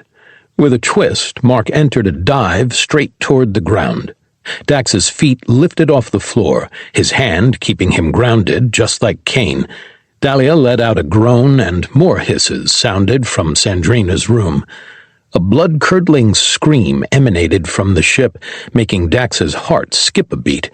He grabbed the station in front of him with his free hand and pulled himself into a standing position. He clenched his stomach while several more plasma rounds narrowly missed the ship. Reaching the mountains, Mark pulled up. Dax's knees buckled from the G-forces. He groaned while every square inch of skin was pulled toward the floor along with his insides. Sand and rocks kicked up around them, while more rounds crashed into the ground on either side. "Hang on!" Mark shouted. He pulled even further up on the yoke, making Dax's stomach drop. The pit in his gut made him almost want to vomit. He clenched every muscle he had to maintain control of his body. "Not in the helmet, not in the helmet, not in the helmet," Dax snarled to himself. Mark skimmed the mountainside. Groans from the ship screamed against the forces they were put under. Once over their peaks, Mark dropped the ship halfway down their slopes. Even at breakneck speeds, Dax saw the rocky protrusions start to crawl with movement. "Looks like we got their attention," Kane called. "Dax, under the lip where your hand is, there's a switch. Flip it," Mark ordered. Dax slid his hand under the ledge. His fingers touched a small, cold cube. Fidgeting with it, it flipped open. His hand returned to feel a small metal cylinder. When he pulled it to one side with a click, static overtook the radar before shifting to a rear view of the ship. "Why do we have a backup cam?" Dax asked. "For moments like this," Mark replied. He pulled the yoke to the left while another shot screamed through the air. "Why isn't it where you can reach it?" Kane asked. "Because the wire we had left wasn't quite long enough," Mark countered. "And you couldn't extend it while we were fixing the engine?" Kane hissed. "Not enough wire," Mark countered. Dax watched the feed to see the swarm flood out between both ships. The Valtakuntera vessel started to rapidly fire, vaporizing hundreds of bugs. Light flared around the craft as they burst into ash and rained toward the ground. "What are you seeing?" Mark asked. "They've got shields," Dax replied. "Then let's wear them out," Mark added. He accelerated, pulling away from their pursuer, sending even more bugs behind them. Mark pulled back, tilting the Junkyard's nose to the sky. "What are you doing? Don't pull up! Keep using the underbeasts," Dahlia called out. "If that's a good pilot, he's going to be getting out of that swarm, and we can't let him get above us," Mark countered. As he spoke, Dax watched the ship pull out above the swarm, only for them to start following. Two bright red circles glowed from under the Valtakuntera cockpit, while bits of bugs slid across its hull. "Guns are overheated, shields are gone, take him out," Dax barked. "He's too maneuverable. We'd never get behind him," Mark countered. "Next time we have to rebuild this thing, we're adding a mine dropper," Kane shouted. Another set of screaming tore through the ship. I know," Mark replied. "Give me a second." Mark flipped several switches. Arms rose out of the top of the chasing vessel, and 2 rockets were fired at them. "Let's try spinning. That's a good trick," Mark called out. They still flew straight up. Dax braced himself between the floor and the station, while Mark pulled them into an aileron roll. Dax's stomach turned. He tightened it once more to keep everything down. His eyes were locked on the image of the encroaching rockets. They started to spin with them, moving closer to each other with each rotation. More hissing and cat spitting erupted from Sandrina's room shortly before the missiles collided, detonating in a ball of fire. The explosion shook the ship, and Mark stopped his spinning. Blue skies gave way to black, causing Mark to level them out. "They've got a straight shot at our belly," Kane hissed. "Junkyard says those are heat seekers," Mark countered. "We'll be a sitting duck in space. If you can't outmaneuver them, outthink them." Mark accelerated once more through the atmosphere. Fire engulfed the ship from compressing the air in front of them. 2 missiles spun wildly past them before detonating harmlessly above. A shout of joy involuntarily erupted from Dax's throat at the sight. In the imaging behind them, the Valtakuntera ship pulled up at their 6 once more. "He's on our tail!" Dax shouted. "Good. Then I get to test out a theory I've always wondered about," Mark mused. "A missile theory." 2 more missiles were launched from the fighter. Mark pulled up, causing the flames that engulfed the ship to vanish once hitting the vacuum of space. Dax looked at the image behind them. Come on, Mark snarled. The missiles pulled up, following their trajectory. "Yes!" "Why is that a good thing?" Dahlia called out. "This is why." Mark fiddled with the controls. The engines were cut off, their acceleration slowed, and gravity started to pull them back toward the planet. Mark used maneuvering thrusters to put them nose first and drop toward the missiles. Mark, does part of your missile theory get us blown up?" Dax asked, fighting panic that desperately tried to take over. The missiles continued to close in while the Valtakuntera vessel turned below them, positioning itself to continue pursuit. Dax clenched his jaw, his fingers gripping the panel he'd braced himself against. With 2 soundless flashes, the missiles zipped past them, narrowly missing the Junkyard's hull. Dax exhaled, not realizing he'd been holding his breath. Dahlia let out a relieved whimper while Mark pointed at the image behind them, his eyes locked on the Valtakuntera vessel. "What are those missiles doing?" Mark asked. Dax looked to see their primary engines cut off. A small puff of smoke erupted from near the noses, spinning the missiles around toward them. The engines erupted, propelling the weapons back at them. Mark, they're still coming," Dax said, his mouth completely drying out. Kane started to cackle. As the missiles grew closer, it shifted into a near-maniacal laugh, sending a pulse of fear through every nerve in Dax's body. His mind disassociated at the concept of their imminent death. He hardly registered the missiles ripping past them for a second time, or the Valtakuntera vessel accelerating through the atmosphere. It was the near-blinding detonation of their drive, when both missiles struck their engines, that snapped Dax out of his catatonia. Flaming debris rained down on Bastet, leaving trails of smoke for hundreds of yards. Dax's entire body relaxed at the sight, his adrenaline dump leaving him so weak he could hardly stand. Mark pressed a button, causing their engines to fire.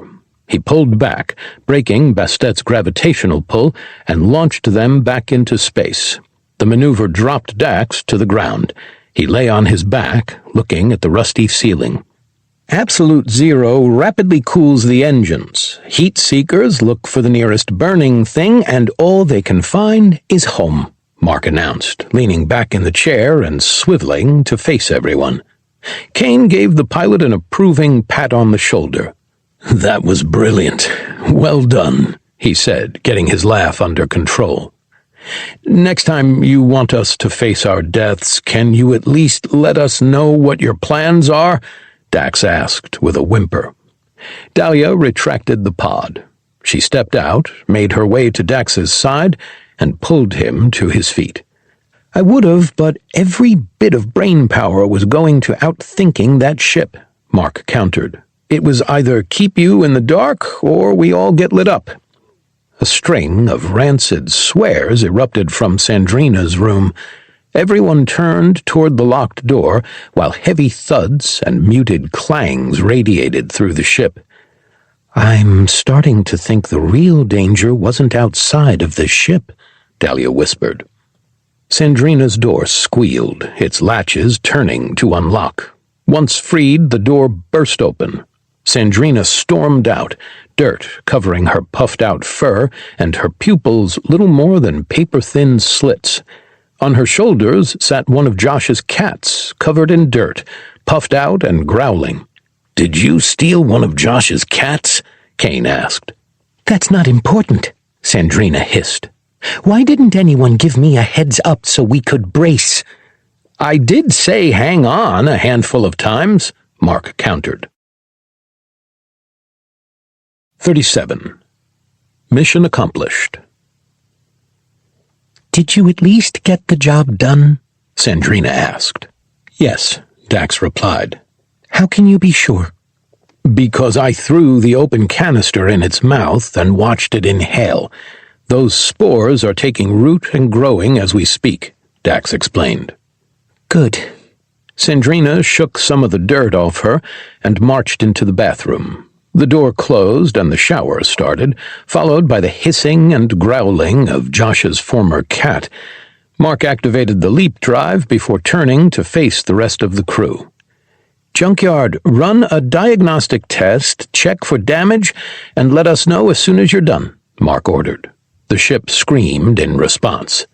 "That's getting old already," Kane grumbled. "For now, it's either this or binary. Which would you prefer?" Mark asked. "Neither," Kane countered. "Just have her run text on one of your screens." "I get vital information from every one of those screens," Mark said, unbuckling himself and standing up. "I'm not going to sacrifice life-saving data so you don't have to hear the ship." Another scream burst from the sound system. "And she agrees with me." Mark marched down the hallway toward their engine room. With a shake of his head, Kane followed until he got to the ladder and climbed into the belly of their ship. Dax followed Mark, with Dahlia doing the same. She paused at the ladder and lowered her rifle and bandolier. "How was it to shoot that thing?" Dax asked, walking backward. "It is the single most invigorating act of my life, and its power is unlike anything I've ever seen," she replied. "Why isn't that more common with your people?" "Because everyone having shoulder-mounted cannons would end in the extinction of humanity, most likely," Mark replied. "And besides, do you have any idea how expensive those things are? A single shot costs about as much as the average person makes a day on Earth. The gun itself, 3 years. "They're prohibitively expensive," Dax added. "Its kick didn't get you too hard, did it?"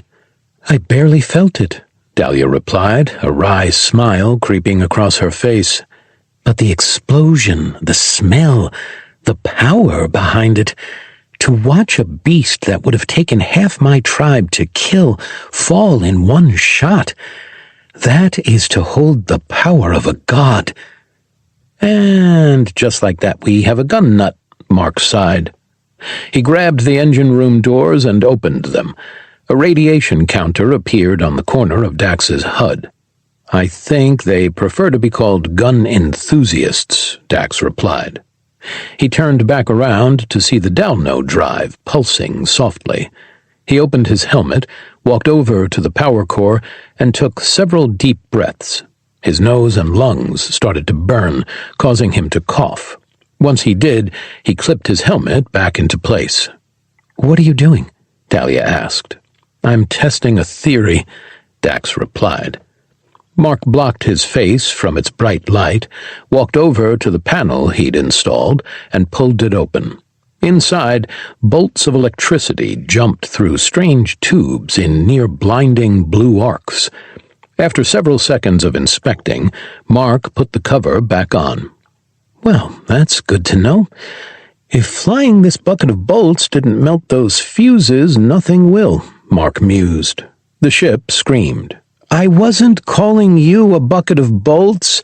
You're a highly intelligent, enjoyable artificial intelligence. It's what's built around you that's a bucket of bolts." Dax grimaced when another scream sounded. Mark flinched, rushed out of the engine room, slammed the door, and bolted it shut. "She wasn't very happy about that." "You just called her a her body. What do you expect?" Dax asked. "If we were on Earth, she would have slapped you." "I'm surprised she's not venting the ship as we speak," Dahlia added. The junkyard screamed once again. Mark shot the ceiling a sarcastic grin. Very funny, he grumbled. She said it's a good idea, but she likes you too much to sacrifice you just to vent me. Well, that's good to hear, Dax added, carefully eyeing the loose bolts around them. I'm thinking we should do some spot repairs so we don't lose all of our paneling the second you drop us out of leap. He pointed out what he was seeing as he spoke. Dahlia reached up. With her bare hands, she tightened several screws. I agree. You two can get to that? I've got a cockpit to man and, of course, to plot, Mark replied. Dahlia reached up to another bolt and tightened it with her fingers. She looked at Dax and flashed her tusks. Hanging his head, he huffed. I'll get out of my suit and get my tools. Returning to the main deck, he dismantled his armor and placed it back into its pod. Closing it, he made his way back toward his quarters. Looking into Sandrina's room, he saw potting soil was strewn all over the place, and deep claw marks marred her bed. Enjoying the view? She asked. Dax jumped. He turned to see the soaked Bastet and cat, one looking just as unhappy as the other. We could have blown up, Mark said with a shrug. I would have preferred that than showering, Sandrina countered. When we stop at Delno Noor, I'll need more soil for my plants. Otherwise they'll all die and no more medicine production for us. Don't worry, we'll make sure you get them refilled before you lose any of them. Dax made his way to his room. One of his panels hung limply by a single bolt. He reached under his bed and pulled out a satchel of crudely made tools. Grabbing one, he picked up 4 bolts on the ground, stood up, and started to repair his room. It only took a few minutes before he'd completed his work. He made his way back out to see Dahlia finishing most of the tightening in the hallway. I'm a little short for some of the higher ones, she said, reaching for the 13-foot ceiling. I could use a little extra hand. Shoulder ride it is, Dax said. Let's get up there. Dax climbed onto Dahlia's shoulders.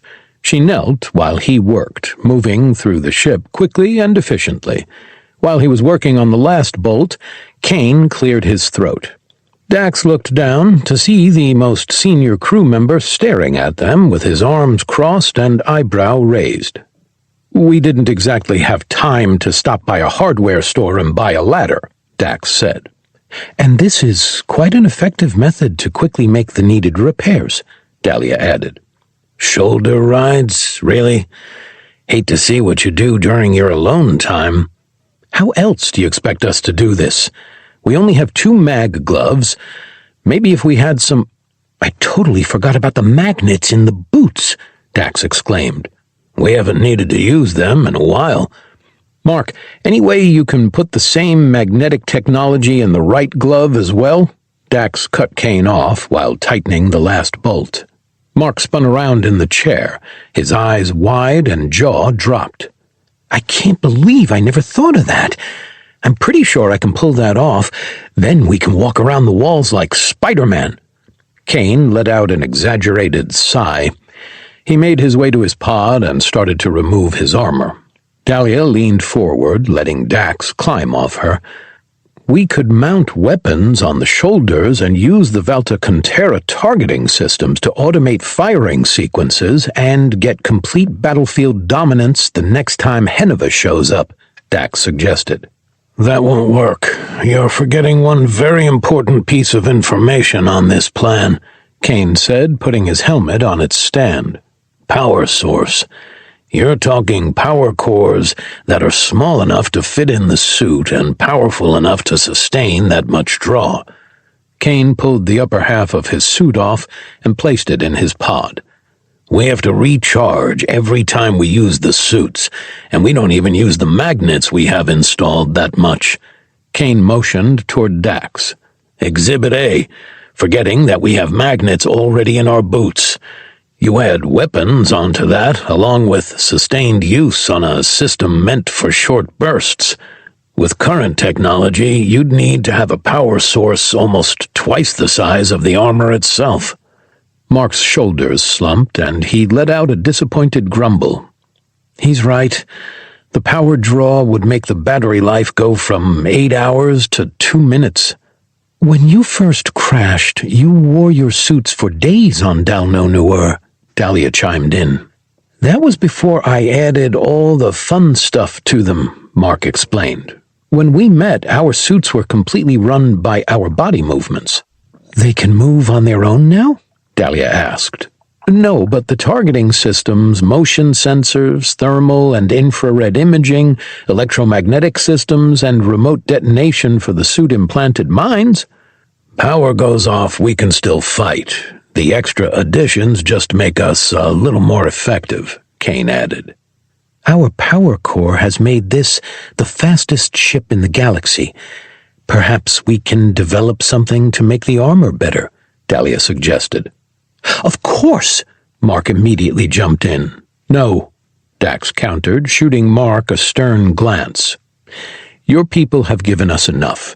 They need to focus on rebuilding and repopulating. Dahlia opened her mouth to counter. And don't use the "we killed the queen and saved your people" argument. Your people have already used it too many times as is, Kane jumped in. My people were said to have highly advanced power sources, Sandrina said, emerging from her room. It's only been a few decades. Those power sources are likely still intact. After we reclaim it, you can have the first one we come by to research yourselves. Any race based on pyramids is going to be light years ahead of everyone else, Mark mused. Also, I got a message from Bleeze, Sandrina added. She held up one of the guild pucks. It blinked a soft blue around its center. On its top, it sported the symbol for Bleeze's branch. She placed it on the control console next to Mark. What did he have to say? Dahlia asked. No idea. I haven't opened it yet, Sandrina replied. But he only reaches out to me on this when he has a new job, and since I'm part of the crew now, it's only fair we see what the job is together. Then let's give it a watch, Kane said. Everyone circled around the puck. Sandrina tapped the glowing blue line with her long, sharp nail. A hologram of Bleeze flickered to life above the dark disk. Their four-armed compatriot sat with all his elbows resting on his armchair with his fingers interlocked in front of him.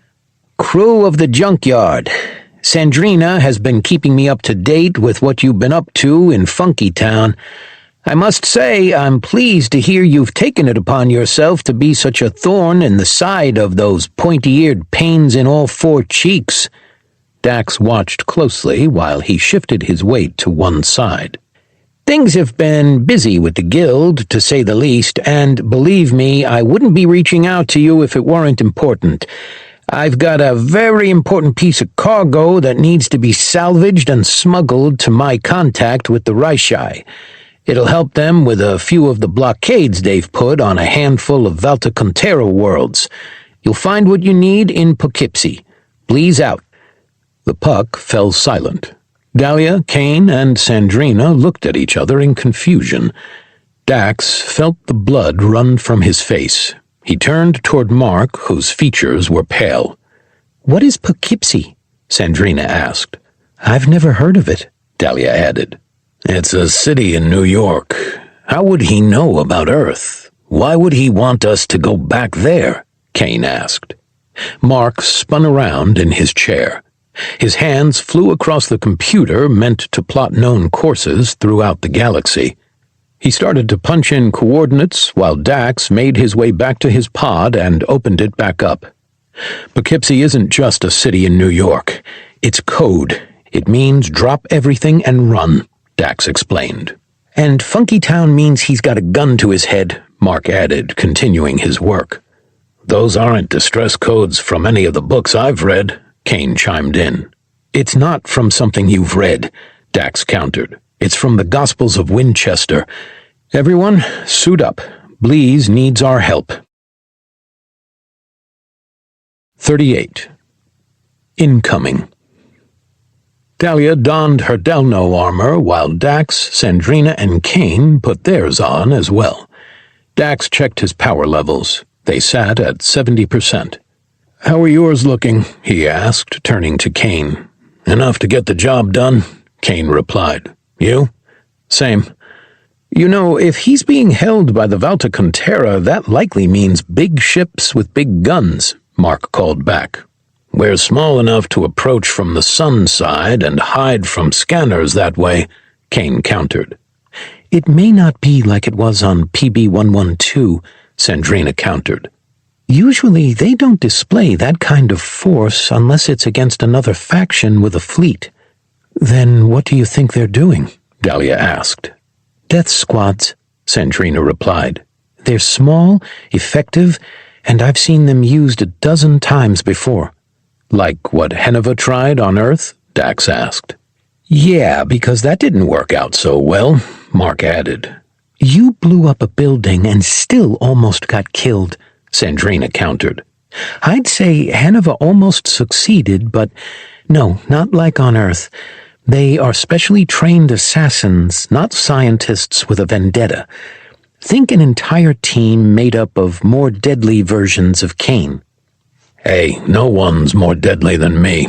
Okay, so we do a detailed scan on approach, see what data we can find, land in a blind spot, and send a single scout in," Kane suggested.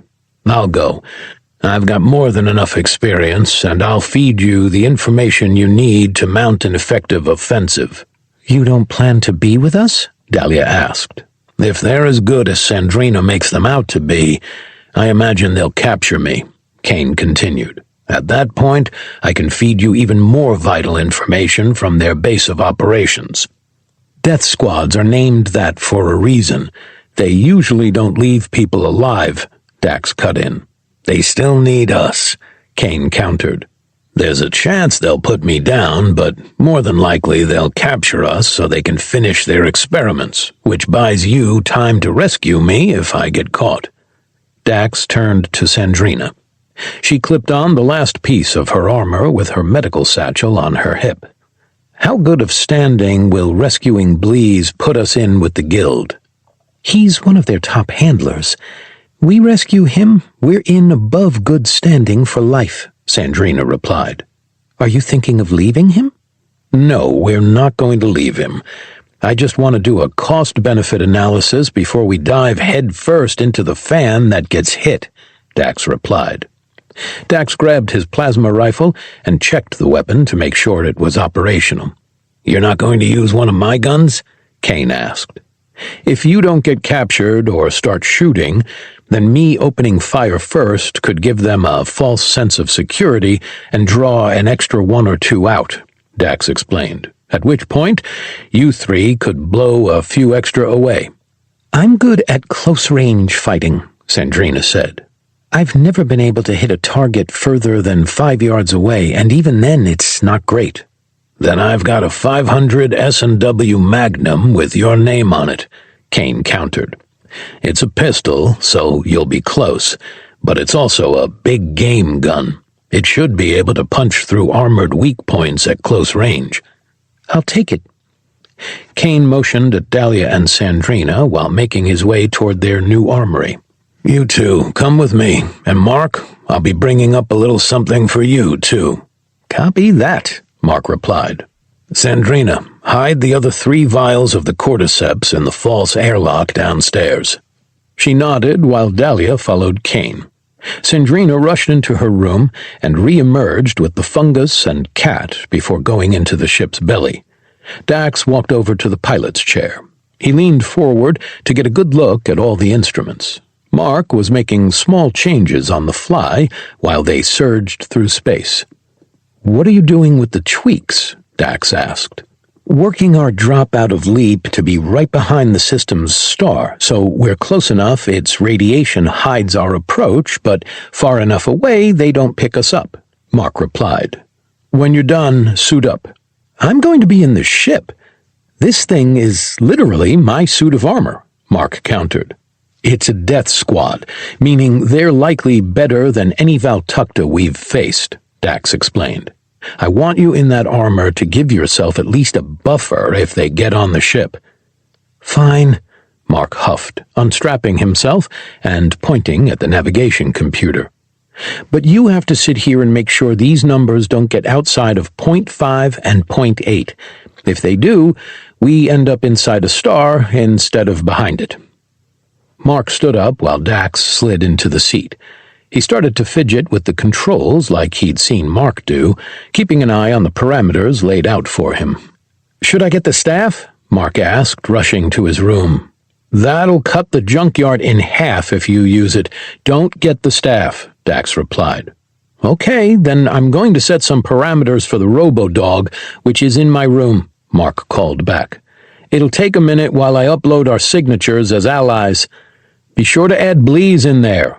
Whatever you're going to make it do, we don't need to go from rescue to scorched guildmaster," Dax called back.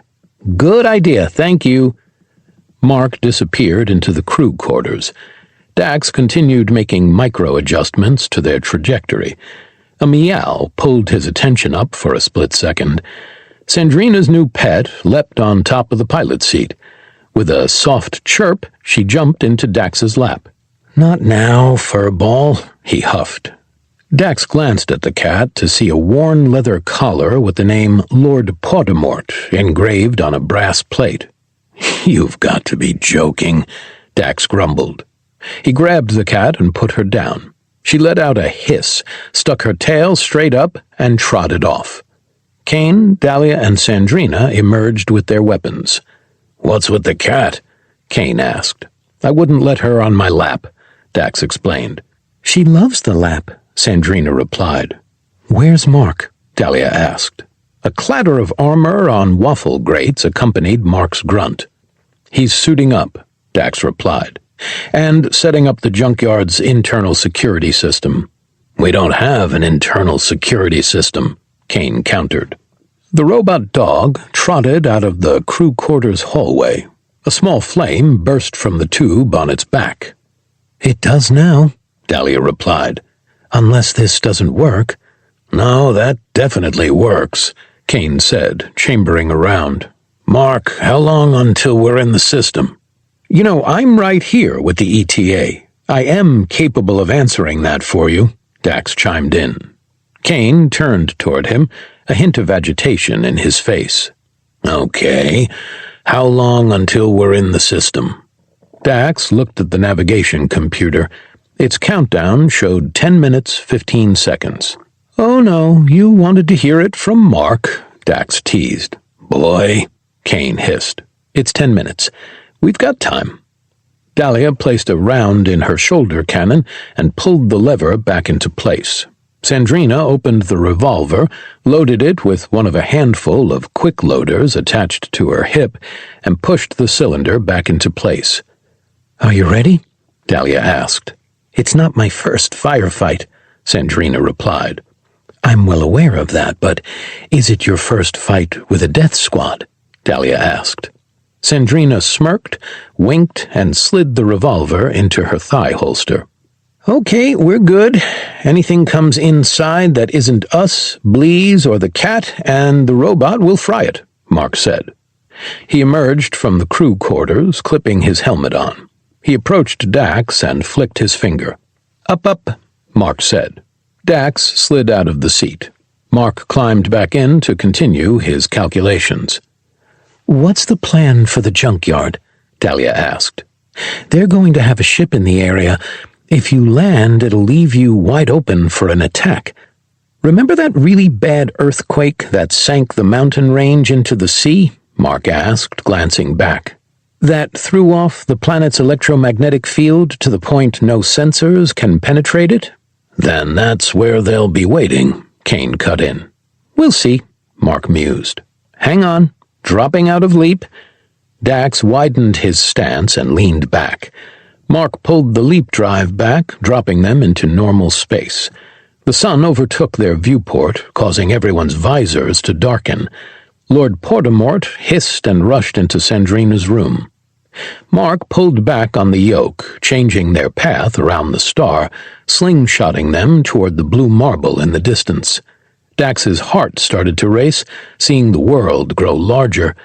His grip on the rifle tightened as he took several deep breaths. And we're good, Mark called out. How do you know? Dax asked, keeping his eyes on the planet. Down here, Mark said.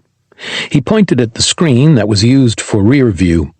An image of a mostly destroyed landmass with waves crashing against the stone crackled with static.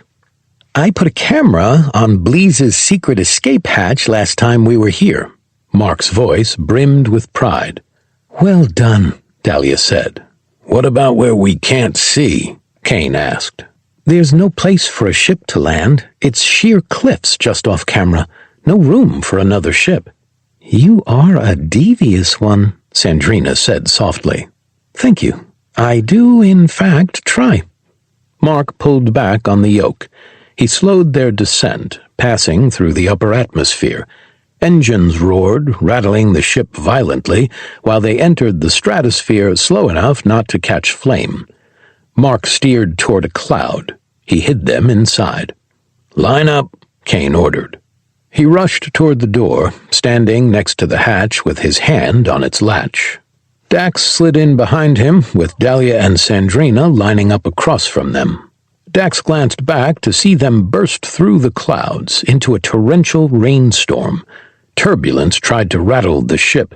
Mark's hands remained tight on his controls.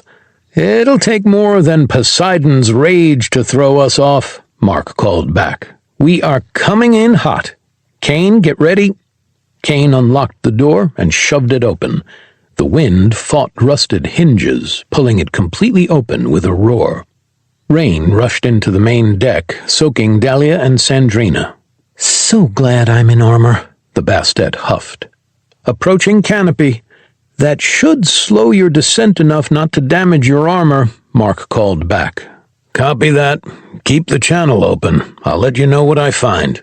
Kane looked at Dax, then the forest, and handed the rifle over. I'm going to want that back, he said before jumping out of the ship. Dax looked down to see him crash into several trees, shattering them like glass before vanishing to the ground below. Dax leaned back, turned to Dahlia, and pointed. Are you serious? More often than not, Dahlia replied. But I believe he was. Less than a minute later, Mark pulled the ship to an uneven platform of square stones. Waves crashed against the cliffs, throwing raging sea waves against the ship. Dax slung the rifle over his shoulder and hopped out, raised his weapon, and rushed toward a nearby rock wall.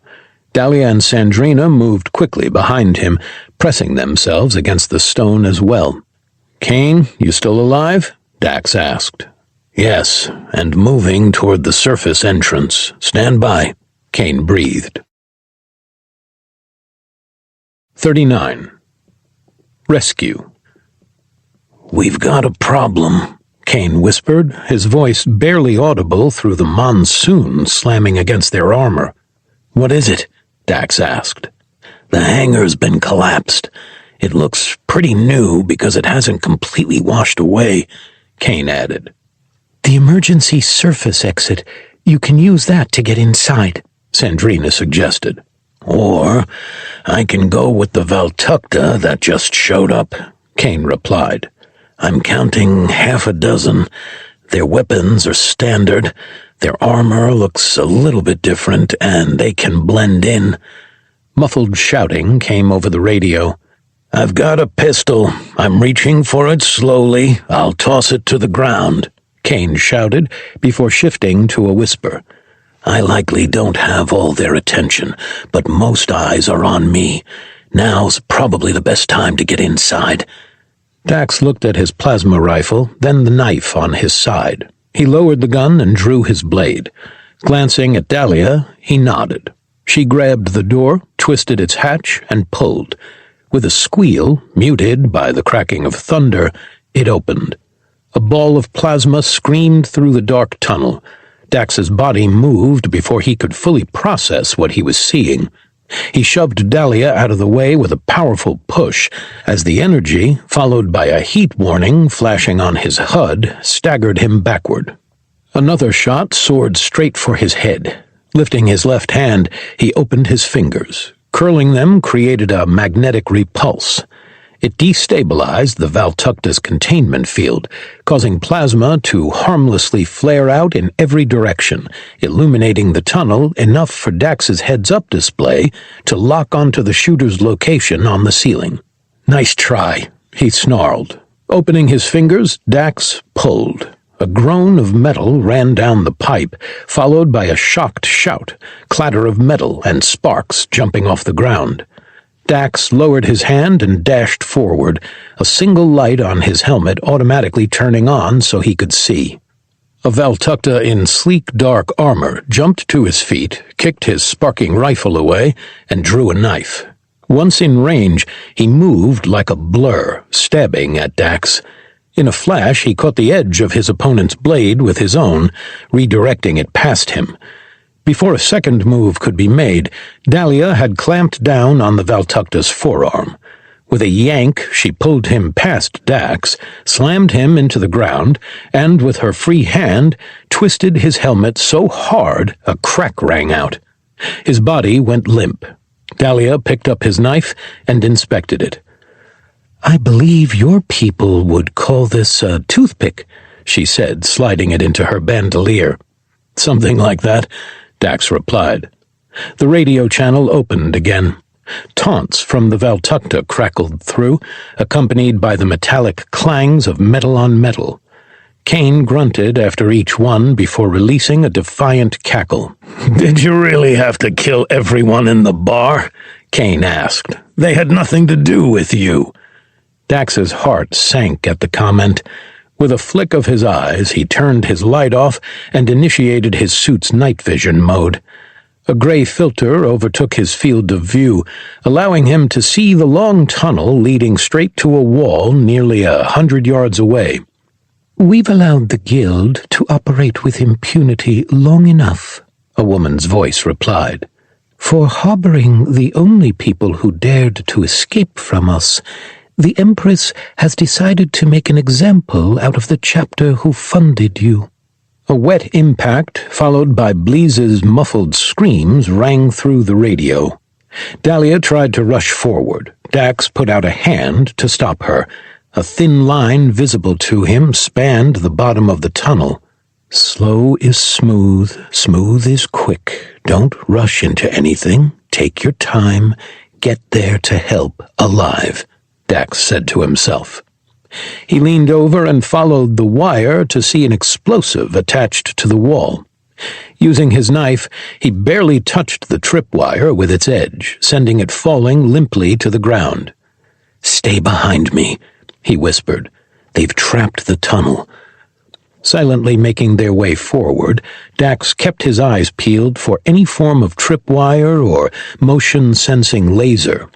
Cutting the wires, they pushed their way closer to the end of the tunnel. "You don't need to hurt anyone else," Kane said. "You caught me. Job's done." "Do you really think we're that stupid?" the woman's voice replied. It had a delicateness to it. Her underlying serpentine tone made Dax feel uneasy. His grip on his knife tightened. "Our sensors picked up your ship. Where's the rest of your crew?" "I came alone," Kane countered. "The others said it was too risky. I imagine the ship crashed shortly after I bailed out." "Why would you do that?" the woman asked. "It was a hunk of junk, and I incorrectly assumed that the hangar would be operational, and I could upgrade," Kane replied. They continued to push forward while Kane stalled. Dax put his hand on the wall. Running his fingers over it, he felt it give slightly. Sheathing his knife, Dax flipped the rifle around. He pressed its safety before double-checking that there was a round in the chamber. "Sandrina, you get Bleeze. Dahlia, provide suppressing fire. I'll free Kane," Dax whispered. "Copy that. I'll take up to 3 in Bleeze's facility," Sandrina replied. "I'll get as many as I can opposite of her," Dahlia added. "I'll take out whoever's talking and whoever is within reach," Dax added. He placed his left hand against the doors. Both women beside him readied their weapons. Dax opened his hand, curling his fingers as far back as he could. The magnetic wave ripped through the steel. It swung violently open, crashing into an internal wall. Dax's adrenaline surged, slowing his perception of time while he pushed into the room. He shouldered Kane's rifle, leveled it at an armored person standing over Kane, took aim, and squeezed the trigger. He hardly felt the kick through his suit. A spark flew off the helmet, snapping its wearer's head forward. The piece of armor clattered to the ground. A blinding flash encompassed the corner of Dax's left eye. Sparks erupted from one of the Valtakta soldiers. His armor held up, and the force slammed him into a wall, dropping him to the ground, motionless. Sandrina broke off to the right. Her gun rang out while she opened fire toward Bleeze's desk. Dax chambered another round. He raised Kane's weapon once more. The woman spun. Her ponytail of long silver hair whipped around her face with skin almost as white. Her features were sharp. She locked eyes with Dax. He froze for a split second. Her golden orbs expressed more hate and rage than even Heneva. He squeezed the trigger, and his gun kicked. She moved after he squeezed the trigger. His round whistled through the air where her face had been. Its round punched through the faceplate of the Valtakta behind Kane. A silver spurt accompanied the armored man to falling to the ground and dropping his gun. Dax chambered another round before throwing Kane's rifle to him. The woman raised her fists. Her armor's vambraces expanded, firing knives at Dax. Throwing up his left hand, he repulsed them with a magnetic blast. It knocked the woman and those behind her off balance. Dahlia's gun rang out, rumbling the room, causing the woman to hold her ears. Dax pulled up his plasma rifle, while the second miniature cannonball struck one of the Death Squad members in the shoulder. His body whipped around while his arm went limp. He drew his pistol, aimed it at Dahlia, and started the firing sequence. Dax turned his weapon to the threat. Kane's rifle rang out. The gun hand vanished in a cloud of silver mist, and the weapon fell to the ground. "Still weak at the joints," Kane barked. "I can tell," Sandrina called out, followed by 2 quick pistol shots. Dax's HUD blinked a warning while tracking an incoming attack. He turned his attention to the armored woman. Her suit blacker than night, crimson highlights broke up her hard lines. He spun to get her in the line of fire. In a blink, she was on him, moving faster than anything he'd ever seen. With a merciless strike, she knocked Dax's gun out of his hands. It clattered to the ground. Instinctively, he backed up, reaching for his pistol. She kicked it out of his grip. Kane fired several more times, his bullets not finding the weak points like his first few had. They dented armor and resulted in shouts of pain, but were non-lethal. Sandrina shouted that she had Bleeze and was starting first aid. Dahlia fired a third shot. Even the more advanced Valtakta armor didn't have neck joints strong enough to resist the cannonball. The helmet, head still inside, flipped through the air, leaving its body behind. Dax's heads-up display warned of impending attacks. He moved as quickly as his body would let him. He managed to block 2 before a closed fist smashed into his visor. His suit locked up, stopping his head from snapping back, but cracking the screen. "I knew she was lying," she hissed. She kicked at Dax's right side. Throwing a left hook, he took the hit, hoping to land a blow against her face. The Valtakta bent unnaturally, dodging his attack while landing her own.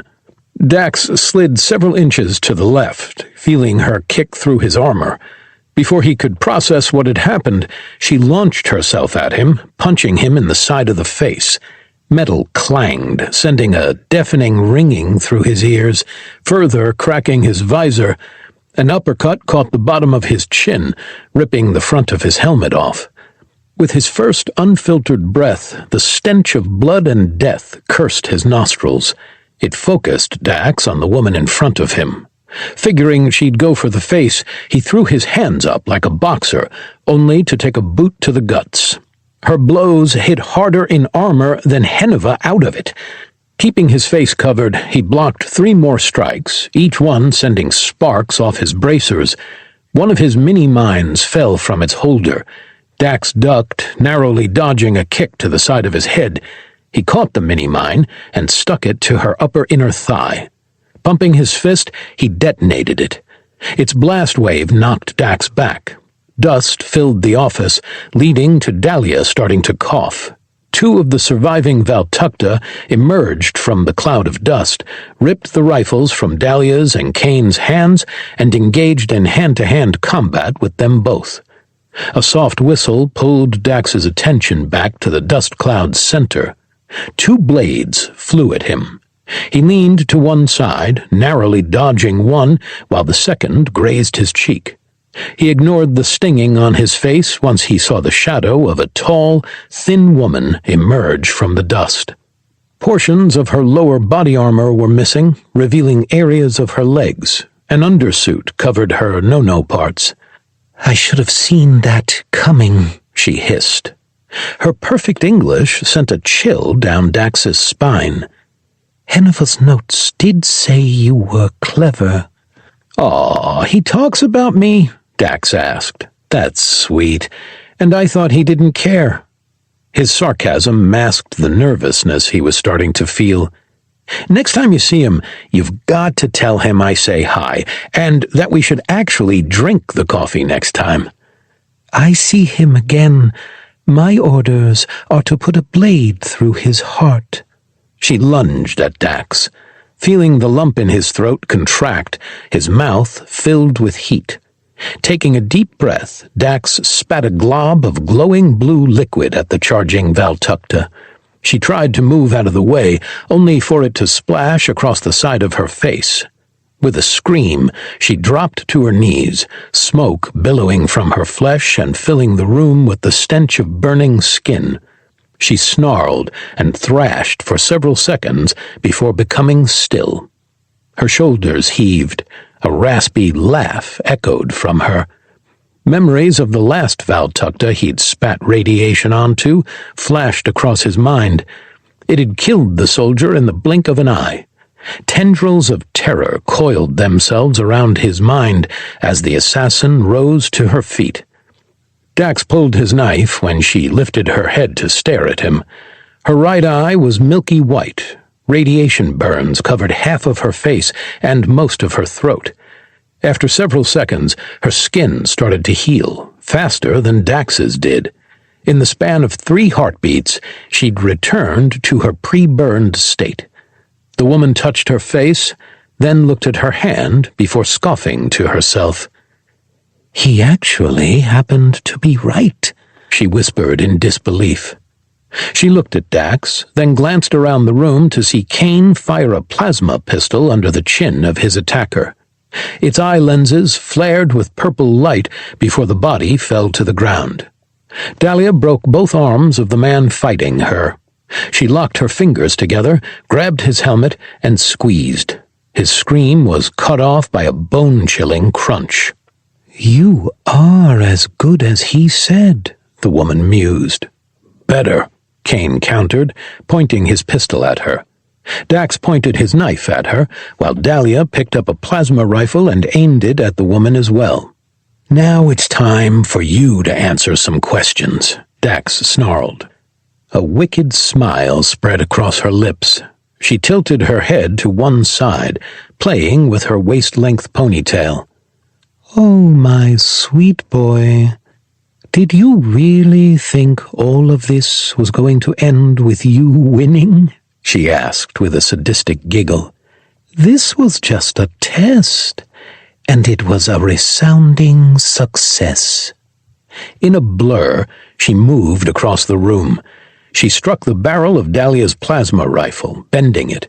Dahlia tried to punch her. The Valtakuntera blocked the hit, kicked Dahlia's knee out from under her, grabbed one arm and slid behind the Dalno, pinning Dahlia's arm to her lower back. "It's good to see the Dalno survived," the woman hissed, wrapping her free hand around Dahlia's throat.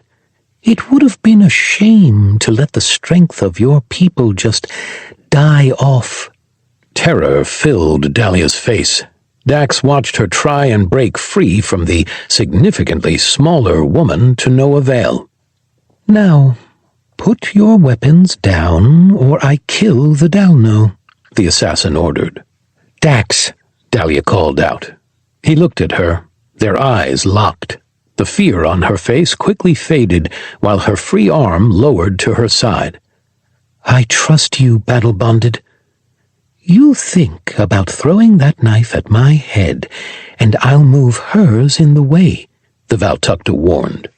Dax looked at Kane. He motioned to lower his weapon. Kane reluctantly dropped it. He turned toward Sandrina. She was bent over behind Bleeze's desk, visible through a massive hole from his hidden gun, working on the Guildmaster. "You have my word. I won't throw the knife," Dax replied. He turned his attention back toward the Valtakta. "Good. Toss it on the ground out of reach," she ordered, looking at Kane. "And kick that gun away."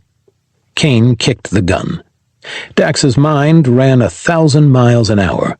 He quickly did some math in his head while gently tossing his knife between himself and Dahlia. A fraction of a second after it left his hand, Dax noticed the Valtakta relax. He opened his palm, extending his fingers as much as he could. The knife flew through the air, striking the woman in the wrist joint. A spurt of silver blood erupted, accompanied by a frustrated scream. In the chaos, Dahlia ripped herself free. The assassin's vambrace opened, firing pellets into the air. They all detonated at once in a blinding bright light and ear-ringing explosion. Pain overwhelmed his senses, sending nearly unbearable electrical pulses through auditory and visual nerves. Holding his ears, Dax staggered backward. He shouted in pain while forcing himself toward the last place Dahlia was standing. Reaching her, he put a hand on her shoulder while his vision started to return. 40. Flee. "Sound off!" Kane barked. "Dax, alive." "Dahlia, in one piece." "Sandrina, alive." "Bleeze is not looking good," the Bastet called out. "Anyone have eyes on the assassin?" Dax shouted. "Mark said she just jumped off the cliffs into a single-person ship with your knife in her arm," Kane explained. 7112. Bleeze's weak whispers filled the destroyed office. 7112. Sandrina picked him up. His color was an ashy pale. Tourniquets were wrapped tightly around the stumps of both his left arms. "Tachyon," he whispered, his eyes rolling and head bobbing weakly. 7112. Just before sliding into unconsciousness, he pointed at his drink cart fastened to the wall. Dax rushed over to it and ripped it off the wall to reveal a number pad. Dax pressed in the 4 numbers. A rumbling immediately shook the hideout. Kane rushed to Bleeze's side. He picked the Guildmaster up and threw him over his shoulder before rushing toward the formerly hidden exit. Alarms started to ring, announcing the self-destruct sequence was active, and they had 5 minutes to leave the blast radius. "Come on!" Kane roared. Dahlia picked up her 4-bore. Dax looked around the room. Rocks fell from the ceiling, while the base continued to rumble. Seeing Kane's rifle, he rushed over, picked it up, and charged back toward the exit. Sandrina and Kane were already halfway up the tube. Dax motioned for Dahlia to go first. She stopped in front of him, looking down with a peaceful expression on her features. "You gave up the knife." "Between you and the knife, I chose you," Dax said. "Get going." Dahlia rushed up the emergency exit. Dax followed closely behind, emerging on the surface where the storm continued to rage. Part of the jagged rocks next to the junkyard slid away, revealing a small, sleek spacecraft. "Is that one of the Valtakta?" Kane asked. "That's Bleeze's personal ship," Sandrina explained. Dahlia looked at the ship. She tilted her head to one side before nodding.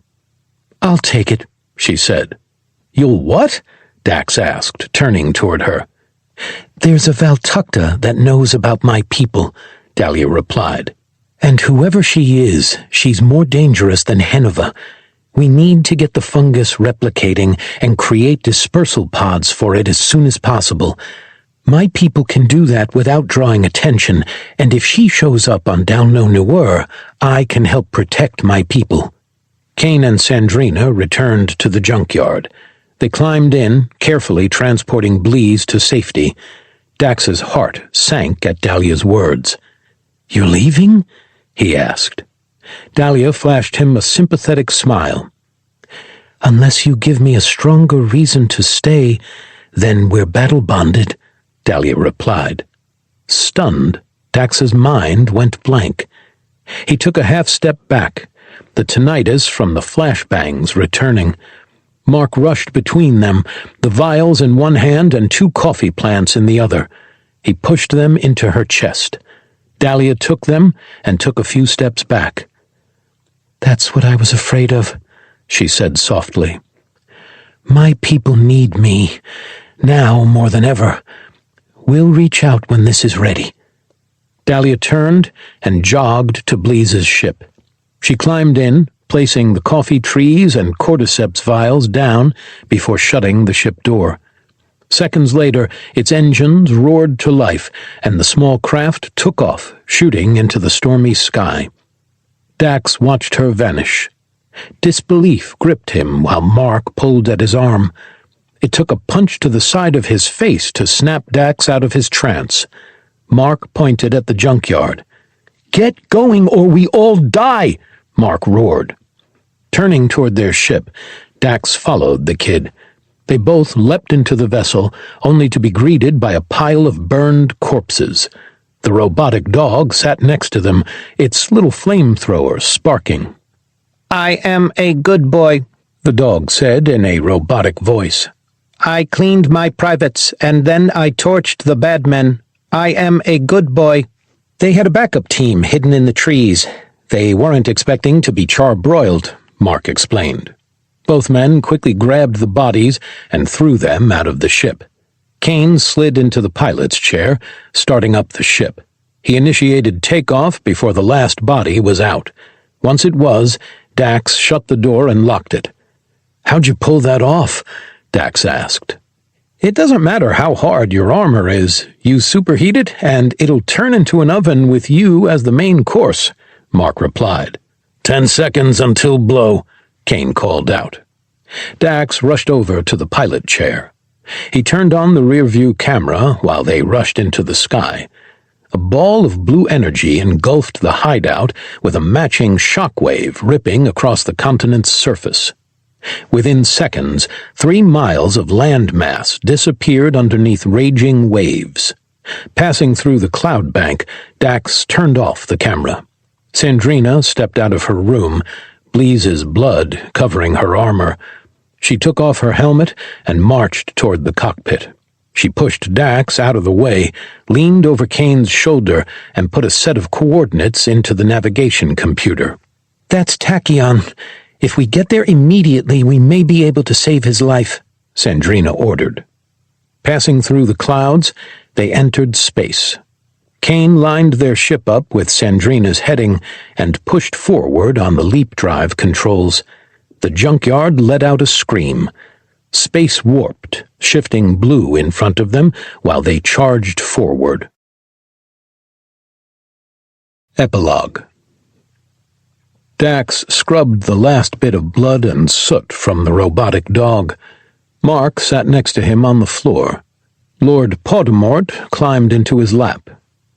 "You know, I'm the youngest here, so I'm the one that's supposed to have the crap dating record and bad luck with girls, but I feel like your whole issue is pretty obvious." Dax turned to Mark, his features stern, while pushing the robot away from himself.